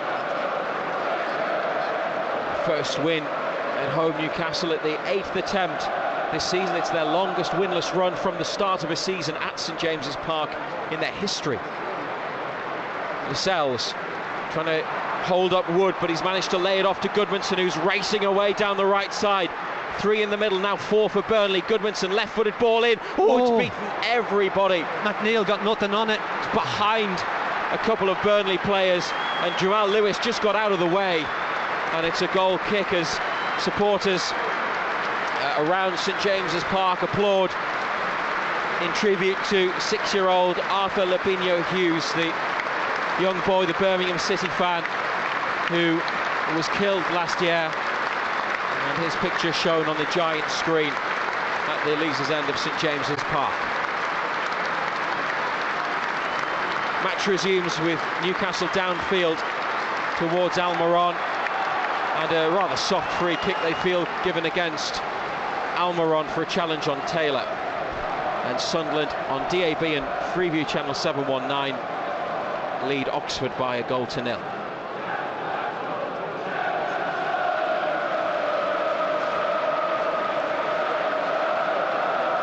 It's 0-0. Steve Stone, formerly of Newcastle's coaching staff, now part of things with Burnley, talking to Sean Dyche and Ian Wone in the technical area as Pope prepares to take this free kick, middle of Burnley's half. Down their left side, Wood gets up again. Shares headed the ball away. Burnley still have it in midfield. Lowton lobbed forwards, Lascelles across, volleyed away, straight to Lowton. Back inside for Goodmanson, away from Shelby. They've started brighter, Burnley. Shelby slides in, feels he got the ball, as do a number of supporters who are on their feet to complain about Paul Tierney's decision. He came in from the side, I think, there. Does he have a case? It's a Burnley free kick. About 35 yards, 25 to 30 yards from goal. Soft free kick. Slid in, the studs are shown, but he's won the ball by the looks of it. No, he doesn't get onto the ball.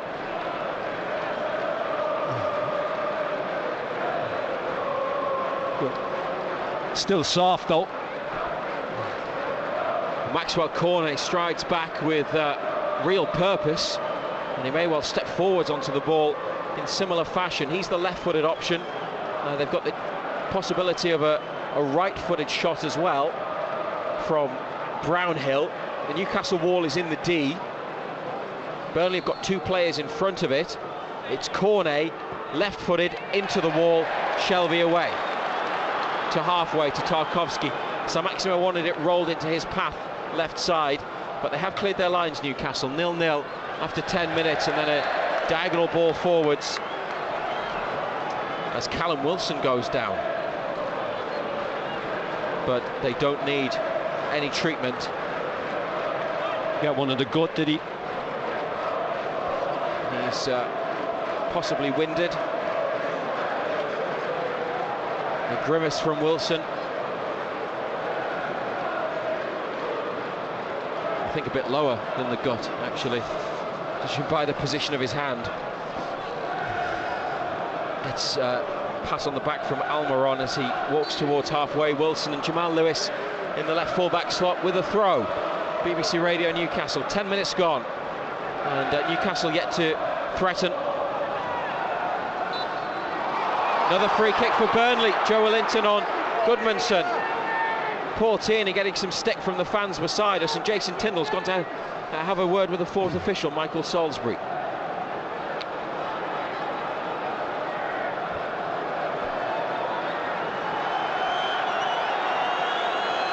So this one is Westwood or McNeil, wide on the right, 30 yards from goal.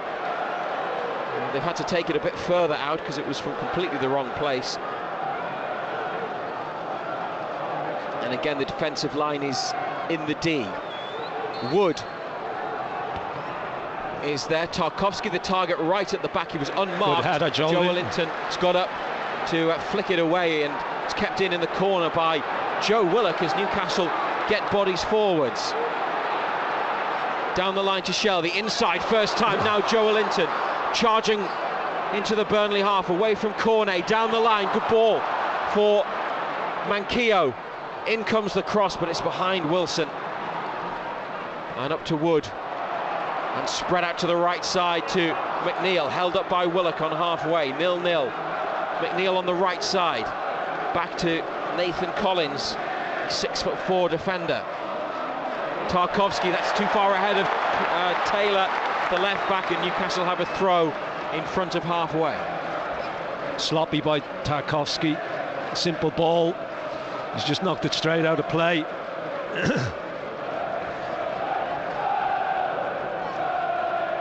Newcastle Falcons trailing 14-0 to London Irish. If you want commentary from BBC Radio Newcastle on the rugby, it's on the BBC Sport website and the BBC Sport app. Jamal Lewis under pressure, gets away from McNeil, who then wins a fair challenge. Nothing wrong with that.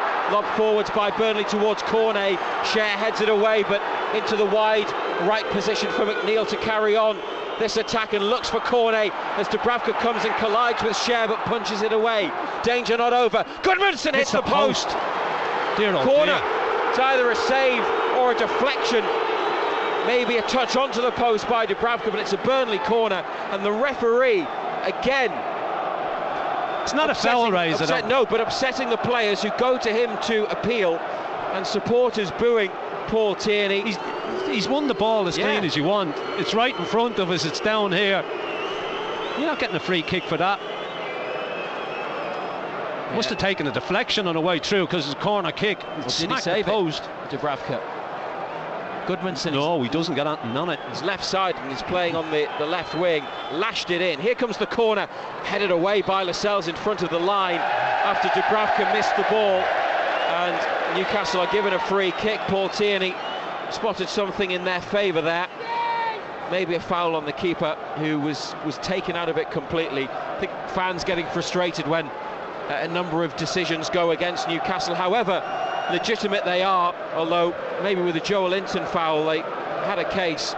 Lascelles and Shelby in particular, complaining to the referees, had to be led away by Jamal Lascelles, John Joe Shelby, and he's still in Paul Tierney's ear. But it remains 0-0, and we've played 14 minutes, and it would be nice for them to settle into their game, because they've not had the ball for any length of time, and they've not tested Nick Pope yet. Burnley have been the better side. They've started the brighter, haven't been able to get it down and get a grip of the ball at all. Manquillo hammers it against Wood. Out it goes on the far side of the field. Eddie Howe screaming a message to someone, but I don't think they've heard him. Players all looking the other way. Shelby on towards Wilson, trying to knock it down for Almiron. Away it goes. Cher, cushioned header for Shelby, nodded inside to Willock, and Shelby is down and has stayed down on his front.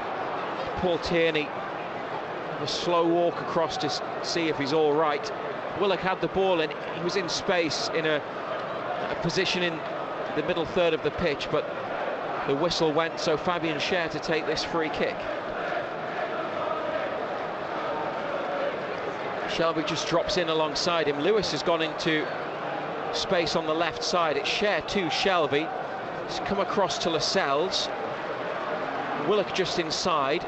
Lewis gets it, takes it on the outside, down the line to Sam Maxima, who comes in. Now Shelby.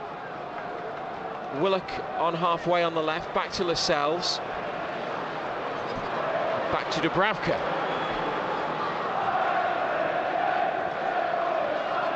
Joelinton, deep on the right side. Almiron to Manquillo, sidesteps his man, does well, and got pulled back, clearly pulled back by Taylor. The assistant referee flagging, alerting Paul Tierney, who gives Newcastle a third free kick in a short space of time. 0-0 on 16 minutes. Cher just in front of halfway, wide on the right. Lewis stretching the play and completely unmarked. And Cher looks for Jamal Lewis, but Lowton gets across and, I was going to say intercepted, he's basically ended up diverting the ball out for a Newcastle throw, 25 yards from the Burnley goal.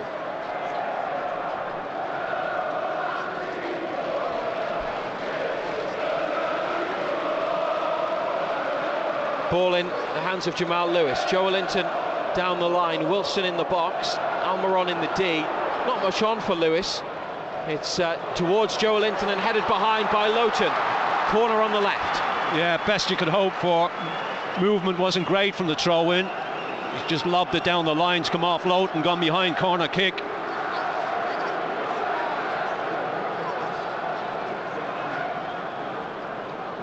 Shelvey with the responsibility of delivering the ball, but instead it's short to Saint-Maximin, who's taking on two. Cornet is one of them. He's got it back to Almiron, 25 yards out. Looks left and then right, could have played in Willock, doesn't. Takes it on himself, then rolls it to Willock, takes a touch, lifts it towards the back post, but too high and behind it goes. Yeah, not great. Might have been better off just sticking it in there. Shelvey just whip it in. Saint-Maximin had a chance to put it in, he didn't. Almiron got caught in two minds.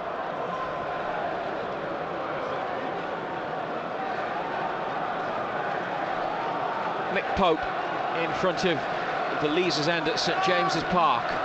It's not quite a sellout today, but there aren't too many empty seats on show.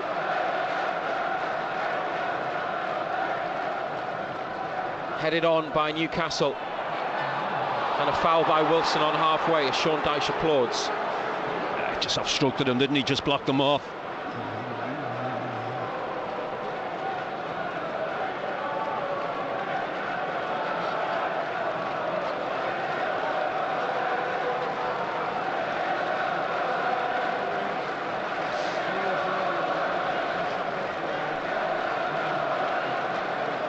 Taylor, who scored the winning penalty in the shootout in August in the League Cup. Newcastle haven't kept a clean sheet this season in the league, but they did that night in the League Cup. 0-0 the score before Burnley triumphed on penalties. Into the area it goes, couple of headers. Joelinton then juggling it and trying to volley it clear. It comes to Brownhill, it's blocked.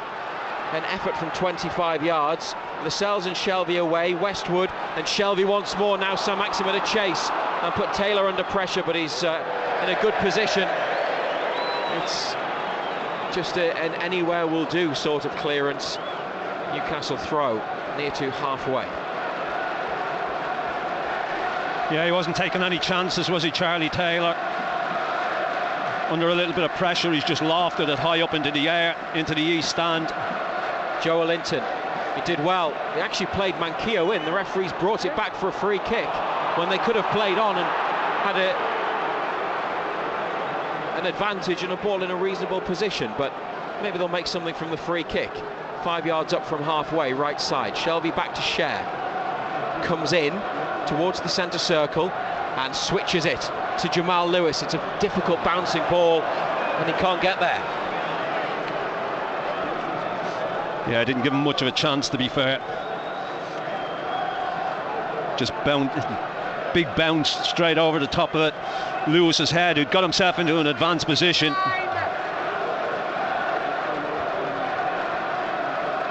Cher in front of Cornet, heads away. Joelinton takes it on his chest, then has another touch. Inside towards Willock.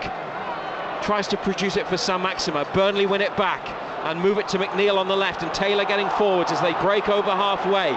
Plenty of black and white shirts back. Taylor's ball in is cut out by Cher. Comes back to Taylor though.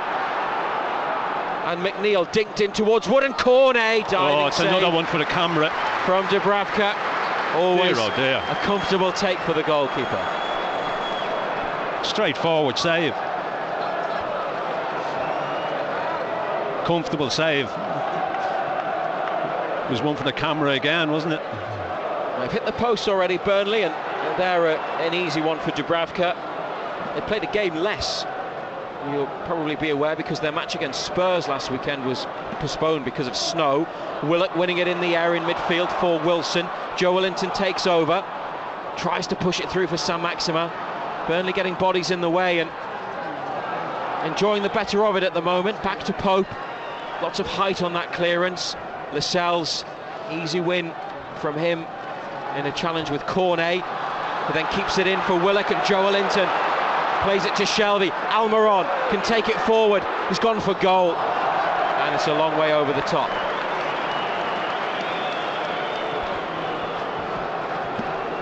Open up for him.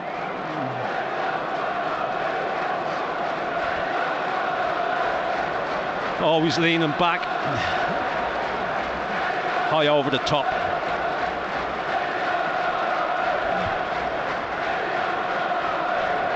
Fans certainly doing their bit again. But after 22 minutes, it's goalless. And give us your verdict on the match so far, John Anderson. Burnley have been the better side. They've had more of the ball. We haven't been able to get it down and pass it. We haven't been able to get a grip of the game so far. We spoke about how Burnley would go about it. They've done exactly what we thought. And they've switched it from left back to right wing, Burnley, but straight out of play. Jamal Lewis with the yellow, orange and blue ball in his hands. Looking down the line, Joelinton trying to get close.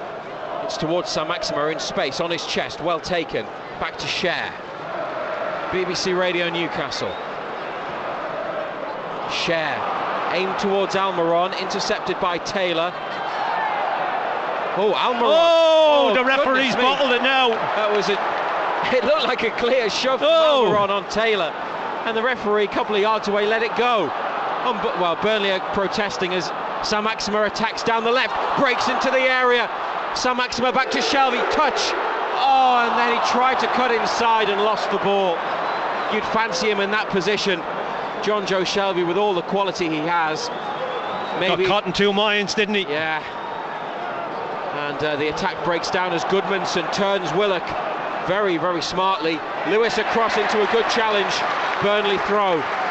Well, look, the referee was upsetting Newcastle earlier with dear, dear. A succession of that was Burnley a scandalous free kicks, decision. but that one looked like a clear push. He bottled that one, the referee. 0-0 here. If you were expecting a classic, you're probably in the minority. But not only is it goalless at St James's, no goals anywhere else in the Premier League today. Burnley go out of the bottom 3 on goal difference if they win, and Newcastle move up off the bottom with a victory, and it would need a big win to go up 2 places above Burnley, whose goalkeeper Nick Pope has been rushed by Callum Wilson and sends a ball out of play on the far side.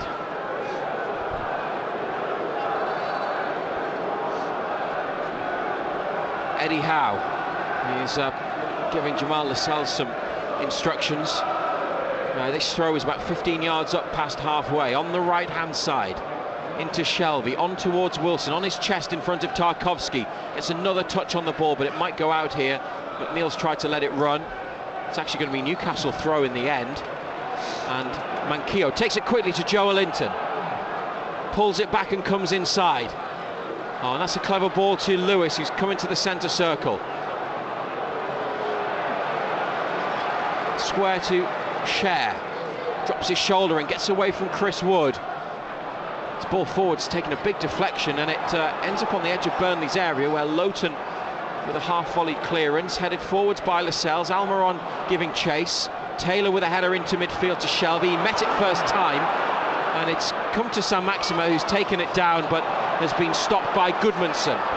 Cornet and Wood ahead of him, inside to Westwood. Cornet laid off. Manquillo pushes it forwards and got caught late, did he? He stayed down. Referee doesn't give it. Eddie Howe, arms outstretched, can't believe it.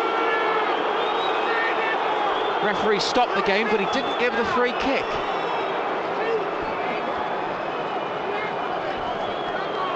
Yeah, he slid in. I don't think he's caught him. I think it's one of those. Has he caught him? I mean, to me it looked like Almiron played the ball maybe against Brownhill, but he could have caught him on the follow-through. The game's been stopped and Manquillo receiving treatment. Well, this referee's made some strange decisions. Martin Dubravka's been called over by Eddie Howe, and he's telling him what he wants. And Dubravka, it's a two-way conversation, it's not just Howe giving direction. Lascelles has come across to the side of the pitch to talk to Jason Tindall, and it's Newcastle United 0, Burnley 0. And Manquillo's okay.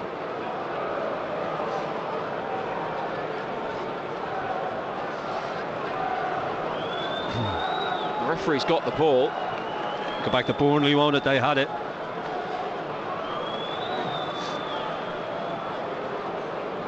Drops it at the feet of James Tarkowski, and we are playing again. Lascelles header away, Willock forwards, Lowton's quick off the mark there, he was alive to it, met the ball, plays it inside to Westwood. Almiron with pressure on McNeil, but Goodmanson's got it to McNeil, corner of Newcastle's area, right side. Willock forces him away and back to the halfway line to Tarkowski, England international defender. Taylor cutting inside, away from a couple of black and white shirts. Can't go any further forwards. Back to Brownhill. It's off McNeil and out. Couldn't hold it. Poor touch.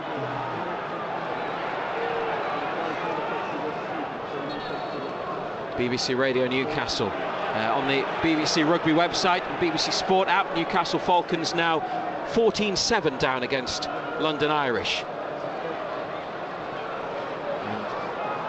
Goalless at St James's. Good turn by Joe Linton in central midfield. Coming deep there, playing Willock. Over halfway on this near left side to Lewis, back to Lascelles. Having a bit more of the ball, Newcastle, after a good start by Burnley, but still 0-0. Best chance of the game is Goodmanson hitting the post. Willock away down the left for Lewis. Only Wilson in the middle. Lewis trying to play Willock in again. He's kept it in on the line. Into the corner and then back to Saint-Maximin.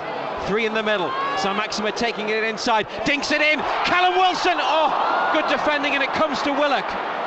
Still Willock in the area. Trying to get room for the shot. Taken off him by Goodmanson and cleared. And now the counter-attack. Cornet. It's got Wood in the middle. Plays it through, but it's too strong, and Dubravka clears. They've got a man down. It's Fabian Schär. And he looks in a bit of distress, and the referee has blown his whistle to stop the game. But that looked like a chance. It did. And Burnley, well, clearly defended it well. Yeah, they did defend it well. I mean, in Cornet, it's a poor ball. He's just got to lift it over the top for Wood, and he just gets far too much on it. Didn't see the Schär incident. Well, they sent Fernandez. Saint-Maximin's just dinked a little ball over. Oh, Charlie Wood gets across.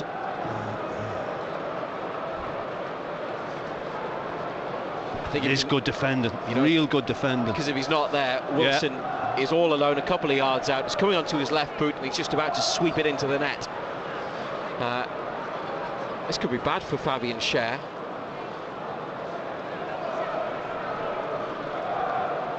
He's down in the centre circle. He's sitting at the moment.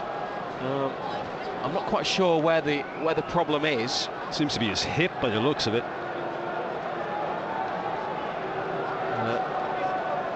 No suggestion yet that they will need to bring Fernandez. He's holding his right side. I didn't see the collision or the incident that led to him hitting the floor. Well, he's up and he's moving. Told to go off and come back on. You look at him now; he looks all right, which is good news, of course. Although the numbers board is out, but that might be for Burnley because Maxwell Cornet is sitting down near the side of the pitch. I think Cher's going to come back on. Burnley are going to make a change, Ando, and that's going to be Mate Vidra who's going to come on, the Czech forward. Yeah, it looks like he's done his thigh. Looks like it's the thigh muscle. Well, their big summer acquisition, an impressive player. Haven't seen much of him today so far, but you can see from the way that he moves and goes about things that he's got quality. And that's a blow for Burnley. Maxwell Cornet off, but Vidra scored in their 1-1 draw with Chelsea away last month, an important goal, and can be an effective forward player. So they've made their substitution. He scored against Newcastle at Turf Moor in April, Vidra, and he's on to play alongside Chris Wood. And Fabian Cher has come back on for Newcastle with a score at 0-0 here on BBC Radio Newcastle, and 1 goal elsewhere in the Premier League. Southampton through Armando Broja lead Brighton at St Mary's.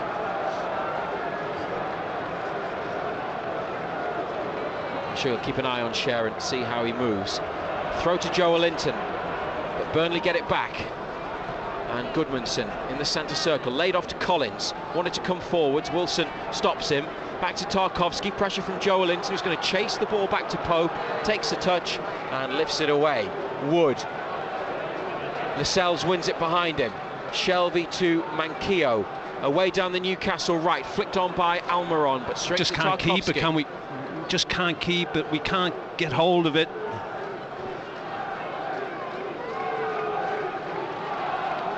BBC Radio Newcastle. Tarkowski away, and Cher with the header forwards. McNeil there, challenges with Cher, and that's gone the way of Burnley. Both players are down. Fans near to that in the lower section of the East Stand think it should have gone Newcastle's way. I doubt it.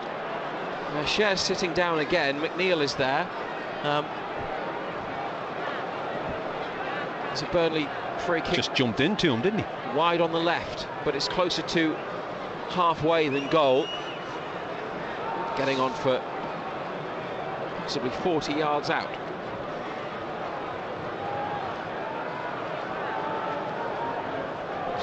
Yeah, it's just jumped in at him. It's McNeil with the free kick towards Wood. Good header by Lascelles. Willock for Saint-Maximin. It's come to Shelvey and away for Joe Willock. In fact, Jamal Lewis it is in attack. Willock just behind him, who has it now, but the ball back from Lewis to Willock was slightly off target. Willock keeps Newcastle in possession in their own half of the field by pinging it across to Cher, who then drops it into the feet of Willock, and now Lewis a couple of yards behind halfway. Back to Lascelles, having a look, left side of defence. Lewis again to Willock, he's got room now. Over halfway he goes. Saint-Maximin takes it on the turn. Almiron wants it slipped through. Saint-Maximin towards Joe Linton, but it's maybe just overhit, and McNeil gets back to push it away for Burnley, and a throw. Manquillo takes it 25 yards from goal. 0-0. Almiron made a good run. Wilson was up there as well, but they're still on the attack, Newcastle. Shelvey ball in from deep. Pope comes and catches above Wilson. Yeah, easy take for the keeper. Expecting a lot of Wilson. It was more of a hopeful cross.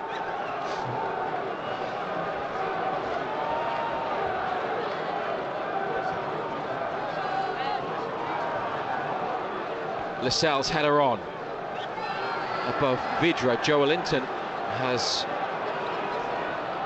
ended up on the floor, but is now back on his feet. Burnley with possession, and James Tarkowski looking for another claret and light blue shirt. And they move it nicely through Taylor.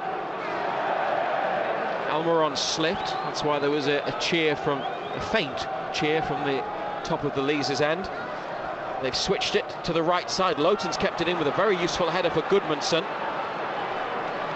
Away by Lewis. Saint-Maximin block challenge with Westwood. into the penalty area from Burnley. Lascelles heads it away. Lewis then wins it back, clears it, but straight to Westwood, 20 yards out. Joelinton wins it, and now the break is on. Saint-Maximin over halfway, left of centre towards Wilson. Good challenge. That is. Josh Brownhill got back to him and won the ball cleanly. Got to move it quicker. You just can't keep running with it. You got to pass it.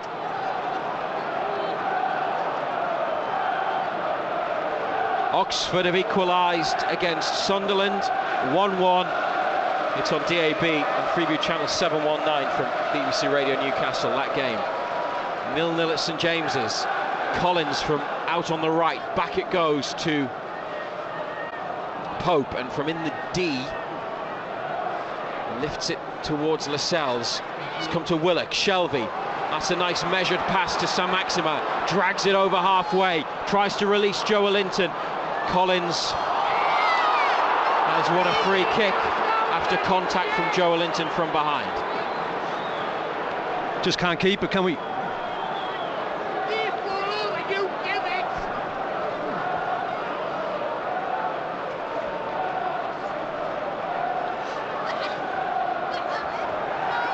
Sean Dyche banging his hands together, encouraging his players. It's Nick Pope with 8 minutes to half-time with another Burnley free kick, and it's sent up towards Vidra, who's taken it down well under the challenge of Lascelles, but Newcastle's captain has it again, and it's to Manquillo, and then Dubravka away looking for Almiron, headed inside by Taylor. Brownhill on. Wood was offside, so left it. Scher is there, delayed the clearance, sends it forwards. Taylor away, then Scher on again. It's come for Wilson, nice take on the chest. Wilson trying to get around his man. Burnley with defending, and St James's Park, a frustrated St James's Park with hopeful appeals for something, but I'm not sure I saw a foul in there as Burnley get it clear, and Lascelles deals with Chris Wood. That's never passes a it foul. back to Dubravka. Dear oh dear. Well, he had two defenders to contend with Wilson. I mean, to be fair, he appealed, but I think it was more in hope. A Scher under real pressure in his own penalty area, tries to get it clear. Goodmanson heads on for Burnley. They've given it away in a bad area, Newcastle, but Lewis wins it back.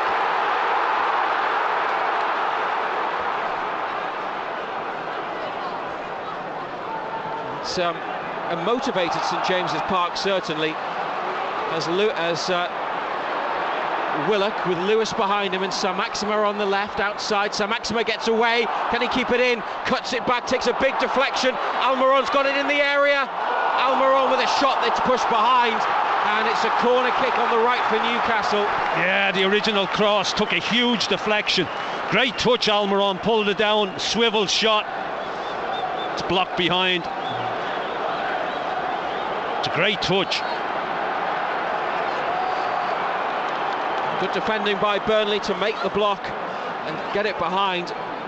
Saint-Maximin away really for the first time in that position. Did well to keep it in and cut it back. And here's John Joe Shelby's corner. Outswinger towards the penalty spot, over the head of Lascelles. Almiron takes it down, back to Manquillo, to Lewis on the left. Still players forwards. Joe Willock, 25 yards out, sticks the cross in. Pope comes and claims, and then drops it. And here's Wilson. The goal is free. Callum Wilson has lashed it into the back of the net, and Newcastle United have the opening goal in a crucial game at the bottom of the Premier League. Nick Pope came for the cross and is complaining to Paul Tierney. VAR will doubtless have a look, but nothing wrong with that. Spilled it. It was Callum Wilson who took it on, and from the back of the box went high and into the top corner of the goal for his 6th of the season. A precious goal from Wilson, and it's Newcastle United 1, Burnley 0. Yeah, nothing wrong with that goal. He's come, he's just dropped it. Got to be better, the goalkeeper. Just dropped it under pressure. He's just made a mess of it, the keeper. He's dropped a good finish, Wilson. Whether we've deserved it or not, there's another thing, but nothing wrong with that. There's nothing wrong with that. Just watching it again. No, there's nothing wrong with it. Take it, and he's basically just dropped it. He's kind of Fabian Schär's in front of him, but Pope with the ball in his hands has. I think when he sees Schär, he almost releases the ball and lets go. Well, we're waiting to There's restart. nothing wrong with it. This won't be disallowed. Oh, it won't be disallowed. If it's disallowed, the game is gone. There's something seriously wrong with it. Sean Dyche is complaining to the fourth Told official, you. and it is a goal. Confirmation from Lee Mason, the video assistant referee, that the goal from Wilson stands, and 2-2 for Newcastle's number 9, and it's United 1, Burnley 0. And how they needed that. It's not been a great half of football. Is that our first shot on target? Probably, yeah. And they haven't been as good as they've been at times in other games, but they are leading, and that's what matters. Even though VAR had a look, it's 1-0.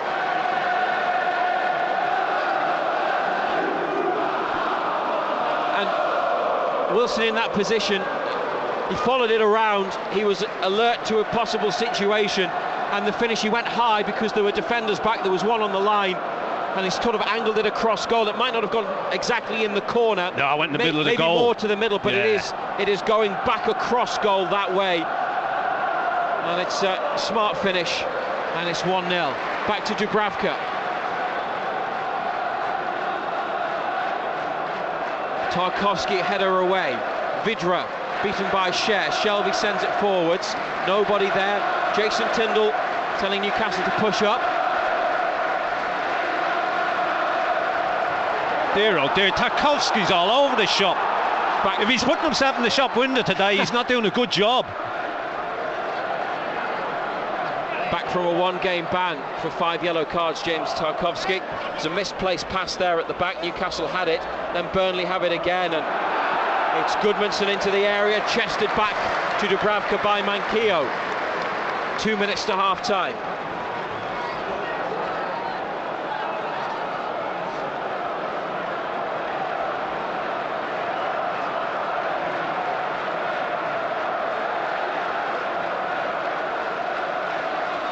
Dubravka looking for Wilson, headed on towards Saint-Maxima, away by Lowton. Westwood on the half volley looking for Wood. There's too much pace on the ball. Manquillo back to the goalkeeper, who has a touch, and then on the diagonal towards Wilson, headed on, but headed it inside, and Saint-Maxima was on the outside. Collins to Westwood. 1-0 to Newcastle. Lowton to Westwood. Pressure on the ball from Joelinton. Burnley forwards down the right through Goodmanson. Lascelles to Joelinton. It's away from Goodmanson, gets it back from Saint-Maxima and breaks away. Joelinton, 2 up ahead of him, still carrying it. Joelinton away from his man, and then the shot is blocked, and it comes to Shelvey. His effort is blocked on the edge of the area, and McNeil takes it away. Good break. Had plenty of support, Joelinton, but wanted to go it alone. And Shelvey with their second bite of the cherry, but another Burnley block at the back. Leading 1-0, BBC Radio Newcastle.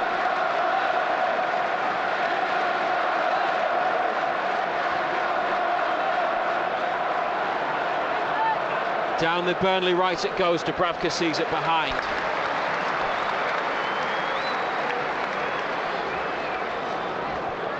Michael Salisbury, the fourth official, is about to display the numbers board.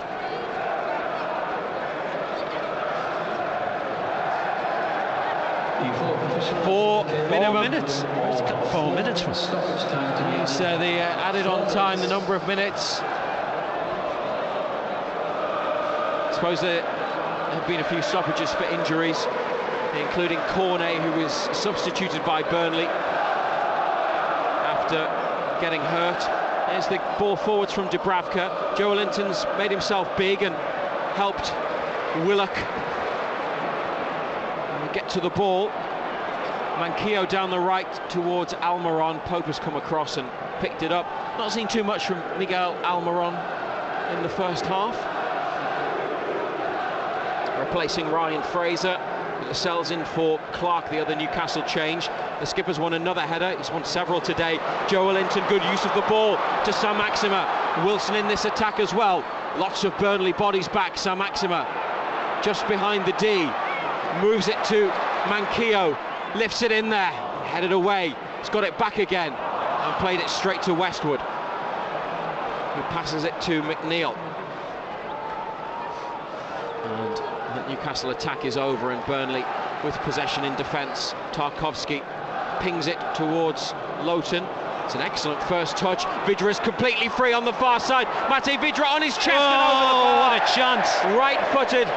He may have been slightly off balance, but he's got completely underneath it. And 10 yards out, he's poked it over the top after being picked out in the middle by Lowton's crossfield ball. Right, it was a diagonal ball that dissected the two centre-backs. Where Manquillo is as well, you've got to ask. It's a poor touch. Just gets away from him. It's an awful effort, thankfully.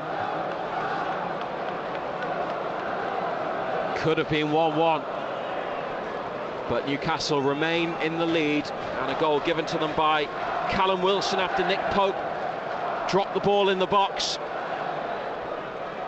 Wilson took it on and into space and finished into the top of the net. Lascelles another header. Willett gets up, but Brownhill got even higher and wins that aerial challenge. And Joelinton furious with Paul Tierney for penalising him for it's a silly tackle to make. Goodmanson wide on the right. Going away. He's right on the touchline. It's a silly tackle to make. Gives them a chance to load the box up. Well, 1-1 between Sunderland and Oxford at half-time. 1-0 Newcastle here in added-on time at the end of the first half. And here is Ashley Westwood, 30 yards from goal. Couple of yards out, a couple of yards in from the sideline. Eddie Howe arranging the players defensively. Dubravka in the middle of his 6-yard box. Now the players move into the area from the 18-yard line in the position that Eddie Howe told Callum Wilson to go and stand in. It's awful though, it's a poor ball. It's the spot where he was able to head the ball away from. Back into the area by Burnley. Joelinton wins it, and Willock for Almiron. Or if he looks inside, he's got Wilson, but he's got Saint-Maximin ahead of him down the right wing. On the counter-attack, Newcastle. Saint-Maximin into the penalty area. Here's Joe Willock over the top at the near post. Wasn't easy. Wasn't easy. It's behind him. He's trying to dig it out. Just can't get it on target. It remains 1-0 to Newcastle. Well, plenty of runners, men forwards in that attack. But it's a Burnley goal kick. And as Nick Pope sends the ball downfield, Paul Tierney blows for half-time, and they have a 1-0 lead, Newcastle United, through that Callum Wilson goal. What's your assessment, John Anderson? It's been everything you thought it would be. It's not pretty. It's hard work. We can't get it down. We can't play. We haven't had too many goal chances. Pope comes and collects a cross and then drops it. It was never going to be disallowed. Whatever VAR was looking at, there was just nothing there. Burnley, you would say, had the better of it early on. Hasn't been too many clear-cut chances. It's a typical game against Burnley. Hard work, but very important. Huge to be in the lead. Yeah. Look, said beforehand, it's not about performances. It's all about winning this game today. It's not about a performance. It's about getting those important 3 points on the board. We're halfway there. We're 1-0 up, and hopefully come 90 minutes it'll still be the same situation. We'll bring the second half from St James's Park very soon here on BBC Radio Newcastle. Remember, a win will take them off the bottom and above Norwich. A big win could even take them above their opponents today, Burnley, who themselves are trying to get out of the relegation zone. But Callum Wilson's goal, his 6th of the season, means at half-time Newcastle United lead by a 1-0.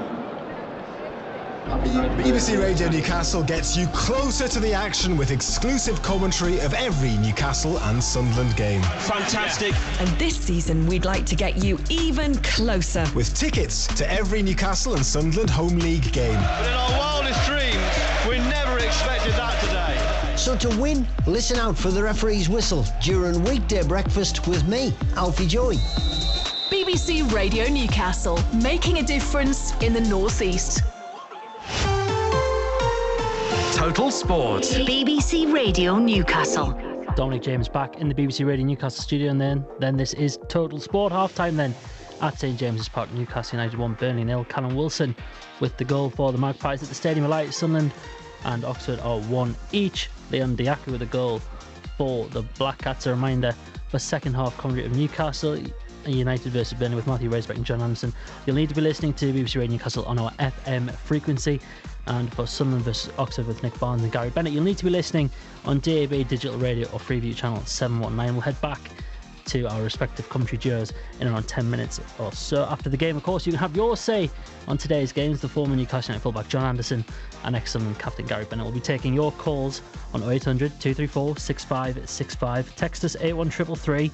Start your messages with the letters BBC. Also on WhatsApp 0800 08000 321 333. Start your messages with BBC for WhatsApp as well. You can also get us on Twitter as well at BBC Newcastle. On Twitter, use the Total Sport hashtag. Let's bring you up to date then with everything else that's happening around the country today, and we'll begin in the Premier League. The early kick-off, West Ham United beat Chelsea 3-2. As we already know, Newcastle 1-0 up over Burnley at St James's Park. Southampton 1-0 up over Brighton and Hove Albion. It's goalless between Wolves and Liverpool. And then in the late kick-off in the Premier League today, Watford take on Man City. That's a 5:30 kick-off. Get the latest team news, score updates and post-match reaction on Twitter at BBC Newcastle. BBC Radio Newcastle. Into the Championship then, and in the early kick-off, West Brom beat Coventry 2-1. It's 1-1 between Barnsley and Huddersfield, goalless between Blackburn Rovers and Preston North End. Blackpool are losing 1-0 at home. Luton 1-0 up there. Bristol City 1-0 up over Derby County. Cardiff winning 1-0 at home over Sheffield United. At the Riverside, Middlesbrough a goal to the good over Swansea. Millwall 2-0 up over Birmingham. Nottingham Forest and Peterborough are goalless, and Reading are 1-0 up over Hull. The Newcastle United and Sunderland AFC podcast. Subscribe on BBC Sounds. BBC Radio Newcastle. In the second round of the FA Cup then, Buxton have lost 1-0 to Morecambe in the FA Cup. That was the early kick-off. The half-time scores, though, elsewhere in the second round. AFC Wimbledon 2-1 up over Cheltenham. Bristol Rovers are goalless with Sutton United. Burton Albion are 1-0 up over Port Vale. Cambridge United and Exeter City are 1-1. Carlisle losing 1-0 at home to Shrewsbury Town. Doncaster Rovers 1-0 up over Mansfield. Ipswich are goalless with Barrow. Leyton Orient 2-0 up over Tranmere Rovers. Lincoln City and Hartlepool are goalless. Portsmouth and Harrogate Town are 1-1. Also are Walsall and Swindon in the later kick-off in the FA Cup today. It's Yeovil versus Stevenage. Have your say on the game. Call 0800 234 6565. BBC Radio Newcastle. Into League One then, Accrington Stanley 1-0 up over Fleetwood. As we already know, Sunderland 1-1 with Oxford. Into League Two, and Aldershot 2-1 up over... let me scroll down.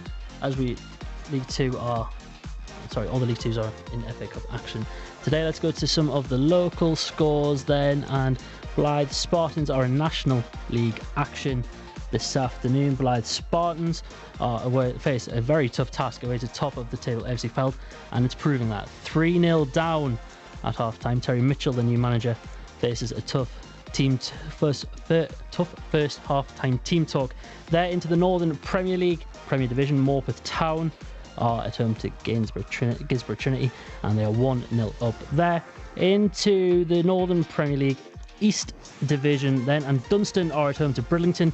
It is goalless there at half-time. Hebburn Town also in that league in action today, and at the break it's currently goalless. And into the Scottish Lowland League then, Berwick Rangers, they are away to Gretna, and at half-time The score was 3-0. Our featured non-league game here though on BBC Radio Newcastle comes in the Northern League, where our non-league expert Paul Dixon has been watching Whitley Bay versus Ashington and can bring us the half-time score. The half-time score, Dom, is Whitley Bay 1, Ashington 2, and it's been a very eventful first half here down at Whitley. It was Whitley who went ahead on 5 minutes through Josh Gilchrist, ex-Newcastle United academy player. The ball low into the corner net from a superb through ball by Malcolm Morian. There was cries for offside, but the referee had none of it and the goal stood. 3 minutes later, Ashington nearly levelled. Robert Taylor's shot was saved by goalkeeper Carl Dryden with his feet. Excellent save. Whitley should have gone 2 up when Jamie Dunn, in on goal, 10 yards out, left foot shot, fired past the post. He should have done better. And then Ashington drew level on 30 minutes and they deserved it. Robert Taylor from 30 yards lashed a right foot shot high into the roof of the net. A wonderful finish. And then 7 minutes later, the visitors took the lead. Jordan Ashley linking up with Liam Doyle, and Lashley drilling the ball low into the corner of the net for a real good finish. Ashington have really played well in their first half here and took the game to Whitley Bay. Whitley will have to do a lot more in the second half if they want to get back in the game. But it's Whitley 1, Ashington 2. Thanks, Paul. BBC Radio Newcastle local football roundup will be here from 5:45 this evening, getting all the reactions to our local side's results. Fabulous darling. This is Craig Revel-Horwood's attempt at being the Christmas number one. Alfie Joey at breakfast. What are you laughing at? I mean, it's Christmassy, isn't it? It's cheese-a-rama. I love it. Craig, welcome to BBC Radio Newcastle. Stephanie Finnan laughed at you earlier. Yeah, thanks for that, darling. You are a better singer than Dan Walker is a better dancer. Well, yes, there is that, darling. How much, Steffi, are you going to give Craig out of 10 for his Christmas Do you single? know what, Craig? Because you've really surprised me, because I wasn't expecting this, the sound of it and the feel of it and how happy and jolly you are. I'm going to give you a 10. Yay, there you go, I love Craig. you for that. Oh, look, I'm going to be so much more generous now on Saturday. He's not. The sound of the North East at breakfast. BBC Radio Newcastle, making a difference in the North East. This is Total Sport on BBC Radio Newcastle with me, Dominic James, turning our attention to rugby union then, and we can head to the capital and the Brentford Community Stadium, where the Newcastle Falcons are up against the London Irish, and our rugby union commentator Ian Smith can bring us the latest. Well, they are up against it, Dom, for large parts of that first half, where the Irish have been playing some free-flowing, very fluid rugby, sort of fueled by the fact they're generating quick ball in the contact areas, and at times Newcastle have really been struggling to hang on. You know, tries on 7 minutes and 10 minutes, both converted by Paddy Jackson, put the Irish into a 14-0 lead. Robinson converted try back, or Hayden Wood got the conversion, should I say, off Robinson try, brought Newcastle back in it on 25 minutes, but then another try each. Two more tries for London Irish, one more try for Newcastle. We've got a 28-14 game here at half-time, but at times Newcastle have been hanging on. We've got a game of rugby in the second half. It could go either way still, but Irish look good value for their lead. Ian Smith, thank you very much. Full match commentary then of the London Irish versus the Newcastle Falcons on the BBC Rugby Union website and sports app with Ian Smith and Dean Gray. Dean will be with us just after 5 o'clock to give us a full match report. Back to football for a second, and last night Gateshead's FA Cup dream came to an end at home to Charlton. The Heat Army lost 2-0 at home to the League One side, and after the game, BBC Radio Newcastle's Colin White spoke to the Gateshead player manager Mike Williamson. I felt as though ultimately, we created the better chances, and we were punished in half chances. We limited their chances, but ultimately, we come up short. So, I'm gonna look over, analyse it, and see where we can improve as always. And one of the ways to compliment you, I think, is that it didn't look like there were 3 divisions between you, and it didn't look like there were 61 places or whatever it is in the pyramid between you. Yeah, I mean that's for you guys to comment on that. For us, we just focus on ourselves. Proud and disappointed, two good words, but ultimately we've got to take confidence and take that into Tuesday's game, because we've got another massive game. That's the Gateshead player manager Mike Williamson there. You can have a look on our Twitter page. We've got links to the highlights of that game. We've also got all the post-match reaction with a link to all the post-match reaction, including Mike Williamson and their captain Greg Ollie. So that is on BBC Sounds for you to listen to now. Just before we head back, there's a little bit of basketball. And last night, the Newcastle Eagles men's side were in BBL Championship action as they took on the London Lions at the Eagles Community Arena. The Eagles won 96 points to 84. The women's side have a WBBL Cup semi-final tonight against the Leicester Riders. Tip-off at the Eagles Community Arena is 7 p.m. Time for us, though, here on BBC Radio Newcastle to split our frequencies once again for Newcastle United versus Burnley with Matthew Raisbeck and John Anderson. You'll need to be listening to BBC Radio Newcastle on our FM frequency. For Sunderland versus Oxford with Nick Barnes and Gary Bennett, you need to be listening via DAB, Digital Radio, Freeview Channel 719. Our respective commentary duos will be with you after this. Half-time highlights. Total Sport. BBC Radio Newcastle. Joe Willock, 25 yards out, sticks the cross in. Pope comes and claims, and then drops it. And here's Wilson. The goal is free. Callum Wilson has lashed it into the back of the net, and Newcastle United have the opening goal in a crucial game at the bottom of the Premier League. Nick Pope came for the cross and is complaining to Paul Tierney. VAR will doubtless have a look, but nothing wrong with that. Spilled it. It was Callum Wilson who took it on, and from the back of the box went high and into the top corner of the goal for his 6th of the season. A precious goal from Wilson, and it's Newcastle United 1, Burnley 0. Matthew Raisbeck and black and white legend John Anderson. BBC Radio Newcastle. So 1-0 Newcastle against Burnley at half-time at St James's, and that's Wilson's goal, and a legitimate goal. VAR official today is Lee Mason. He was the man who took a while to award Newcastle a penalty the other night, so much so that the referee on the field had to go and have a look at the monitor. But they got a penalty against Norwich. Wilson scored it, and there the goal that he put away at the Leazes end means that they have the advantage in this match of such great importance. Are they going to win for the first time this season and finally get their campaign off and running in terms of a victory, one that would take them to 10 points. Burnley have come back out for the second half here in Newcastle. We will let you know if there are to be any changes.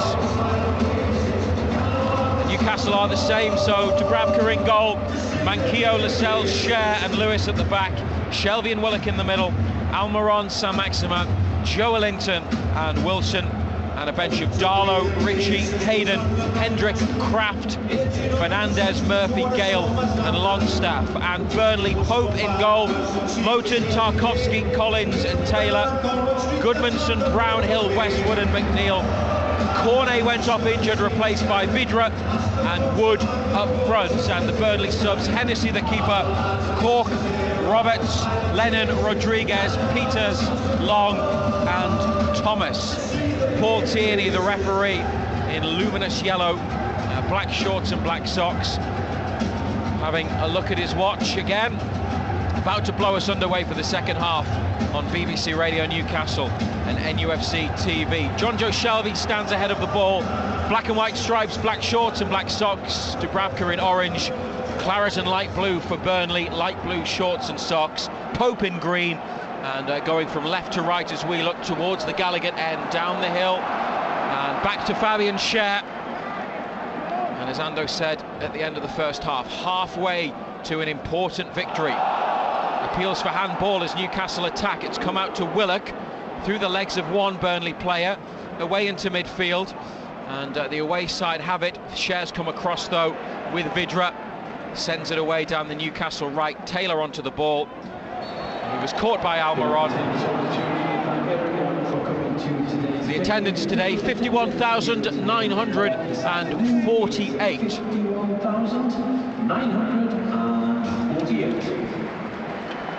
The free kick wide on the left in their half of the field for Burnley has been taken already. Joelinton's won it back on the far side, then into Willock.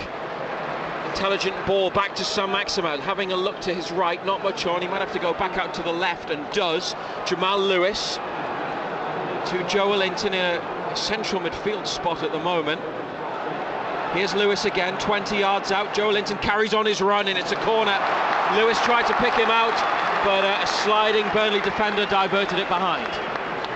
Fault, wasn't it? He just tried to pick him out. Sliding defender got in there, gave the corner kick away. Shelvey across to take it. Wilson stands next to Pope. Joelinton, Cher, Willock and Lascelles are near the penalty spot. Here's Shelvey's ball in round the back. It's too strong for all of them. And Taylor away. Almiron chases it. Has a touch. Doesn't take any risk. Played back to Manquillo and back to Dubravka. Closed down by Wood. Given away by the keeper, Shelvey. Then tries to regain possession for Newcastle, but they haven't got the ball. And Burnley through Wood, forwards. Jamal Lewis with a very important interception. Yeah, he's done well again today, him.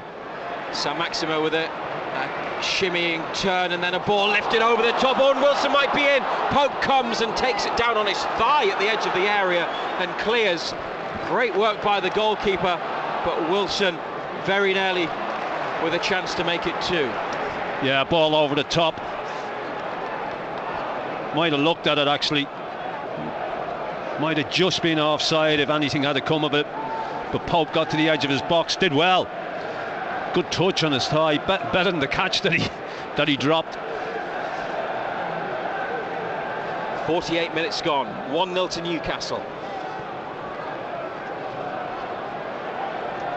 Burnley with a switch from the left to the right. Wood into the penalty area to Goodmanson. Hooked clear by United, kept in by Saint-Maximin. Then to Shelvey, and a return ball to Saint-Maximin. Joelinton and Wilson up ahead. Almiron through the middle. It's down the left wing to Joelinton. And then he finds Almiron just outside the area. Burnley make a challenge. Almiron and bites back. You with see, it's areas like that. His awareness of people around him just isn't there, Almiron. Having had it under control and in their possession at the back, they played it forwards down the left. Burnley and Cher put it out for a throw. Newcastle complaining to the assistant referee on this near side, Konstantin Hatzidakis. I'm not quite sure what about, but there's a high foot there and they've been given a free kick, Newcastle. Free kick for a high foot by a Burnley player. It was Almiron who went back to win it in the air, and the boot was up from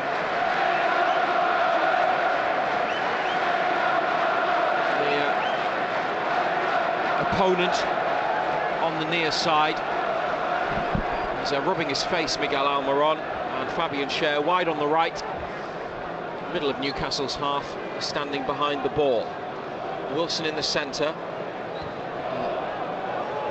And he chases the ball, which is forwards. It's slightly out to the right. Almiron's taken it down and brought it inside and done very well to find Shelvey in front of the centre circle to Saint-Maximin. Lewis is free to the left. It's come to Joelinton. He's got it back to Shelvey. Still Lewis is free. Shelvey got a man on. Pushes it through for Willock.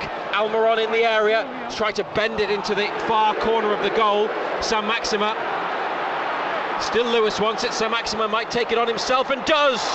Straight at Nick Pope. Straight into his arms. Would have been better going wide. There's a few times there they could have got Lewis in. He made a couple of good runs, got into the right position, but wasn't picked out. Manquillo, good defending.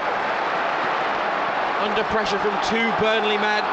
Back to Lascelles, and Shelvey and Lewis exchange passes on the far side in Newcastle's half. It's to Joelinton, back to Lewis. They lead 1-0 through a Callum Wilson goal in the first half.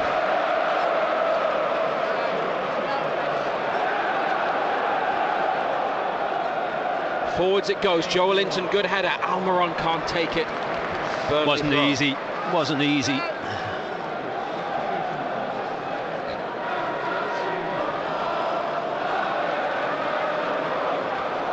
Taylor with the throw back to Brownhill. Newcastle have it back. Shelvey and Willock. Shelvey, good sliding challenge.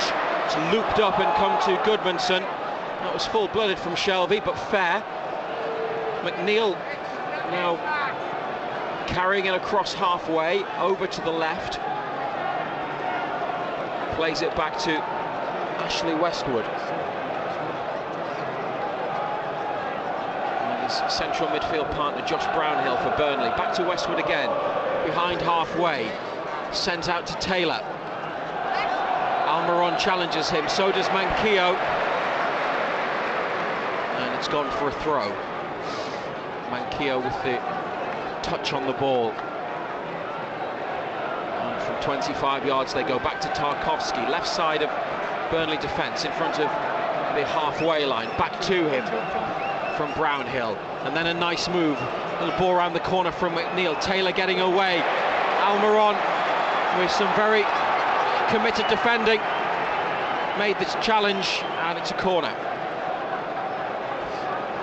Yeah, played around the corner, didn't they, Burnley? Got himself back into a good area, Almiron. Sliding tackle on Taylor, gives the corner kick away.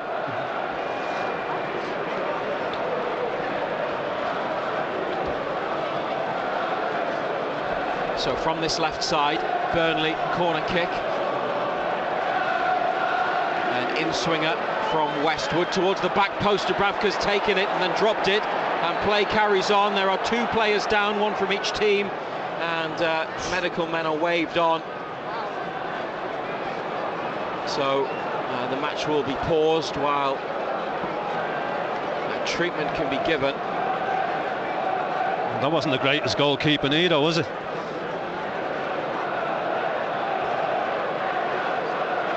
There's 2 players down in the box, and instead of running straight to them, they've run basically in an L shape, gone to the corner and then run across. Wilson's one of them.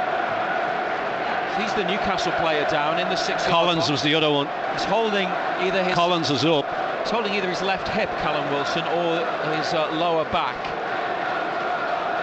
And you're right about Nathan Collins. He jogs away. And Wilson looks okay as well, Lando. Yeah, he's got to his feet. Both okay, thankfully. They don't have to go off, do they?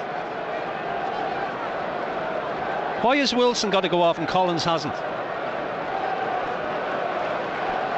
Collins is just standing on halfway at the moment. Is the referee going to tell him? Oh, he's going off. He is. Well, Tierney making sure that they both do it. Better that both do it rather than just one. But it's stupid.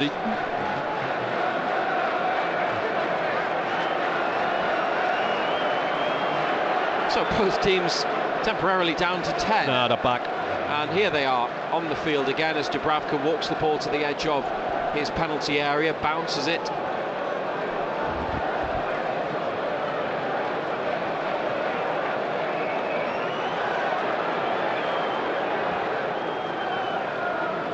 And looks for Wilson on that far side. Taken down with a really good first touch, and he's slipped it through for Almiron, edge of the area. Almiron! Oh, narrowly wide. Left-footed shot along the floor. It's obviously taken a touch either from the goalkeeper or a Burnley defender, and it's a Newcastle corner. Great little ball, Wilson. He's just picked it up. Slide rule. Must have got a touch off the defender because the keeper didn't get near it. Corner kick on the right. Shelby across to take it. And we've played 10 minutes in the second half, and Newcastle leading 1-0. Shelby with an outswinger, and he'll have to do it again. Referee seeing something he doesn't like. He's talking to Brownhill and Willock.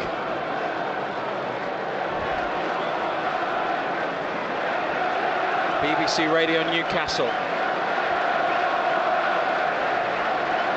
Shelby at the second attempt from the corner. Towards Lascelles at the back of the box.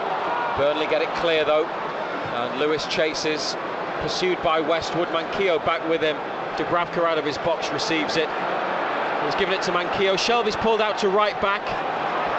Dubravka gets it again from Manquillo, and through the middle, Wilson coming towards it. Pope well out of his goal. That's a huge kick. Up into the air and over halfway. It goes out to the far side, the Newcastle left. Lewis, really good ball down the line to Saint-Maximin, who's tried to wriggle free from 2 defenders, unable to get clear. And the away side with possession, and bringing it into the centre, but in their own half of the field. Tarkowski, Joelinton the furthest player forwards at the moment. Westwood sent down the Burnley right. Lewis plays it against his man and goes the other side. Oh, assistant referee gave it Burnley's way. Paul Tierney, the referee, saw it clearly and gives Newcastle the throw. Yeah, good refereeing. I mean, the linesman was on the blind side of it, to be fair. Didn't see it bounce off his knee. Referee did, and he's given the throw in to us. Rightly so as well.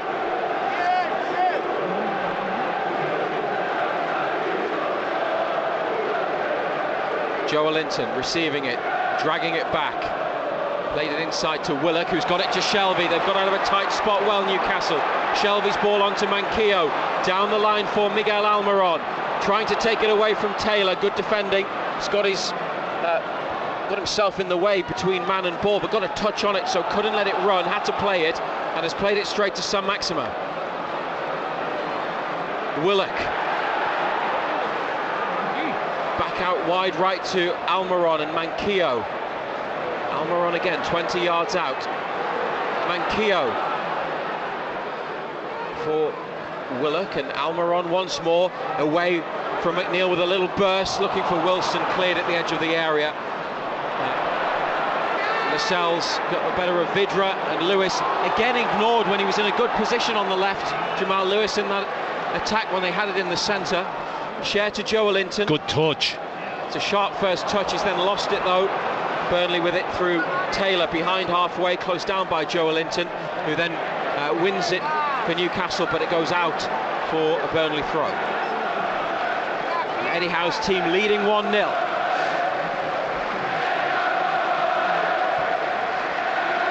Saint-Maximin intercepts a Burnley crossfield ball. Oh, just pass it! Took it forwards, but straight to claret and blue shirt. It's come out to Goodmanson, just outside the area. That's a trip by Saint-Maximin, and a free kick in a very dangerous spot.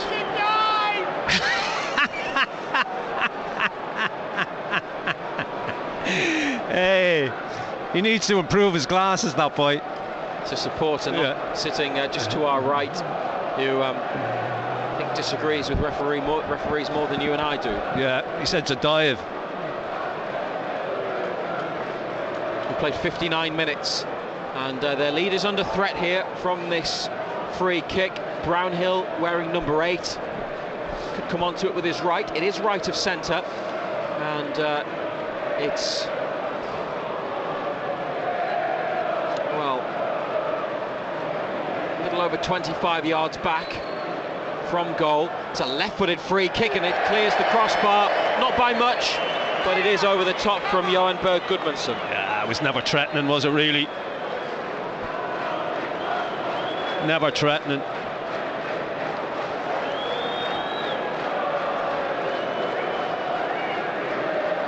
Sean Dyche pointing to his watch, and then looking at the 4th official as Martin Dubravka has the ball on the floor. Lascelles and Cher leave Newcastle's penalty area, and it goes long. Joelinton. Tarkowski's pushed him in the back, and that is a Newcastle free kick.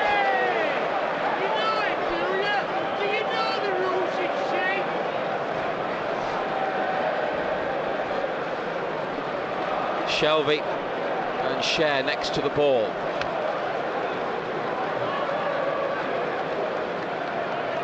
Joelinton just in a pocket of space off Wilson. They've tried to switch it to get Saint-Maximin in. The header from Lowton has come to Lewis, and now it finds Alan Saint-Maximin. Wide on the left, throw Newcastle, 30 yards from Nick Pope's goal. Back down the left to Joe Willock, under pressure. Turns away, good turn as well. Clear of Westwood. Saint-Maximin can come inside. He's got it out of his feet. Oh, he's drilled it straight at a defender. It opened up so invitingly for him, and he got the shot off, but it was blocked. Yeah, just didn't get it out of his feet, did he? Burnley through Tarkowski, chip it out to Taylor on this near side. It's a ball for Wood to chase, but it runs behind.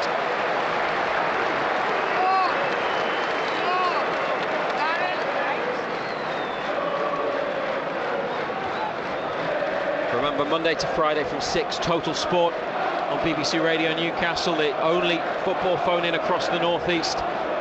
We'll start with the latest news from Newcastle and Sunderland, and then take your calls. We'll also have a phone-in after this game.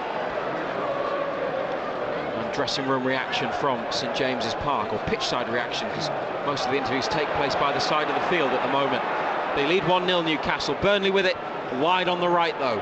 Lowton joining in from full-back. Shelby will see this one behind, and does.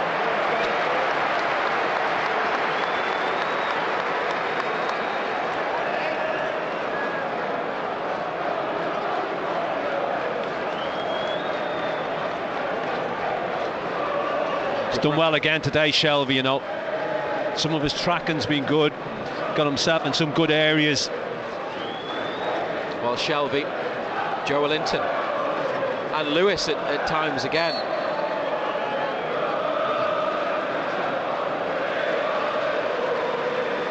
Burnley defenders drop. Joe Linton gets up with Tarkowski, flicks it on. Wilson can't quite get there, and Taylor sees it out for a throw. Collides with Wilson and the advertising board.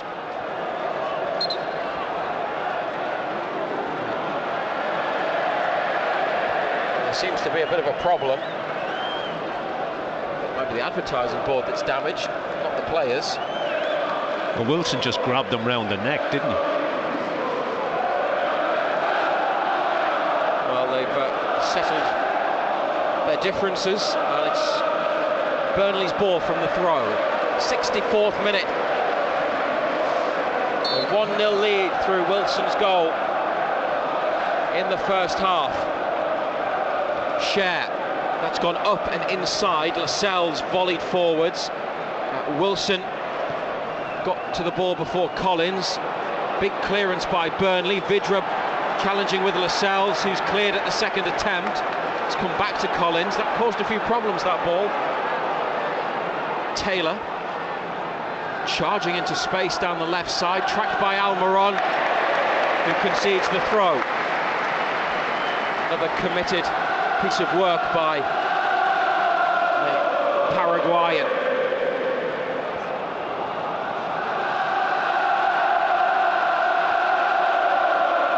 Taylor has it back from Brownhill.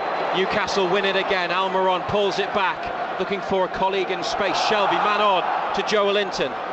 Got 4 around him. Played it back out to Manquillo, and it's a throw.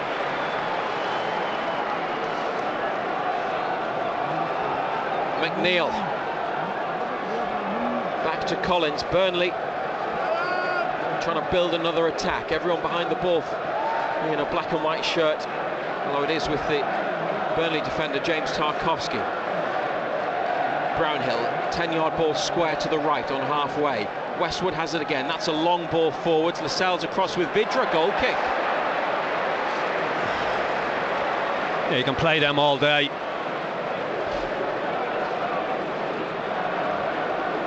Not dropping them in, they're just going long, and they're just carrying all the way through. Joe Linton's down at the moment.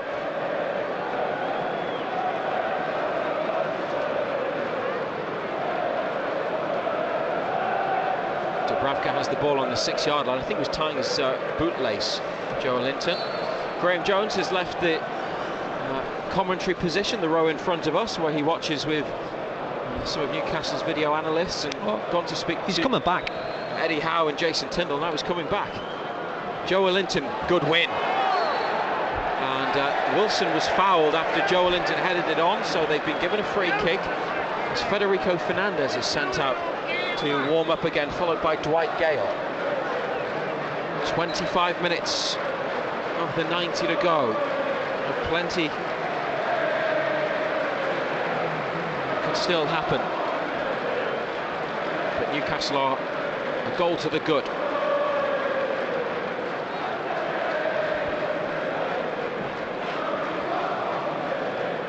And this deep free kick to be taken by John Joe Shelby. Cher's gone round the back and just pulled off from Taylor to give himself a bit of space. Shelby is looking for Lascelles, who nods it down. Almiron to Cher, wide right. And the cross takes a big deflection off Taylor, and Newcastle win a corner. Yeah, he's just going to whip it in. Taylor's got a foot across.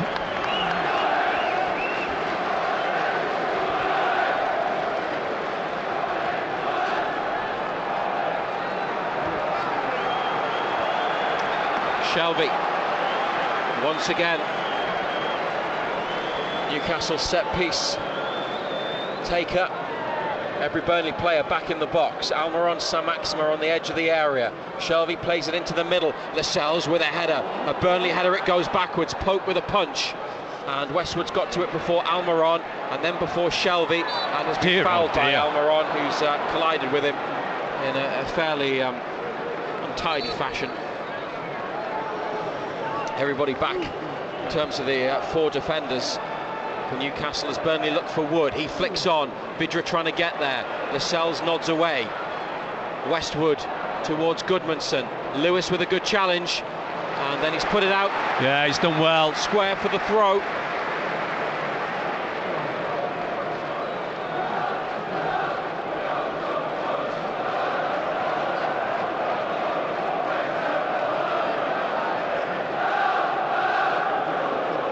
Tarkowski's gone up for this. Collins has stayed back, so they've got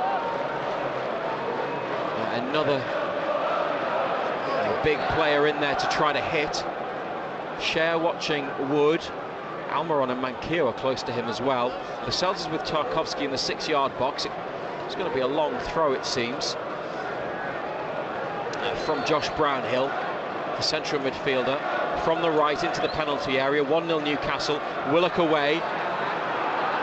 Collins, and the ball is behind Taylor, who gets there, and he plays it back into the box. Oh, it's beaten Lascelles and Lewis, and blocked by Lewis at the second attempt, with Goodmanson coming in. I'm not sure he knew he was there at first, but at the second time of asking, he did the necessary defending, and then he's won Newcastle a free kick after the ball spun away from the penalty area. Yeah, Vidra just in the back of Lewis. Good block again by the fullback.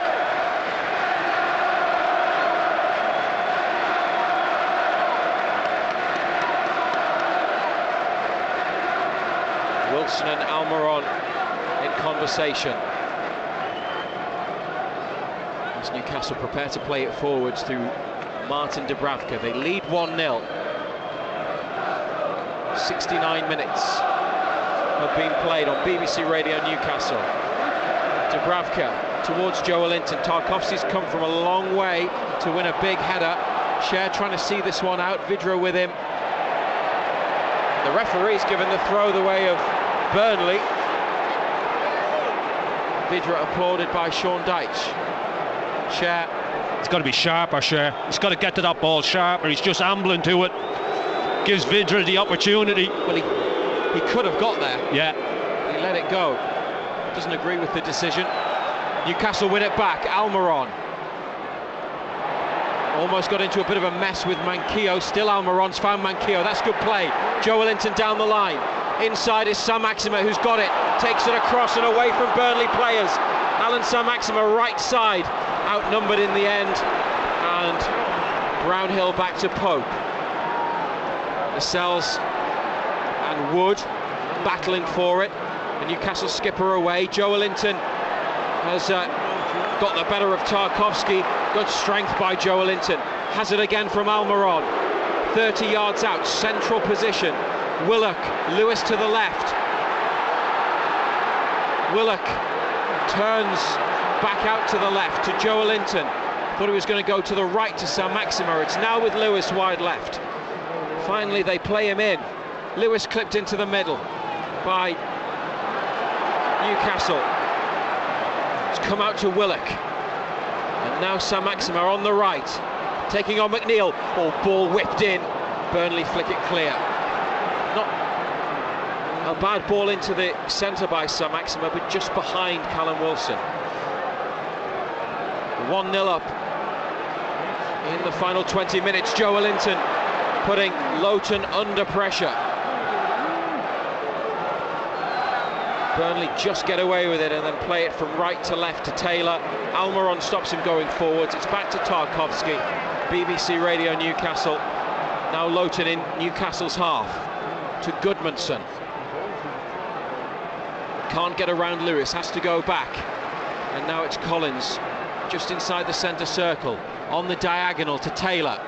High up on the Burnley left, into the middle. Lascelles volleys clear, brought down by Brownhill. Tarkowski switches from left to right. Good first touch by Goodmanson on his left, whipped in. Manquillo on his chest. Oh, well for played, Shelby. well played. Can they go quickly?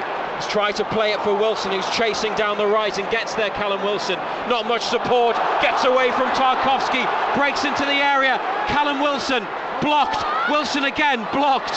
Still has it. Back to Manquillo. 3 in the box for Newcastle.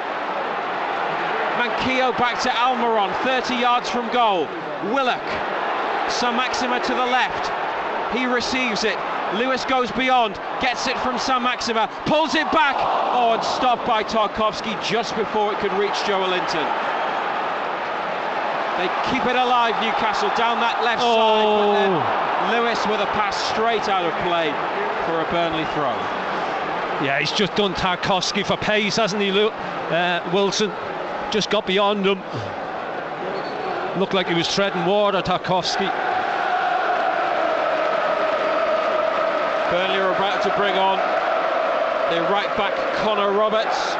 For only his second appearance, he's been injured since joining them in the summer. Ball's back in play, and the visitors have it on the far side. Newcastle win it back. It's Willock, and Willock gets away. A little burst now through the middle. Almiron with him, so too is Wilson. It's Joe Willock trying to go all the way, and the run is ended by a challenge, and Newcastle get nothing. Play continues with Burnley sending it long towards Wood. Lewis tries to bring it away, and then out on the left, has to turn, gets tackled by Vidra, wins it back, then gets tripped, but play continues.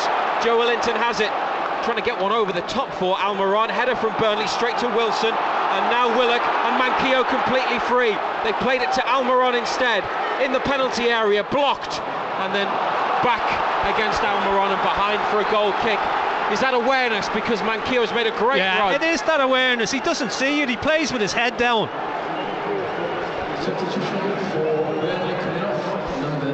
It's a straight swap for Burnley as Lowton is replaced by Roberts. It's their second change. Decision making from Newcastle could have been better there if we're going to be critical, but they're still 1-0 up in a crucial match, and that is obviously the main thing. Wilson's goal in the first half and a Nick Pope goal kick. How do you see the game at the moment, John Anderson? Finely balanced, isn't it? You know, there's not a great deal between these two sides. Good header. Joelinton in midfield there. Cher, that's a bigger header away. Wilson trying to get away from Collins and does. Oh, he's been tripped. He's not the last man. It's a yellow card, but it's a clear trip. Wilson made it look easy and got away from the big defender and was heading through towards goal, but Burnley had other players back, including Taylor, who was coming in from the left. It's very different to Kieran Clark the other night, but it is a yellow card.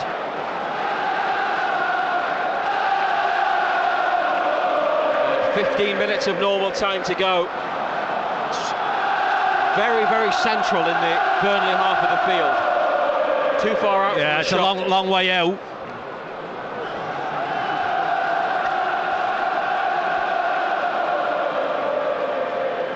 Cher goes forwards, Manquillo stayed back. They've left Vidra up, so Lewis goes back as well. So Maxima pulls out to the right. Shelby just teases it in there. That's gone behind for a corner. Roberts with the final touch. I think it didn't need to play it, did he? I think it may have taken another touch before it reached him, but in any case, it's a Newcastle corner on the left side.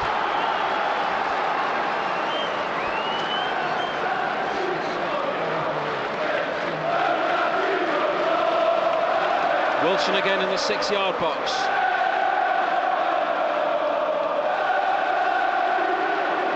But it's towards the near post. Oh, Joelinton went for it, didn't connect. Alan Saint-Maximin blocked. That'll be another corner, this time on the near right-hand side. Newcastle 1, Burnley 0. He got up there, Joelinton flew towards the ball. Didn't get the connection. Shelvey from left across to right. He's taking his time.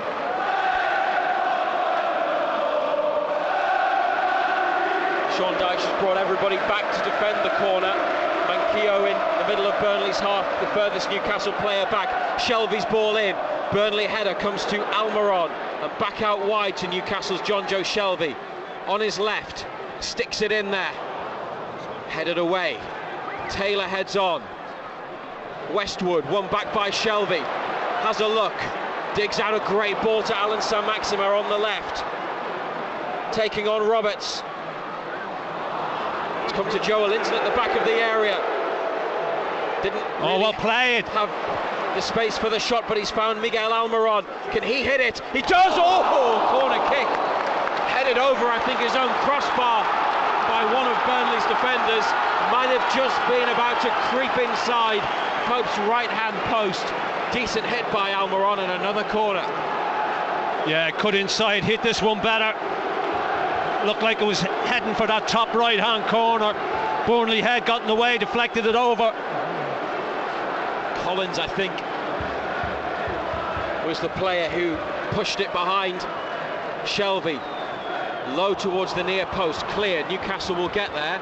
Almiron for Lewis and back to Shelvey. Down the line for Almiron, who's made a good run. Ball comes in. Oh, they're appealing for a handball, maybe Newcastle, but the referee's given them the corner as it goes behind again.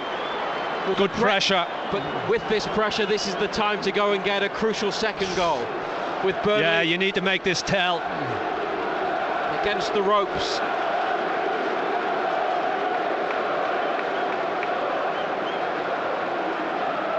Can they get it from this corner? 79th minute. Shelvey with the ball in. Header away again. Almiron back into the middle. Lascelles on, looking for Wilson's. Come out to Shelvey. Takes a touch.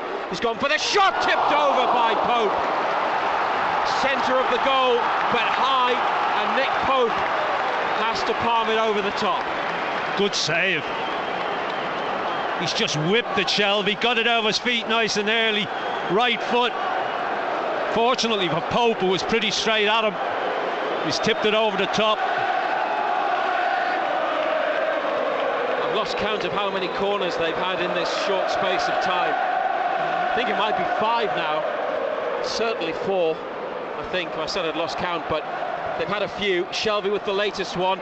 Cher and Joelinton go for the same ball. Saint-Maximin tries to bring it down, but has seen the ball cleared. And it's a Newcastle throw on the far side in front of the east stand, middle of the Burnley half. Jay Rodriguez about to be brought on, and he will be replacing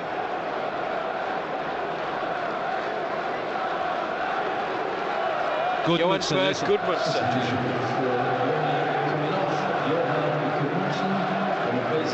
So they put another forward on and see how that changes things. Maybe Vidra will go out slightly to the right. Lewis with the throw. Joelinton's made a run into the corner. Goal kick this time, and the period of pressure, at least with all the corners, has come to an end, and Burnley will get a bit of a breather. We've entered the final 10 minutes. BBC Radio Newcastle. As it stands, Newcastle moving off the bottom of the table on goal difference. 1-0 up. If you'd like to give us a ring to talk on our phone in, it's 0800 234 6565. On by Burnley. They want handball against Vidra. Cleared it anyway, Newcastle. Lascelles then forwards from another Burnley clearance, and Wilson's onto it on the left side. It's come back to Willock, and now Lascelles to Shelvey, and all the way back to Dubravka in the D. Comfortable header there for Connor Roberts, and it's fallen nicely for Josh Brownhill. Cher beaten to it by Chris Wood, who turns, and down the right to Brownhill. It's a very, very overhit cross and he slipped, but it's kept in by Taylor on the near side. Corner kick. A corner with his cross deflecting behind off Manquillo.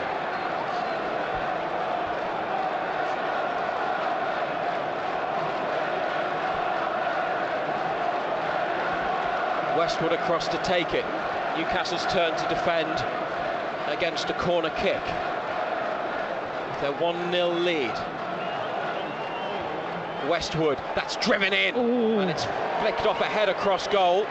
Tarkowski it was a Burnley head, and got too much on it.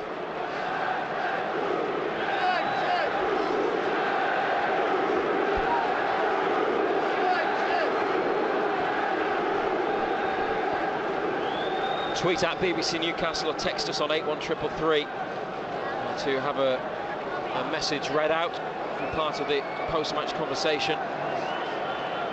83rd minute. Joe Linton's just been across to the touchline. And Martin Dubravka with Federico Fernandez again.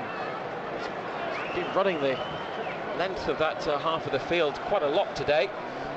Sir Maxima flicks on. Fernandez warming up once more. Wilson flicked on for Sir Maxima, couldn't get there as Pope picked it up at the edge of the area. Straight onto the head of Lascelles. Brownhill up into the air in midfield. Shelby rises, Burnley win it. McNeil. And here's Chris Wood, edge of the area. Now Westwood and no offside! Flag is up. It was touched in by Jay Rodriguez, but the assistant Peter Kirkup had his flag up on the far side of the field. VAR will have a look again, but Burnley, scoring what they thought was a late leveller, have been denied by the flag, and he is definitely offside. It remains Newcastle United 1, Burnley 0. Breathe.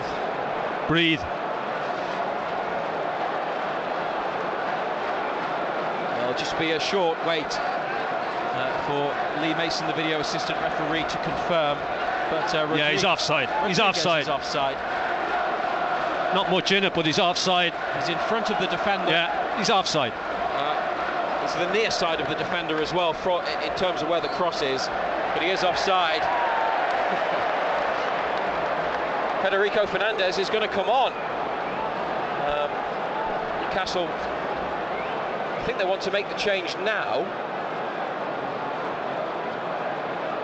The referee is saying no, restart the game. Well, they're not ready. They haven't got the numbers up, that's why. Well, the fourth official hasn't. Well, no, he's ready now. Look, he had it keyed in, but the referee didn't want them to play on. So Almiron is the player going off, curiously. Central defender for one of their forward players.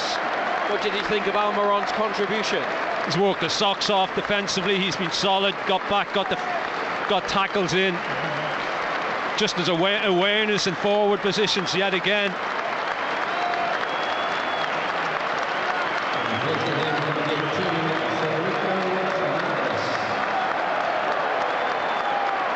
Almiron gets a big hug from Eddie Howe and Jason Tindall, so they must have gone to a back five. Yeah, gone to three at the back. 5 minutes of the 90 to play, 1-0. They lead. Paul Tierney is off the field talking to Sean Dyche. He hasn't given him a yellow card, it's just a discussion. He pointed to his watch. Dyche obviously feels there's some Newcastle time wasting, as if Burnley wouldn't do the same. Wilson with a knockdown towards Sir Maxima, but get out. A bit too far ahead of him. Burnley ball booted forwards, and Newcastle throw in the right full-back slot. Manquillo to take it.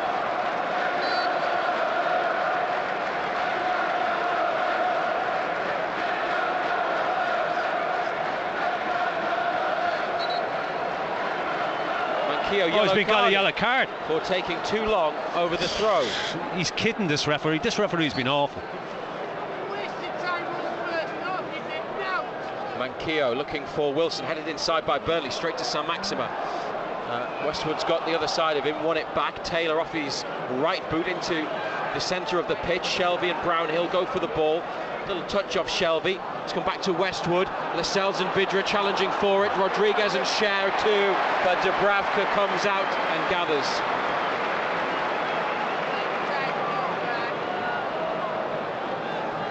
Edging closer to that vital victory.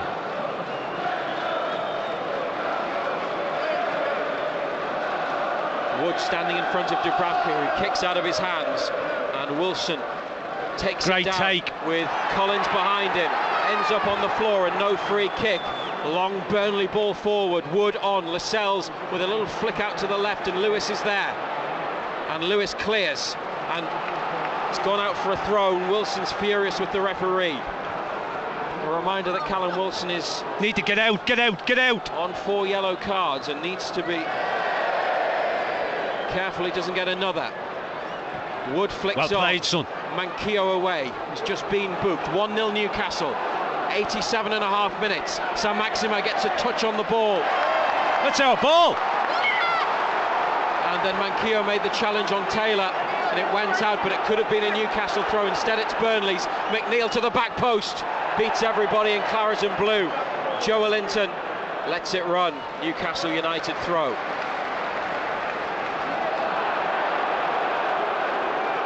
There's a problem here. It's Connor Roberts, I think, who got involved with Joelinton. In fact, it was Ashley Westwood.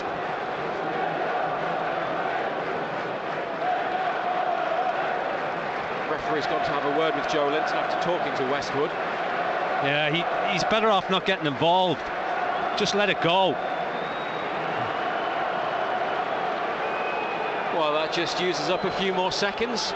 90 seconds of 90 minutes remain, plus the additional time, and it's a throw-in the left full-back position for Newcastle. Federico Fernandez, the sub, will take it down the line. Wilson trying to help it on. It's gone off Collins, and he's been able to play it forwards. Burnley knock it down the line, further down the line, out by Newcastle. And a throw 10 yards, well, maybe 15 yards from goal. That gives them a better angle. Roberts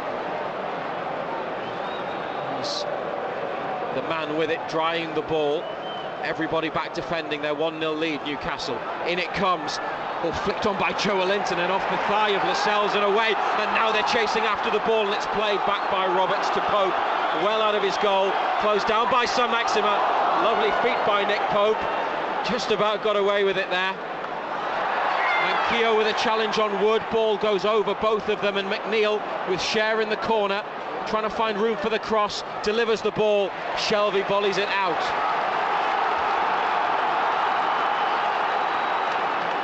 They are pressing for an equaliser. Squeeze! Here's McNeil from 30 yards out. Deep ball in with his left. Oh, and again they can't get a touch. And behind it goes for a goal kick. Joe Willock having a right go at Manquillo, who's arguing. He's right as well. He's got to get out to him. He's got to stop that cross. He's let him have a touch, get it out of his feet, and then cross. You need to get closer to him. Jacob Murphy is about to be introduced. There will be a minimum of 4 minutes additional time. Sean Dyche would like more.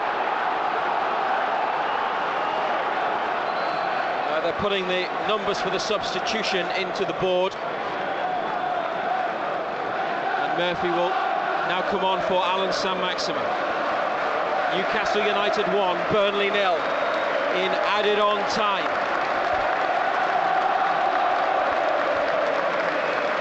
Saint-Maximin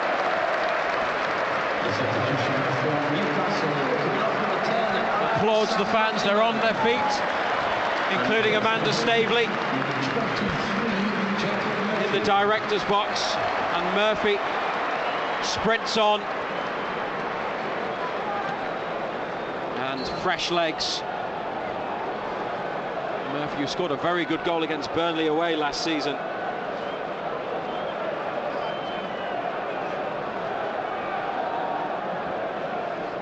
Almost there, Newcastle. Downfield by the goalkeeper. Burnley with it on the right in defence. Collins, big clearing ball over halfway. Wood has come into a deep position to chest it down.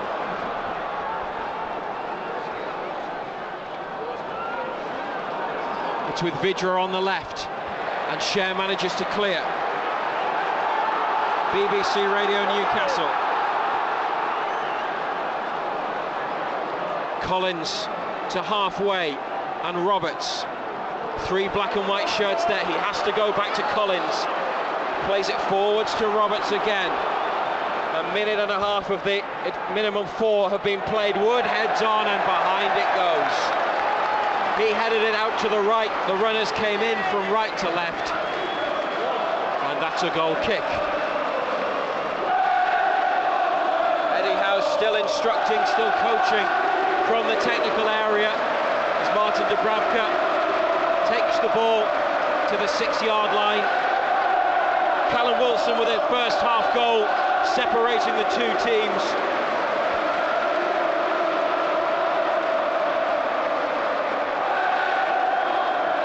And just a couple of minutes more to play. Taylor. Wide left to McNeil, but in his own half. Back to Taylor, under pressure from Murphy. Away it goes. Cher with a header. Burnley onto it. Shelby's got it. Wilson in a midfield position, playing it back. And Lewis. Willock's making a run. Lewis trying to get him in. Willock slipped. I think the ball was going to miss him anyway. Pope out of his penalty area. Lifted into Newcastle's half, into central midfield. Rodriguez chests down. Get up, get up. Westwood lifted to the edge of the penalty box. Vidra trying to take it. And now McNeil. Oh, that'll do. Over the top. That'll do. I think it was a cross intended for the back post, but it's gone over the bar from Dwight McNeil. And we're into the final minute of the 4. But Paul Tierney, the referee, may play on. And Newcastle United very close to their first victory of the season, but not there just yet. Sunderland have drawn 1-1 with Oxford. Eddie Howe's on the pitch, screaming at players.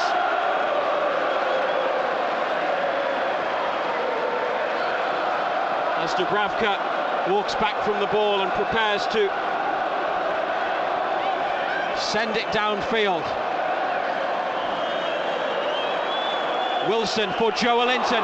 They could seal it here, Newcastle. Murphy to the right. Joelinton plays in. Jacob Murphy, corner kick. Oh no, goal kick. Whoa. Murphy not happy about that decision. It was a shot that went wide at the near post. Looked like it took a touch. Goal kick given. Downfield by Burnley. Cher up into the air and away, but across to the far side of the field. Lewis wins it back. Clears it. Full-time whistle is blown. Newcastle United win for the first time this season. And how good does it feel to be able to say that and to hear that? 3 points take them off the bottom of the Premier League table and above Norwich, who play tomorrow on goal difference. A goal 5 minutes before half-time from Callum Wilson did the job, and Eddie Howe has his first victory as United head coach. Maybe they could have extended their lead, maybe Burnley could have equalised, John Anderson, but they got there, and that's all that matters. Yeah, look, it was nervy at the end. Burnley just pumping balls forward, hoping something was going to drop. Fortunately it didn't. Yet again, wasn't a classic, but it's a huge 3 points. You know, we said beforehand it wasn't about performance, it was about getting the 3 points on the board. You just hope that's the catalyst. Building blocks, small steps, but we need more of them. Call us on 0800 234 6565 to have your say on the match. Who impressed you today, Ando? Sorry? Who impressed you today? Look, it was workmanlike. I don't think there was any real outstanding performers today. It was a workmanlike performance. We had to dig in. We had to battle. We knew that we would have to do that against the Burnley side that played the way they did, and we got the job done. send us a WhatsApp message on 08000 321 333. Reaction to come from St James's Park, where Newcastle United have won, beating Burnley by a goal to nil. Have your say on the game. Call 0800 234 6565. BBC Radio Newcastle.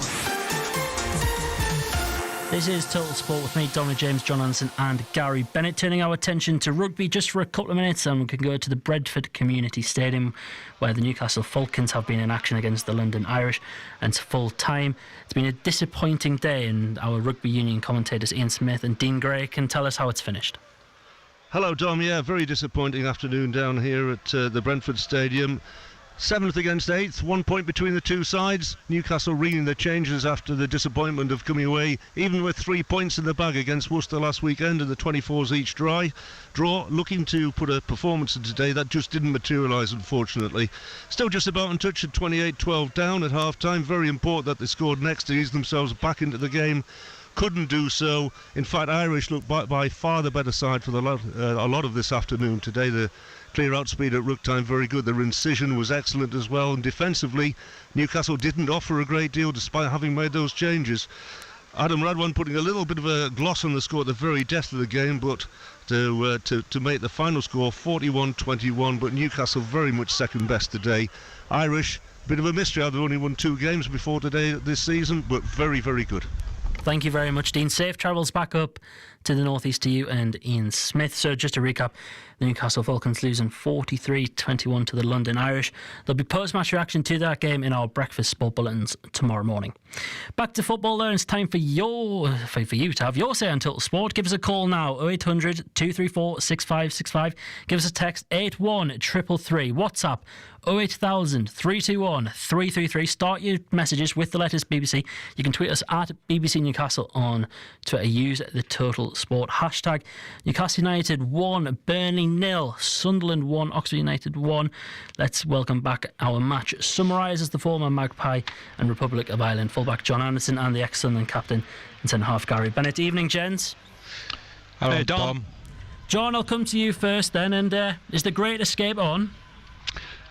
I wouldn't go that far, but it's a starting block, that's for sure. You know, this was a game that we had to get 3 points out of. It wasn't about performance. We knew which way Burnley would play. It wasn't going to be a goal fest, that's for sure. And it got a little bit nervy towards the end, but I thought we deserved it in the end. You know, Nick Pope will look back on it and think he's dropped the right clanger, came for a cross, dropped it. Good finish by Callum Wilson, to be fair. But atmosphere yet again today, noise the crowd made was brilliant. And as I say, I thought we just about deserved it. I was just going to touch on it. What was the sense of relief when that final whistle Huge, went? Massive, you know, because the last couple of minutes Burnley just knocking it long, getting balls in the box, hoping something was going to drop for them. Fortunately it didn't. You know, I thought Burnley didn't create a great deal. You know, they didn't cause us too many problems. It was all about dealing with those crosses into the box and those long balls forward. I thought we dealt with that pretty well today, to be quite honest. And as I say, deserved it in the end. Off bottom of the table, up to 19th, 3 points off Watford, now in 17th. It looks a bit better. It looks like you can get out of that now, doesn't it? Well, it does, and then all of a sudden you look at what you've got coming up. That was my next question. Yeah, coming up, it doesn't get easier though. No, it doesn't. That's why it was hugely important that we won this game today. Give yourself a fighting chance. We got to Leicester next Sunday. Then a week on Thursday we go to Anfield, and then you've got Manchester City and Manchester United. So, you know, tough ones coming up. But if you're going to get out of it, you've got to win games. It doesn't matter who you beat. You've got to win games to get out of the situation that we're in. You know, it's a tough December for us. There's no doubt about that. But we got to play these sides sometimes. But you just hope that they take a little bit of confidence, a little bit of belief out of this one today. You know, it wasn't pretty. It was a typical Burnley game. They don't get it down, they don't play, they make it ugly, they make it tough. But I thought we handled it well. Gary Bennett will bring in you, the former Sunderland captain and centre-half. You watched Sunderland's 1-1 draw with Oxford. A point gained or two dropped for you, Benno? Yeah, I think it's 2 points dropped today. Just following what John just said there about winning. You know, we had an opportunity today. We've got 3 home games coming up, starting with today's game, of, you know, putting a run together. You've got to say we got off to a great start. You know, and for some unknown reason, we took our foot off the pedal, sat back, allowed Oxford back into the game, and you've got to say they looked a dangerous team. But the equaliser, I thought we could have dealt with it a lot better. You know, Lyndon Gooch, I don't know. Sometimes you've just got to put your foot behind the ball and shift the ball 30, 40 yards. You know, for some unknown reason, they want to try to play out all the time. You know, and sometimes it doesn't work. You know, he's trying to let the ball try to play out. He goes down expecting a foul. It wasn't a foul. The ball's rolled across the tailor. He puts it in, equaliser. Fair to Sunderland, they come out second half. They've hit the woodwork a couple of times. They put Oxford on the back foot, but we just didn't have the luck or couldn't force that second goal. Yeah, you mentioned the luck there. It came out better in the second half, and you mentioned the defending there as well. Just want to touch on the defending. It's been a little bit of downfall for Sunderland in just little individual mistakes keep tripping Sunderland up, don't they? Yeah, and you can't continue making mistakes like that. You know, we keep saying this week in, week out about mistakes being made, and it's costly. You know, going into the game, you know, on Total Sport, we talked about Marco thinking that we can get 9 out of 9. I said we might be able to get 7 out of the 9. Now, we've got the game on Tuesday against Morecambe. You know, it's a game which you've got to say we've got to win. You know, we've got to get 3 points against Morecambe, and then you've got Plymouth coming up. Well, you would like to think you'd get a team 20th in League One, wouldn't you? It's not that easy, is it? you don't just turn up and win the game. You know what it does do? It puts a little bit more pressure on the players to go and get a result on Tuesday. You had lots of creative outlets today as well in the side with the likes of Daniel and Pritchard in midfield as well. Yeah, yes. You know, we keep saying that. You know, we've had loads of opportunities. We should have done better, but you can't keep saying that week in, week out. You know, we've got to put our foot down. We've got to stamp our authority. We've got to win games. You know, when the opportunities come, you've got to take them. You know, you can't afford to be making mistakes and thinking that you're going to get away with it. You're not. You know, we've ended up drawing a game today, which, you know, especially on the second half performance, we should have won. Gary Bennett, thank you for now. We'll get the texts and calls to you in just a minute, but we're going to start with a Newcastle caller, Darryl from Wallsend. He gives a call, 0800 234 6565. Darryl, you're through to John Anderson.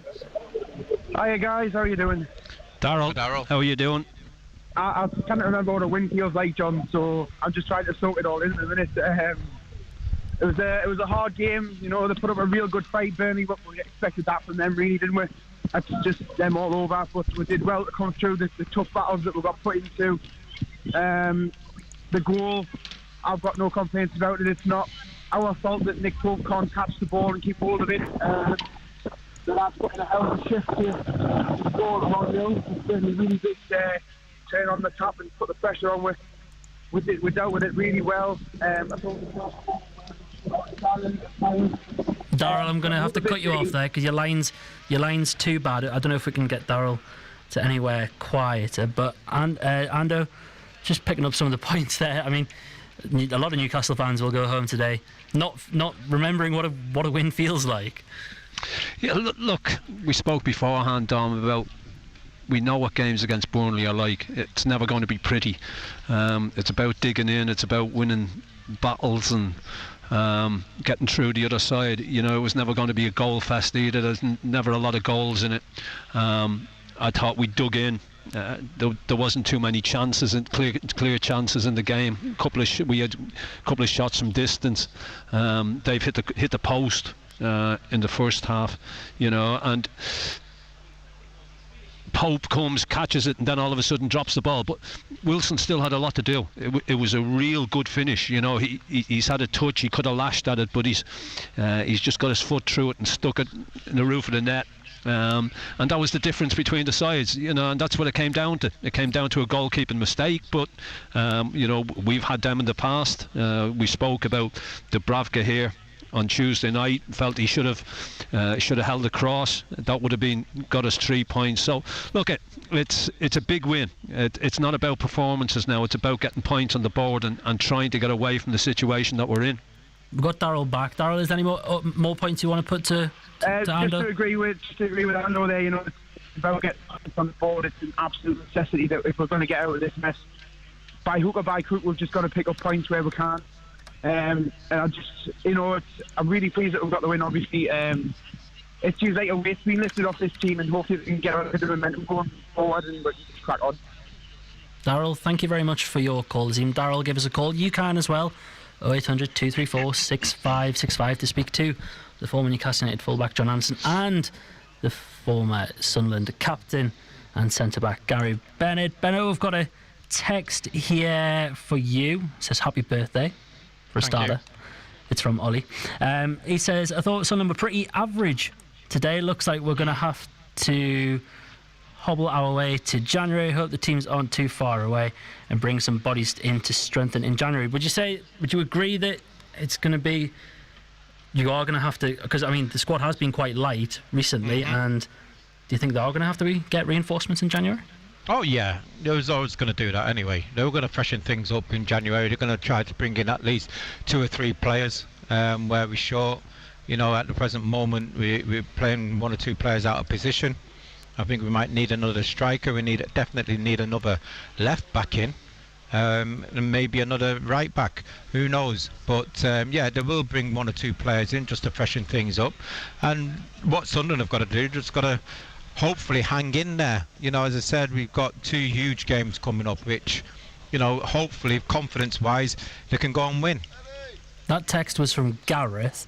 And it's his lad's Ollie's birthday today as well, Benno. So. Oh, happy birthday, Ollie! So you share the birthday with Gary Bennett. So we are going to go back to... Good people are born on this day. There certainly are, Benno. We can go back to the phone lines, though. And we have Sunderland fan Dale, who is through to Gary Bennett. Hi, Gary. Hello, Bill. Gary, I'm the fan who Lee Johnson turned round after the game and stuck his 2 fingers up to. Did he? When was that? Did you see it? When was that today? When he was walking onto the pitch. Oh, I never. I didn't see it. I didn't see it, Bill. Sorry, I didn't see it. Well, anyway. What happened? What happened? Well, at the end of the game, I stood up and I told him, do us a favour and walk away. Right. He was walking onto the pitch to applaud the fans at the other side, and I sit in front of you, and he turned round and he stuck his 2 fingers up. Now, hundreds of us seen it, and they're all saying the same thing. You can't do that. No. And so I waited, and he turned round, he come walking back to the dugout, and I went down to the touchline, and I said, I'll be here a lot longer than you. I've been coming here 37 years. I went, you'll be long gone before me. And he said something back, but I don't know what he said. And I've had lots of fans outside waiting and asking me, what did he say to you? I went, I don't know, but you can't do that. You cannot stick your fingers up to the fans. Just having a look through some of the social media comments. There are a few people supporting your comment, Dale. Obviously, we can't confirm anything from our end because we haven't seen it, but a few fans saying they have seen it as well. So it doesn't look great. Saying, I know. Well, it doesn't look great. It's disgusting. It's embarrassing. And I'm really, really angry. Really angry. I mean, the club know where I sit. I've sat there since they moved me from the Premier Concourse. I've been a season ticket, all this blah blah. I'm just raging, absolutely raging. Hopefully we can try and get Nick Barnes to potentially get a comment from Lee Johnson about that incident. Sorry, Dom, obviously Bill, he did put 2 things up, did he? That's for sure. He turned round and he put his 2 fingers up. Okay. And well, obviously you know by the calls you're getting. It's just disgusting. Absolutely disgusting. Yeah, it'd be interesting to see. It'd be interesting to see later on. Obviously, I don't know if Nick. I didn't see the incident. He was obviously getting ready for the phone in. I didn't see what happened there. Maybe if Nick Barnes is aware of the situation, he may be able to ask Lee Johnson about it. Well, I'd like to know how he defends himself. I mean, yeah. Well, no bad language is used on my behalf, I know that. I don't expect it from my manager of my club. Yeah. No, as I say, Dale, we will try and get a comment from Lee Johnson. We'll try and get Nick to speak to him about that. Just back to the game. What your thoughts on the performance from Sunderland today? My thoughts. Or has everything kind of been overshadowed by what happened? The same from the manager who, I don't know. People talk about we need this manager, we need that manager. They're not going to come. You know, they're not going to come down to this division.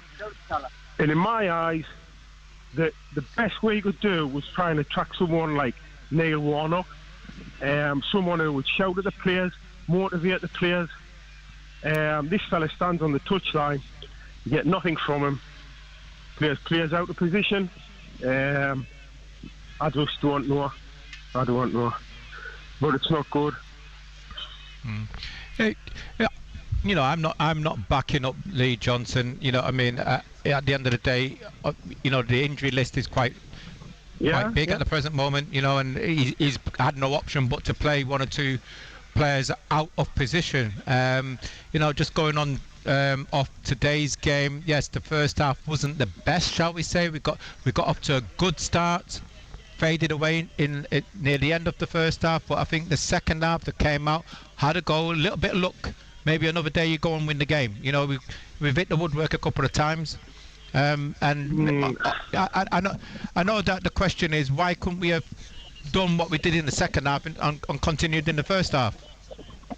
Well, sure, is that not down to the manager to motivate the players? Well, you know, you look at obviously the equaliser, which we conceded. I think we could have done better, couldn't we? Oh, so you know, and to be fair, Bill, that's not the manager. That's not the manager's fault. What happened in regards of not dealing with that situation? But it all comes down at the end of the day. It comes down to the quality that we've got. And I know it's decision making at the end of the day, Bill. You know, when you're in that position, you know, you've got to make sure you make the right decision. Yeah. You know, and unfortunately, it's cost us. Oh yes, it's cost us all season. Yeah. But these players, and I'm not naive. These players, if they were better, they would be playing in a higher league.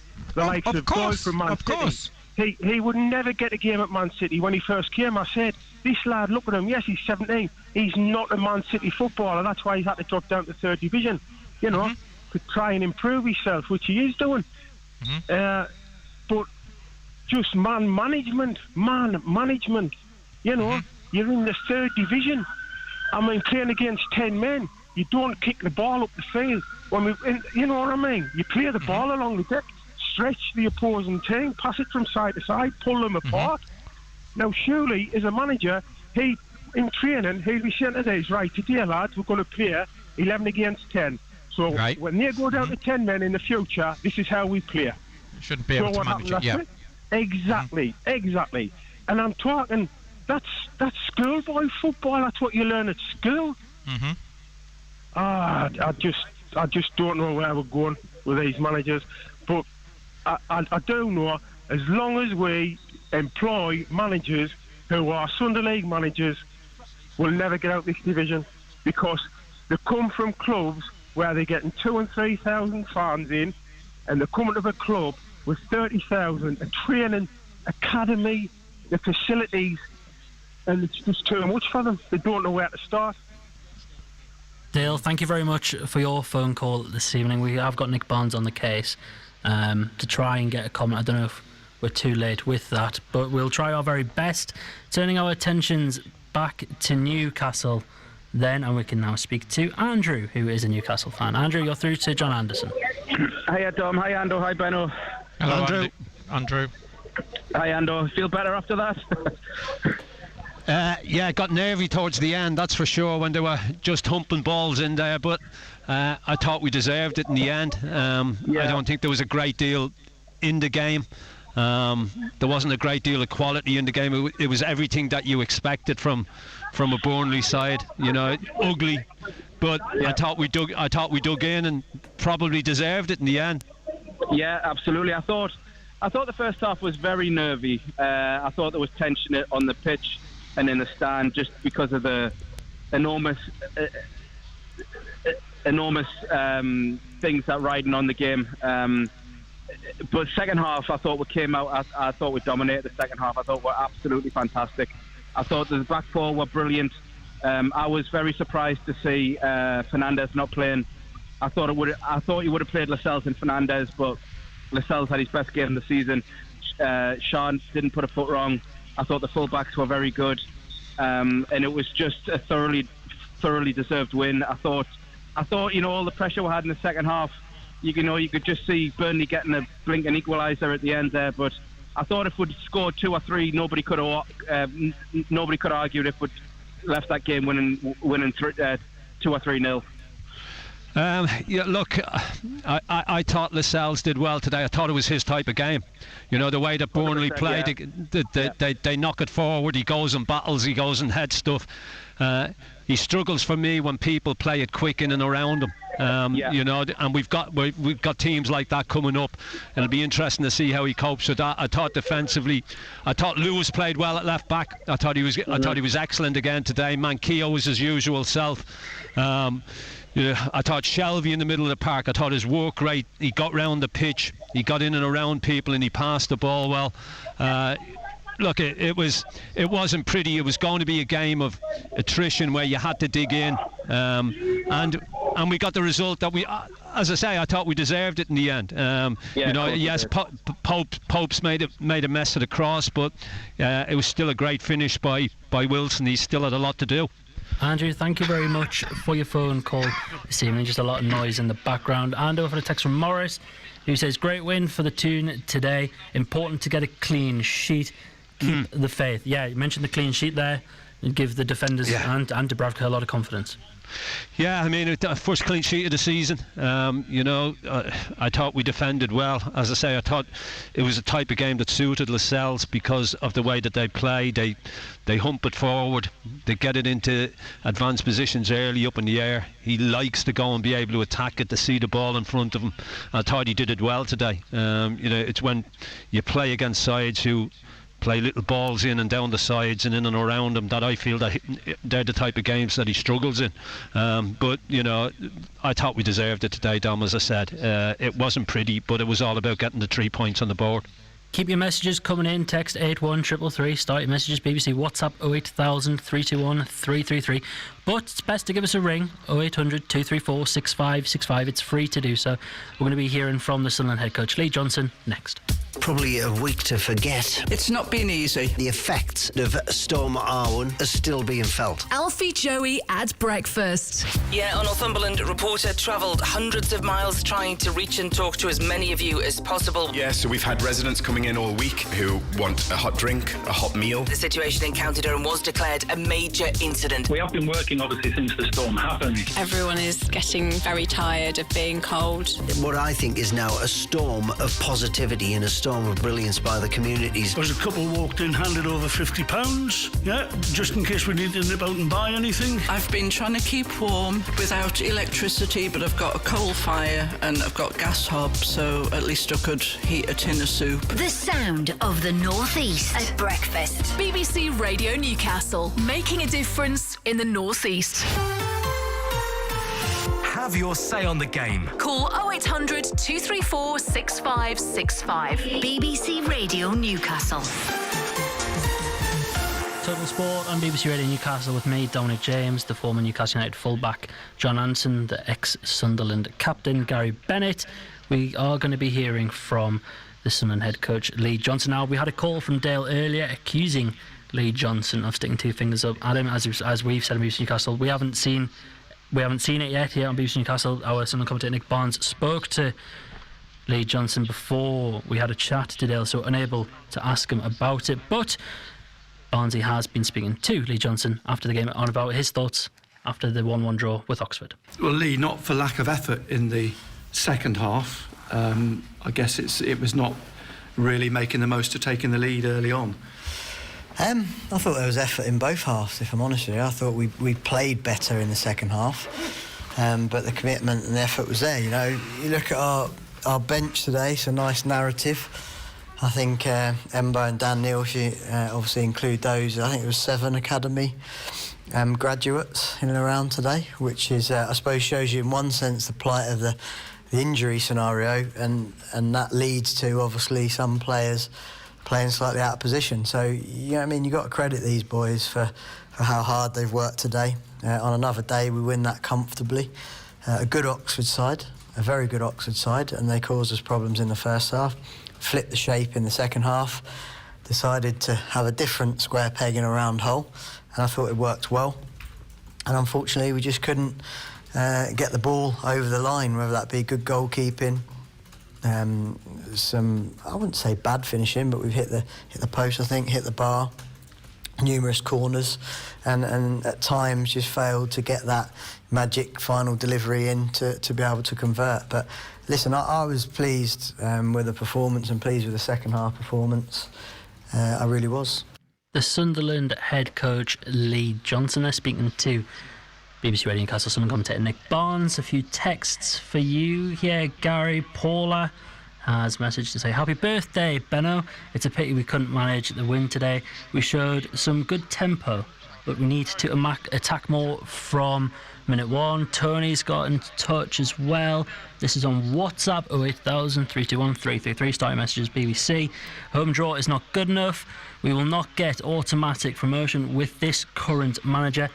The time has come for the owner to be ruthless and part company with Johnson and make an ambitious approach for the available Frank Lampard.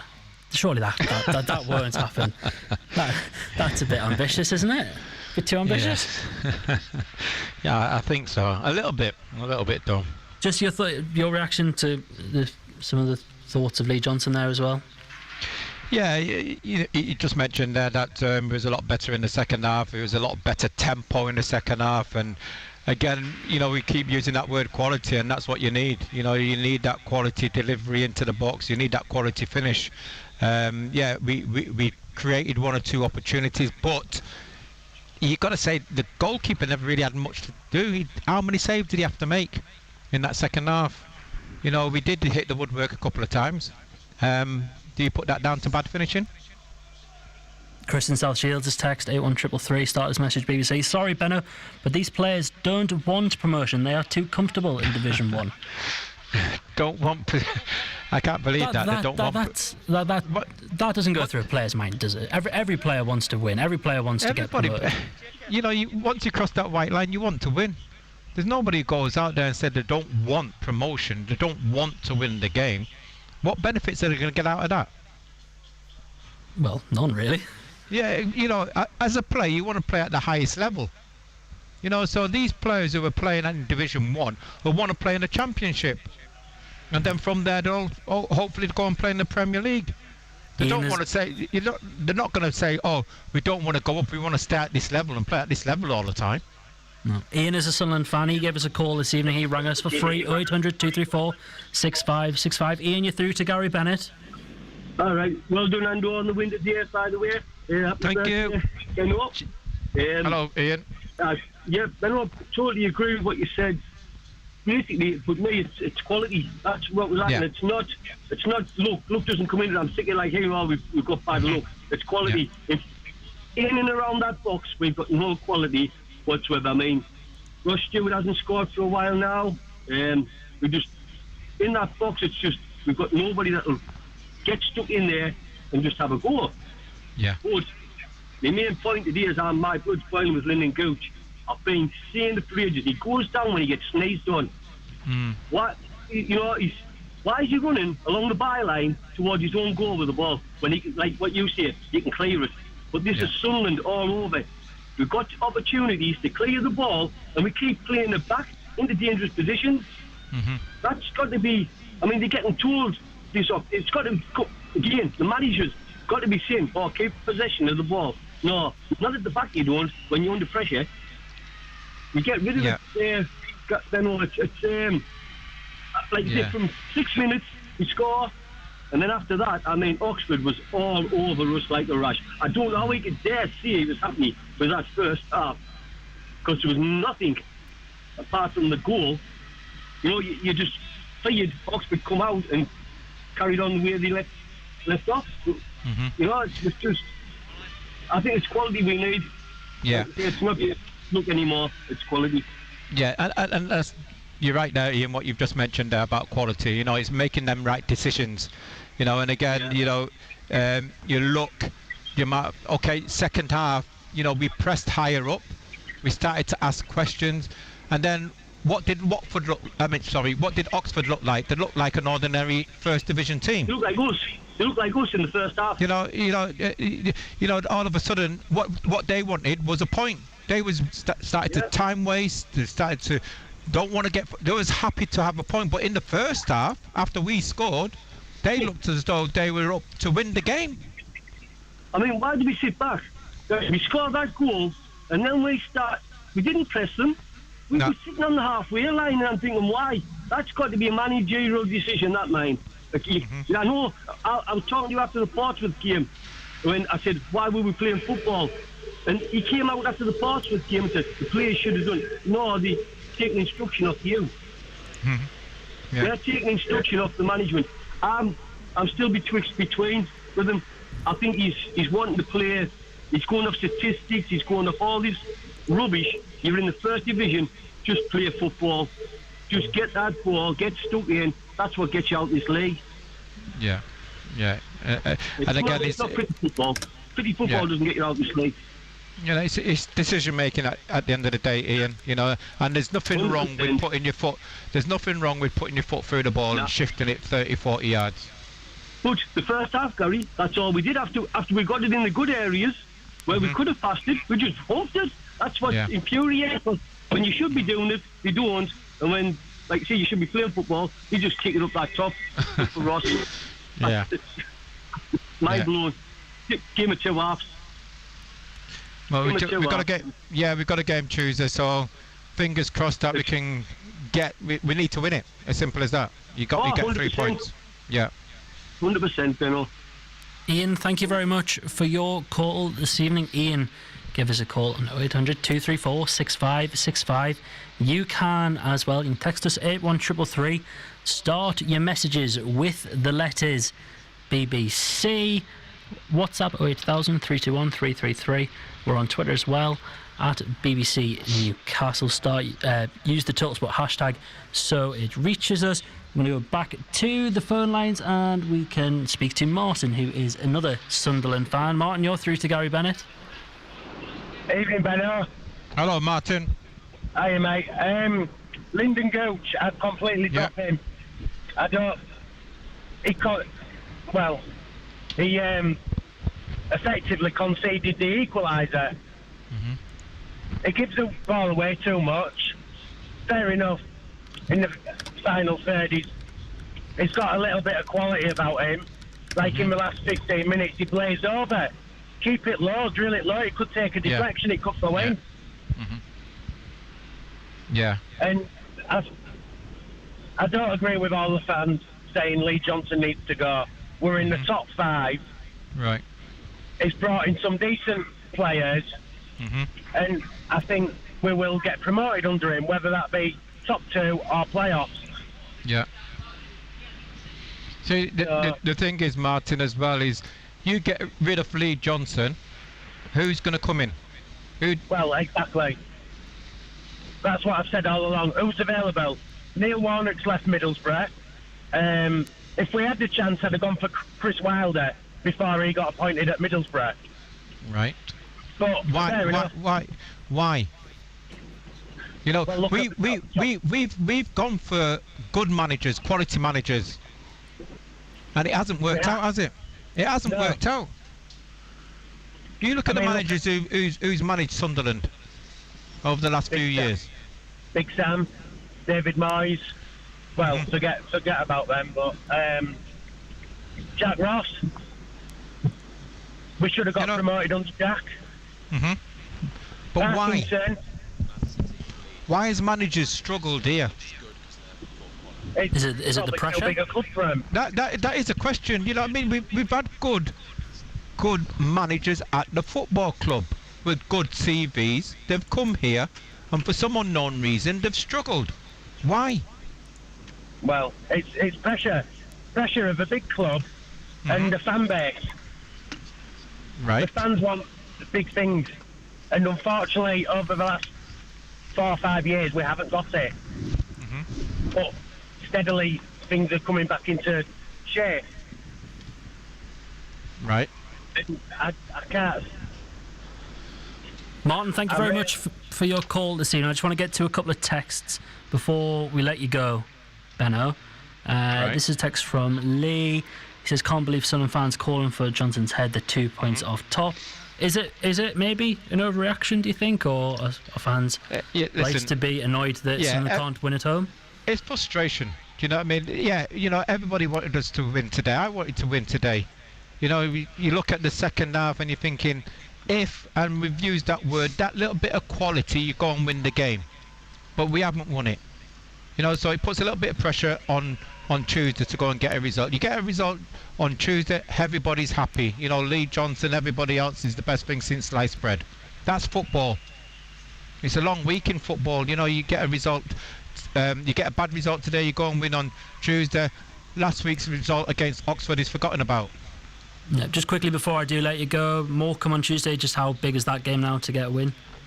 It's a huge game, but they're all big games. The pressure's going to be on. The pressure builds. You've got to win that game. You get through that game, and then you've got a huge game against Plymouth. There's pressure on every single game. It's how you handle it. Gary Bennett, thank you very much for your company this evening. Enjoy the rest of your evening. We're going to turn our attentions back Happy birthday, Gary. You Johnny boy. Enjoy. I'm nearly catching you up. Nearly. Not quite. Cheers, man. See you later. Thank you very much, Gary Bennett. Ando, we're going to go back to the phone lines for you. And Gordon is a Newcastle fan. He's give us a call. Gordon, you're through to John Anderson. Good evening, gentlemen, and happy birthday, Gary. But no, I'm so relieved, to be honest, after that. And I thought the second half, they came out and certainly seemed to have a much better go at it and do well. And I want to say one thing. I wasn't a fan of Lascelles being, picked again today, but I think Ando was right. That was a sort of game that suited him because he really did seem to attack everything to me, which was a change. But he did really well today, and I think the big test will be coming the next games when, as I said, everybody's a different style of team, but. Normally Burnley do give us a real problem, and I thought they handled it really well today. And I must admit, I'm happy. I thought overall they played well. I thought Lewis has come back into the team and has done really well. I wasn't, as I say, I didn't think he played too well before, but the last couple of games he's been superb. So, it's time to sort of think. Hang on a minute, has Eddie Howe got it right about choosing the players for the games? I hope so. Yeah, look, I think it's all about horses for courses, so to speak, Gordon. I think today's game really suited Lascelles, as I said. A game where the ball's in front of him, he likes to go and attack it. He likes a battle, and he had a battle with Wood, and that type of game suits him. It's when teams who move the ball quickly and get it down the side that he struggles with. And Lewis again today I thought played very well. I thought Manquillo on the other side was excellent. Cher didn't do a great deal wrong. For me there was no real outstanding player today. It was more about the team ethic and the work ethic. I thought they worked hard, everybody put a shift in, and that's what you need to do against Burnley. You're right, you know exactly what you're going to get. They're going to lump it long, they're going to put you under pressure. It's not pretty, you need to stand up to it, and I thought we did that well today. Yeah, because I must admit, I would have liked Fernandes to have been in the team again. Yeah. Now, yeah. Whether he'll stand a chance of coming back in against different opposition, because he's definitely a better ball player and everything. But I just thought he was great the last game. I just disappointed, but again, Eddie Howe sees them all week. He knows the teams are playing against.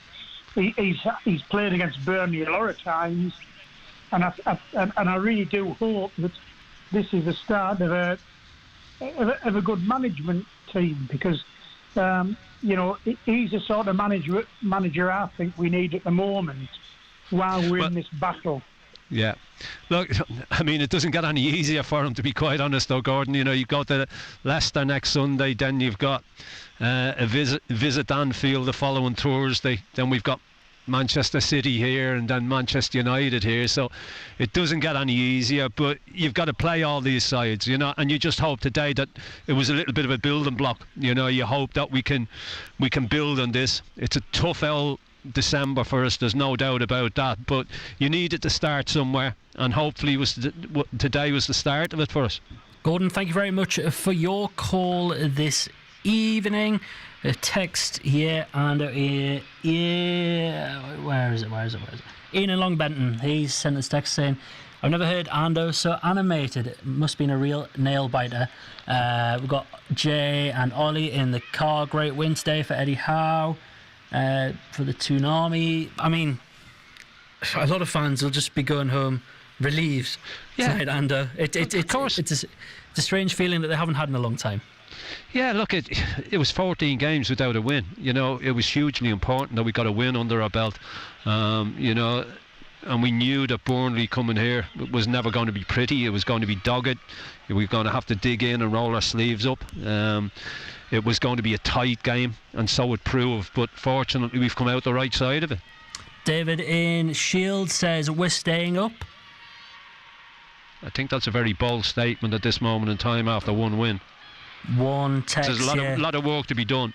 One text here saying, Eddie we trust. Saying, also back to David and Shield's text, actually, he said the tactics were excellent today as well. What do you make? What do you make of the way Eddie Howe's sort of stamped his philosophy on this team, or have you not really had a chance to see that properly yet? I don't think we had a lot of the ball first half, if I'm perfectly honest. I thought Burnley had the majority of the ball. You would say that Burnley were the better side in the first half. We were the better side in the second half.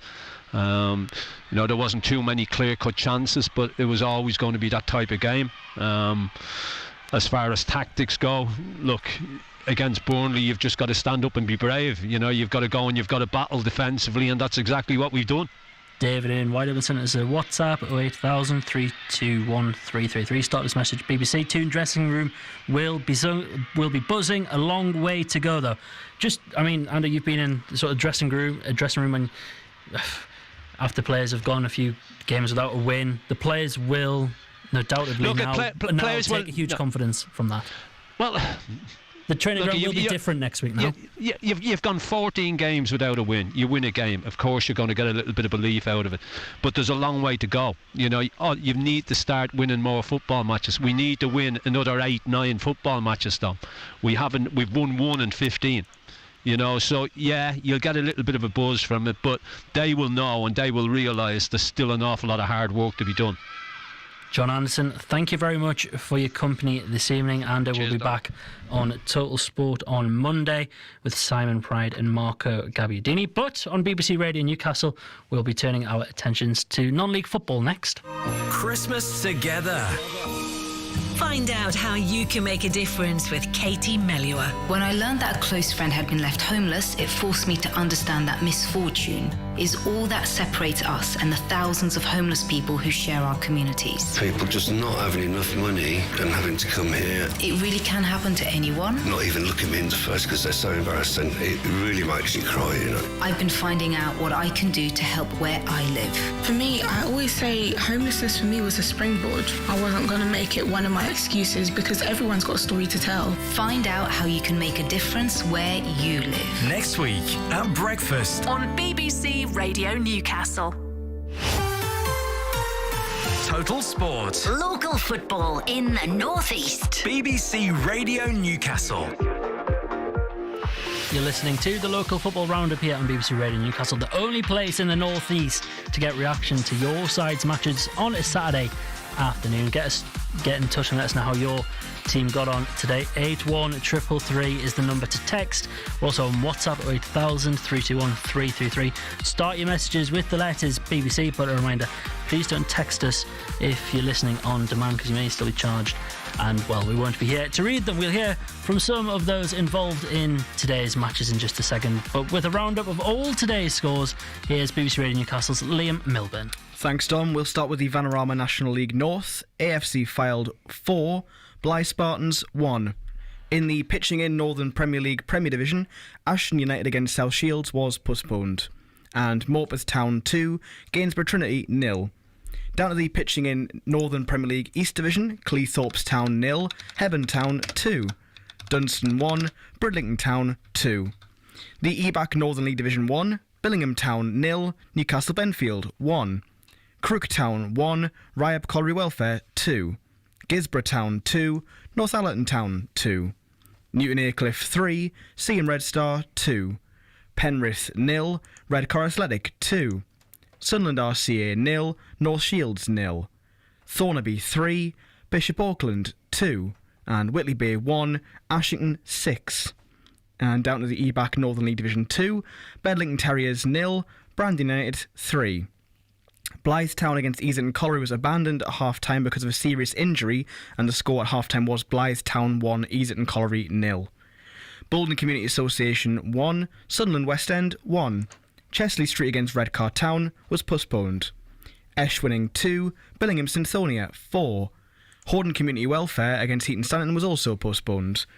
Jarrow 10, Durham City 0. Towlaw Town against Carlisle City was postponed, and Willington 4, Wrighton Croke Albion 2. And finally, in the Scottish Lowland League, Gretna 2008 0, Berwick Rangers 3. Thank you very much, Liam. But our featured game here on BBC Radio Newcastle came from the Northern League Division 1, where our local football expert Paul Dixon was watching Whitley Bay versus Ashington. Evening, Paul. Good evening, Dom. And, well, it was an exciting game. Lots of goals for you. Well, there certainly was, Dom, and it was absolutely too much for Whitley Bay. Ashington just overran them in a 6-1 score. It could have been a lot more. And I caught up with Ian Skinner after the game, and he thought it could have been a lot more as well. Ian, 6-1, happy with that? Delighted, to be honest with you, Paul. Our away form's been a little bit sketchy of late, and we've been on the wrong end of some of those score lines recently, but delighted. 1-11, 1-18 really. I bought an 18-man squad today, and 1-18 they all played their part. Now, you lost 4-0 at Crook and you weren't happy there that day, I know, and you've come here against the Whitley Bay team that lost 8-0 through the week, and something had to give, and your performance today was very, very good. Yeah, I mean, Whitley losing 8-0's the last thing we wanted, because we expect a bit of a reaction and a bounce back from them. But we needed to bounce back from a poor performance at Crook, and I thought from the first...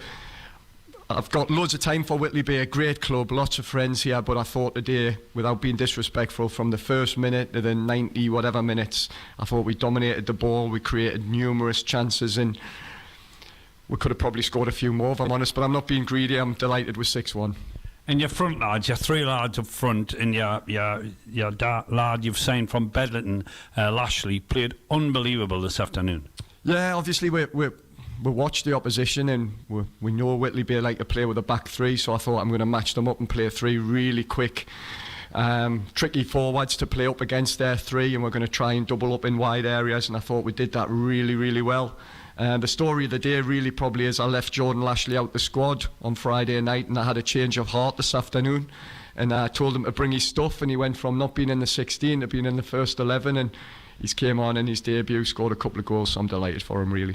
Now, Ian, am I right in saying you've only got one game now up to Christmas, and that's against Newcastle United in the Northumberland Senior Cup, and that's not really good for your team, is it?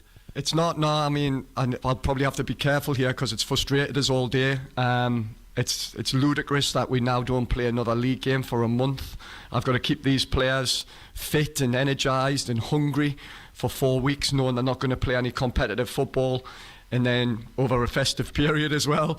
And then when we come back on the 4th of January against North Shields, it's a tough game, but then we play again on the Saturday, so we go from not playing within a month to playing two games in 5-6 days. And yeah, I'm going to tear my hair out with that. And to be fair, I'm going to ask the league to have a look at that, because surely something can be done.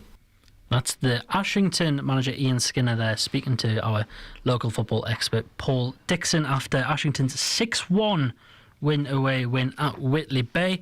Turning our attentions to the Northern Premier League East Division now, and we've got the Hebburn Town manager Kevin Bolam on the line. They had a very good away win today at Cleethorpes, 2-0. Evening, Kevin.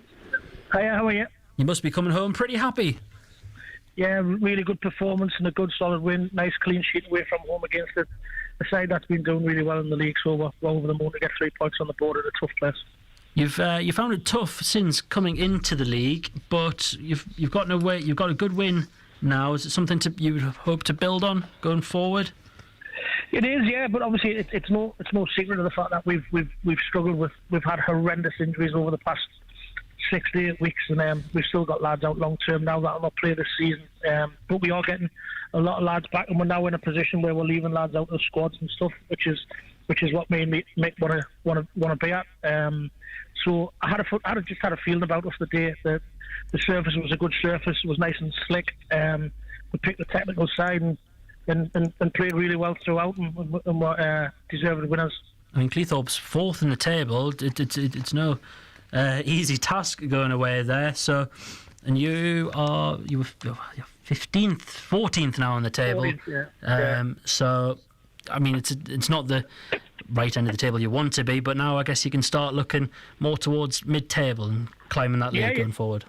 Yeah, certainly. We like I had said, we feel we've got a good squad of players here when we've got the full group to choose from, and that's been the case from this week, and hopefully that carries on now, and we get a little bit of luck with injuries, getting more lads back over the next few weeks, and making a squad on the side difficult to pick, but that's exactly what you want as a manager. And there's no doubt that the lads have got these performances in them. We just need to be a little bit more consistent, and that consistency will be helped if we get a lot of these lads back sooner rather than later, which is just starting to happen.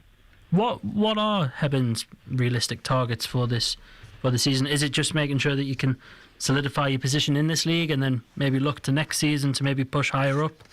Well, obviously when we first found out that we got promoted and on the back of winning the Vars and that squad of players, then we wanted to push on again and challenge at the top end of the table. But obviously we've lost some really good players. Obviously we had one retire, and we've had a couple leave us and go to Gateshead, and we've lost other clubs around us.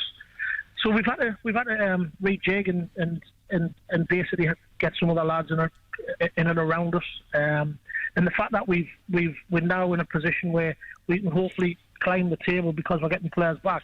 That's what we look to do. We'll always look to progress as much as we possibly can. But the way the season started, I think we've just got to be realistic and make sure that we're in the division for next year and look from there. Kevin, thank you very much for your time this evening. Safe travels home.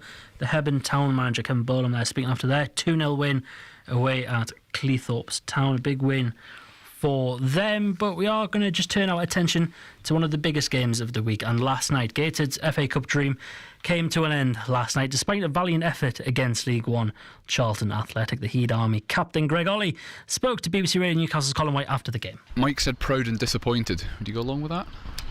Yes, my initial reaction was disappointment at full time. I thought we'd done enough to score in the first half, at least one, maybe two. Obviously second half you're chasing the game and it kind of becomes a bit of a struggle, and they're obviously the good players, that's why they play for Charlton, and they exploited that. But again, I didn't think we lacked effort, but just that cutting edge. Yeah, because I'm not going to stand here, you're not going to stand here and talk about missing chances and blaming strikers or anything like that, but kind of 90% of the performance was really good tonight. Yeah, I think we knew we'd match them in every department. We knew how they were going to play, but again, it's just literally the fine edge between winning a game and maybe getting a draw and going back down to Charlton. But again, that's football and that's the FA Cup. Yeah, and it's probably one of the biggest compliments we can pay you is that it didn't look like there was 60 places between you or 3 divisions between you at all tonight. No, it definitely didn't feel like that in the first half. It was just maybe a game of two halves where we just couldn't put the ball in the back net. Even at the end, there's a massive scramble and it just doesn't fall, and keeper makes a couple of good saves. But on another night, we might have nicked one, maybe two. Yeah, one of those nights where the refereeing decisions just didn't feel like they were going your way either. No, I'll not talk about referees. They influence the game, but it's not down to them. Maybe decisions didn't go our way, but obviously football, you've got to score goals to win games. Yeah, massive crowds here tonight, and they were entertained, and that, I guess, is part of your job, isn't it? Yeah, it's an entertainment industry. That's why we get paid potentially. But I hope it spurred some people on to come back and watch Gateshead again. Obviously, there'll be a lot of Newcastle, Sunderland fans, Middlesbrough fans even, that have turned up to come and watch us, and hopefully that sparks something to say, I'll go back to Gateshead. That's the Gateshead captain, Greg Ollie, talking after last night's FA Cup defeated to Charlton. Paul, I just want to get your quick thoughts on a few results. Blythe lost away at FC Feld, not a surprise, but not the sort of start Terry Mitchell would have been hoping for. No, and I don't think he'll be surprised travelling back on the bus. I think he'll have learned a lot about his team, but if there was a place you didn't want to go on your first managerial job, was AFC Feld. They'll have learned a lot from that today, and I'm sure he'll move on from that. Morpeth winners in the Northern Premier League Premier Division, 2-0 over Gainsborough. A game you'd probably expect them to win at home, but a win nonetheless. Brilliant. I mean, absolutely brilliant. They're flying. I mean, Craig Lynch, who came in to take over Morpeth Town now, full-time job there now for him, and terrific job he's doing. Brilliant. Yes, they would expect to win today, but they did. No banana skin there. Paul, thank you very much. Liam, just very quickly, results of the day from the Northern League. Yeah, I'll say Ripe, they had a 90th minute winner against Crook to win 2-1 there, very important, but I think Ashton have scored 6 against Whitley Bay. I'll give it to them for Division 1.